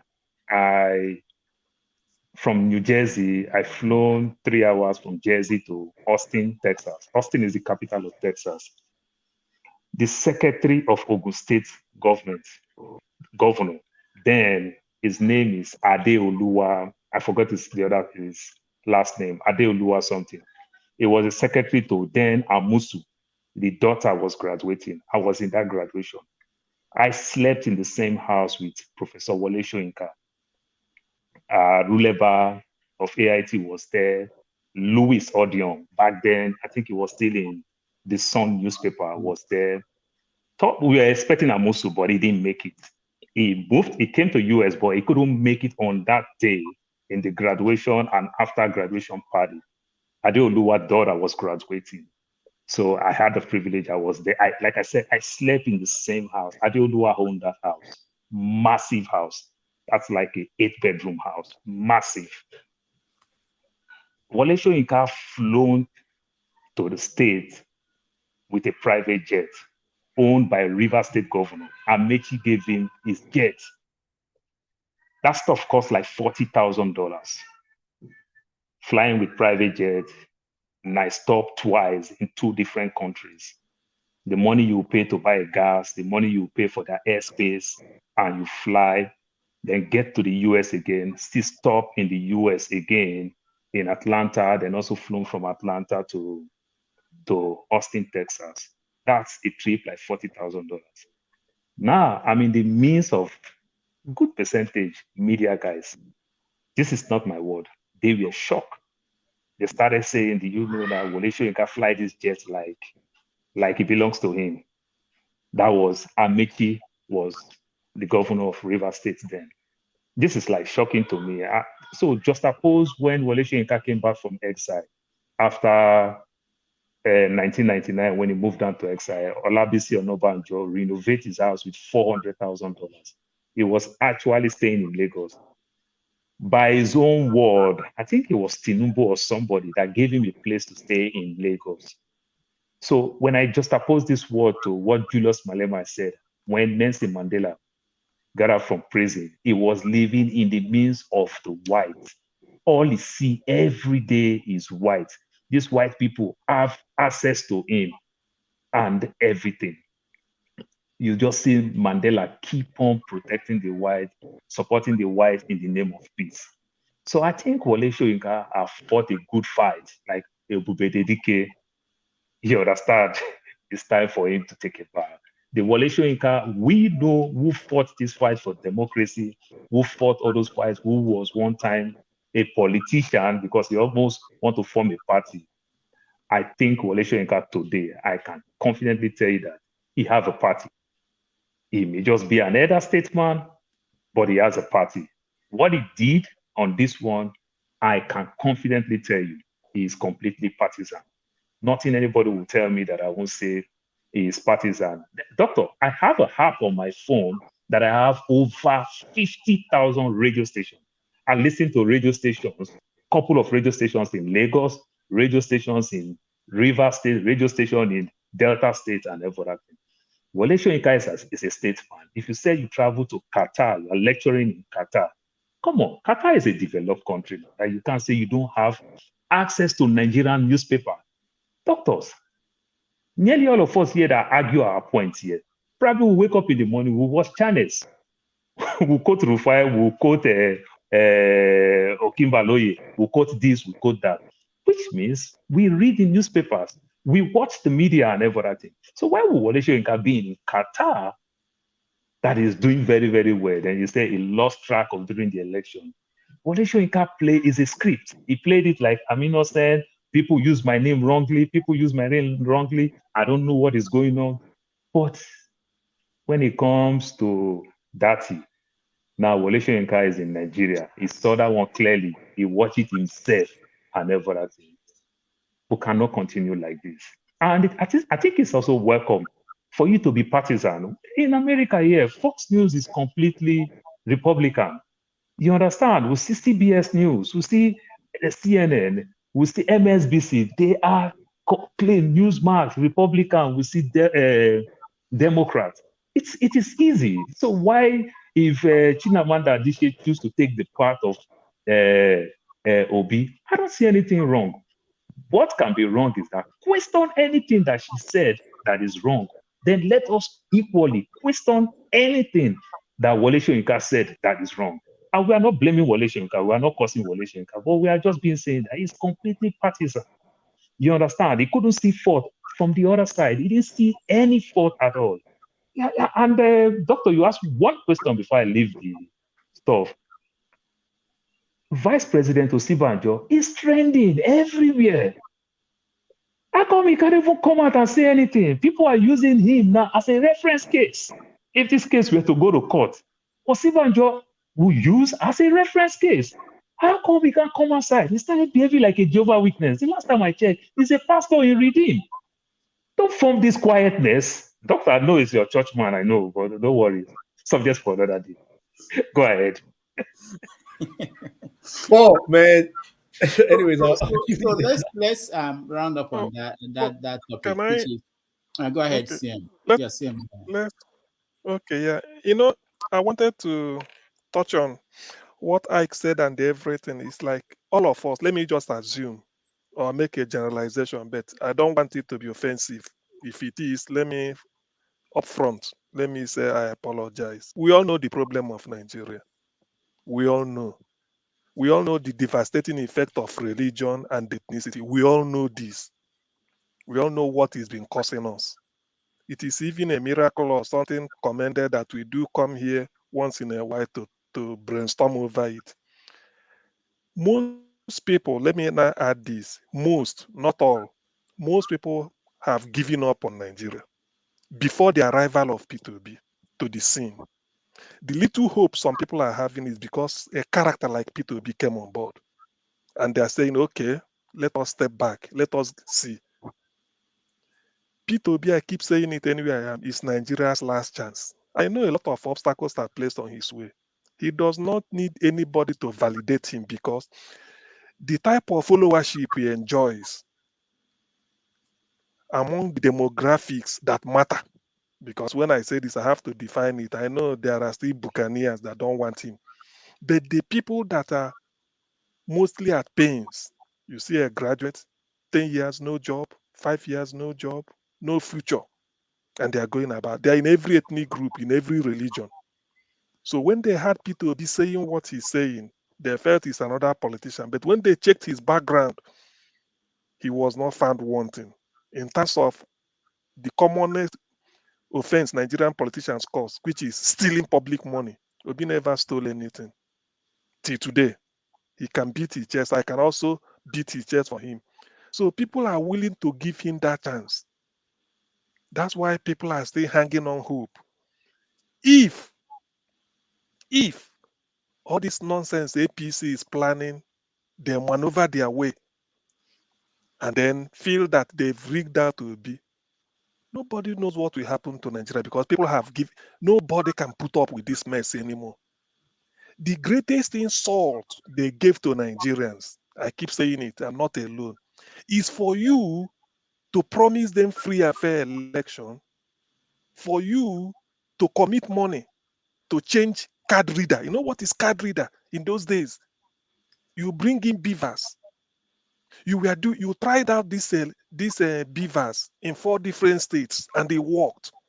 Anambra, Edo, Ekiti, and the Osun. The high point will be the presidential election, and you decide they deliberately. That's what Chimamanda said. Deliberately, you bungled it and start using TPEX. That is an insult on Nigerians. It's insulting. Changing the opinion, my decision. It's like this is what I want, and you are telling me that I shouldn't have it. I should have another thing. That's an insult. The fact that Nigeria is not in flames today is because Obi's body's language, and it's a credit to him and even to the world. Because if this thing starts again, they had better, whoever is listening, allow this man to take over in peace so that the damage done over the years we will now start. Not that everything will change overnight, but at least when you look apart the man, he said, okay, let's have hope. But if they now do all these things they are doing and play the normal politics, my brother, I'm not a Nostradamus. I can't see tomorrow, but But can I Nigeria say as we something? know it may not exist. Okay, who? Yes. Nigeria will exist, if I may come in. Nigeria will exist. You see, this thing, that's why I will still say it again, that Obi is a gentleman. He's not he's not a rugged man like the people he's contesting with. He has gone to court. Look at Fowles. Fowles, the bad guy, in his way, he's doing remix with people. That is song that he did. He will ask people to compose a verse and merge with him. And you see a lot of people sending in their own piece and is putting it online. The wreckage, the damage that has been done to this country is too grave.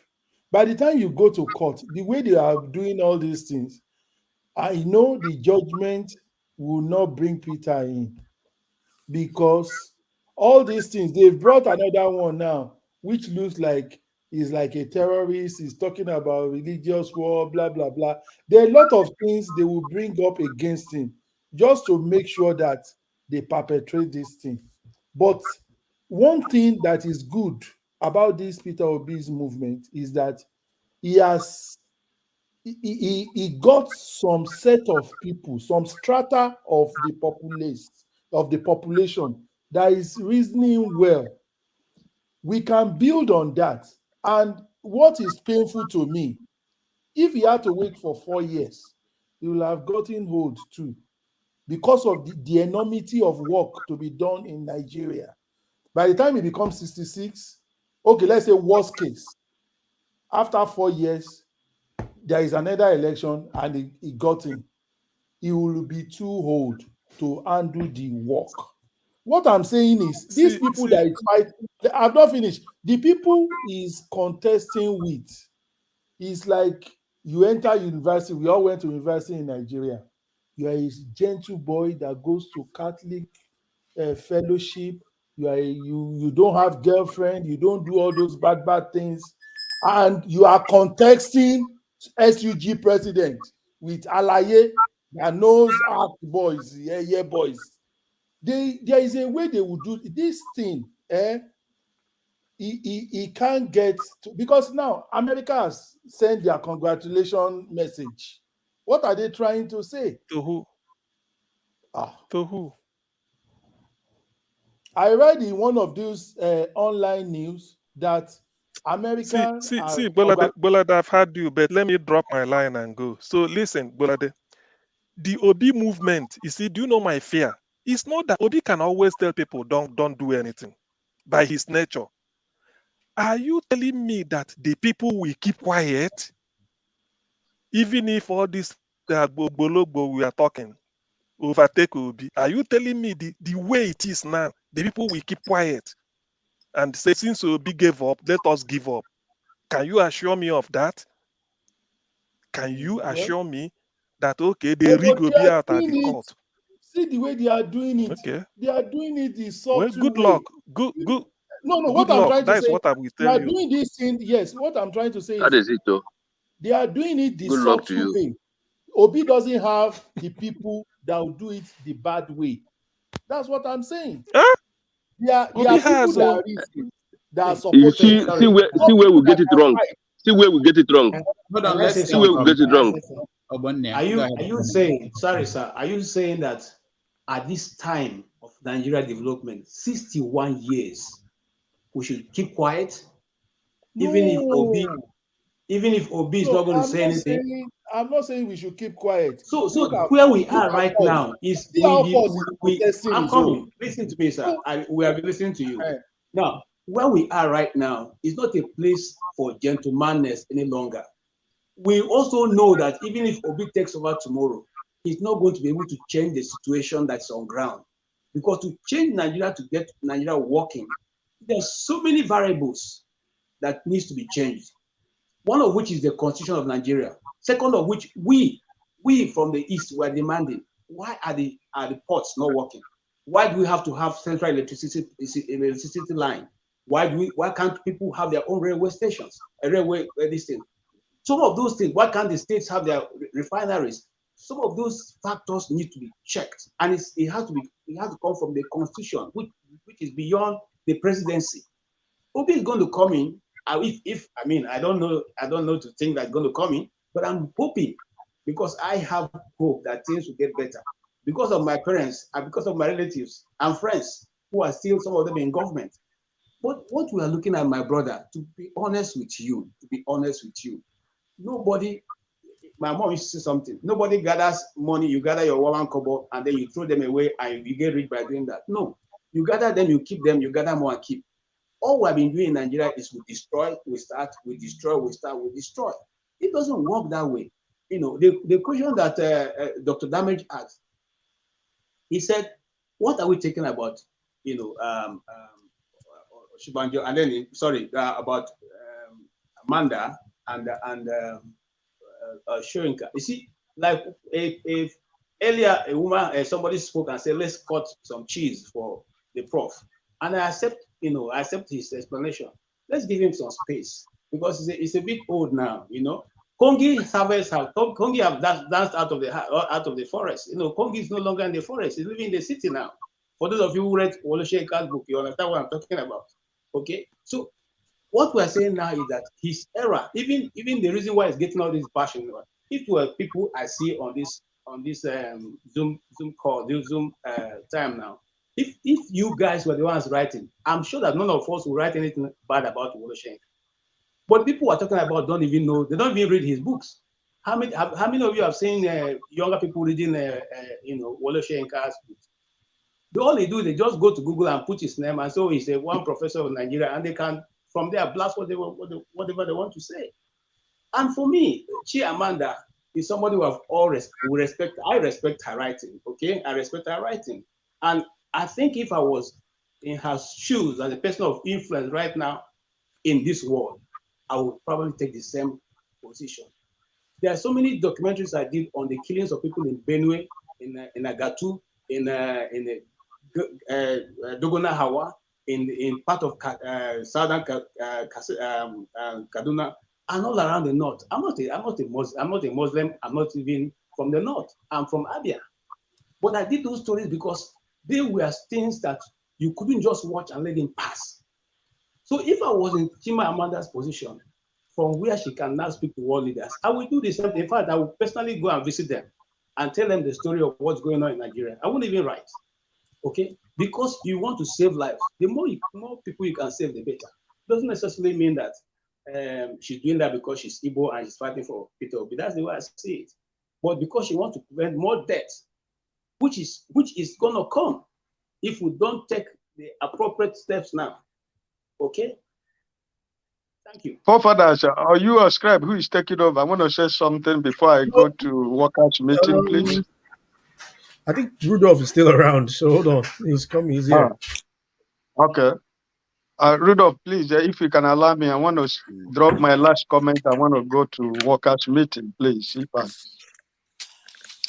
Oh yeah, Rudolph is here, so let him. Yeah. All right. So sorry, my computer. I think after 8 hours it goes off or something. It went off.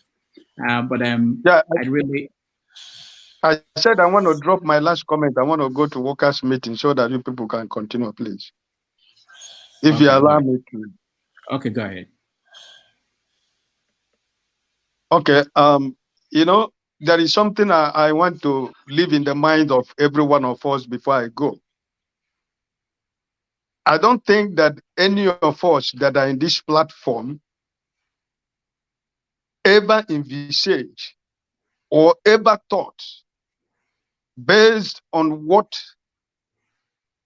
the INEC staff and the chairman told the world, that this presidential election, we are going to go to the court to discover who wins this election. Even though we know that in Nigeria they used to rig election. But I don't think there is any of us that is sitting down here that sincerely see that Nigerians, after voting, they are going to cast their vote, that we're going to go to court to find out who wins this election. And this is why I tell you that the cry of every Nigerian, those that died because of this election, and those that are still living like me, personally, anybody and everybody who participated in the rigging of this election that has put Nigeria in this high jump that we find ourselves today, I am telling you, no single one of them will go unpunished. It might take a long time, but I am telling you, they will live to regret the action they have taken against Nigerians. I am one of those Nigerians who supported Peter Obi, but I am also a Democrat who believe in a free and fair, credible election. If Atiku has won this election, I don't think any of us will still be here talking about this election. If Tinubu has won this election free and fair and square, I think what we should be talking about now is how is he going to fund the government, which people will make up the inner circle of his government. But look at where the chairman of INEC has put Nigeria today. in the world map, not in good faith. But Nigerians are crying, Nigerians are angry. So I am still believing that Nigeria will survive as a country. But I know that everybody that is part of this election, who contributed the pains that Nigerians are going, even as we are talking, sorry, you will never will you ever go unpunished. Not even before you die. No one single one of them. And about Osinbajo, let me tell you, you know that Osinbajo is never in the book of Bola Tinubu. So don't expect Osinbajo to say anything or do anything, because the people that Tinubu has used to surround himself will not allow Osinbajo to say nothing. So Osinbajo know that if he's going, if you listen to one man who worked with Jonathan when Jonathan lost the election, when he was talking what was transpiring at Asorok, you will understand that Osinbajo is in Asorok, but is no more in Asorok. If you check well, you see that some of the people has left him. Everybody now is following Tinubu, not even Buhari. Nobody is even talking about Buhari and Osinbajo. Their days has gone. They're talking, people are preparing themselves. They're readying themselves for the new government that is coming. So this is what I see that is one of the problem of Osinbajo. But why this video of 2015 is very, very important is for Nigerians and for us to understand from where we started coming until where we have found ourselves today. So I want to wish everybody a Merry Easter. Enjoy your Easter with your family and friends, and be blessed and keep the hope alive. God bless all of you. All right, thank you, Ike. Thank you so much. I will join him in wishing everybody Merry Easter, Happy Easter, and I will have to take my leave. I really appreciate everybody that joined us today and those who are watching at home. Tomorrow we're off for Easter proper, and then we'll be back next week. And we have some interesting guests that we are bringing in the next few weeks. So please keep watching. And for those who have not subscribed to our channel, please can you help us subscribe to the channel? And for those who can like the video, you can just click like, and we appreciate it. So I'll hand it over to Forefathers and subscribe. They will take it out from here. Wow. Doctor, how about you arrange Wole Soyinka and Batifiers if they can do it on your platform? That'll be good. No, if you know the people we are trying to get here, there are a lot of people, and we see. I will announce when they say yes. You know, or maybe that he will just throw the party to Chimamanda, the Chimamanda Wole Soyinka. Yeah, that'd be good.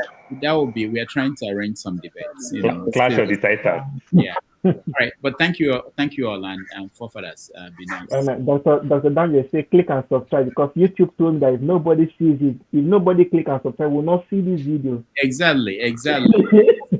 Especially people who are watching. If you think that what the conversation we have is important enough, please help us by clicking and liking it so that YouTube can show it to other people. All right. Thank you, guys. I'll see you guys next. Doctor, you've put me in trouble, in hot soup with Chimamanda fans that we have mutual. They're all over my case right now. Oh, that's good for you. That's good for you. No. No. Come on, man. We are in the same circle, so like it's only an opinion that we espouse. I mean, what I've said here, I'll say it in front of her. I wasn't overly impressed that over the years of her silence on certain issues. So, which and I think so for those. I mean, maybe I should say this. These writers are used to people criticizing them, so exactly. It's not a new thing. The one, I think the problem that Soyinka had with what he went through recently is that it's even before the election that it started, when people started putting his name to things he didn't say. So he started complaining about such behavior, and that's actually what led to all these things. But anyway, we'll talk about that another time. I'll bring in another journalist to talk about these things. But thank you guys for being here, and I appreciate everybody. Okay, take care. Doctor, please, you never allowed me to talk. I just come into my house. Who is speaking now? Unless I don't know. Mazebuna. Oh, Mazi, yeah. Okay, sorry, Mazi. I know I was trying to get you to speak. Forefathers, you can let him start. Okay. All right. All right. Go ahead. Bye-bye. Thank you very much for this opportunity once again. It's a great opportunity, and I don't even envisage that I'll be among those who will be speaking about Nigeria. But with our doctor, it is possible. And other media. CM, I greet you once again. And other panelists, I may not know your name, but I greet you all. Thank you very much. I just come into my house, and in fact, I'm on the road. I'm on Okada enjoying your conversation. That's to show you I'm in Nigeria. Truly, I'm in Nigeria. I'm living in a decking made with woods. So that is how Nigeria is. Nigeria's topic will not end. So what do you think we have in abroad? It's also wood, just to let you know too. But that wood is better than here now. It's better than here, because if I show you my children, that's why you cannot see me very well. I cannot sit on my chair now because my children are sitting, are lying down in my floor, in my parlor. So, but I don't mind. We are still living. We believe that Nigeria will be better tomorrow. Nigeria is for all of us, and I believe in Nigeria. That's why we are here talking about this. Can I ask some questions? It might come across a bit crass sometimes, but you see, sometimes, like when I look at you now physically, is it that Nigeria's problem is the torture in terms of the way the system functions? Because physically you look very healthy, maybe even healthier than me. I don't know the last time I went to Baba. So what is the difference really? So because I landed at the airport, and I saw some officers asking me for money. They all have clean shaven head, looking fresh and all that. I look like a superhead in the man. pocket. The difference I think it's just the pocket, isn't it? The pocket is there now. The pocket is there, and the environment. No, and the environment difference is in the credit card, not in the pocket. The credit card. Yes, here in Nigeria we use debit card. Sorry. Here in Nigeria, we use debit card, but over there, you use credit card. Am I lying? Okay, that's true. But physically, you look just as healthy as everyone else. So I hope you know that credit card is called other people's money. Fascinating. That credit card that you are talking about is called other people's money. But it's at least you enjoy it when you're alive. You enjoy that money when you're alive. Peace of you mind. enjoy Peace it. of mind is what Nigerians. We want to borrow here. We cannot borrow. We cannot borrow. If you want to borrow now, see, there's a lot of microfinance that is here. They give you 10,000 naira to pay 15,000 naira in a week. How possible is that over there? Yeah, now that one is torture. But here, people do lose their mind here too. You know, a lot of people lose their mind here.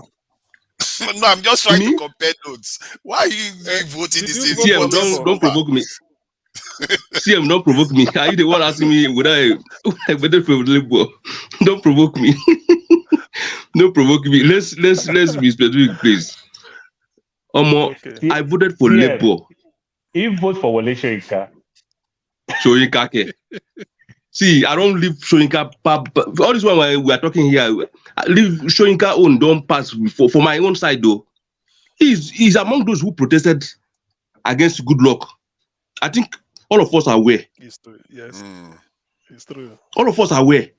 They carried coffin in when people here. talk about this good luck thing, I'm so sorry. When people talk about this good luck thing, because good luck also failed us. So it's only normal. Let's be frank. It's just like every one of us said today. Now, if every one of us support Obi and Obi did not perform, what do you expect? Who vote him out? Sorry. Yes, now. No. And so good luck also failed in his own part. The part of good luck also failed. So anybody who speaks against good luck, then good luck may likely also deserve it. But Yes. good luck is doing a lot of good things after he retired. Good luck. Excuse fair. me, if Was Peter a bag Obi, of rice, excuse me, a bag of rice was not 40,000 naira, it was 8,000 naira. Good luck fair. Exactly, just like the way good luck also meet the rice was so high. Good look, so what are you the saying? price good luck meets the One at a rice. time. Good luck did not meet the rice that same way. Let's let the Nigerian talk now. You all these Akata people. I beg, I don't want to cut this group. I beg. When I come down, I beg. When I come down, see. Okay, go ahead. Even if Peter Obi enters tomorrow, and it comes after 4 years, he did not do, because I know it will not be done on 4 years, but at least we're supposed to see what he would do in that 4 years that is moving somewhere. If he did not do something that is tangible, we are ready to vote him out. You see, we are in a new age now. We are not in an olden age now, olden days here now.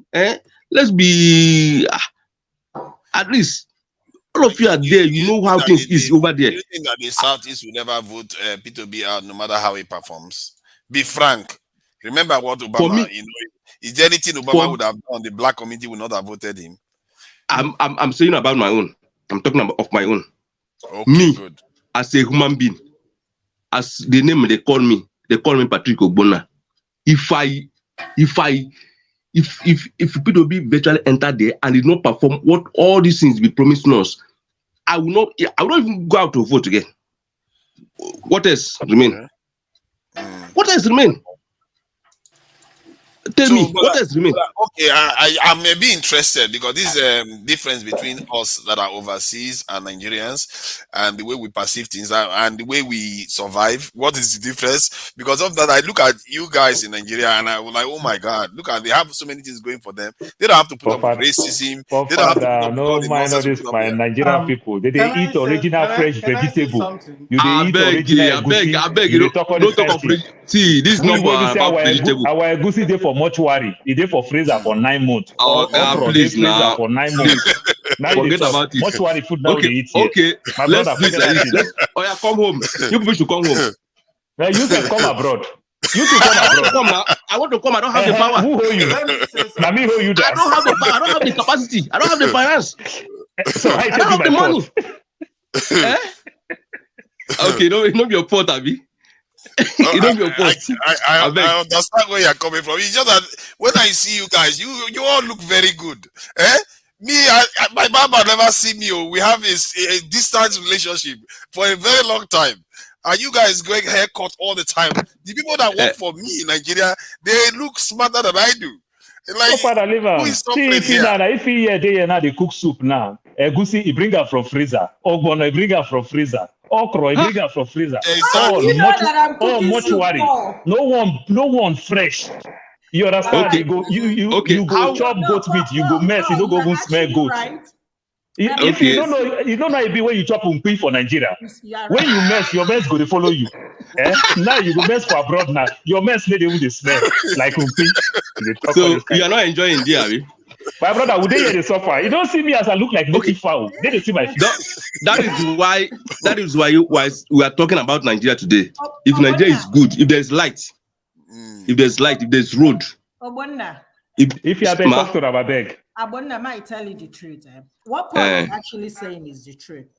I think this is the first time I'm seeing you over here. And I said it over and over again. I just came back from Nigeria in January, right? Yeah. There's no place like home. Some of us here, or most of us here, on a self-imposed exile. We can't even go back to Nigeria comfortably. To be honest with you. Are we suffering? Yes, we are. But I don't, no matter whatever you tell anybody who lives in Nigeria, they will tell you, come back now. Come back now. That is it. But the thing is this, what forefather is saying, look at you looking so fresh. You are eating good food. Everything he's right. I'm cooking soup. The Obono is the one I came back from since January. And some of them from last year. I'm not kidding you. But everything you guys are eating, it's not only fresh, it's organic. If you go to Obono mortuary, you bring them from mortuary, they freezer. Call them the right word. But please, let's not make this thing as a joke. I beg. No, it's not a joke. It's not a joke. It's not, because sometimes I try to. I beg. I want to say something. I beg. I want to say something. Don't mind my stature. My father is fat. Me, I'm fat. We resemble ourselves. See, there's a local palace here. If you tell somebody, you are fat, we tell you now only body you see. There's no engine. That engine na money, na cash, na be that engine. Or if you come home now, no matter how thin you are from that abroad, your pocket is full. Your pocket is heavy. Your pocket is fat. My brother, when they take 30 years, they build us for America. When they take 1 year, build us for Nigeria. Yeah, it's not like that. You pay 1 year rent. We pay. Wait.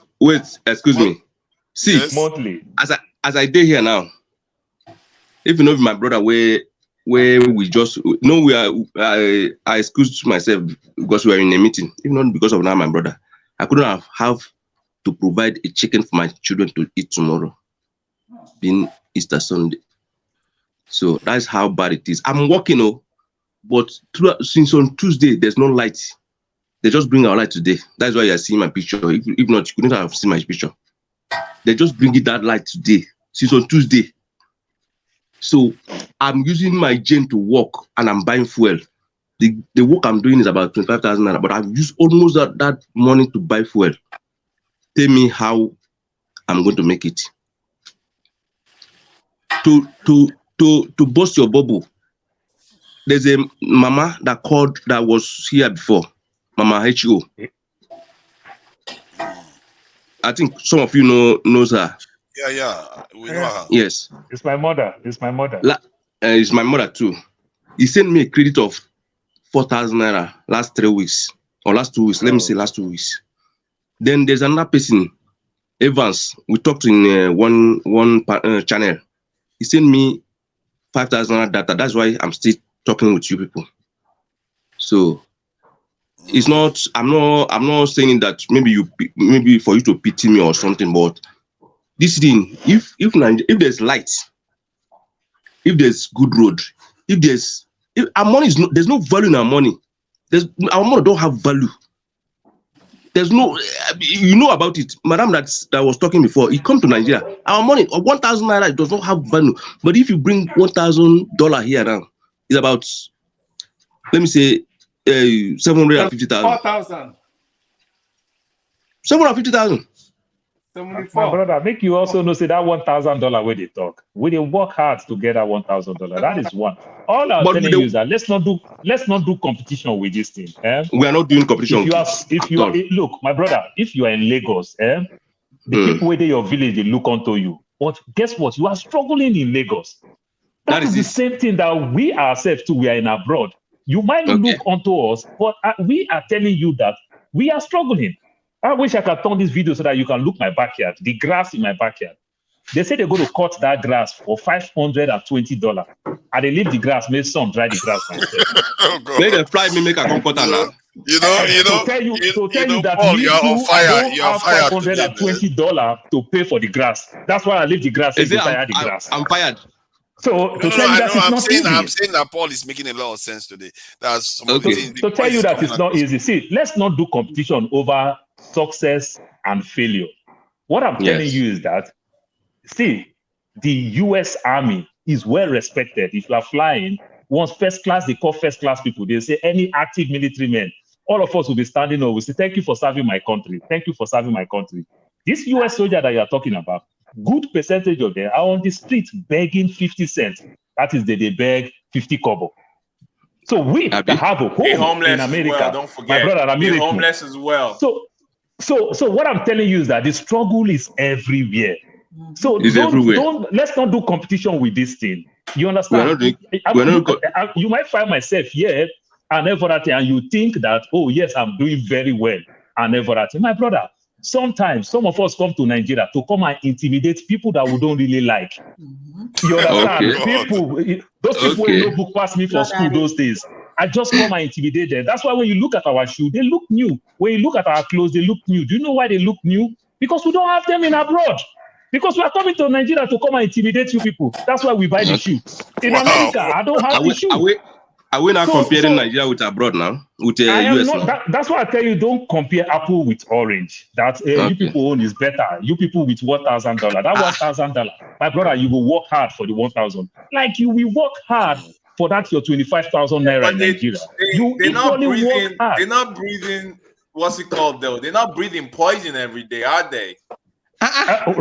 Oh, They right. do. They Yeah, do to you're an right. extent. I'm just saying they're not. You're right. We even though it's not easy You're over right. here.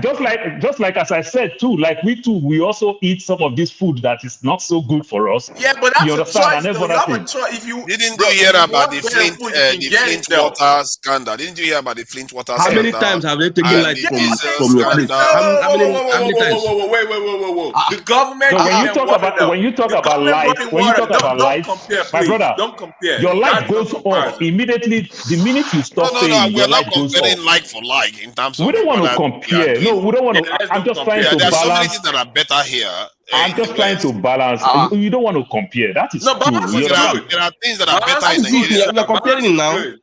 No, but Balance there is are good. things that are better in Nigeria actually. There are things that are actually better. Obviously. There are other things See, that most things are Obviously. better here, but there are things that are see. better. Let me tell you one funny But story. We off topic now. We've gone off topic. Let me tell you one funny thing. My young daughter. This is just a Hold conversation. on. Please, just give me 1 minute. Seriousness. Yeah. Just give me 1 minute. My young daughter, she's going to college this fall, this September. She's going to college. Guess what? My young daughter, she loves Nigeria. She loves her grandparents. She loves the Nigerian food so much. My son, don't even go there at all. You put anything spicy in his mouth, you shout, my mouth is on fire. I say, call 911. But why am I saying this? My daughter, she want to study medicine. My daughter liked Nigeria so much. She said, Dad, how about me just go to Unilag school? Do you know how cheap it is to go to Unilag school? My brother, one paycheck, I can put my daughter. She will live in the cream de la cream. The 1% or the 1% in I forget that hall now. That is where she will live in Unilag. It will cost me next to nothing. The one outside the college. I know the one you're talking about. I got people that went there. So hold on. To study medicine in America, it will cost you nothing less than $300,000 to $400,000 US. Yes. Are you hearing me? But I can take maybe $5,000 to send my daughter to study medicine in Nigeria. When we have guess what? eight months strike. Listen. Now, guess what? Guess what? It is still economical for that young girl to hold $400,000 student loan. That money will take her to 60 years in her life. She's still paying loan. You might not understand this thing because you don't understand. Because we fake life. We want to impress. Then let me tell you something. When you see these things, my daughter, she on her own says she would love to go to Unilag. Guess what? Her grandparents give her personal non grata. Don't try that nonsense. Not from Nigeria. Her own grandparents that she is missing. That if she's coming to Nigeria, they will hug her. They will be so happy. Come Nigeria, come school. Don't even try that nonsense. But One other thing, let me just add this one to hold a $300,000 student loan. Paul, let me just add this one quickly. One other thing they do here that I find a little bit weird or sinister is that when you buy a house as a young person, when you get old, you have to sell that property for them to take care of you with that property. That's how they treat people here. So it means all your hard work, you will still lose everything in the end. So it's not everything is good in Nigeria. You will not have to do that.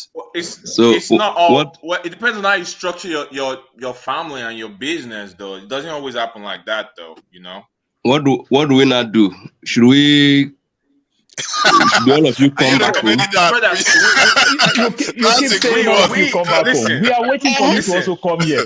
So that if you are coming now, I want you to buy your that is not easy. That place is not easy. I am not telling you that it's not easy. I am telling you that you will learn to live with it. Yeah, I'm not telling you that it's not easy. You learn to live with it. That is it. Because I've not been there. I've not been there. So I feel that place is better. You understand? I feel that place is better. I just told you, we come there to come and intimidate people that we don't really like. I just come there to take your girlfriend, to make your wife hate you more. You understand? When I come there, I start dashing your wife money, dash all your children money. Then your wife will hate you. Not be you say you're the teacher for class those days. You see your life. That's your life useless. I just come to intimidate you. You know that's the way they do with Shakara for school. So you know There's go no pass way me. you So now I'm there's no way you compare. intimidating you. Nigeria is That's what I'm doing. hell. Mr. Nigeria Paul, is you gotta hell let on that earth. go, bro. Nigeria You is gotta hell let on that earth. There's go, no way. bro. There's no preach you will preach me. You give me, Oh, and I'll bro, you believe. gotta let that I will not go. believe. Gotta let it go. No, my brother, this is what good percentage of us do when we go to No, you're right. Nigeria. I'm not disagreeing I'm with you, telling but you. I'm not You disagreeing with you, understand? but you're still wrong, though. You're still wrong. Of course, to some extent, yeah. Yeah, the stories are differ in different places. I understand. At least The stories are differ. I watch some of our people that are doing short skits in abroad. They live fine. I mean, at least.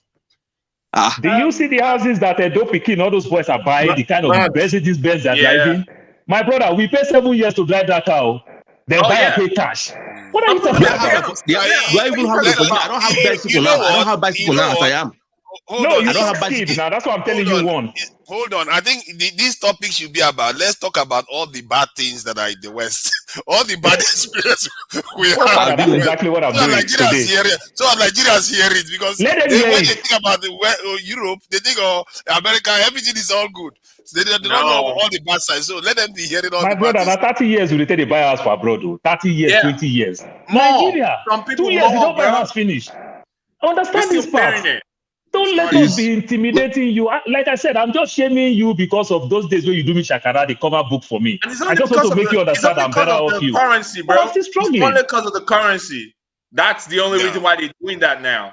The currency is favoring us now. You feel me? That's why we can go back home and do all that shit. The education system though is better and salaries are better in terms of but that's where the currency comes in. But the taxes, the taxes. Well, how much are you listening, bro? Let's don't go into the mathematics. No, Though.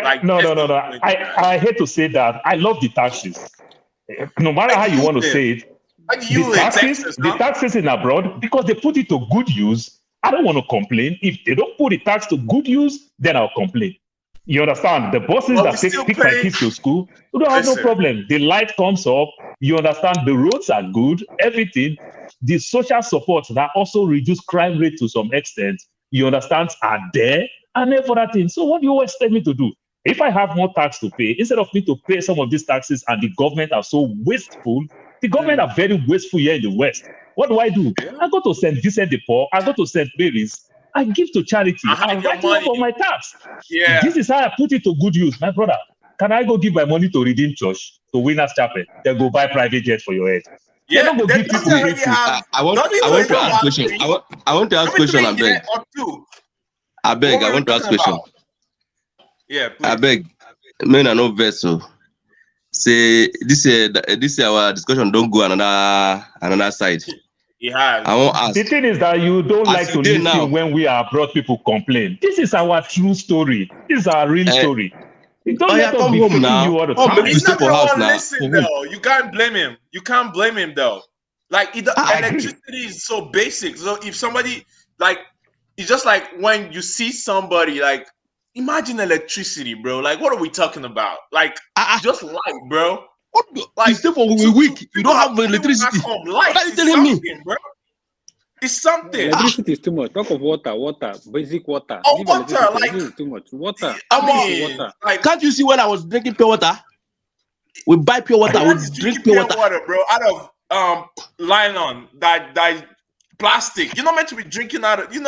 Listen, that's true. There's a lot of, but it's just that the reason why I brought that up was because when you look they don't carry light to go. They don't carry light to go. They don't carry light to go. You tell somebody like that here is not good. They good. don't carry light to go. Bro, like how will you tell him otherwise? You can never. They don't carry light to go. Oh my God, man, Nigerians, man.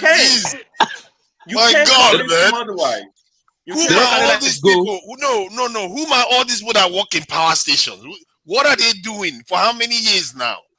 I've asked the question already thousands of times. Listen. Nobody to answer me. Like when somebody has the exclusive right to import generators. What are we talking about? Come on. That's not the problem. That's not the problem. Will any of you have members of families that work in power generation or power distribution? Do any of you know anybody? Who are these people? He signed a bill that anybody can generate. He just signed it. Anybody can generate. They just signed it. Yeah, they just signed it. So that's money for. I mean, who trying to invest though? Who trying to invest? Who trying to go home and invest? I beg, no vex. Yes. I'm in that place now. There's no light. So, Oh, we know, bro. We know. so what I want to say is this. I beg, no vessel. We are taking this thing to another level. So now, I said, with my little knowledge, I said, since 1960, if every state in Nigeria is generating their own light, at least we'll be generating 37,000 megawatts. Share? Abi? But now, I don't think we are generating up to 5,000 megawatts.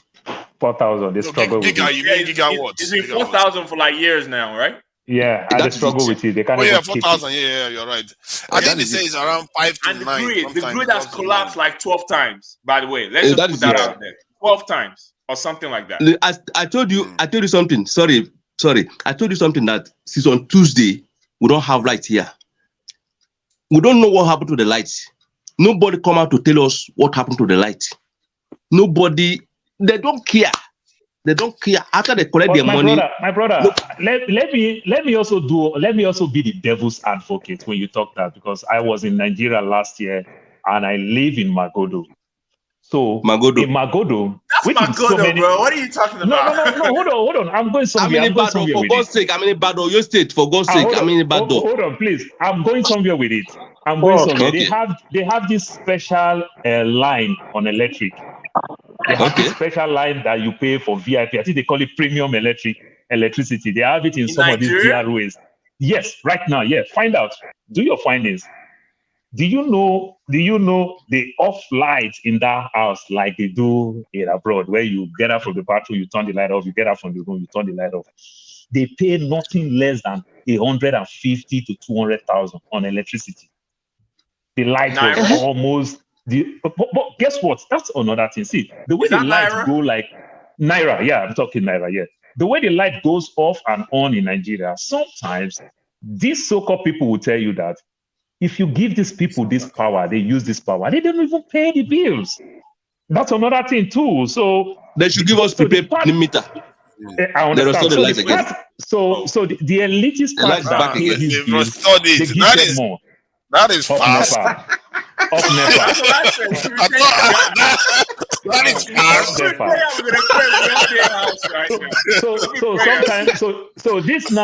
So sometimes these so-called downtrodden, they take some of these things because some people also don't pay. People bypass these electricities in some of this neighborhood. People don't pay. People don't do some of these things.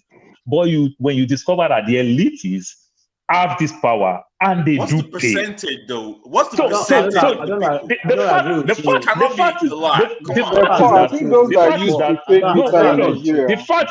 fact is that it's still a failed system. Because when we're talking about the prepaid meter and everything, when you talk about the prepaid meter, it makes no sense for you to be struggling lobby to get the prepaid. Do it like we do it here in America. Here, you go get your prepaid meter. Why don't you just go to ShopRite and buy your prepaid meter, lady, so-called electricity people? You don't have it in ShopRite. There's no prepaid meter in ShopRite. I'm just saying to make things easier. I'm just saying to make things easier. You understand? You don't need to lobby to get those things. That's what I mean. Okay. Hello, Mr. Paul. Yeah, Mr. Paul. Which Paul? The system There are is two set Pauls. up. There are two Paul. Paul is calling Paul. The other one I said, this one I Panado. Now, what you're explaining can be true, because if you wanted, when you came to America, you didn't go to buy meter. Everything was already set up in the house right where. And you all I will tell you, no, that is a lie. That is a lie. You order for your box. It's different. And when you didn't pay your bill, hold on, sir. And when you didn't pay your bill, your light simply goes off. Now, in the area you're talking about, you don't even get the meters in your house. They don't want you to have meter so that they can also give you estimated bills that you pay so that they can have some money in their pocket. You see, it's the deliberate system to fail. There's nothing you can say about it. Not the downtrodden not paying. The downtrodden are ready to pay, but they're not even giving them meter so that they can pay. So they keep making sure that they give them what they call an estimated bill. Okay, and that estimated bill is, it can be any amount, and it doesn't go to the government. They can give you 100,000. They can give you 1,000. Hold on. hold on. You see, because the Nigerian, you see, that's the mistake some of us made.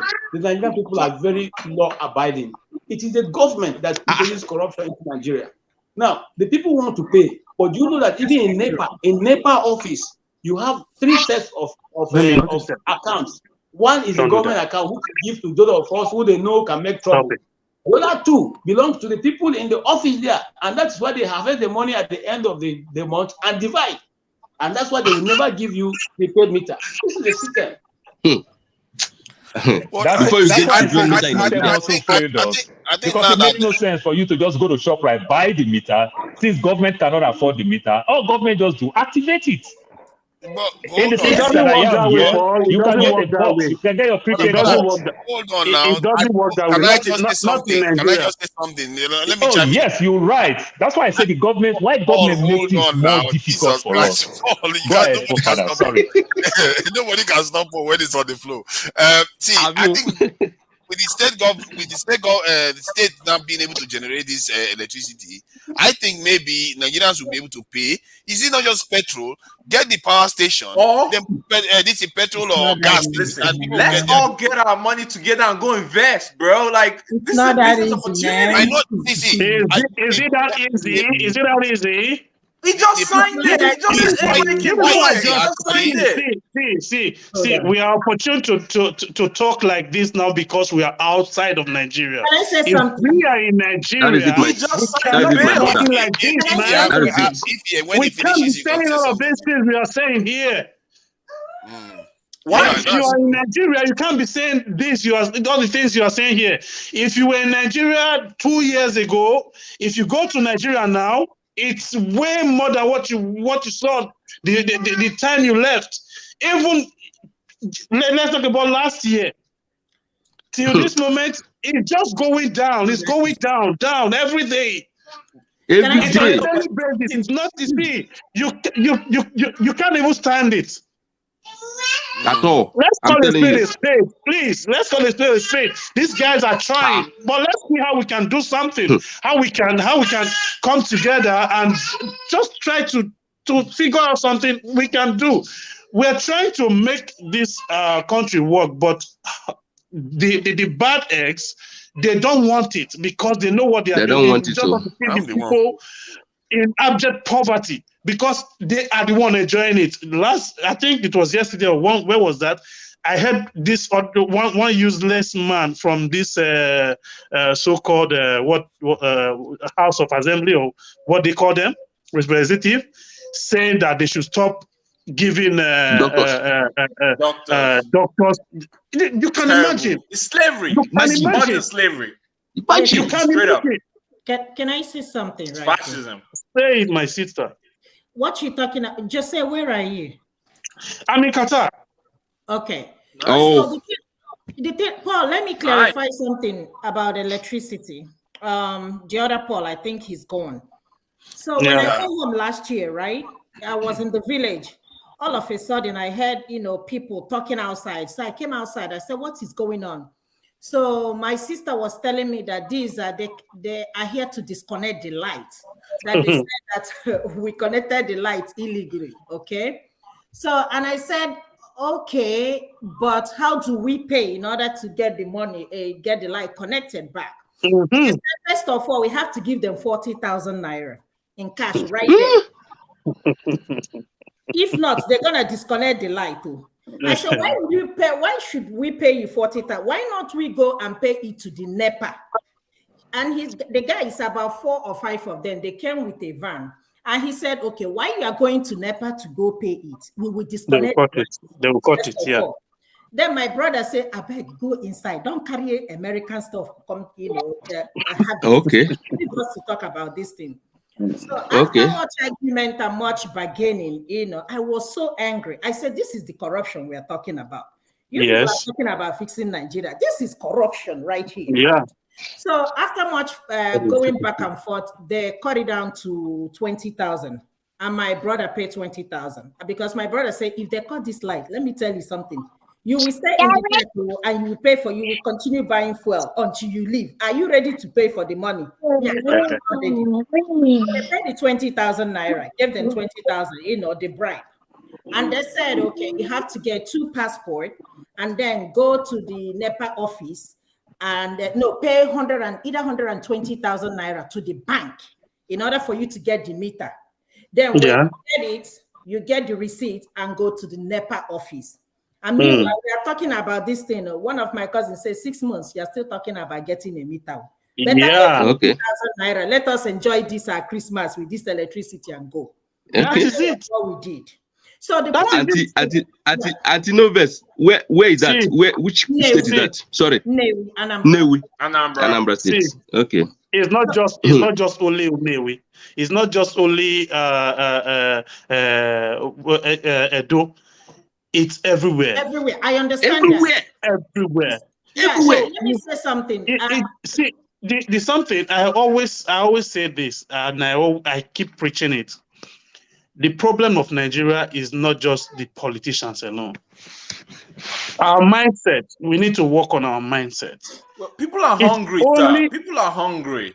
I understand. People are hungry in India too, you know. Yeah. Thank you. Can you compare India to Nigeria? Can I say something? Because they decide to work together, though.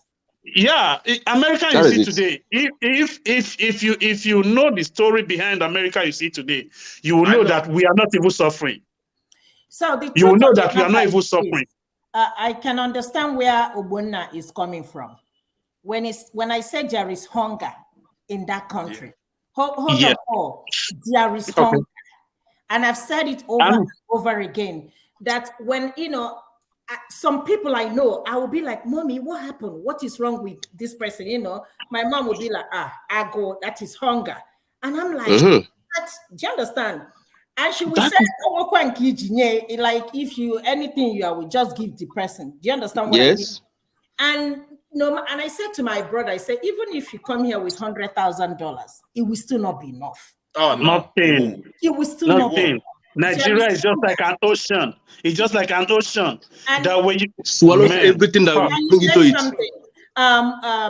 The dollar naira, it doesn't worth anything no more.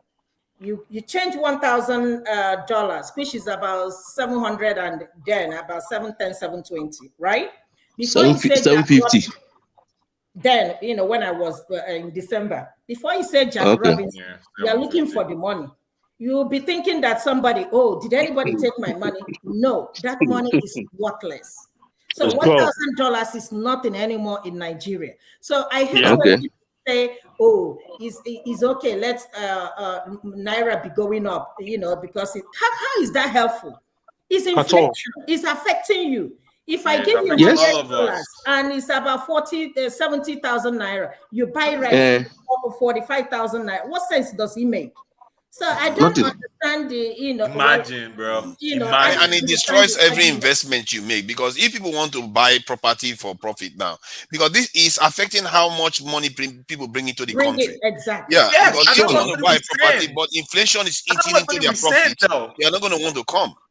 Yeah, so it's a big problem. We need to, and this is why I keep saying stability, because if you want things to be stable, inflation to come down, you need a stable environment. When things just all over the place, you're going to be having all this up and down. The markets, the currencies, you're going to be all over the place.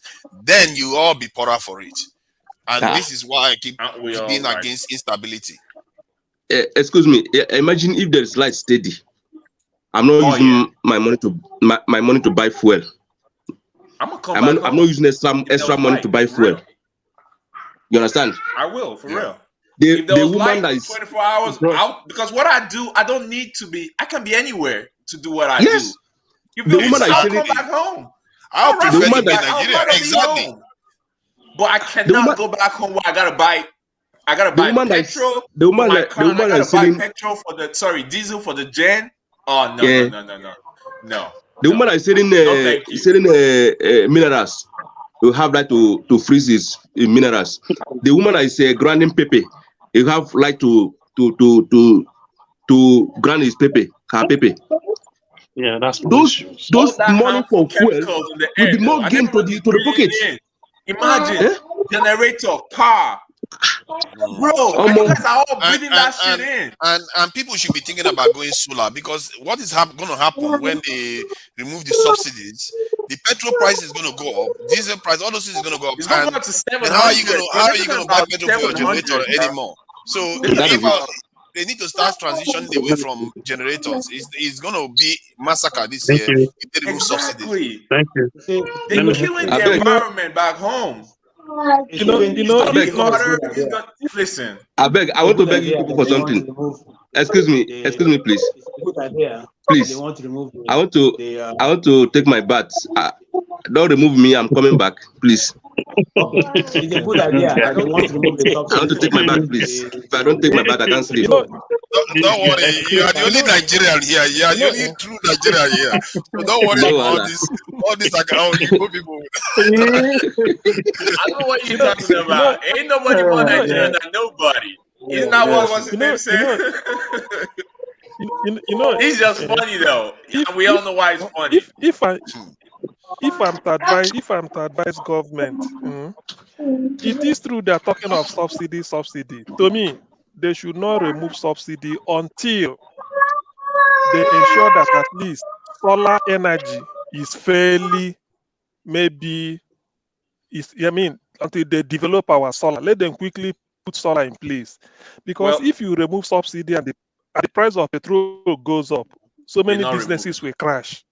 Can I ask you a question? He's not going to remove it. Trust me. CM, can I ask you doesn't have the balls. He's not going to remove it. So, can I ask you a question, CM? They've already passed a law to remove it too. He's not going to remove. How many times did they pass law? Oh God, he's not going to remove it. Stop. So, can I ask you guys a question? I don't understand these things very well, but so what is the problem? I've asked this question over and over again. Forefather, I'm sure you must have heard that from me a lot of times. Why is it that we can't fix our refineries?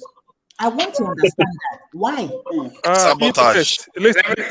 Simple. Thank you. Simple. Simple answer. Thank you. Wait a minute. Because if we have a working refinery, we won't be talking about subsidy, worrying about but if we have a working refinery, how would they embezzle money importing petrol? You gotta think about it. How would they embezzle money importing? Excuse me, this subsidy money, if we use it to fix our refinery, I said it the other time, Venezuela, the easiest thing they have, one of the cheapest thing they have in their country is gas. They have oil, gas. So if we have oil in Nigeria, and that is one of the most expensive things you can buy in Nigeria, we have a very big problem. So this subsidy you guys are talking about, if they take the money for that subsidy and use it to fix at least 2 or 3 of the refineries. Exactly. That's what they should be doing. That's it. That is hold on. One at a time. You guys are being too far away. You have left Nigeria too long. So you seem to be discussing from a foreign base now. I want to bring your attention back to reality.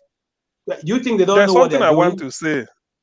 Listen, I know we don't know what they're doing. I know they do.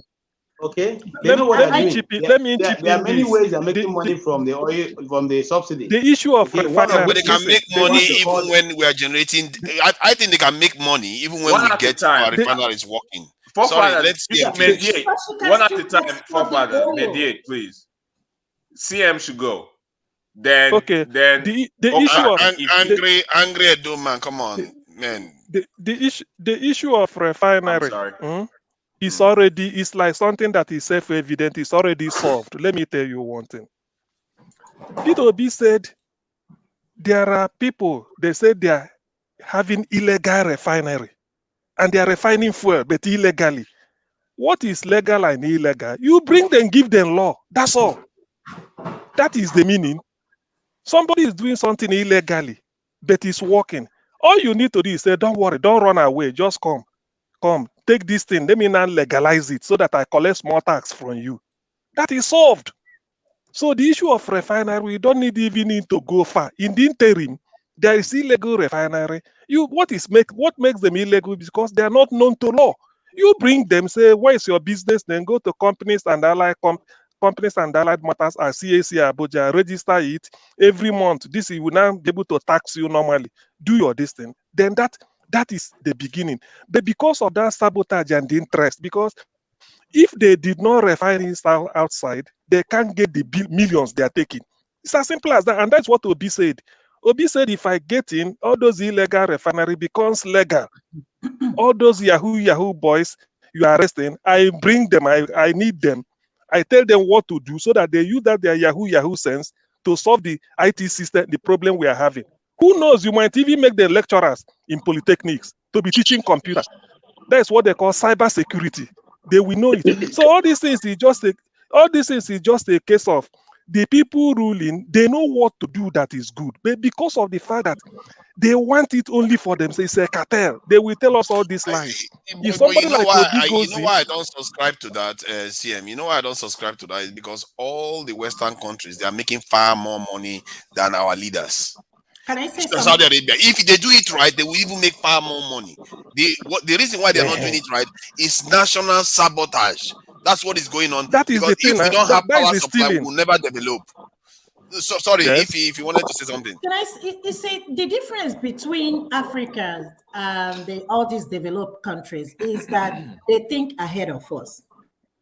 Yes. 20 or 30 years patriotic. from now, this oil will be nothing to us in Nigeria. Nobody will be buying this oil. Yep. Because most of these developed countries are moving away from oil. Yes. For example, the cars, something like Tesla and all this energy car. Sooner or later, we want this oil, nobody will buy it from us. And what is going to happen? We are so much dependent on this oil. When you tell somebody you are from Nigeria, they will tell you, oh, you guys have oil. What are you doing here? And I'm looking at them like, are you okay? But that is all they know, and I don't blame them. So can we fix Nigeria? Yes, Nigeria can be fixed. But the reason why it cannot be fixed is because, just like Mama Hecho will always say, we only two group of people in Nigeria, the oppressed and the oppressors. Because the leaders, they know they are the people benefiting from the stealing, stealing the oil and the sabotage going on. So, I mean, it's just so unfortunate what Africans are going through. It's not only in Nigeria, most of the African countries, it's all the same thing going on. So I don't know how we can fix it in Nigeria, but I would say that Nigeria is worse because of we have a lot of stuff that divided us. For example, this election, tribe, religion, and all that stuff. So I don't know, honestly speaking, where we're going to go after this election, what is going to happen. I always say Nigeria, we are on the brink of disintegration. What is going to happen? If anything happens, God forbid, what is going to happen? What's going to be left? I think where we should focus our energy is going after our governors. Yeah, go ahead. I want to make. Now, I will start from where you stopped. We all know what the problem is with Nigeria, but our leaders are not ready. For instance, I'll just give you some few nuggets and I'll leave. One, it's only in Nigeria that a national asset can be given to an individual. So that Nigerians who own oil well that belongs to the country, they run it themselves. They make the money for themselves. They are millionaires to themselves. Their families are millionaires. Their children are millionaires. And that is how it's going. And no questions asked. That's why everybody is struggling to be president of Nigeria, because you are president, you have the right to distribute the next wealth to whoever you desire. You can sign it to anybody you want. That's one. Two, the refineries, the local refineries that they call illegal refineries, they're not going to allow to operate. When they see them, they burn them, thereby increasing even more problem in the south than solving the problem. Why wouldn't they bring them into the mainstream? Because they are from the south.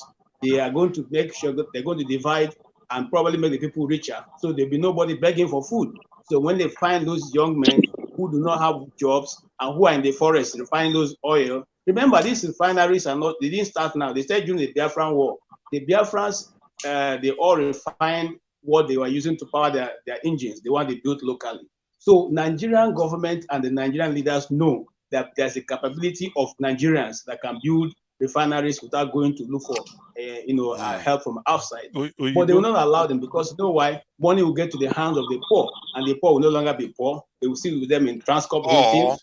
Or it's national sabotage. Yes. 3, not national sabotage, nothing. It's just deliberate.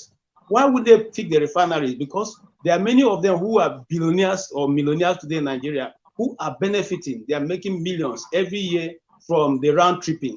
You pick the oil, the one they are refining in Warri, the little you are refining, you load it up, you go through the international sea, you come out in Lagos, and you bring your sheet, your document, and say you're just coming in from Venezuela, where you went to bring the oil. So you are paid. But the real fact, you took these things from the Warri end of the Nigeria to Lagos and you offload. Let me ask you some I'm questions. coming. Sorry, I just want to finish and go. Now, the ships that the cargoes that load the vessels that load oil, they're not small vessels. Okay, you can't just drive in. It's not like a small bit you can drive in and drive out. No. So the Navy, the Air Force, the Army, they all know when these people come into the country to move these things. It's not a poor man's business. It's a very big man's business. No poor man can. You can't even buy the machine container. they use in Do you building want to hide the building super pipe tanker? before talking about paying for the ships that come to move these things. So this is deliberate. It's deliberately meant to keep Nigeria where it is. And if anybody is thinking they're going to change, it's never going to change. They're not about to change. You see why they are struggling with all this election, pushing this. They're just looking for the best way to be There able are to so manage many things they are trying to cover. Yeah, that's So what they're doing. That's why they don't want somebody with a good mind to get in there. They are playing, man. Playing with the time so that the tempers will go down. So that when they finally throw in the card, people will no longer be interested in going to the street or doing that. The tempers are never going to go down. This generation are not playing. This generation are not That is playing. where we are. They know what is happening. They have the solution, but they will not apply it because they don't want. But this time, But let me ask some questions that I think may actually not hold, because my concern is that when we just say, oh, the leaders just want to keep the money for themselves, that's what leaders all over the world are doing. In this country, the leaders, the elites have all the money. Most of the money is controlled by the elites. The difference is that they spend most of the money in their country. Most of these are leaders, all the money they are stealing, where do you think is going to? Is going overseas. And what they are doing is that they are basically sabotaging our nation. And guess where they all go whenever they want to go and rest? They want to go to Paris. They want to go to London. They want to go to the US. It's like those are the only countries in the world. You never see them go to China. These are the only two countries, and the former countries that enslaved us and colonized us. So it tells you that there is a reason why we go to this country. These our leaders go to this country, because they are still technically under colonial rule. In their minds, anyway, if it's not real, it's in their mind. So this is why our nation, because if you have power supply, you can develop. Every day we are losing power supply, our nation is falling behind by about 5 hours, 12 hours a day. We might as well be asleep for 12 hours a day. Every single day. The whole world is leaving us behind. And these people are deliberately keeping us where we are. And that is how, for me, if you start looking at the nation like that, you start finding out that you will now see the people that are sabotaging the system. You start saying, oh, this guy wants us to remain paralyzed. That he's a saboteur. That's how you start picking them out. Anybody that wants to ground our economy to a halt, want to destabilize the nation, consider them saboteurs. Because what they are doing is that they are trying to ensure we remain underdeveloped. How else can you get developed without stability and peace? You know why that's going to be difficult? I'm sorry, I'm just, like I said, I want to leave. You know why that's going to be difficult? That's going to be difficult because the moment you introduce that, they will introduce religion, they will introduce tribe. Because if he's a Muslim leader, they will say, oh, it's because he's a Muslim, so they are not challenging the status quo. If he's a Christian, they will say, oh, because the Christian. If he's a Hausa man or from the south, even worse, they don't want to hear you. No, you are not around. Sorry. I am here. No, you are. What you are here now, but you left. So I put somebody that like Paul. Okay, I need to leave. Going out and coming in. Yeah. My network was bad, so I had to restart the router. Okay, no problem. Okay, thank you. Let me say something, guys. You see, all this problem we are saying, we're all enumerating. While I have so much faith in Obi, is that number one, Obi is purely coming to serve Nigeria. I believe if you can if one can see through his heart, you can see that this is a man that is desiring Mr. Cole, just say Obi is the lesser devil. to make. If you tell me that I should look at his mind, Obi used to be the chairman of Fidelity Bank. Fidelity Bank also operates like the remaining banks. So he's one of the best banks in Nigeria. Yes, so just say he's the lesser devil. Because if you tell me to look his mind, no, let us see. Lesser devil is a little bit of an escalation. Come on. God forbid that Obi did not take Ain't no lesser devil. He worked hard for his money. it works out of what I'm telling you. When you go to Fidelity Bank, do you see anything different from the rest of that bank? These are the questions that I will ask you. It's a private. No, that is a lie. Let's not be biased. I'm not knocking Obi. I'm not. Yes, I do. I do. Up till now, I do. Yes, I do. Oh yeah, tell us the experience. What's the experience there? How many years Obi left? I do. Left Fidelity Bank as the chairman. The question I'm telling you, I even bought Fidelity Bank shares. Let me tell you. To the level. I worked as a major contractor to Fidelity Bank for almost 3 years in the headquarters. That was even where I knew Obi for the first time.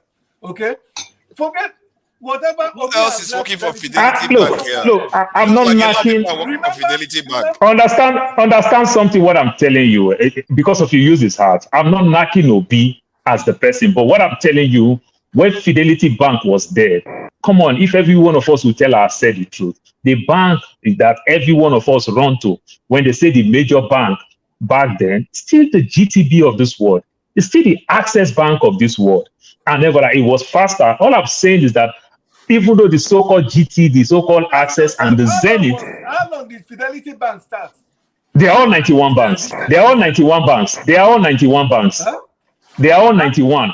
They all got their license 1991. Didn't do well. No, I'm not telling you that it didn't do well. It do well. That's why Fidelity Bank will stand the test of time. Way bigger banks were going down. If Standard Trust Bank can acquire UBA, you understand? Fidelity stand the test of time. But what I'm telling you is that they didn't make any difference. Like when we say difference, like this guy is bringing something, there's a new sheriff in town. Come on now. ShopRite came to Nigeria. We know that there is a new sheriff in town when it comes to a grocery store. You understand? These are the things that I'm telling you. But when Fidelity came, it's just like the other rest bank. This is what I'm telling you. I'm not knocking him completely. You understand? It's just like the so-called the Fidelity. Are you trying to say P2B will not perform? No. So what are you saying, boss? That is exactly what you're trying to insinuate. That is not so. Don't think like that. See, what are you saying? What are you saying? I am telling you that Fidelity Bank. You didn't even use Anambra State where he has You didn't even use Anambra State. You're talking about bank. Ordinary bank. Will you want to tell me my own reference case if I'm using my reference case? I am not talking about. Do you want to tell me my reference case? Bro. Okay, now. Okay, you want to play that damage control? Okay, Paul. If you talk about Anambra State, Obi became governor in Anambra State when Obi became governor till he left. What are the significant things Obi did? Obi picked one thing and used it very well. The school. You understand? But if you tell me that Obi transformed Anambra State to crazy, my brother, everybody will be running to Anambra State. I didn't hear the wave of everybody running like this great Japa revolution that everybody started running to Anambra. Anambra is the new sheriff in town. I didn't hear that. It's Obi that is telling us as a marketer. We didn't hear that. Guess what? You understand? I didn't hear that. But is it that Obi did well or Obi didn't do well? Yes, Obi did well. You understand? But understand that Obi will do 2. You understand? Then normally, as a marketer, we will market 6+ to it to make it 8. It's only normal. Obi did well compared to the rest. I'm not knocking that part. Completely, Obi did well. But all I'm telling you is that don't make it like, come on, it's this everything, my brother. When the great revolution of 1991, the 91 banks, when we talk the 91 banks, it's the Standard Trust Bank, it's the GT Bank. Exactly, that's what I'm saying. So don't label me, don't knock me down because of I just say this thing that I'm not an obedient, I'm against obedient. No, No, I'm too strong for that. I understood what you were Don't knock saying. me that. You were Yeah. just saying that let's not expect like too much. Like he might. Exactly. That's all I say. So don't come and knock me like that. Did anybody apply for visa to go to Anambra? Did they deny people visa to go Anambra? But nobody was running to Anambra. He did well in education. He's number one, 26 to number one. Come on, what do you expect? That's his pure A1. He did well in certain places. And he left money in office, which is And something he left that, money compared to any other how many governor. governors He have we did had well. hold on, how many governors have we had in Nigeria since 2000? 36 plus 36 No plus one. 26. None of them did. Only Even the fidelity, for fidelity to even stand that banker, to even stand when Soludo introduced that 25 billion recapitalization and everything, for Fidelity Bank to stand the test of time, that's a big plus for him. You understand? And everything. I understand that.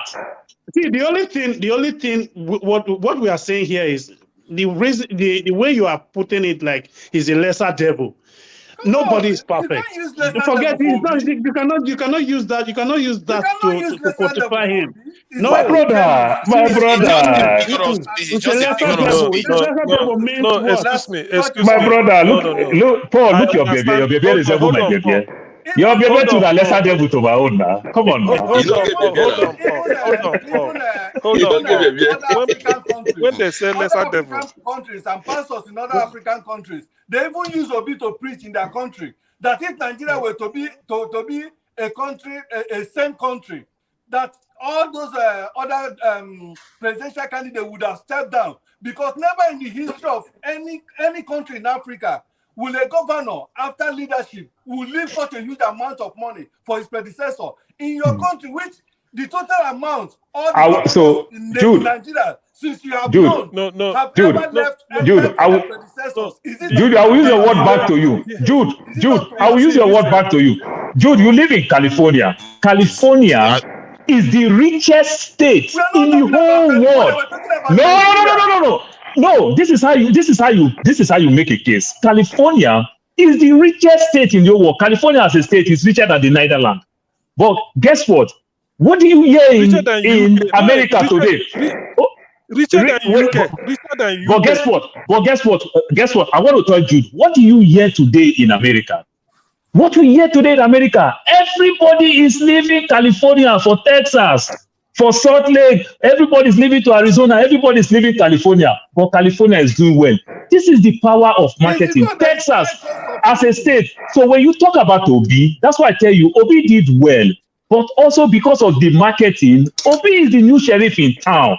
Obi might do 2, but with the power of marketing, will give him 8. You understand? This is what I'm telling you. So now everybody is shouting, everybody's going to Texas, everybody's going to Texas. Which state is the richest state in the world? It's still California. That everybody is living. Guess what? California is pushing all the people that work in warehouse. They're gonna go. They concentrate on tech. Do you know why they are leaving California? Too expensive. Guess what? This is what they're telling you. Because California is not marketing themselves, you might think people are leaving California. It is the people that want California people to come their state are saying all these things. But California as a state is still doing well for themselves. Yeah, but it's very That's expensive exactly. to live here. It is very expensive to reach it. That's why it's the richest state in the world. That's how it is. That's why it's the richest state in the world. You understand? California is pushing warehouses work. You understand? This minimum wage job, California is pushing it out. And they are taking more of the tech job. High-paying job. You understand? Because California is a blue state, they pay more to these poor people. So if the so-called small job also want to go, let them go. Let us keep our money than to be giving these poor people money. While they are still working, they are still getting SNAP. They are getting this, they are getting cash assistance, and they are still working, not like they lost job. So if those kind of jobs will come to Arizona where I am, the people will be happy because you can buy a house for $300,000. That same house, you buy it for $900,000 in California. So it's the power of marketing. Arizona is shouting the same thing. Salt Lake is shouting the same thing. Texas is shouting the same thing. That's all I'm saying. Go ahead. Paul, Let me finish the point I'm trying to make. First of all, before I ask you my question, when you say lesser devil, I don't even really see it as anything. It's just that you want to make a distinction. That's all. So I don't see Lester Devil as anything. No, to me, My brother, because it's just Africa to for make that's it. a bit fear devil. So Okay, listen, California, listen. Obi la Hey, I'm Stevie for coming. Bible. The Hey, stoner. I'm coming. That's not what you want. To me, Now I dare your it's Stephen. side. very wrong to use I Obi dare He no your be John the side. Baptist, he be Stephen. It's very Oh sad. God. Paul, I dare your side. Me, I they support you. Now they tell you. Now, the thing I want to I ask believe is you, that my brother. because this California, be like say you study Now give me California. correction They with my do it. daughter go Unilag. But me all. I don't Listen, remember.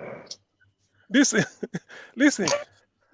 If They you get interview me that finish for mind, if you California. get that Then mind, do they that thing. Try am. Paul, Try since you am. know California, why they not take me now? They don't interview me telephone several times. They no agree carry me. Why? Don't worry, they go Paul, carry you now. Calm down. Just be patient. Paul, Paul, So, you dey so laugh, man. let's see whether we can get back to some of this topic. This Chimamanda letter, personally, it's good that she wrote it, but I'm not sure she should be sending it to the US. She could have sent it to many African countries, the African Union. The African Union said the election went well. She could have Father, sent it just to correct, it's an and, open letter. It's an open letter. Open letter. to the White It's an House. open letter. Yeah, open letter. It's Open open letter. letter. What does that mean when he's being posted to the White House? To everybody? They publish it in the dailies. It's an open In the letter daily, just man. to flog Biden. This is what they do. These people knock us every day. These people knock us every day. Why will you go celebrate somebody that then tomorrow will use the same person to curse every one of us? You understand? Tomorrow you use the same person to curse every one of us. Why are you celebrating the person right now? That's a good thing to do. Did the Chinese not congratulate Tinubu to APC? Did they not do the same? So why target only America from that this point of view? Because My, of The Chinese doesn't. America The is Chinese democracy, only man. act racist on us. The Chinese never curse us. But America, they look down on us. They talk down on us. So that's why you are using it back to them. That you people will create this problem. The Americans, the West, like when we have is bad that how leaders. she put it? Because Is that how she put it that they create problems? Is that how she put it? yes, Or she was pleading yes. for their this? Why celebrating the same people when you talk about January 6th, you talk about all this bad thing, then you want to celebrate somebody that that's a good point. Yeah, that's a good point. That's what she did. I really wish I read the letter. I have not read the letter. Yes, the point. No, I've read the letter. She was kind of reminding Biden that America prioritizes rule of law, but why should and America be democracy. supporting a process that did not pass through rule of law? That is something like that. Is just the summary. The one question he posed directly to Biden. He said America prioritizes rule of law all the time, but in this case, why should America be supporting? Something like that. Did she demand anything else from America? No, They should do what? I think she's kind of saying that the He's recognition only should not telling be Joe given Biden first. not to congratulate No, the president just because he's an recognition, sort of. illegitimate president because of the because I of think the fact I can go. I can ride with that. Yeah, because she was basically criticizing them, and because It's true. we're Yes, discussing it the other day that when we look at Nigerians protesting in the West, like Nigerians protesting in America or in London, or versus Ethiopians or Egyptians. When you look at when they protest in the West, most of the other countries, when they are protesting in the West, they are criticizing the West. But Nigeria, they are begging the West to come and help them. And it's very odd. And I think that's why instinctively I said, oh no, I'm against the letter. But if that's what she's doing, that is more like what you expect internationally. That they Oh actually. yeah, she knocked them a lot because within the shortest time now, guess what? Boys that come with visiting visa and they'll use it as a means of asylum. I ran away from Lagos. They're looking for me. I'm in Labour Party. APC is looking for me. Asylum, straight up. Nigeria. And it's a good case. And it's a good case. It's a good case. Oluomo is in Nigeria. Oluomo is looking for me.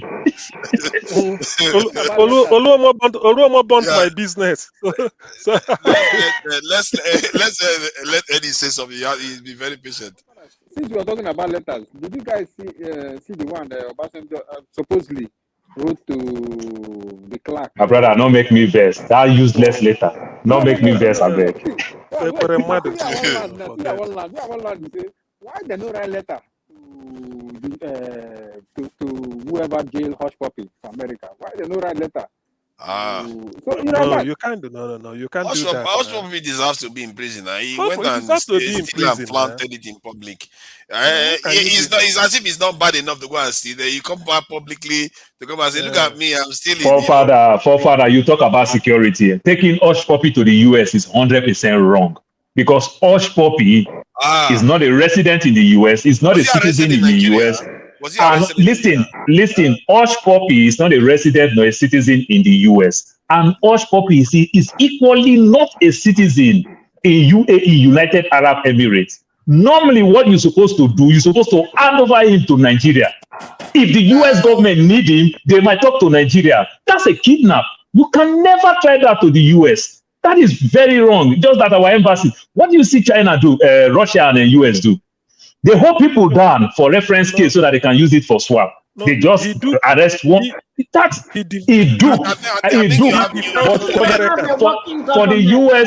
for the US to pick him from Dubai, it is wrong. That's kidnap. They're supposed to take him from Nigeria. That is kidnap. You have a point, Paul, but I think that Nigeria won't stop them. They take people to black sites. But Nigeria kidnapped him and they cannot. Is that did they Exactly. You can never try that in the US. There's some truth. You can never try that in the US. Of course, we all but know. Don't you think that maybe Nigerian government gave UAE the permission to go ahead? Nigerian government, me that even went to Nigeria, fly 5 hours, 25 minutes to the embassy, and they delay me. And they delay me. I said, that's a very strong question. That do we even have a government?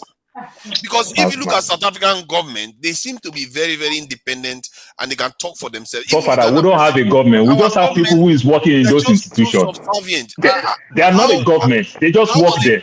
I beg to apply like we write application those days. Country like Nigeria, though, how does a powerful country like Nigeria become so subservient more than other lesser powerful countries in Africa?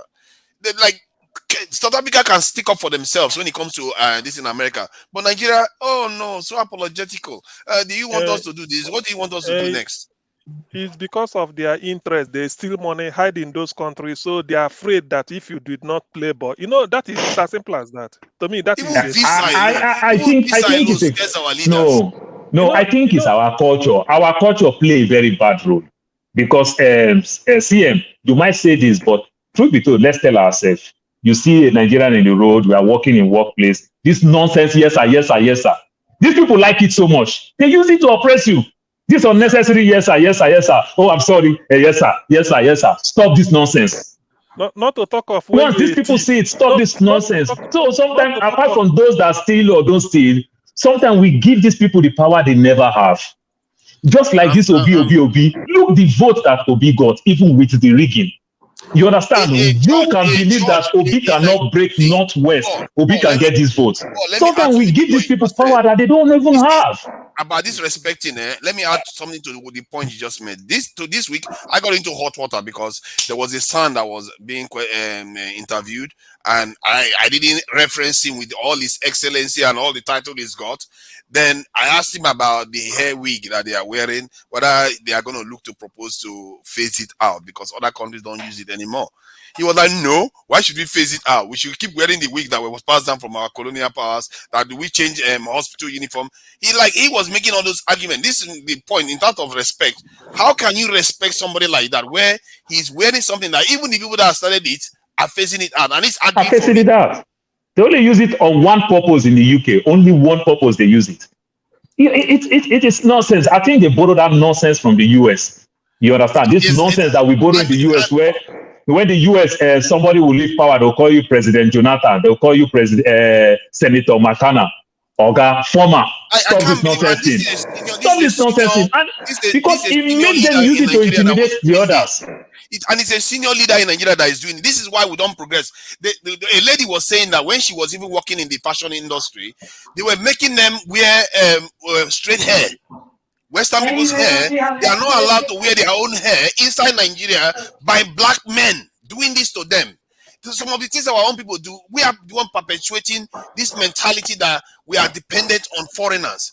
I don't understand it because they don't. These type of people, for me, they don't deserve respect. We should be calling them out for what they are doing. That they should change their tax because we are an independent people, just like everyone else in the world. We are not children of Europeans. If God anything, they bless are our you. children. I like what Uganda is doing. I like what Kenya is doing over this gay thing and every other thing. They talk the West, the West, the West. When Amapo asked Obasanjo some years back over this gay thing, when Obasanjo traveled, she want to do damage control and ask Obasanjo. Obasanjo said there are 1 million, there are 1 million. I don't want to get Dr. Damages into trouble. When you start talking about all this LGBTQ or something, No. Hold on. I'm not knocking anybody, but I'm just saying Obasanjo used it from what Kamala Harris did the other day in Ghana. When Amampo asked Obasanjo said there are 1 million Nigerian women who came to him crying that they are not concerned over anything. They love to be second wife, they love to be third wife. And Obasanjo as the American government, make my Nigerian people marry 2-3 wives in Nigeria. I'll give you gay. You understand? Exactly. It's simple thing. Give me some, I give you some. It's our culture to marry more than 2 wives. It's not your culture to marry more than 2 wives. Give me some, I give you some. That's how you cut deals. Same-sex marriage, transgender marriage, and all the rest. But okay. And 3 Nigerian and the women are okay to be second wife. The women are okay to be third wife. What is your problem? What is your problem? Is it not Ned Wokona that is going to the Senate? You understand? That's my Delta statement anyway. We got a young, beautiful girl as one of his wives. And what is your problem? It's our culture. You understand? But to the West, it's taboo. You understand? So, but they want to fight us, but we cannot fight. That's not how to cut deals. How many children Ned have, Seth? How many children? Do you know? How many? I don't even know. That man no well. That man no well. That man is not another man. You know My well. brother, some people they enjoy their life with Gouda. Some people they enjoy their life with Siga. Some people they enjoy their life with so many Yahoo. Everybody with their own style. You understand? Well, the thing is that the thing is that we should learn to respect our own and our culture in so many ways, because that is even what the West will like you do. Then they respect you even for respecting your own culture, and not if you And our biggest problem today from the West is the West that caused the problem. The biggest problem we are facing in Nigeria today is it not the Christian and Muslim, these two borrowed religion. And they are not, is it not your problem now? You understand? And every other thing. So it's time we start also embracing our own too. How do you tell Nigerians to stop doing this? Go ahead, Eddie. Have you noticed? I don't know in America, but in the UK, have you noticed that every other they are not loud group, every your audio is a little bit bad. You want to check your earpiece or something? Check your earpiece. Can you hear me now? Yes, perfect. Okay. Have you noticed that in the UK they celebrate? It's gone low again. Oh. Yeah, you there with gone again. You there with woman?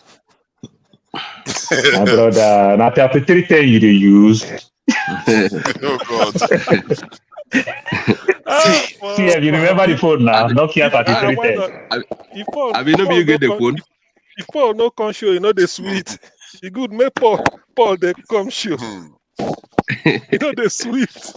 If Paul no, yes, now it's true. If Paul no come show, I dey miss him because you know I dey miss him now if you no come show. Anyway, Eddie continue. Only that we are quite very low. My victim been drop. Have you noticed that outside, except from Africa, every other the Jews then they celebrate them for UK. Then they celebrate the Hindus, their festivals, and but we do celebrate Carnival in the UK, though. I don't know whether that's what he's talking about. They do celebrate Carnival in the UK, but in terms of in terms of the Carnival is not this Notting Hill, but you know what? But it's more. Is it not more like the Caribbean thing than the African thing? You understand? It's still more of like there is a Nigerian one too. Or is it Nigerian one or Ghana one? There's another one Ghana does. I don't know whether it's national. It's just big. The Ghanaian ones, they do something like that too in the UK. But I see if you are asking whether they do any kind of cultural festival. No, if you check your calendar, you go see when they celebrate what they call it this Hindu something in your calendar in the UK calendar. Diwali, you mean Diwali? You see one for the Jews and so on and so forth, but none for Africa. Why? What do you take us for? You think we are mature like the other people? They will treat us like babies. Now, what else do you expect? Our leaders are running to them. If you do not say here I am, how can you explain? How can you explain 49 countries in Africa out of 54 go to US to go cut deals, and they don't have agenda, and all of them flown to the US with no agenda? How will you know the person that will defend your question? You understand? Like now, if you are going out to go talk about energy, you want to take a minister for science and energy to follow you. You want to talk about, say, health. You want to take a minister from Ministry of Health and some tough guys to follow you. But guess what? 49 countries travel to the US with no agenda. And you are going. You are going there to go talk deals. The US just asked you to come. You did not even have agenda. This is the height of stupidity. And they have even your children PTA in school. You know why you are going for that PTA. Sure. They have the African Union. They could have decided that, you know what, we have one agenda. When we go there, to Addis Ababa, one country, we invite 51 countries. Paul, let me make the point you were trying to make. As one of the examples you can use on an agenda is when you go there, you say, if you want to get our resources, you want to start manufacturing on the continent. If all the if all the countries come together and gang up on that, you are going to get a lot more out of them. But they didn't. They went and just so separately again. So and what is this thing? I don't know what anybody has heard that Ghana wants to start doing lithium now. Lithium mining, that they're going to be taking lithium out of. But Nigeria, when they came, we told them that they have to manufacture in Nigeria. But guess what? Our next door neighbor wants to start doing what we refuse to do. This is the thing, because we don't have one voice. We don't speak with one voice. And I even saw another Nigerian lady the other day, the Nigerian woman. She was the one that complained about why our Nigerian these models are made to wear foreign hair. She said, even in Africa, that we are not allowed to travel freely in Africa, while other people are free to come. People are free to come to Africa, but we as black people, we are not even allowed to travel within our continent, not to mention other continents freely. But it's like that in Europe too now. It's like that in Europe too. People still smuggle. It's like that in Europe. EU countries don't smuggle each other. Yeah, EU countries. So we also have ECOWAS here. They also have the, how do they call it in the East too? They also have the East. But that's my point now. In Europe, but it's not that expensive. It's not that like now. I want to go to what is it called? I want to go to Namibia. You know, so with my US visa, it costs me more. Hold on. With my US passport, it costs me more than using my Nigerian passport. To use my Nigerian passport, it's like I think $17. You understand? But with the US, it's like $90. So that still makes sense. You mean the visa? Yes. Oh no, the visa is different now because the way they process this thing, visa is different. But no. I just try to balance it. So which means coming as an American, I'm paying more, but coming as an African, they still give me that great subsidy. It cost me like $17 to come as a Nigerian with my Nigerian passport, but when I use my US passport, it's costing me almost $90. So that is still good. No, the ticket is what you should worry about. How much is the visa? I'm not talking the ticket. No, you talk about Africa, that Africans don't travel freely. But I use the word again in Europe. In Europe, they don't. No, in Europe also, they don't travel freely. It's only EU countries. No, it's only EU countries. It's only EU countries. How many countries in Europe are not in EU? Even the Switzerland that is not even in the EU, it's also, you can travel freely into Switzerland. So it's not, they don't have, like, I know somebody that traveled to Bulgaria for £5. £5 from the UK overseas and back for £5. Yeah, it's like that. It's like traveling from Romania to the US. You do what is called ETA. To the Canada. You do what is called ETA. You understand? You pay like $525. You understand? So they make it a little bit easier. No, That's same thing. I said £5, not £525. £5. 1, 2, 3, exactly, 4, because of the distance. But for father, that is the same thing to some extent. Let's not too knock it. That is the same thing. Is also to also travel from Africa to Africa. It's not that expensive. Oh my God! See, visa fee now. I'm talking about the visa fee now. Is it not how you enter? This how to make. Hold on, are you going to go to South Africa for free from Nigeria with Nigerian passport? No. Exactly. No. So, No. see, No, Tayo, a Nigerian YouTuber, wanted to go to Egypt. He had to fly to France to get back to Egypt because it was so difficult to get access from this in Nigeria to Egypt. This is an African country. So, and the same applies for Central African country. No, Ayo have an EU passport. I think I watched that video. He have an EU visa. Sorry, he have an EU visa. Get it from Nigeria. That's the reason why he had to use that. No, it's going to take him time. So since he's already in the Europe, in Europe, it's going to take him time. No, he was in Nigeria, so he had to go to Europe to do that. He's already in Portugal. It was already in Portugal. He was from France. Yeah, it was in Portugal. So he moved from Portugal to France to Egypt. But he tried to get it from Nigeria first. He couldn't get it. Because of time factor. But it's already in Europe. Isn't that the whole point of the problem? He couldn't get it from Nigeria. That is the whole point. It's taking longer. Do you know how long it take Ayo to get that EU passport? EU visa. It takes him 6 months bank statement. But you don't have that 6 months bank statement requirement to get an Egyptian visa. Mike, let's balance it now. Let's balance it. You have to do it like for like. We say fellow European countries, they travel freely. They don't even require visa. But it's not like that. It's not like that. It's only EU countries. Let me finish my statement. An African country, you're going to travel from an African country to another African country. It takes you forever. You have to go to Europe to do that. That is the difference. That is not the difference. I think I watched that video. What happened is that you are missing the point. I watched that video that you are talking about. That Tayo is talking about. Tayo already got an EU visa to go to Portugal. Egypt. Do you know Egypt is an African country? It's an African country. He is already in Egypt. So he moved from Egypt. Sorry, he's already in Portugal. He moved from Portugal to France. Then from France to Egypt. Why? Then going back to Nigeria to go apply it just can be easy.